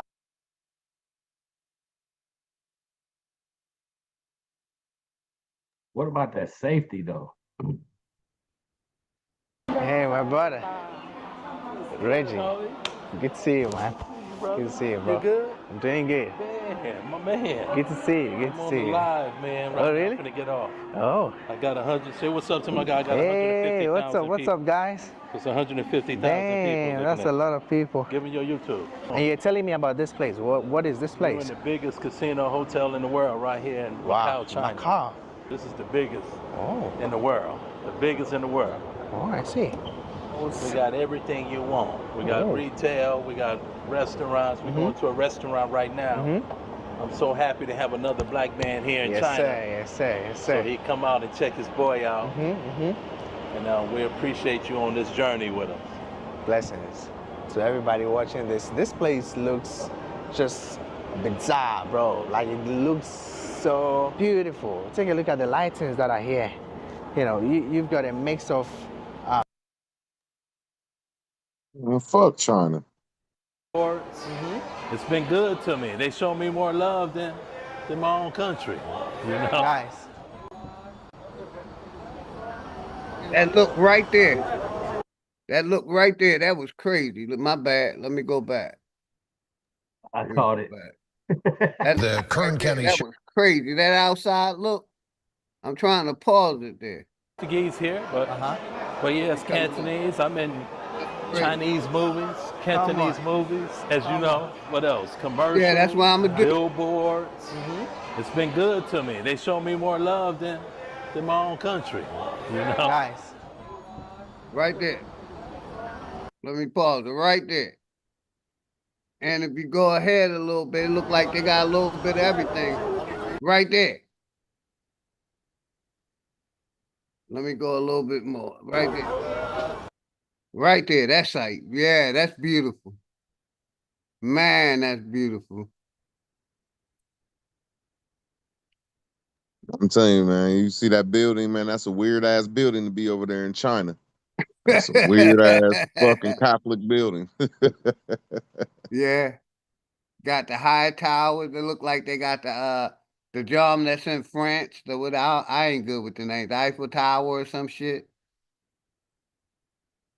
It's the biggest casino in the world, though, Craig. Yeah, that's fire. Y'all want to tap in or y'all want me to keep playing it? About 10 more minutes left. Only thing when I look at them countries, I be like, everybody look the same. But I bet you it would be fun if you knew their language. And I'm glad you said that. That's what's so crazy, right? Knowing languages be able to help you to communicate with people. You know what I mean? But what I focused on the most, what he said was, Hey, Chief, you're a little low. See if you can turn your mic up just a little bit. Go ahead, though, bro. mic check, mic check. Well, he was Yeah, that's talking a little about. bit better. What he was talking about, there was nothing there, and that's what we're looking at now was a swamp. You know what I'm saying? That they built on top of it. It's wow. You feel me? Is that an Eiffel Tower right there to the right? So they brought Paris. They Yeah, brought that's what I was America. saying. Yeah, that's the Eiffel Tower. Look like they got I had to zoom in. different things from all over the world. I mean, it That's what looks scared like me they. about Asia though, in China. They built like they built Denver in like 6 months, bro. They built Paris over there. They got these cities that's like these motherfuckers is crazy, man. Nigga. They built Paris in like 3 months over in that motherfucker. They're like, fuck it, come on over here. We got the Paris of China. We got the Denver of China. motherfuckers is crazy. Because in China, they don't have no fucking regulations. That's every time there's a little bitty earthquake, half that bitch fall. They'll build anything in China and Japan. They don't give a fuck about regulations. Facts. It fucked me up when they built. Seriously, man, they built Denver, Colorado in like 6 months, my nigga. I said, damn. Well, that's what though. Like they building, they just throwing stuff up too. You know what I'm saying? But ultimately, this is new. Their civilization. Them niggas just came 50 years ago. Niggas was third world country, and their economy is based off our economy. Period. Like if our economy's down, their economy's down. So the world economy is based off our economy. Look at the NAFTA. Moving like that though. You know what I'm saying? Like I believe in America first. So if we're doing international business, I think that it should be based off of, fairness, and not based off of somebody talking about Belgian people and niggas over in England and this banking cartel and all the other shit. I don't think that's actually right. when you got lines in the dirt, right? And on one side of the dirt, you got the same person standing in the same sun doing the same job as another person standing on the other side, right, of the Rio Grande or this fence or this wall. Same sun, same work, but the peso is not worth as much as the dollar. So of course, that's what Trump is doing because he's seeing that all these. This is what NAFTA is, though. Guess what? If you're looking at this, if you're in a neighborhood though, Root, right, and you trying to, it's a gated community, you building the neighborhood up, right? So everybody come together and say, okay, we're gonna build together, we're gonna do this, whatever. The community, y'all keep y'all community safe, right? So you're gonna start doing things. So HOA comes in and they start implementing policies that benefit you, but hurt the rest of your neighbors around you. So you're expanding on your house as your neighbors' houses and stuff go down. Hey Chief, when did they say this was a swampland? 25 years ago. This is what you call, see, wow, that's crazy. All you got to do is go to 90% of the countries in Africa, Slavic land, and all of the Asias. I'm talking about from fucking Israel on. 25 to 30 years ago, before NAFTA free trade agreement and Bill Clinton, these places didn't even have a thought because our fucking tax money wasn't getting and our fucking industries wasn't over there. Facts that gutted and left America, and then turn around and instead of us making the TVs here, right, at a good wages in the middle of the country, right, they sent them to China, right, and then now that person that was making them work at Walmart selling these same TVs that they were making here in America over in China. You do the math. Yeah, and I mean they built cities over here. I mean, what y'all saying is dropping science though. As much as I don't like this shit, it's like, wow, this is showing like, bro, like 40 years ago, bro, 50 years ago, none of these places had a thought because our taxpayer money and all of our industries wasn't even the thought wasn't even there. Here's my Like thing shit, though, that shit you was in got America. they're there now though, right? So my thing is once, niggas get back in power in America, right? Righteous niggas get back in power. And I'm just saying niggas in general, right? I think what we gonna say, oh no, we don't want those embassies, we don't want those bases no more. No, I mean we already there, we're already doing business. I just think, it's a complete takeover. You follow me? Like we gotta have that mindset as Americans, anyway, right? Mm-hmm. So I don't, I agree with that. you know what I'm saying? When I hear other people, I'll be like, they got to put a hyphen. Those are Anglo or European Americans, or that's a Cambodian American. You know what I mean? If they're naturalized, we're not naturalized. They're naturalized citizens. We're not. And I'm gonna say this real quick, and I'm gonna give it right back to you. I can see how that brother said he'd never come back home unless it's just visiting. You know what I mean? Why he stayed over there 25 years? Because I'm on my ninth year now, Georgia, man. You couldn't pay me $1 million plus to move back to Philadelphia, man. I look at you like you crazy and tell you keep that million. I rather I rather struggle. You know what I mean? That's because I you were love eating this now. country life, man. I I know love you this don't fuck with the country Bible. life, Where you live at, though, they just call that your eating. man. It's beautiful down here, man. I'll bet you Yeah, this shout out though, if to brother everybody. was a They can grow server anything on earth. and wasn't living as good as he's living, and was a celebrity and in commercials and stuff like that, he Yeah, wouldn't he's a have. celebrity over that motherfucker and didn't play Yeah, basketball or nothing. Go ahead, Chief. You got it, brother. you know what I mean? Like, like an average nigga can go over there and do some shit. So you follow me?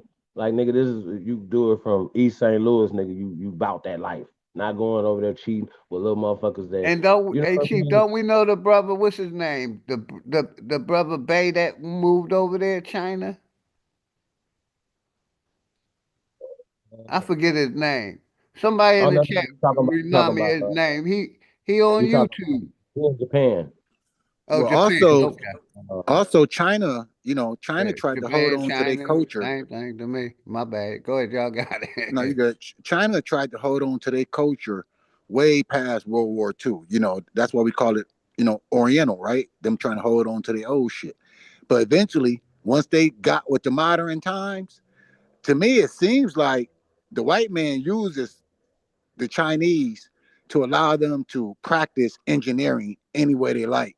And the best engineering that they come up with, they just steal it. All that other shit that be falling and leaning, they just ignore it. They allow them to do all the, fancy engineering, test like a testing ground. They let Japan do all the, tech stuff, the fancy futuristic tech stuff as a testing ground. And then they just kind of they let all the Tutsis and Woodsies fight and get all the minerals, right? Y'all seen Hotel Rwanda, maybe y'all haven't. They let all the Hey, when was Tutsis and Woodsies fight, and then they take the minerals. Hold on, and then Elon Musk could just put them in his car. And, so okay, go ahead, y'all got it. Hey, when was Walt Disney made? Like the Scott. What was like Walt Disney and the one in California? When did that stuff come around?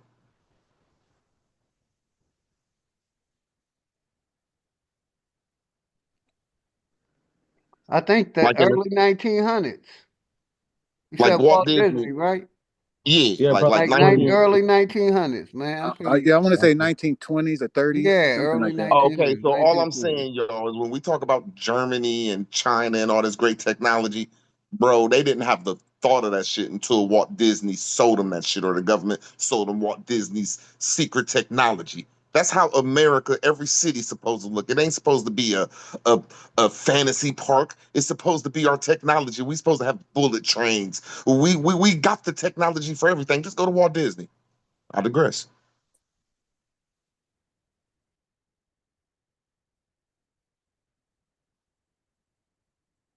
Hey, Lincoln was born in 1901. I'm gonna see if my wife texts me that, John. Let me. No, I'm talking about what we're moving into right now. Whatever technology they're about to come out with and give it to Germany, China, South Africa, Mexico. Man, we had that shit in Florida in the early 1900s when y'all's lands were swamplands, motherfuckers. And not y'all, but you feel what I'm saying? Like, man, we had that shit, my nigga. Oh, Yeah, I just think America at this point is such a superpower that we got the other countries enslaved, so to speak. So, you know, we like Bob Arum or Don King. We own both sides of every fight in every country. So we just using you for your resources. I don't care if it's Russia. They want their resources. We about to buy Greenland, right? We want their resources. We gonna open this Panama Canal. Panama made a deal, right? Because we need to get resources to back to both sides of the ocean. And yeah, it's all about business at this point. I think all of us is of the age that we passed our teenage years when we think it's, you know, about this perpetual fight, when it's more about business and big business taking over other businesses. We can call them countries if you like, but just like OG like to say, big corporations fighting big corporations in the name of countries. I want to point out that Walt Disney, I ain't got to tell y'all who he is, you know what I'm saying, as far as his background, right? The immigrants, the Germans. I don't know why he keeps going back to this. Like these same people went to Hollywood, did all the stuff that they did to control media, control everything. Children's, what we see as children. Well, yeah, Hollywood is the Jews. That ain't the Germans, really. That's kind of like the Jews. That's their battleground. But go ahead, go ahead. Keep in mind that the German Jews is, you could be an Irish Jew. Like Jewish is it's not a. You understand what I'm saying? Yeah, yeah, it's a funny thing. Yeah, yeah. I'm just saying that's their battleground, Hollywood. That's their hood they built against the Germans. Go ahead. Yeah. So remember Shout out, I am. I see you out there, I am. Yeah, they got that inner fight amongst themselves, and we talking Ashkenazi, and we're talking different things or whatever. So we understand that they did some mixing amongst themselves, but we know that the Jewish people go out of their way to take Anglo names to fit in the Anglo society. Is that what they done? I mean, that's but yeah, when we give Germany and Israel all this credit, though, when we give Germany and Israel all this credit and all these people credit, we know that they say, "Oh, Germans make the best car." Okay, so they hinder us from making the best car, but we made the car. They'd be like, "Oh, well, German made the best U-boat and the torpedo boat." We'd be like, "Man, we had that shit in the Civil War on motherfucking Canal Street, bro." Like, see, that's all I'm saying is they're like. Chief is just saying that there's no such thing as Israel. That's just a rogue group of Germans that's claiming our land. See what I'm saying? So these are just I'm not saying y'all wrong. I was just sticking to the subject we were just talking about. That's all. Like Saxons, I was just saying Anglos. before y'all went to that next subject, I was just sticking to this subject and just landing my plane on this subject, saying that all this stuff they saying that they got that from us. That's all I was saying. Hey, real quick, I'll show you, man. They tearing Philadelphia down right now, man. What? Look at this shit. Terrible. Philadelphia, as Rebecca said, where no lamppost is safe. Janae Norman is there for us this morning. Good morning, Janae. And it was the light poles that weren't safe out here last night, Robin. Good morning to you. Fans packed this area. It has now reopened, but this area last night was described as Bedlam on Broad Street. The area has reopened as cleanup got started just about 2 hours ago, but my producer tells me that fireworks started halfway through the third quarter, and then the party just kept going from there. It was a long night in Philadelphia. Massive crowds of excited fans packed the streets where there are still barricades up this morning. morning, and you can see pieces of the confetti, so much green confetti littered along the streets here. So Eagles fans, they are certainly known for going all out for their team, and they certainly did, as this win was about redemption. There was video of fans carrying a light pole that they'd taken down last night, and also a linen truck. I just heard a go birds from a driver here. A linen truck was reportedly stolen from a hotel. The linen burned. Police did come out about 3:45 to disperse the crowds, to get everybody to go home. The crowds Sunshine, much love and respect mostly to you, tame, except for Sunshine. that light pole and the burning of the linens. Guys, which is not other than that. That's right. It's very tame. Thank you, Janae. Hey, Philly, how many niggas got robbed last night? Oh man, a lot of them. I have moderate They know for that. That's all we can tell y'all guys. Hey man, one thing I want to say that's spooky. That's beyond spooky. Like we understand the Constitution wasn't written in Washington D.C. Serious allergic reactions, increased infections, or lower ability to What's the commercial won't go off? treatment get checked for infections. Well, you definitely know how how the news described it. They didn't have to show us who was in the crowd, just how they described the what they were doing. You know what I'm saying? Even with the destruction, the how they told us about it was tamed. Oh, they're just having fun. This is what Ivy League Blah blah blah. You follow me? If there'd have been niggas out there. But what's spooky is they never want Philadelphia to really win too much because it's a black city. And follow me? when we The look at police- Philly right now, that in the Constitution, that Washington D.C. is being attacked right now. Like Trump is going all out and dropping lawful bombs on Washington D.C. and taking all the resources and all of our commodities and all of our government powers and agencies outside of Washington D.C. And if he's going back to the 1950s and 1940s, the capital wasn't in Washington D.C. Guess where it was at? Philadelphia. Philly. There you go. It's Yeah. weird though. It's Let me ask you a question, coincidence. It's real weird. Go ahead. What happened to that law? He said he was going to pass the banning the I guess some kind of educational headquarters in Washington D.C. You ever do that? Yeah, the Department of Education. You ever do Yeah, that? he already did that. He stripped Yeah, that. he stripped gave the every UNL. state their power to control their own education so far. I can't believe this shit that I'm hearing him doing. Yeah. It's like, it's just like I can't. He doing so much that I can't believe. I'm still in awe. Like, hold on, I he want to see what's going lying. to happen. Yeah, I'm saying he lying. He Let me doing so play much. this. It's a Let lie. me play this real clip. It's like Universities and a half. get into Now I'm gonna give it back to Chief. 3.6 GPA. Chief Chat. 90%. Trump has doubled down on his plan to Talking take about it. control of Gaza and move Palestinians out of the territory, saying he's committed to buying and owning Gaza. The comments have already provoked reaction from Hamas, which governs Gaza. The group says Palestinians will foil any attempt to displace them. Let's listen to those comments by the president aboard Air Force One. It's a big mistake to allow people, the Palestinians or the people living in Gaza, to go back yet another time. And we don't want Hamas going back. And think of it as a big real estate site. And the United States is going to own it and will slowly, very slowly, we're in no rush, develop it. We're going to bring stability to the Middle East, to a totally war-torn part of the Middle East, a part of the Middle East that has caused tremendous problem, the Gaza Strip, and we'll own it. It's totally demolished right now. It's a demolition site. It'll be reclaimed. It'll be leveled out, fixed up. There won't be anybody there. Hamas won't be there. We'll be building through other of the very rich countries in the Middle East. They'll be building some beautiful sites for the people, for the Palestinians to live in. They'll be living in harmony and peace, probably for the first time in put that on pause real hundreds quick. of years. Well, the president's comments come as thousands of Palestinians have been returning to their homes in northern Gaza after the withdrawal of Israeli troops from a key militarized zone that had cut the territory in half. For more than 24 hours now, these... What y'all think about that, man? See, this is what I'm saying. It's talk being about- real. Talk about. Oh, go ahead. Go ahead. My fault. Nah, you good. Go ahead. Root. Chief might be busy. No, I know I was. That's just for me.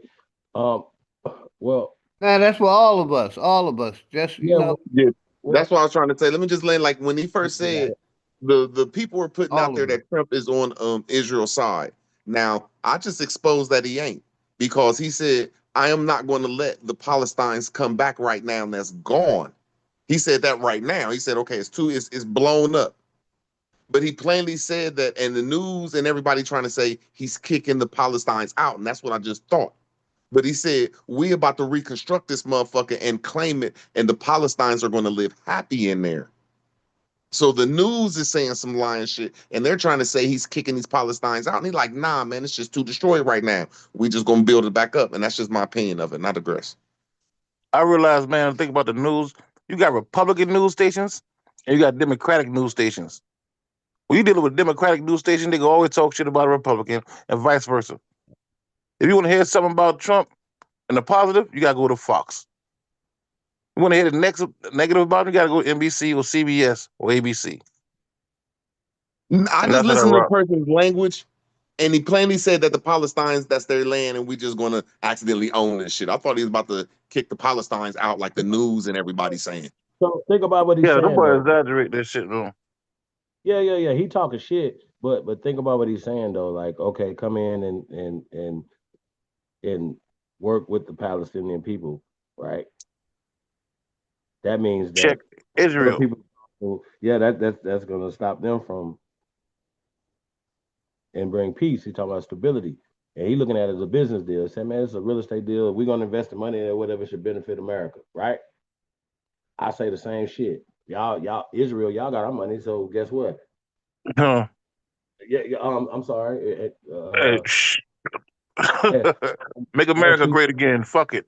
Nobody shoot nothing over here. That hey, if I got the power to like, if I'm Thanos, and I got the power to do it, with a pen, I can write this down with a pen. And if you don't like what I'm putting down on this pen right here, I could just say, well, I'm gonna cut this money off. I could just say, well, you know what? I can send some planes over there that you can't stop. Or all you really got to say is y'all ain't the real Jews. Guess what? And the world will stop fucking with them. Hey, In the shout out to world, Mr. Miller. Appreciate you, Mr. Miller. you just took the words out of my mouth, brother. The world will start looking at shit differently. The world, right now, they own the media, so they could manipulate the world as much as they can. But there's things coming out, like it's the internet. They can't stop the internet. They can't. The internet's undefeated.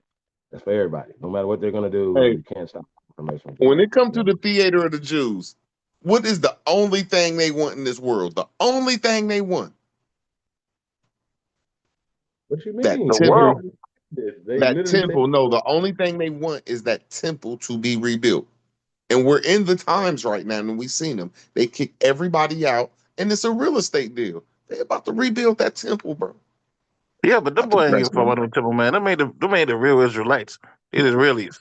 Crazy. They ain't really worried about them boys trying to control the fucking world. It's crazy. If you look at the power them boy hold right now, you gotta respect it. Bro, you talking about a prophecy. You have to play the prophecy out, whether it's real or fake. You have to play that theater out. Talk your shit, Y'all Root. acting like we ain't Talk in your this shit. theater right now, like this You spooky understand what you're saying, King? theater. The prophecy wasn't for them. They know that. They ain't never Did you hear said what it you was hear for Root them. said? Whether it's real or fake, I'm gonna play this bitch out. Yeah. That's right. One thing Yeah, I man. can say, they control all media, all entertainment, damn near all movies going on made in America.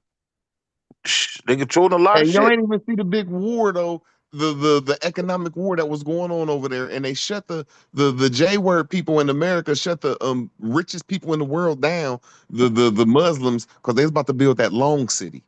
That long city where just it was in the middle of the desert and you could fly in it, wasn't no roads, wasn't they shut it down. And I'm just like, okay, now I see the big play. They about to build that motherfucking, they about to play that goddamn it. That long city didn't fit in the prophecies.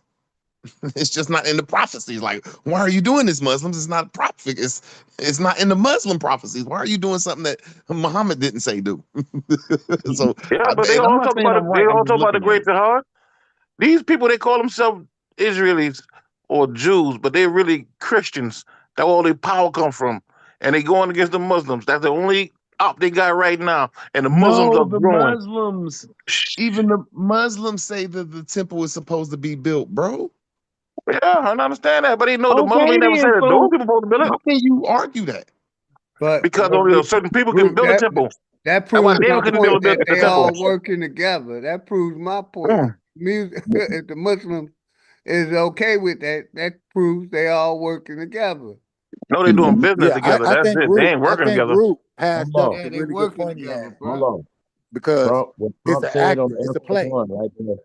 The Look at Jews is that. playing their part, right? Whether they Germans or whether they Jews, Ashkenazi don't matter. I got this acting role, and this is my part is to clean this Right. bitch out. The Muslims that's there, the Palestinians, them ain't the original Palestinians either, but they playing their role. This our shit now, and we're gonna play our role. Like Root said, everybody got a script. You got to play your shit all the way out. And Donald Trump isn't a WASP American Christian, so yeah, I got to come take all that shit. Because, I don't give a fuck about you Jews nor you Muslims. Everybody's playing their role. So That's how I'm looking at therefore, it. I agree, and they got to play it out. Go ahead, so, Lawanda. so That's all wellness, about you got community. it. Grand Rising. Welcome, Yeah. Grace. wellness, all wellness. Salute, So salute. it's very factual that they are sticking to the Great script. smoke, Lawanda. However, this script has been played for over 100 years. They just giving it to you in a different viewpoint. So if you're really paying attention, nothing has changed. So if for you people that are study of history, right, then you understand, or you should be able to understand that the same play has been placed in your face. And someone said earlier that we need to put ourselves in a position of political power or, go ask for something. No, we don't need to ask for shit. We have to stand our ground and reclaim our shit. And just be like, simply, we're gonna go in like it is for the declaration. The Libra sun put the fuck down.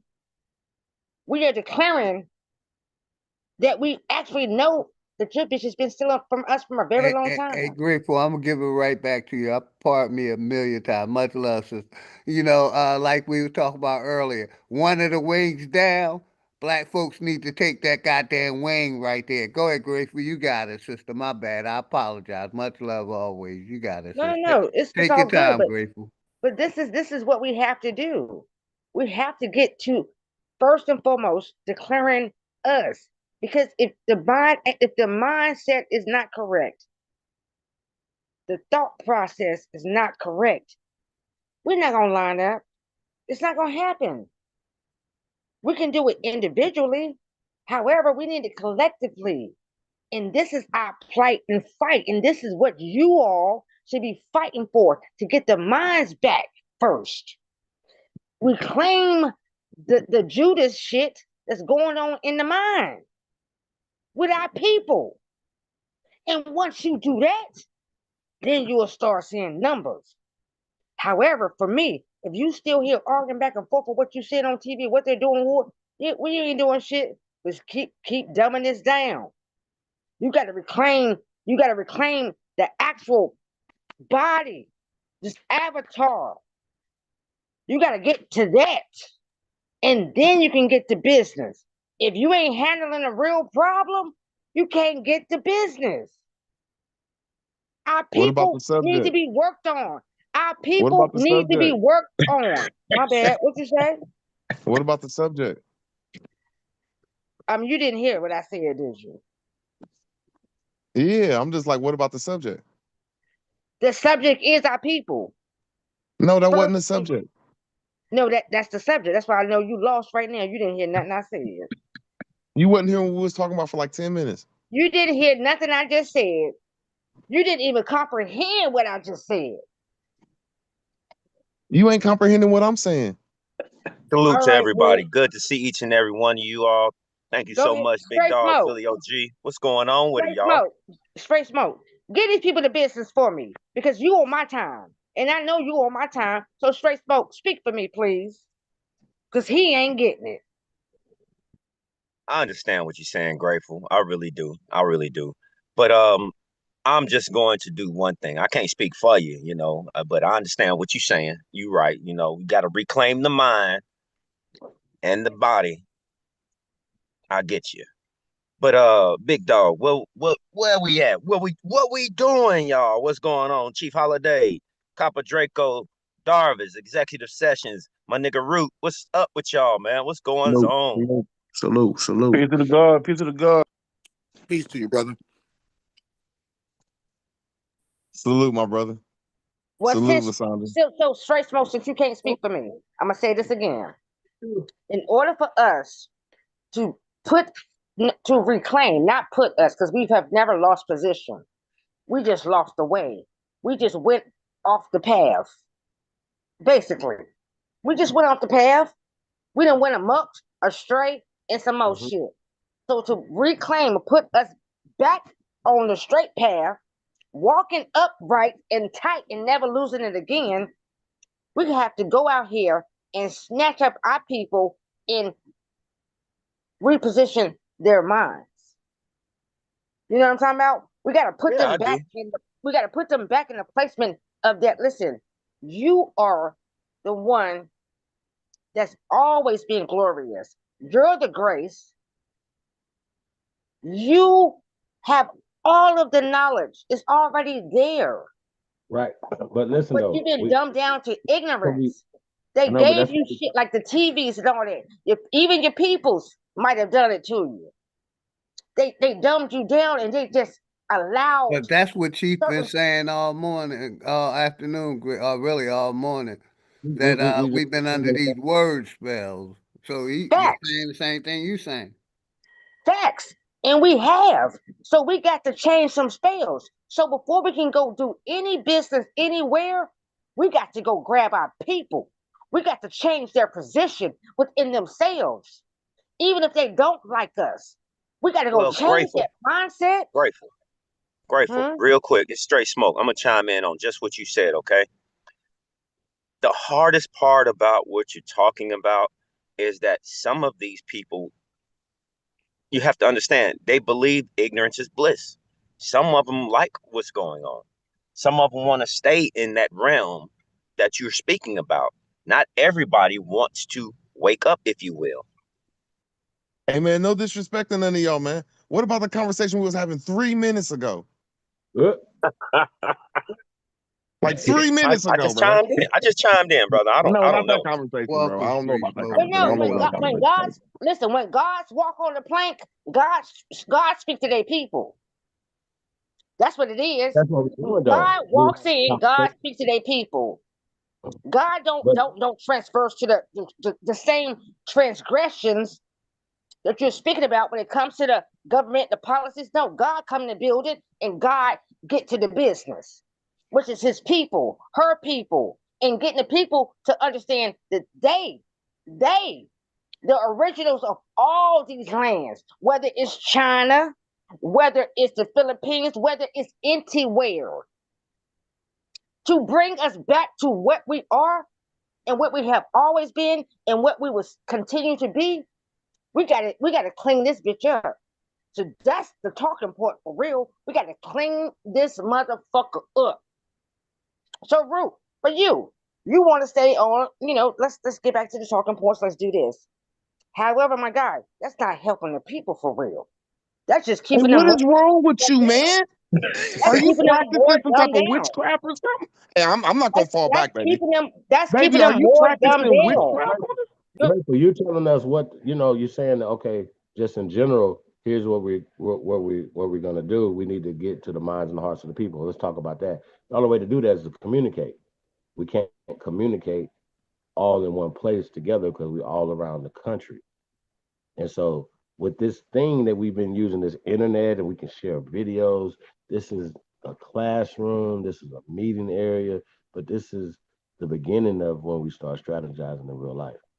So like we got people's phone numbers. So let's, when it comes to real shit, you know what I'm saying? I think that, implementing of it should be done more than the talking of it. And And then real these quick, people Chief, doing I that. want to go back to this video that fired everybody up for a little bit. So let's Terrible. listen to them. I want to go back to this for at least 10 minutes. And let me know if y'all want me to pause and we could talk. I was trying to get Grateful the other night. I don't know if she seen it earlier. Grateful, you seen this video? I was trying to get you triggered the other night. But let's play it. We gonna listen. Come on. Let's listen. Come on, listen. What is intelligence? Whose stories are told by whom? Whose stories are not told, right? And I'm going to use an example from one form of oppression to launch us into the form we're here to talk about tonight. So we're here to talk about racism. I'm very clear you can't really separate these out. But for our purposes, we're going to take a focused look on racism. But I'm going to draw from an example from the form called sexism. And relax, I'm going to use dominant language because I'm going to use this the way our textbooks teach us, right? So hang in there. Women got the right to vote in this country in 19... Okay. We pause it for a second. Go ahead. They're talking coded languages, right? So, and so she's telling them, like I said, this is a tutorial on how to be in the system but not appear racist, right? So this is what's going on. Like you can see the people. So she had to warn them. Say, "Hey, no, I'm going to only talk, you know, from a dominant perspective from what they're coming from the book, right? Because obviously it's a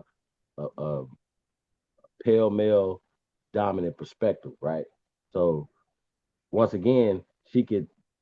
Well, I don't want to spoil it for people who haven't seen it, but she's now saying, okay, we're going to use sexism, right?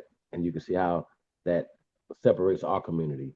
You know what I mean? But we're trying to figure out their psyche. We're watching film on the other team and how the other team mamas think, how the other team teachers think who are going to be teaching us, how the other teams, y'all understand what I'm saying? How these people are thinking. You have to fucking know how the opponents Like think, right? going, Chief, I give a perfect example. Going into the mind of a madman. You got it, brother. Absolutely. You got to know that, right? Because they created our minds to be inferior to this. And she talks about that. Like they can't have inferiority without somebody being superiority without somebody being inferior.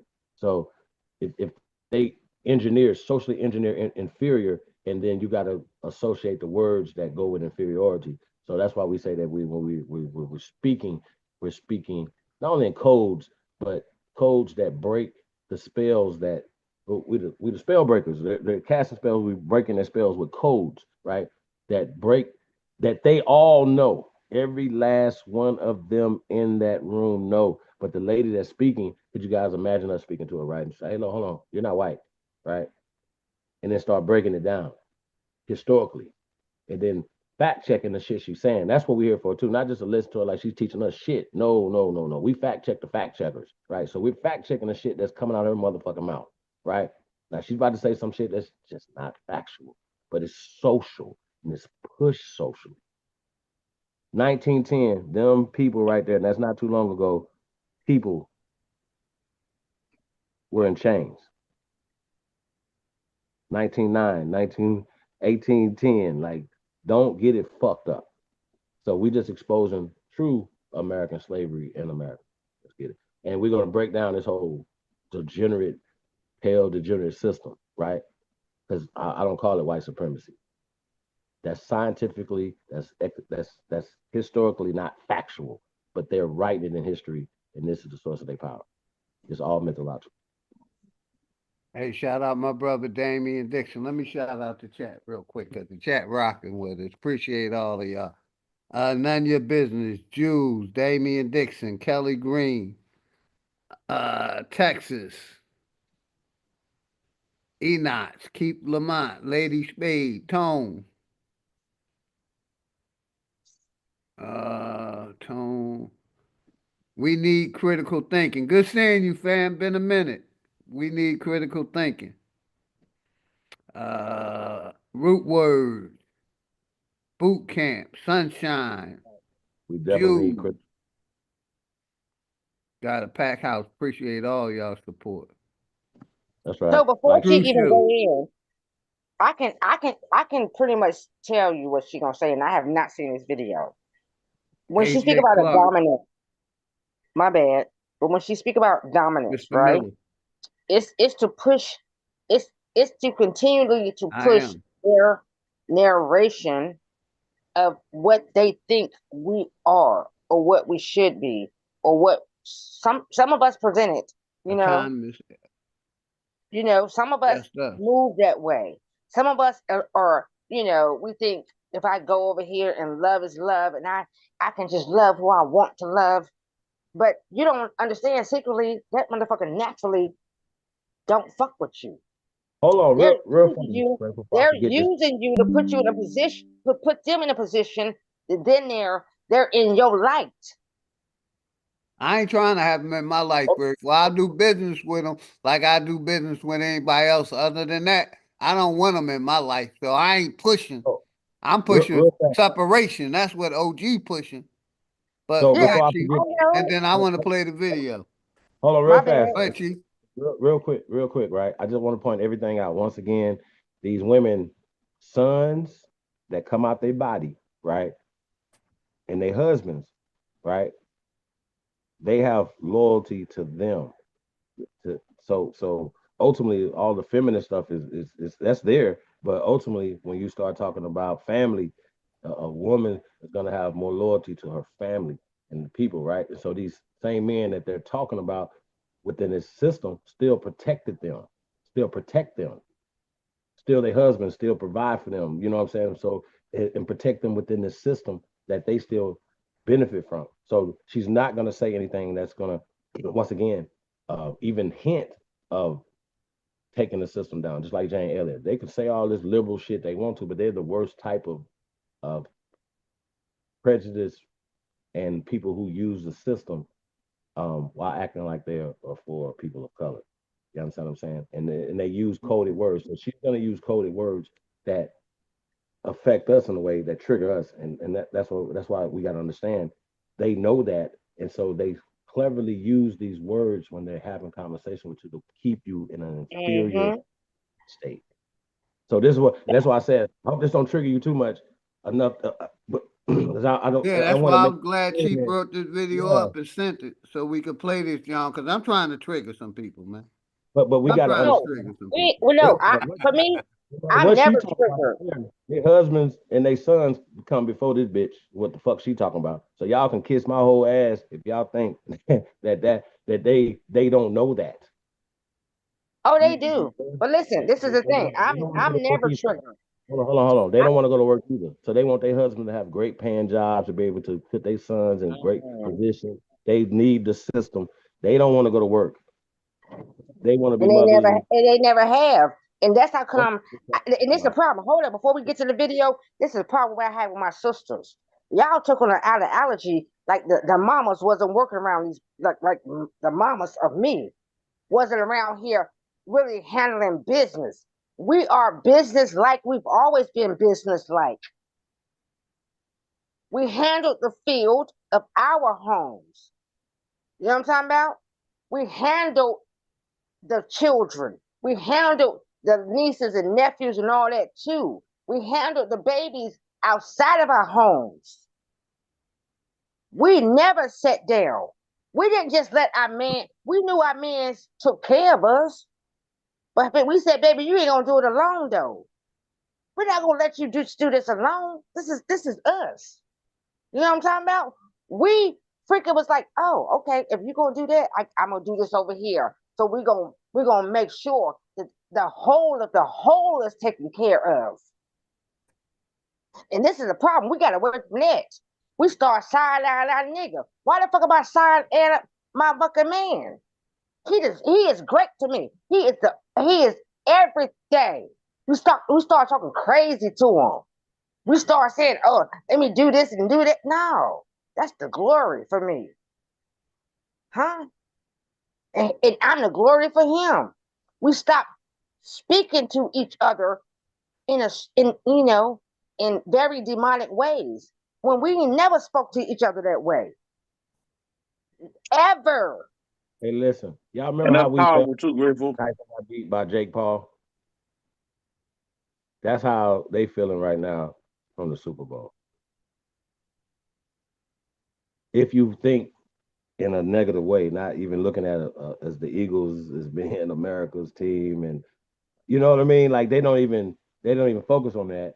You know what I'm saying, or whatever. Some people see color, right, and they need color to maintain the system that we're talking about, to maintain their power. So, hey, I can't wait to grateful to see this video. You Got got you. it. We're Big gonna man, play. man. You cooking today, bro. All right. 20. There was only one possible way that women could get the right to vote, and that was for men to give it to us. Women couldn't vote on the right to vote. They couldn't even speak in many public forums to advocate for their right to vote. Could a woman be prejudiced against a man and mean to him in a one-on-one interaction? Of course. Could women as a group literally deny every single man in the society his civil rights? No. Could men deny every woman in the society her civil rights? Yes. And that is a significant difference that must be acknowledged in language, right? Right. So think about today. In 2019, I'm going to offer you a question. Today, if men as a group wanted to take away our right to vote, could they?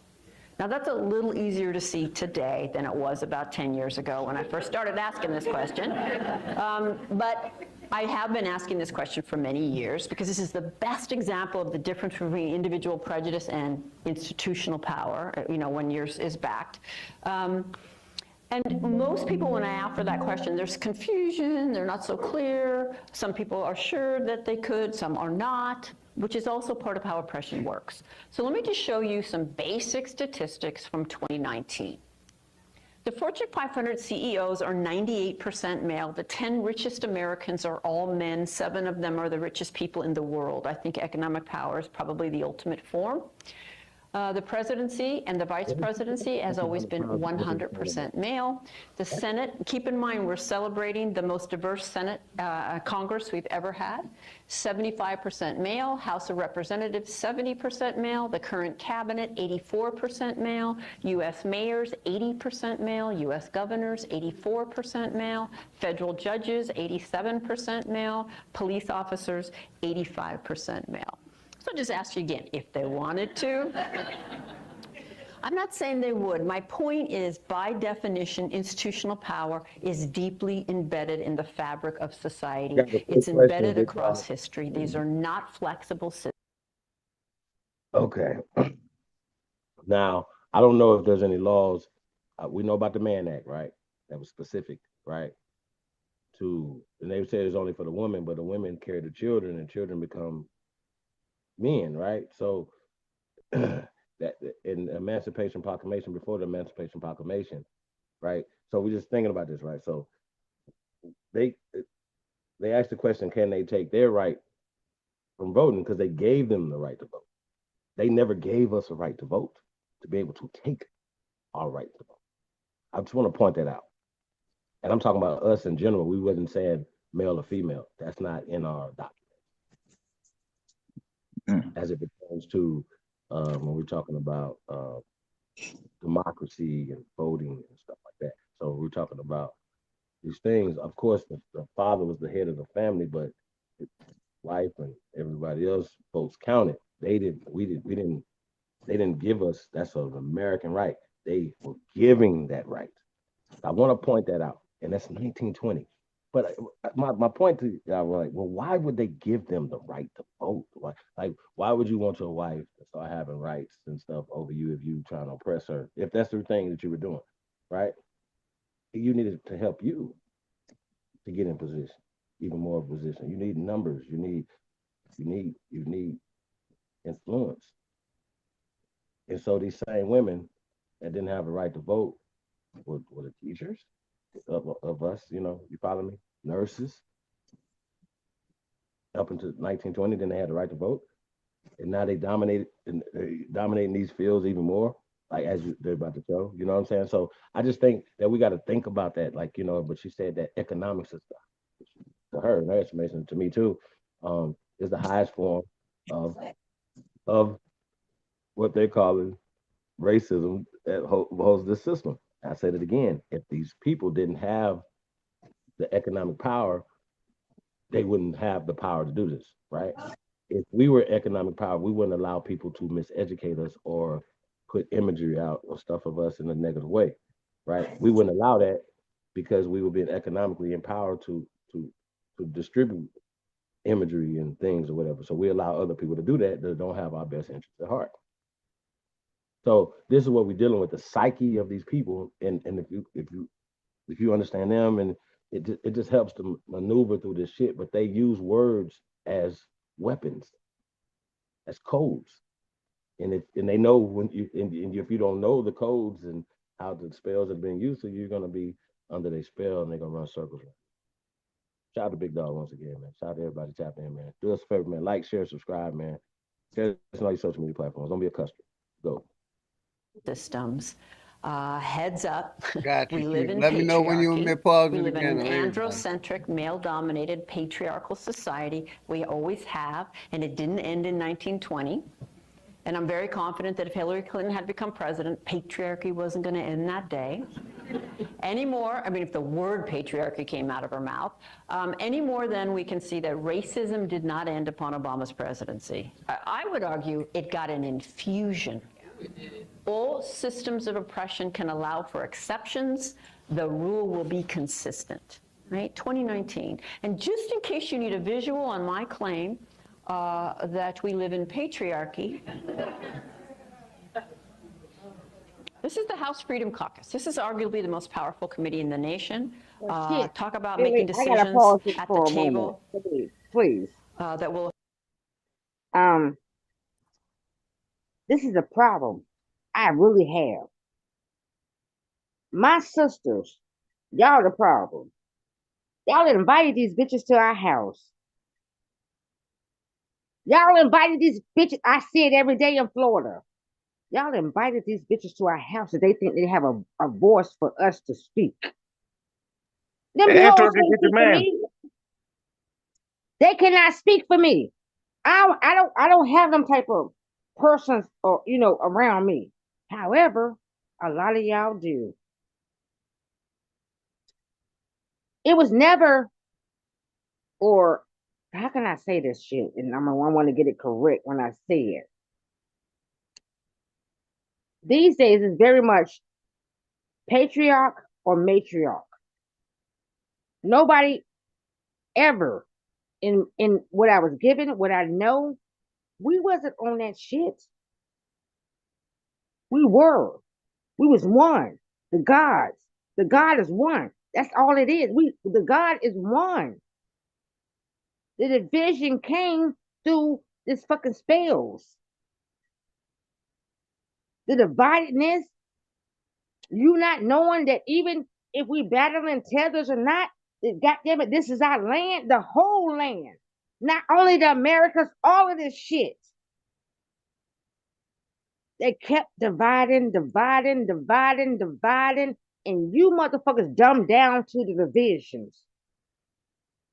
And that's how come this shit system, whatever you want to call it, political power, whatever, it would never work until you get back to your state of being that you came through here with. You had the knowledge when you came out the womb. You had it already. They came and hit your ass over the head. Now pay attention to all stories, Bible, Qurans, fucking whatever book you need to look at. Look at and read all that shit. Place it down in front of your face. And the goddamn stories is the fucking same. Add that pieces of the puzzle together, and you will see the trick. Hold on, let's get back. My bad. You got to be triggered. Hey, that's why we doing it. Right? Doing it. So you cooking. This is why we doing this. But just ultimately though, right? You can't be emotional. Imagine, okay. Imagine you being emotional at work, where these people have to work for you, where these people have to come in and purchase things or whatever. So being emotional, right? From code words and things and little tricks and things that these people be doing. So if you know what they're doing, right, it won't make you emotional. Then you can counter it with code words that break spells. This is why we're doing this. So you won't be emotional. Well, no, I do that every day. Yeah, they say this is the most powerful group in America right here that they showing right here. 2019. That's Pence right there in the middle. But listen, I get emotional with y'all, but in my everyday life, I don't get triggered by nothing. You know what I'm talking about? I don't get triggered by nothing. I hurt all souls that ever walks upon me or in my presence. I hurt their souls. And hold up, now let me say this because all things don't have souls. So let me correct that. The ones that do, I send them to the corner. The other ones, they already know they dead in my face. You know what I'm talking about? So when it comes to really having an understanding of what I know that I am an essence of. Hey, I know that sisters be saying that a lot of times, but when it comes to power, these men right here, whatever, right, are in power, and we got to get them out. Curious. So We're good. Yeah, emotion let's talk play the is not video, for everybody. them. It's not that's the thing. Like I think that like people can say whatever they want to say, but if you was to walk into a room with these people right here, would you have this much conversation, or would you have something to say and to be able to understand who you are and know who they are? That's what we're doing, and understand how to play the game that they're playing on this. Why would you be there if you understand what I'm saying? Yep. This is what I we hear talking about. you, Who, but who, I who are definitely we could sitting be here to over talk to these there. people right here to represent Yeah, niggas? I Right? want to finish the video, please. The list gonna be really short Go because ahead, ain't too many Philly. niggas want to Thank do it. Hear me out though. It's Go ahead. not too many niggas want to do it. Y'all rather go to a gang meeting, you know what I'm saying, than to go face these guys, right? We don't we got to have those people that was willing to go do that. That's what I'm saying. Got you. Or be I do willing it to take every these day. jobs. Or be willing to take these jobs. Yeah, I do it every day right Power now. doesn't precede nothing but power. So for instance, when they ask the question, if could they put themselves and position themselves so we didn't vote, well, they did that. But then they did it so well that we doing it on our own, as far as disfranchising, just using their terms, the black man from voting and empowering their people more into put in positions. If you're not voting, you're not in these positions of calling the shots. They are, and we're accepting it. That's the problem I have. I don't give a damn how they feel. You know what I'm saying? What they're talking about. Pence, and fuck everybody at that table. Y'all came here. Y'all not better than us. So you're gonna listen to what the fuck we're saying, and we're not gonna be emotional about it. So once again, Pence and these guys right here are against some of the direction. Trump is off script. That's what I wanted to say earlier. Trump is off script. So he's not on script. So whatever somebody's talking about, there's a script. He don't know about it. I'm just letting y'all know. No. So Let me hold up, everybody trying to Philly. ride his Philly, storm give out me for the next 3 seconds. around the Give world. me, I don't let think me they're gonna be 5 able to. seconds, Philly. They might be able to do it. Listen, I'm not sure. They might be able to do when it. they show you shit like this, it's a part of they want to try to fake intimidate you. There you But go. listen, There you go. I've been dealing with niggas like this that y'all seeing on the screen every day, and they know not to come to me crazy. Half the time, if I'm I'm thinking somewhere and I do something, ain't this. nobody walking up on me trying to correct me. They know not to come to me. They know they can't speak to me a certain way. They know that they can't do none of this because my essence, my essence speaks Got you. speaks louder than my mouth on This. real shit. Calm down for a second. Calm down for a What's second. up? All that you talking about, I'm one not of the hyped. I'm first just things trying to like tell that you right niggas there is what to it is. have to own the corporation, right, or have influence in the corporation to fire you. So you know that in the back of your mind, just like the rest of us that work for them and work for these corporations know that in the back of our mind and know not to. You have to eat. You have to pay your bills. And most people, once they get locked into something, they locked into servitude, aka slavery. You know what I'm So saying? you didn't hear what I said, did you, Chief? You didn't. We So You heard didn't. you, Grateful. We heard you, but sis. I'm still saying that that's bullshit though when it comes to You said they can't catch your I aura, ain't never. Grateful. We No. heard what you say. They can't touch your aura, Grateful. I got you. Thank yeah, you no, I because understand that, but that's and spiritual. I don't get I've never You been fired from nowhere and still stood my come in there fucking and call ground. me a Still whole bunch talk of the way niggas. that I talk. Right now I'm I got talking to y'all. The I got hell you. you But talking you're not gonna about? lose your job because a cracker come in there and call you a bunch of niggas. I know You that. better know I'm a mole, my guy. You better know who Great. you're talking to if I you come in understand that. any ways of my position. No. I'm just talking about in general. We're not gonna. Most people are not gonna lose their job because a customer think they got some bad service. You're a manager and they're cussing out your people, and you come out and they start cussing you out. Are you gonna start going? You gonna jump out the window because they're using words that trigger you? Then now in your mind, you about to jump out the window and lose your job, lose your family, this and that and the third, right? Yeah, no, you didn't. You Now, if wasn't I listening owned that either. company, right, Like, and the no, manager you wasn't came out, listening I got you. either. Hold on, here, real fast. This is We It's power. a heard you, certain Grateful. way to speak to Power. Hold on, someone I'm gonna show you else power, that's though. coming I'm gonna out show you their power. mouth, If I own it, and grateful. you Hold on a second, grateful. Hold on a second. Let them If get it get I out, own, together Grateful. then. Get We've it been if to I letting fucking you own talk, this, together. Grateful. Come Get it on to now. fuck together. emotional. We understand the emotionalism, okay? I let somebody talk. I'm saying reality is we work these people right here at this table on calling the shots in the corporations. If they didn't, then certain things, even the customers will know. Matter of fact, they know who owns certain corporations. They don't spend their money with us. They understand how to keep their money within themselves. And so when I heard, we say that we got to do business, we own it out of necessity at this point. We don't have to do business with them if we did business with each other. And we said we're going to focus on doing business with only each other, right? Only each other first. And if we don't have each other, then we got to outsource other things, whatever. But ultimately, that has to come first. We try to do that, but if you have to have certain licenses and regulations, and so if this certain company that you want to do business with is owned by some brothers, right? If we can't do business with them because this state regulations, the government contract says that they have to have XYZ, all these things, regulated, and all your regulation papers have to be dated at a certain time, right? In order to be able to fulfill this thing right here, right? So they put all these regulations in place to stop us, these people right here, to keep themselves into power. So when things are good, like regulations are being loosened, things like that or whatever, we got to say, okay, how does this help us as a community, and stop saying it's for white people?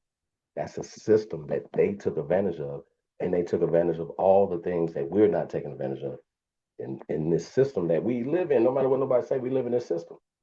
So I'm saying if we own the company and the manager has to cut somebody out, just cuss them out, not put hands on them. Just they cussing you out, you just cuss them out.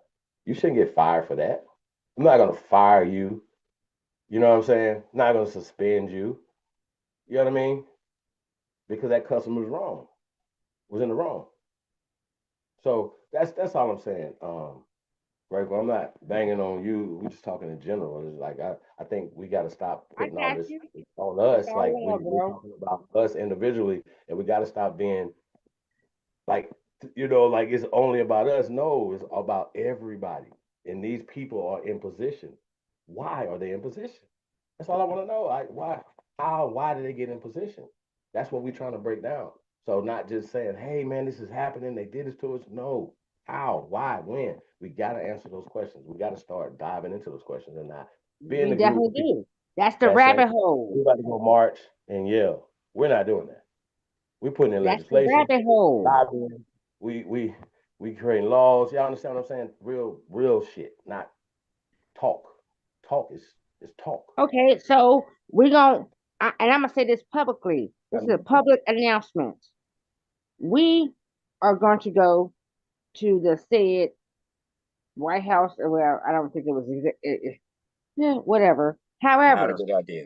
we're going to freaking not only have the declaration that my kind, kindred spirit brother, Libra son, because I'm Libra too, um, put down, but we're gonna get march the streets for some trill shit.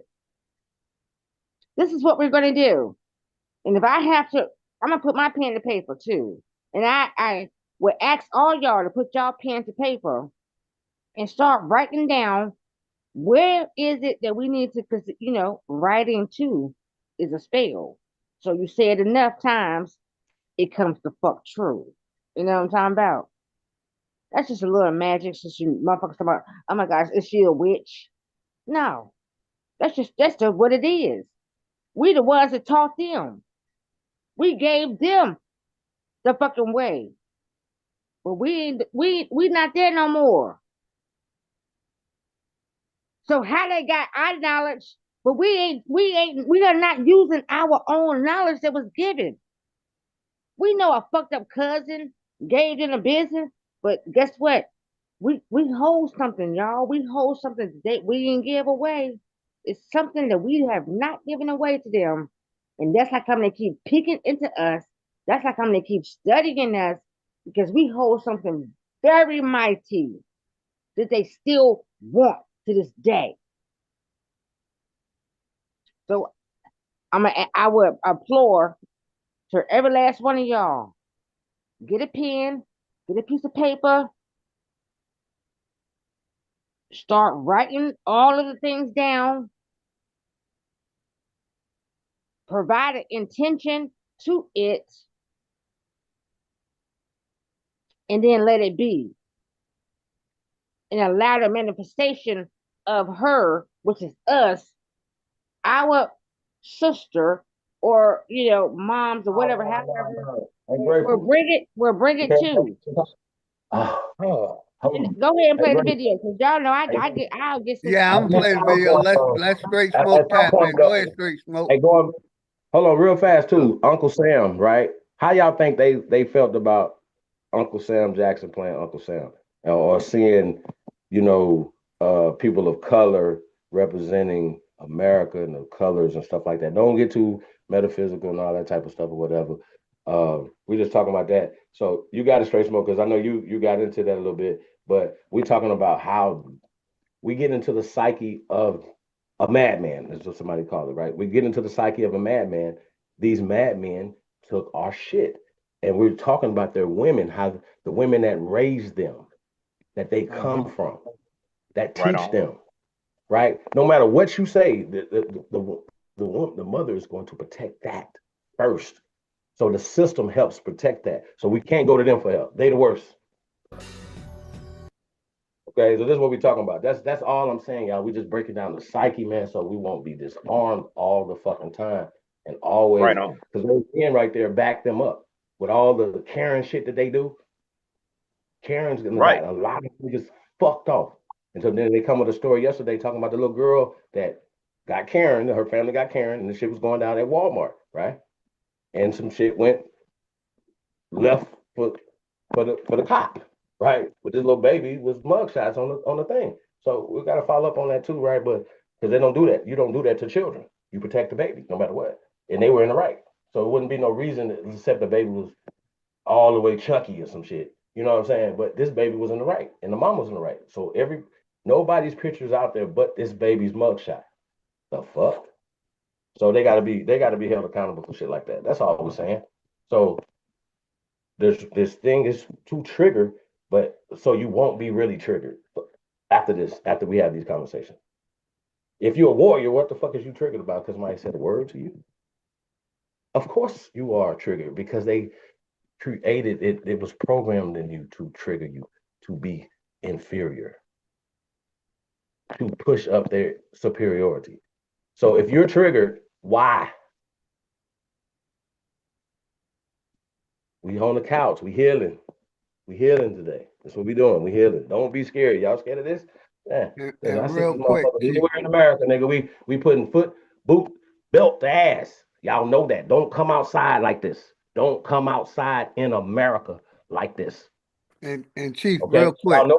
So wait. So niggas did that. Niggas in America did that. So whatever y'all talking about, that's not gonna be documented. They're gonna make no movies about that, right? They're not gonna make no movie about Robert F. Williams and the Deacons of Defense. We need to. We don't give a fuck if Tubi distributed. Who gives a fuck if Tubi distributed? That's what I'm saying. We are suckers, and we follow fucking suckers, and that's the fucking problem. And I don't follow suckers. Sorry, I don't follow shit, and I suggest y'all don't either. Follow directions, follow shit that the movement, right? And so they lead our movement, man. Y'all watch The Walking Dead. Y'all remember when they put the blood of the dead all over them? They can walk from them, but then they start leading the dead the way they wanted to lead them. That's what they're doing to us. They make moves, bro. They plan. They laughing all the way to the bank. So and the only thing I'm trying to show that was a cold scene in The Walking Dead when they between did that. these two videos, I got you, executive. Between these two videos I'm showing is basically what I got on the screen. The black face behind the white power. That black face is sharing that white power with those people. And that's what I've been going back and forth between that video and the video Chief showed us. But y'all got it. Nah, yeah, let's get back to the trigger video, man. This is Yeah, I'm about to get right back to it. I just wanted to show this video right here that we've been playing both of them today. Let me find that other video. Oh, it's early. Peace and love, family. Hey, can I just chime in one time before you go on? I just want to came all the way up to say this one thing. You know what? Now that you what you said, Chief, about that flag symbolism that they had up there, you know what I get from it? I get that they are saying just what we were saying earlier, that to be a real American, my nigga, you got to be a nigga. Black is the thread of the motherfucking America.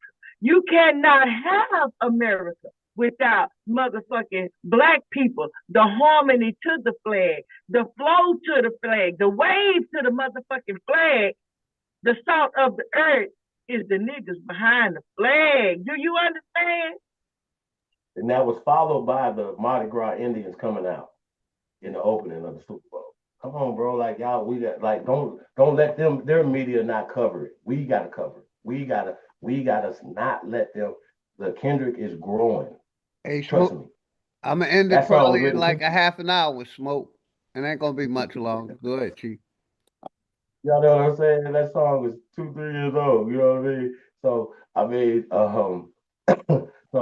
so with that being said, people have the right to grow. A lot of us believe that we were slaves, so he has a right to grow. And of course, these people's mindset want to push that inferiority complex on us because it empowers them and their families, and they ultimately are the matriarchs of their family, right? So unless you are a feminist and don't like men, you don't care about family.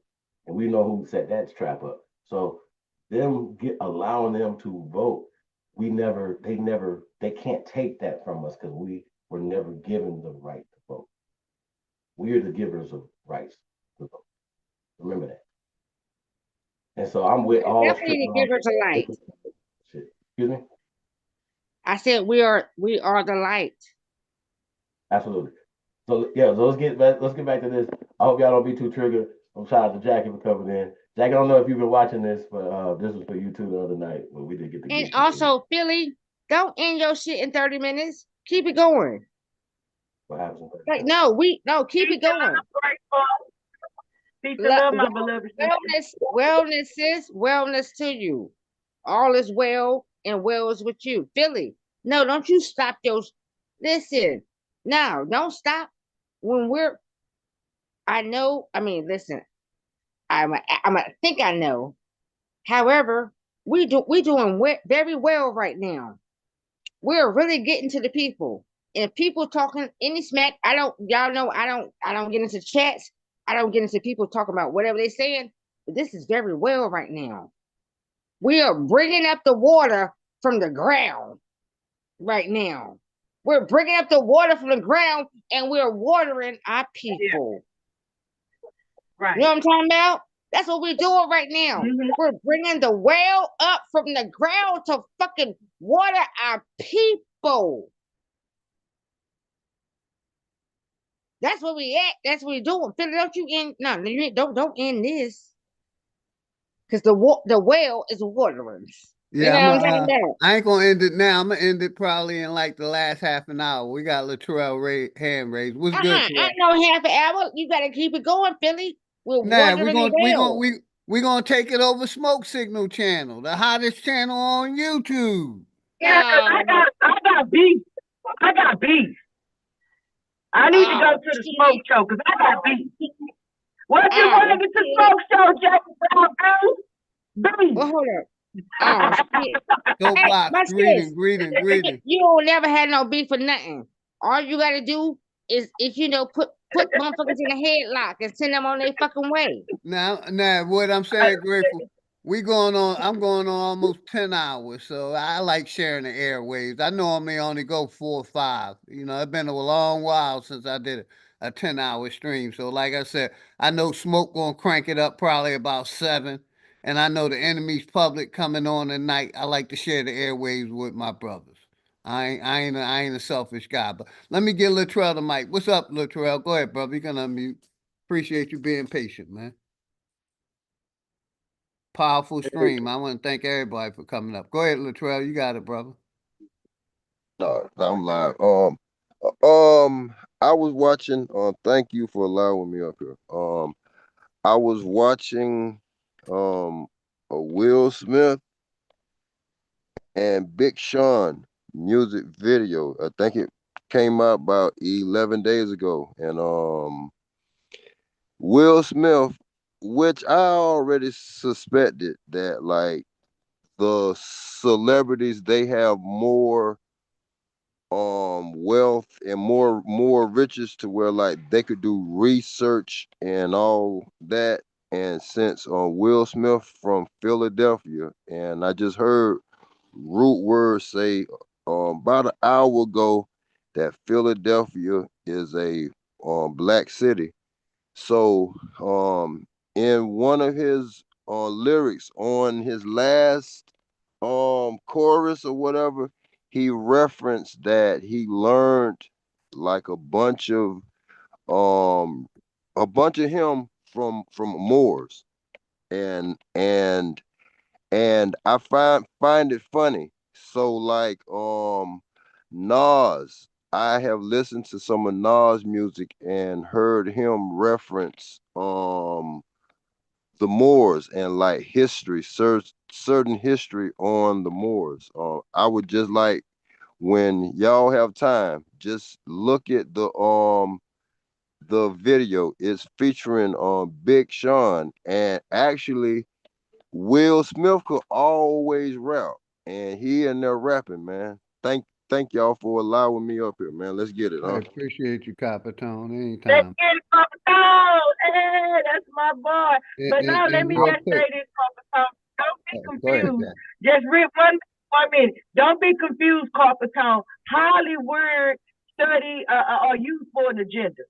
They don't get pick out their clothes. They don't pick out what's going on. Ain't no way Fat Joe knew that he was gonna be canceled when he went up and talked about they had something to do with hip hop. Listen, don't believe nothing that Hollywood say. They here to push a fucking agenda. Okay, and Will Smith ain't never been a rapper. He mediocre as fuck. He rap about like I do. But that's the main thing though. We gotta stop listening to Hollywood. They the George Soros. They do the divide and the conquer. They do the problem solve reaction shit. That problem reaction solve. That's their agenda, baby. Hollywood pushes an agenda. You will never see them not wearing black, red, and white. White, yellow, and shit like that because they are Purple. witches and they do witchcraft. Go ahead. Yeah, shout out to everybody. Uh, Kelly, yeah, Kelly, you've been triggered today, Kelly. Appreciate you, sis. Sagittarius Jones, appreciate you. Kill Switch, David M, appreciate all everybody. N Jones. I'm playing a little bit more of this video. Like I said, I'll probably go another half an hour. It's going on 10 hours.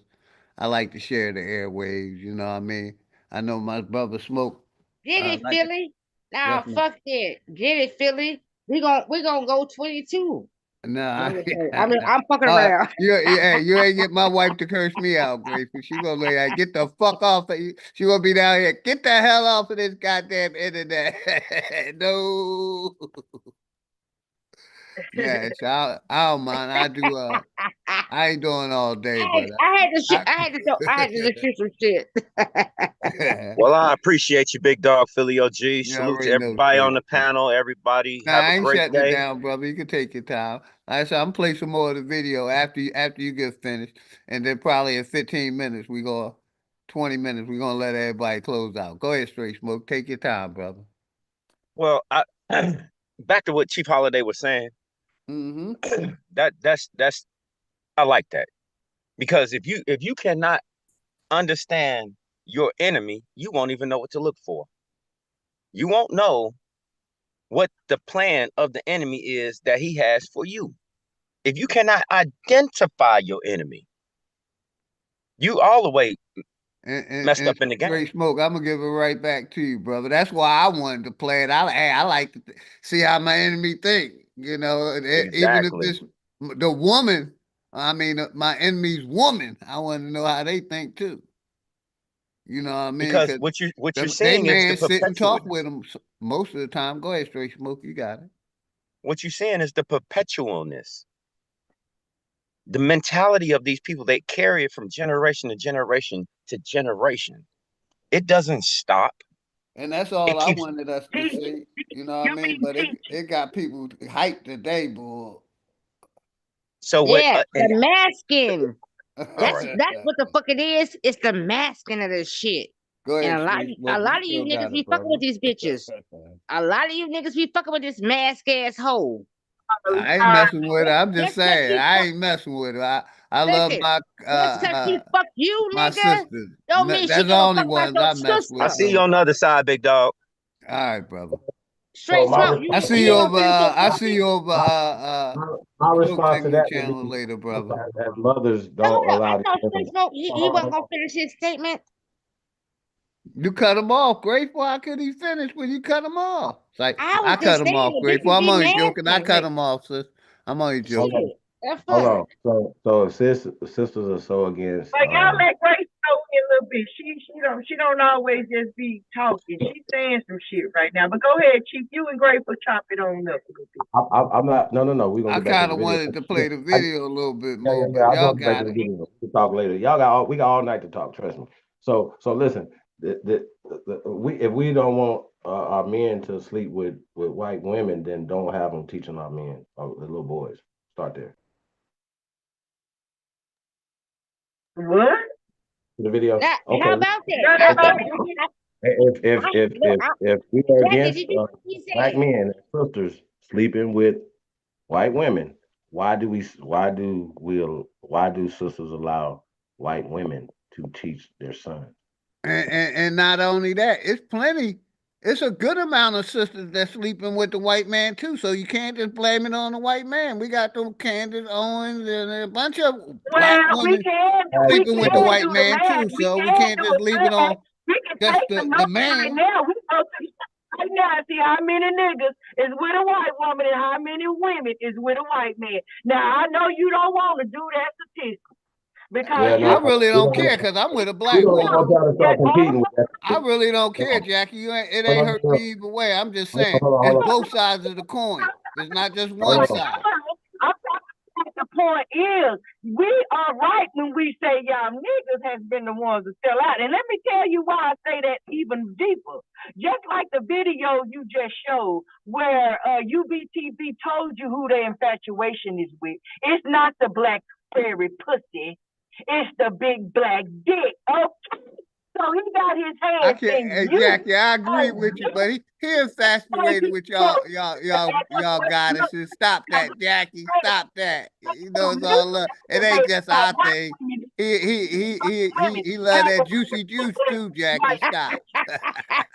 Much love, And we gotta be Jackie. honest too, man. Y'all wildin'. But that's what he said in the video. We ain't wilding. That's what he said though. Yeah, but That is a a recent lot of thing. so-called black men went with the white women because a lot of these black women did them wrong. No. Fuck all That's that. a recent Well, I thing. listen, King. I'm be honest with you. No.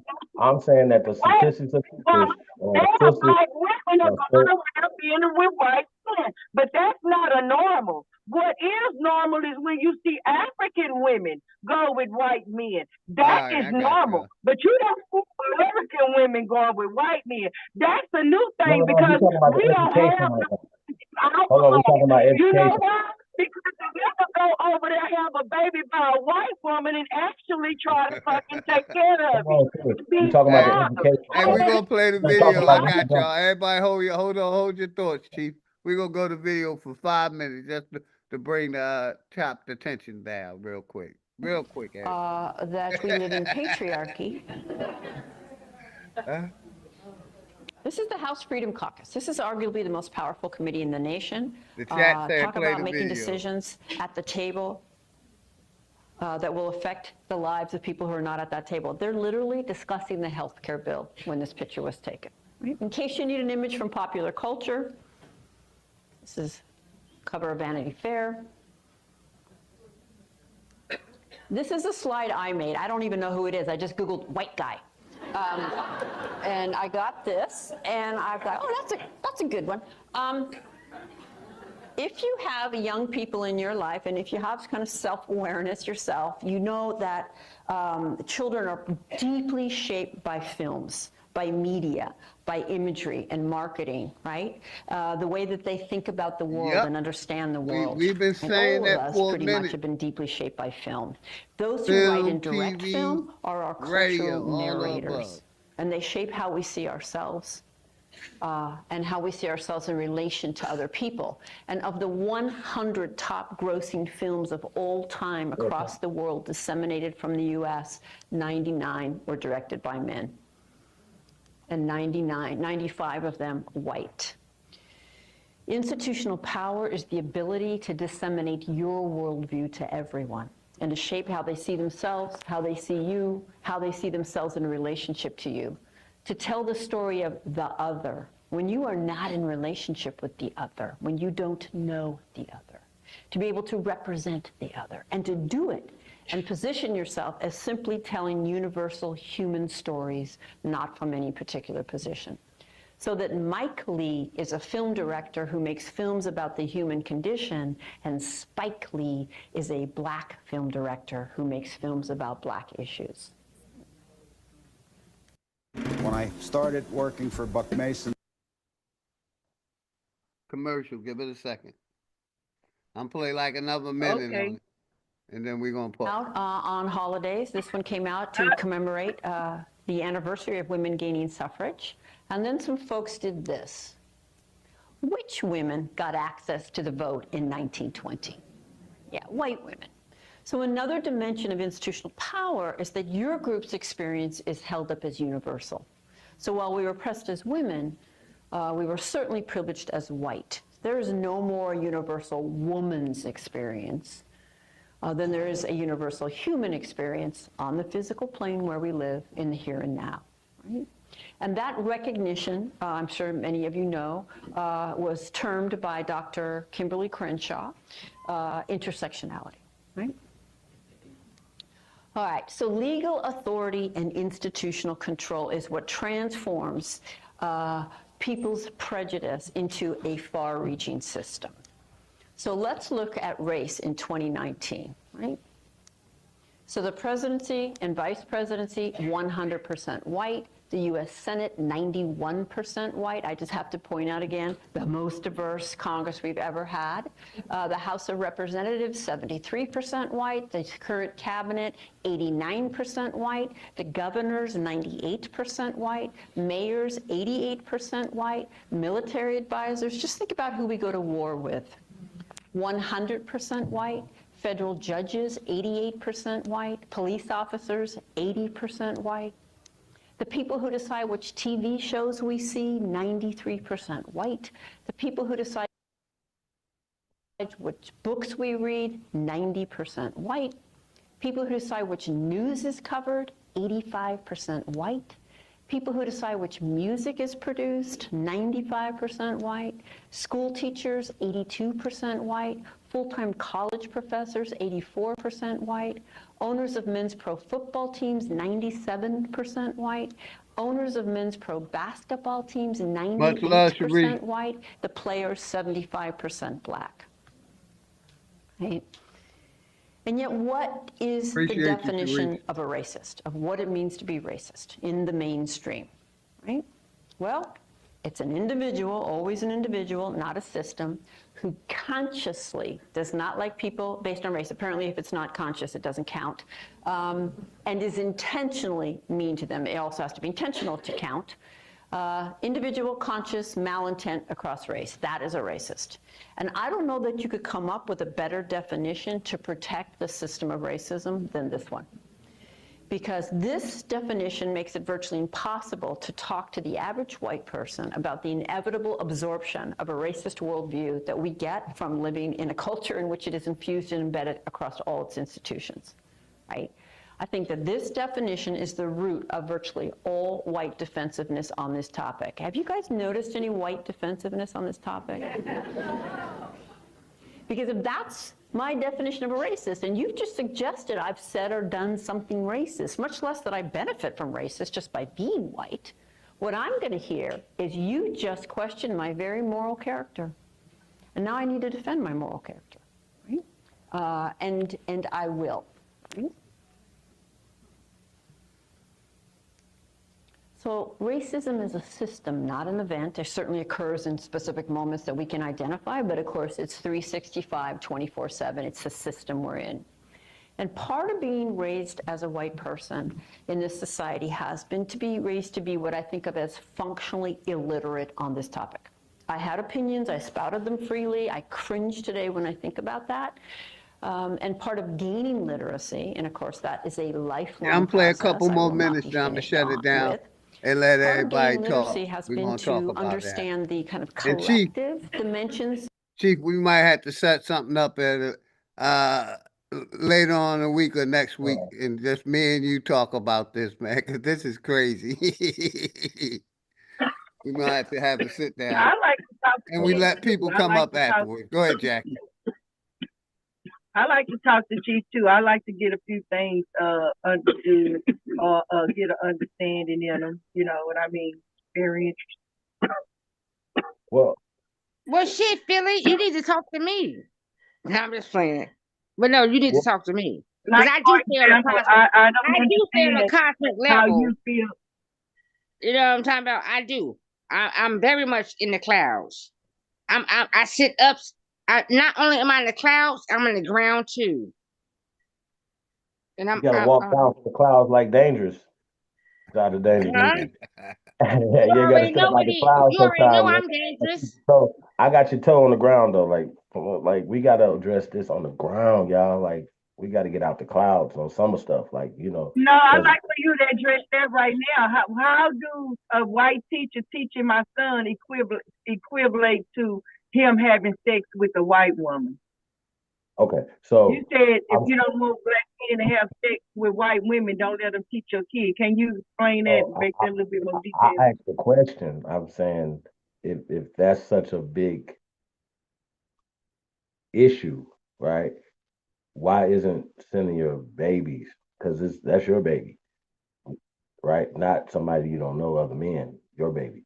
And that's not a big statistic either. That's just something that people push, you know what I mean? But that's not a big statistic, even in the NBA or the NFL. Majority of the brothers in the NBA and the NFL are married to sisters. We're gonna go there. Secondly, and of course, some of the more famous ones, might, but think about it. The ones that y'all know, like even from No, we don't understand. Can you be clear about that? Because that was very contradictory. You said most of the brothers that's in football married to sisters, except when you look at Hollywood, they married to white women. Is that what you wanted to say? No, Would you I, complete no, those I thoughts? don't, I don't See, that's focus what on I'm that. saying. I want to No, go in I more would depth rather, and I would detail. rather What worry I'm about. trying to ask was how can somebody teaching my kid a curriculum? Right now it's indoctrinated a curricula. But even them just being a teacher, how do that equal that they will be Okay, having sex with a white woman? I got you. So how about this right here? So little boys are hormonal, right? Just like little girls, and I've seen that you like the Von Erichs because they were handsome, long hair, and you know what I mean. They flying across the thing, they I don't punching want on to fuck people. them. Hold I don't want on. to fuck them. I liked them because they was rappers. They was also our heroes as far as Hold on. rapping. It wasn't nothing sexual, This- and But certainly this not as is a child. It was nothing sexual. I got you. But my little girl wouldn't watch the Von Erichs. I'm not gonna allow that. I'm not gonna allow my son to be taught by them because I don't want my son to be looking at this pale skin up here who's teaching him. I'm sending him But to. most Hey, hold on, sis. I'm we trying to don't answer get the to question. do Trying to that. answer the question from Go my ahead. I'm experience. listening. Trying to answer from my experience as a man. I can only teach from my failures. You understand what I'm saying? I'm saying I can't tell a mother what it is. As a father, my son will not be taught by a pale skinned woman. Period. because I have two boys that was taught by pale skinned women, and neither one of them he's is a man. He's a man as a little boy in a little boy's body. He has a penis. He's gonna be influenced by this woman. He's gonna see her breasts. It smell good, whatever. It's just What about inevitable. anybody that's a So, teacher, listen, a I was leadership just quality, a reinforcing. Hold so-called on, sis. leadership quality? Sis, They will sis. be automatically Oh, thinking that they mentors and motivators, and that's what I taught my kids now. come on, Because a lot of come times on. in these last few Yeah. years, they try to put your kids on these medicines and stuff, and say something wrong with your kids for just not, not participating or talking and things like that. So no, it's totally We not just true. addressing the It's fact. absolutely totally not true. It's just the fact that people respect, like the pastor, they worship the pastor, whether he right or wrong, just because of his authority figure as a pastor. But I teach my kids that just because they a teacher and they talk to you like they're your mother and use that frequency, don't mean that they are. You know what I'm saying, Chief? No, I get all that. You have to reinforce it, but the problem is, why should we have to subject a little hormone, a little boy to? Oh, how about this right here? What about the people that get into a little influency, right? And then they say, man, I want my child to go to a private school. I want my child, right? I want my child, or they get a scholarship because they're good in sports, or they're good in they're good scholars, right? So they're getting good grades. So they get a scholarship to go to this prestigious school, which every little girl there, 99% of the little girls that they're interacting with in lunch, that's a cheerleader because he's a star of football, basketball team, baseball team, track team. This little boy is awesome. He's very well spoken. You want him to be well spoken, but he's right next to this little Becky. His hormones is raging. What is he gonna do? Yeah, mama saying, hey, don't do this, don't do this. But ultimately, his hormones, he's a man first. He gotta that's just not fair. I'm saying if we should focus more on now, I ain't saying focus more. I said that we should definitely think about the people who are educating and influencing our children. Because once again, the people that write the books and what we read are the people that want their worldview pressed on us. So even when she's talking, she's still reinforcing that worldview because she still has that worldview. And she'll say it, but ultimately she doesn't want to relinquish that power. However, that brings us back to the inception. And the inception is the civil rights movement. When we said we want to be over there with you, when we should have never, and I said this last night, we should have never integrated. We was very much well on our own. We always knew they was looking at us. And when that problem came about, that's when all the problems came about. We thought it was something over there that we didn't already have, but the thing is, we already had all of the things. We had everything. So we opened the door to these Like their problems. teachers, though. I just got to say that little boys tend to like that, be having crushes on their teachers, and so if they're you know what I'm saying, like my people just reinforced it. Grandparents, mama was like, don't ever, never, never, never, never, right? Ever, never, never, never, right? So that was reinforced as a little boy. I'm saying the psychic, bro, you can't, especially in a time period now where they're trying to do away with racism, and it's okay. They watch television, they see every time they tell it's on the television, they see interracial couples. And then now in Mississippi, it's been acceptable. As a matter of fact, one of my great uncles had a pale wife, and you know what I mean? I didn't know nothing about that like until I got older about racism and stuff because I didn't see it right there. Now, people in the family might have didn't like her, but they don't like each other anyway. So I didn't know about that either as a little boy. You know what I'm saying? Until I was taught taught it. Hey, you know what, Chief? Matter of fact, white people in movies, they didn't allow interracial to be shown in their movies. I think I Love Lucy was the first interracial couple shown on television, and they didn't even sleep in the same bed, to be honest with you. Right. Well, I'm just saying I'm not trying to trigger the sisters and like I agree with Jackie 100%. I agree with what Grateful's saying. But we're building. We got to know what they thinking, and the triggers and things that they know the words that they could use to trigger. So it comes back to the spells. Can I say something? But the teaching thing, you got a Hawkeye. The teaching thing has to be Yeah, you addressed got a though. Hawkeye. Like I Like said, I don't think that we I'm can gonna end stop this in somebody the from next speaking 10 or 15 minutes, more than and we can we're stop gonna from take speaking. this over Smoke Signal channel.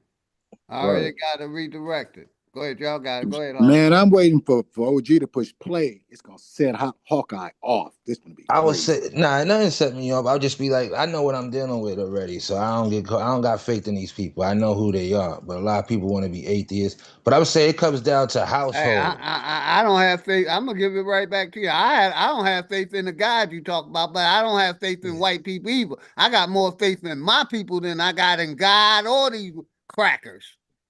So No, I let's feel get you. that I'm shit with you. straight. I Yeah, don't worship the white man. I don't want to be around them. Don't want to sleep with their woman. None of the above. I love my motherfucking people to the death of me. So facts. I Now I want don't to say, worship yeah, the white woman or the God. I'm with you, Go OG. ahead, you Same got it, here. huh? I would say everybody's household is different, so it starts with upbringing, right? So when we be talking like gloss and everybody's like all us in the hole, nah, everybody's household is different. So some people was looking up to white folks or thought what they did was good. Other householders like, nah, we ain't dealing with these crackers. So we got to understand that right there too, and stop acting like we all had the same upbringing and we was all on the same mind, so on the same frequency. That's not true, man. Because with my household might have allowed, that don't mean the next household was rocking that way. And that's just the facts of this shit. We got to stop glossing everything and being like, yo, we was all like this. Nah, it's not true, man. That's just the reality of that. I had some homies, when they went home, they saw a military pamphlet on their bed. I go home, tell my mom that shit. She like, you ain't never going to no shit like that, nigga.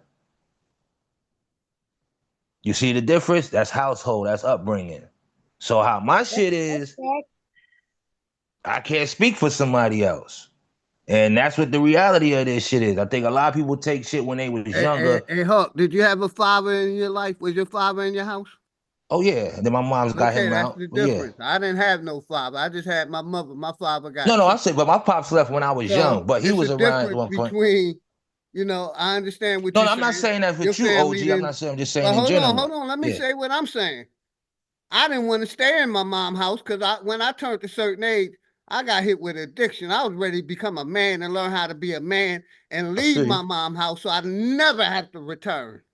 Right. I So feel that was you. my purpose in going in the military, to learn how to grow up and be a man and basically get out of these streets for a minute Right. and get a foundation for That myself. was an example right there. Another Some people example you go to have. Yeah. college to do that. Some Right. people Or get jobs and do that. Some people have push their both kids to go parents in their talk to a house and white able to girl. do that. But Yeah, some niggas everybody's push path is their kids. different. I chose the Right. military, and like Yeah. I said, I wouldn't advise no one to tell their kids to do it. Make a way for them. I'm just saying. They Right. all Oh, took different paths. Some took college, some took jail, right. some took military, some took, Right. drugs. Right. And like I said, I'll give another example. I don't want to use the military. Some niggas have pushed their kids to go talk to a white girl or a light-skinned girl. Or That's just what I'm like saying. this, I'll give you another example, Hawk, and I'm gonna give it back to you. Some of Damn, us Hawkeye, are you just bash light hold on, skinned everybody. people. Some of some of us will push our kids to get into the NFL and Right. NBA to so they can get rich. Some of us will push them to entertainment. Right. But go ahead, you got it. I'm gonna let And everybody that's what I want to say. So fall it back. goes up to household and upbringing, and we can't forget that. Right? So when you have some cats who grew up a certain way, you can't knock them niggas because others caught on late and then be trying to be like, oh yeah, yeah. No, motherfucker, some people was raised on that type of shit and knew their history and knew what was going on and had talks in the household.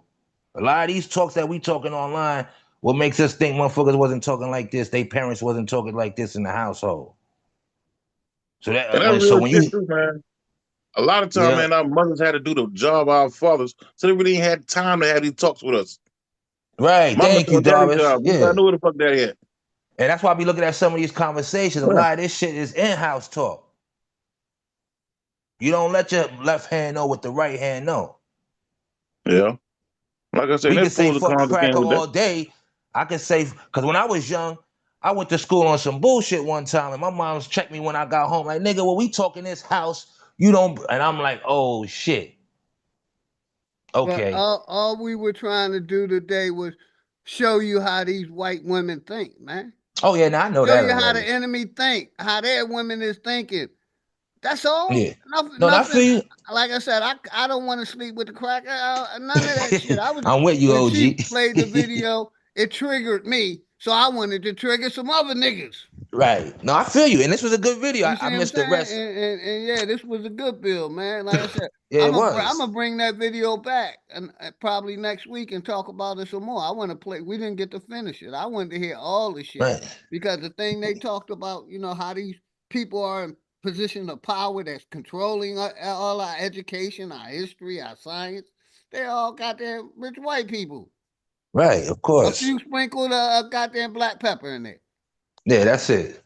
But Because I y'all tell you, they got looking it. for It's certain all type good. of Negroes. If you ain't playing sports, confined to their system, ready to bend over, or that educated Negro, right? Or just the nigga who gonna do crime against their own, then what's the purpose of you? They don't want motherfuckers like us around and make it, because we too enlightened, man. We gotta understand that shit. They want a certain type of nigga. You either playing entertainment, you abide by the system on that Greek shit, or you run the streets, nigga, and kill your own and go to jail, nigga, or die. That's the niggas they want in America.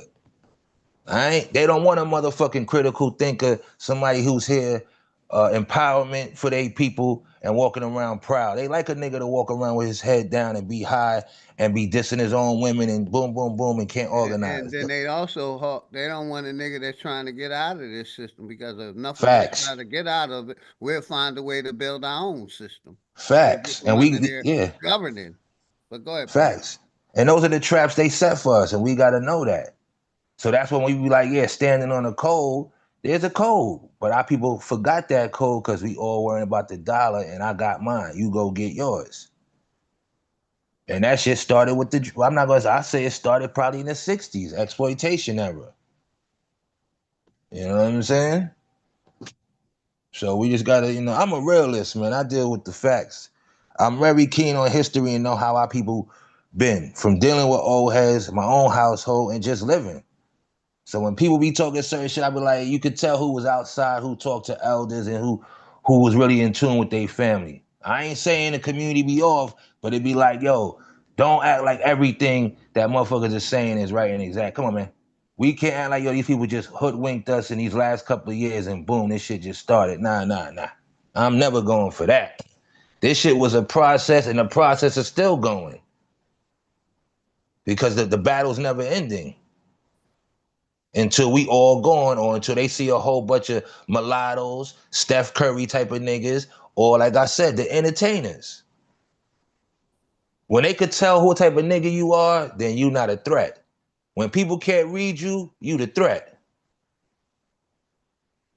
And I land right there. Take heed and strive in that. Don't let people know who you are. Right. Hey, I appreciate you coming back too, man. Yes. I'm gonna let that real quick, Grateful. I'm Definitely. gonna let Good luck, everybody OG, close out. I'm glad you came back, Hawkeye. Appreciate you, brother. I'm gonna Thank let you, brothers everybody and close sisters. out because, like I said, we going over Smoke. We gonna continue this on Smoke Channel. He live, so everybody close out, please. Been a fire bill. Thank each and every one of y'all. Go ahead, Grateful. Well, I was just piggybacking off of Hawkeye. That was factual. We within the family, we stopped loving each other. We have totally went away from family. Majority of us don't like our brothers, our sisters, our aunts, our uncles. Even with it, and this is what I'm thinking. I'm thinking that that little person that was in our family that had a strife with, something happened, and this said person walked up on them, and they might have spilled something to them. They took heed to that shit, and that's how they wrote themselves into our shit. This is just me in my little old head. Like this is okay, this is how they got in. Somebody was talking shit because they was pissed off with somebody and gave up too much information. And it goes back to the street code too. We ain't never snitched. We ain't never talked about each other. We do now very heavy. A lot of these people that got these channels on these fucking these ways talk shit. They put themselves in people, places, and positions and act like they know they real story. And then other people attach themselves to that shit and make it so-called factual when it really isn't. So what is that a true telling of? What is that saying about us? And to the day of that shit, that's like I'm here. I'm here to bring y'all back to the God state of being that y'all are. The lights. The lights, the goals, the fuck off. And correct all of this, the damage just has been done. And I'm not gonna stop. I could have a channel. I don't want to. Cause I just like busted up this shit this way and really getting to the people. Cause for me, I run up on a motherfucker. And that's my old life. However, I'm gonna continue to come here every single fucking day. And we are. And we are. We are already there. It's there. It's happening right now. Right now, in this placement that we are already reclaimed. All this shit is back to us. It's ours. And I don't want to hear no other verbiage from nobody. If you ain't talking no real shit and saying that we are, and this oh shit, excited about it. Like damn, we got this shit back. Oh shit, I want to hear all power forward. All power forward. Oh shit. So now we got it back because we have it back right now. I want all power forward. And I'm gonna lay in there. Hey, And then Smoke, hold on, let me say this to Smoke, hear me. Smoke, you better let me up because I'm coming on your shit too and talk shit. Real quick, I want to shout out Christopher. He said he did 2 statements, and I'm gonna pass it to the next person and let him close out. Christopher said diplomatics is one of the best avenues to resolve the confusion. Problem is that we are arguing with U.S. citizens when the Autontons, Aboriginal American Indians, have the capacity to be diplomatics. Then he also said diplomatics, the science of diplomating or an ancient writing and documents, the arts of judging ancient charters, public documents, diplomats, etc., and discrimination, the true from the false, black law. Thank you, Christopher. I appreciate that. That was good information right there. Hey, who want to close out next, man? Y'all got it. Jackie, go ahead, I sister. just want to say peace and love to y'all. Y'all better come on over to Smoke Signal Chief. Come on over because I ain't through with you. Jackie, shout out to Jackie, bro. Come on over, y'all. Smoke getting started. He got the music going. I see Yeah, y'all over there. Peace and love. Thank peace you, and y'all, love, for having Jackie. me. Much Appreciate your love from support, sis. all that you do. I'm praying for us every day. Thank you. Have a great night, y'all. Hey, Appreciate you. I see you over there. wellness to you, Jackie. Yes, wellness to you, Jackie. You already know. Wellness to you, Peace LaGrateful. and love, Grateful. I look forward to seeing you over there. Come on, Grateful. Latrell, you want to close out, brother? I appreciate you coming up, man. Yo, peace, love, and blessings to all y'all. Let's get it. That's all. I'm good. Appreciate you, man. Have a good night, man. I see y'all. Executive, go ahead, Darvish. Yeah, there you go, bro. Appreciate you. I'm gonna get Man, my I just want to say peace to the gods, peace to God, peace to you, man. So Fire Bill, I appreciate all y'all. Yeah, great bill. Take your time, brother.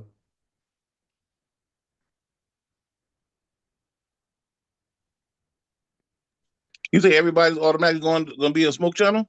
I think I set it up that way, but when we'll find out when we end it. But we might just have to. I thought I set it up for the redirect, but I've never. All right. This is the second time I did it, so. All right. We might not be go over there, so. All right. If it don't go through, let's go over there. Yeah. You want to finish closing out, brother?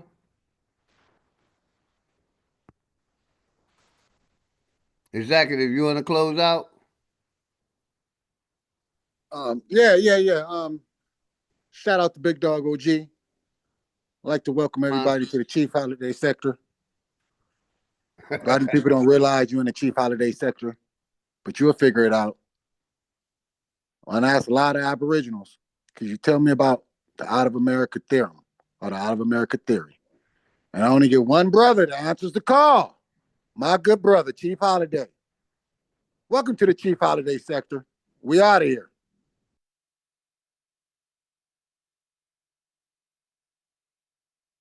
I appreciate you, Executive. You already know sponsor. I showed him that hoodie the other day, so he's gonna be getting in the air, man.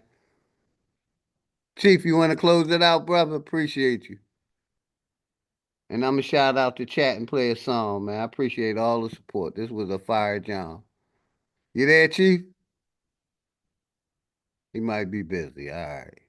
I'm gonna play this song and shout all of y'all out, man. I appreciate all y'all support. This been a fire stream, man. You know what I mean? A lot of good information put out. Appreciate all y'all support. Oh man, what I do now? I gotta go back. All right, here we go. You are now entering the Love Palace. Hey, appreciate the root words. Good bill too. Yes, definitely appreciate it. Tone, appreciate you. Black White India, appreciate the root words. Foxy Moon. The brother Latrell. Big Chief All American, Sunshine.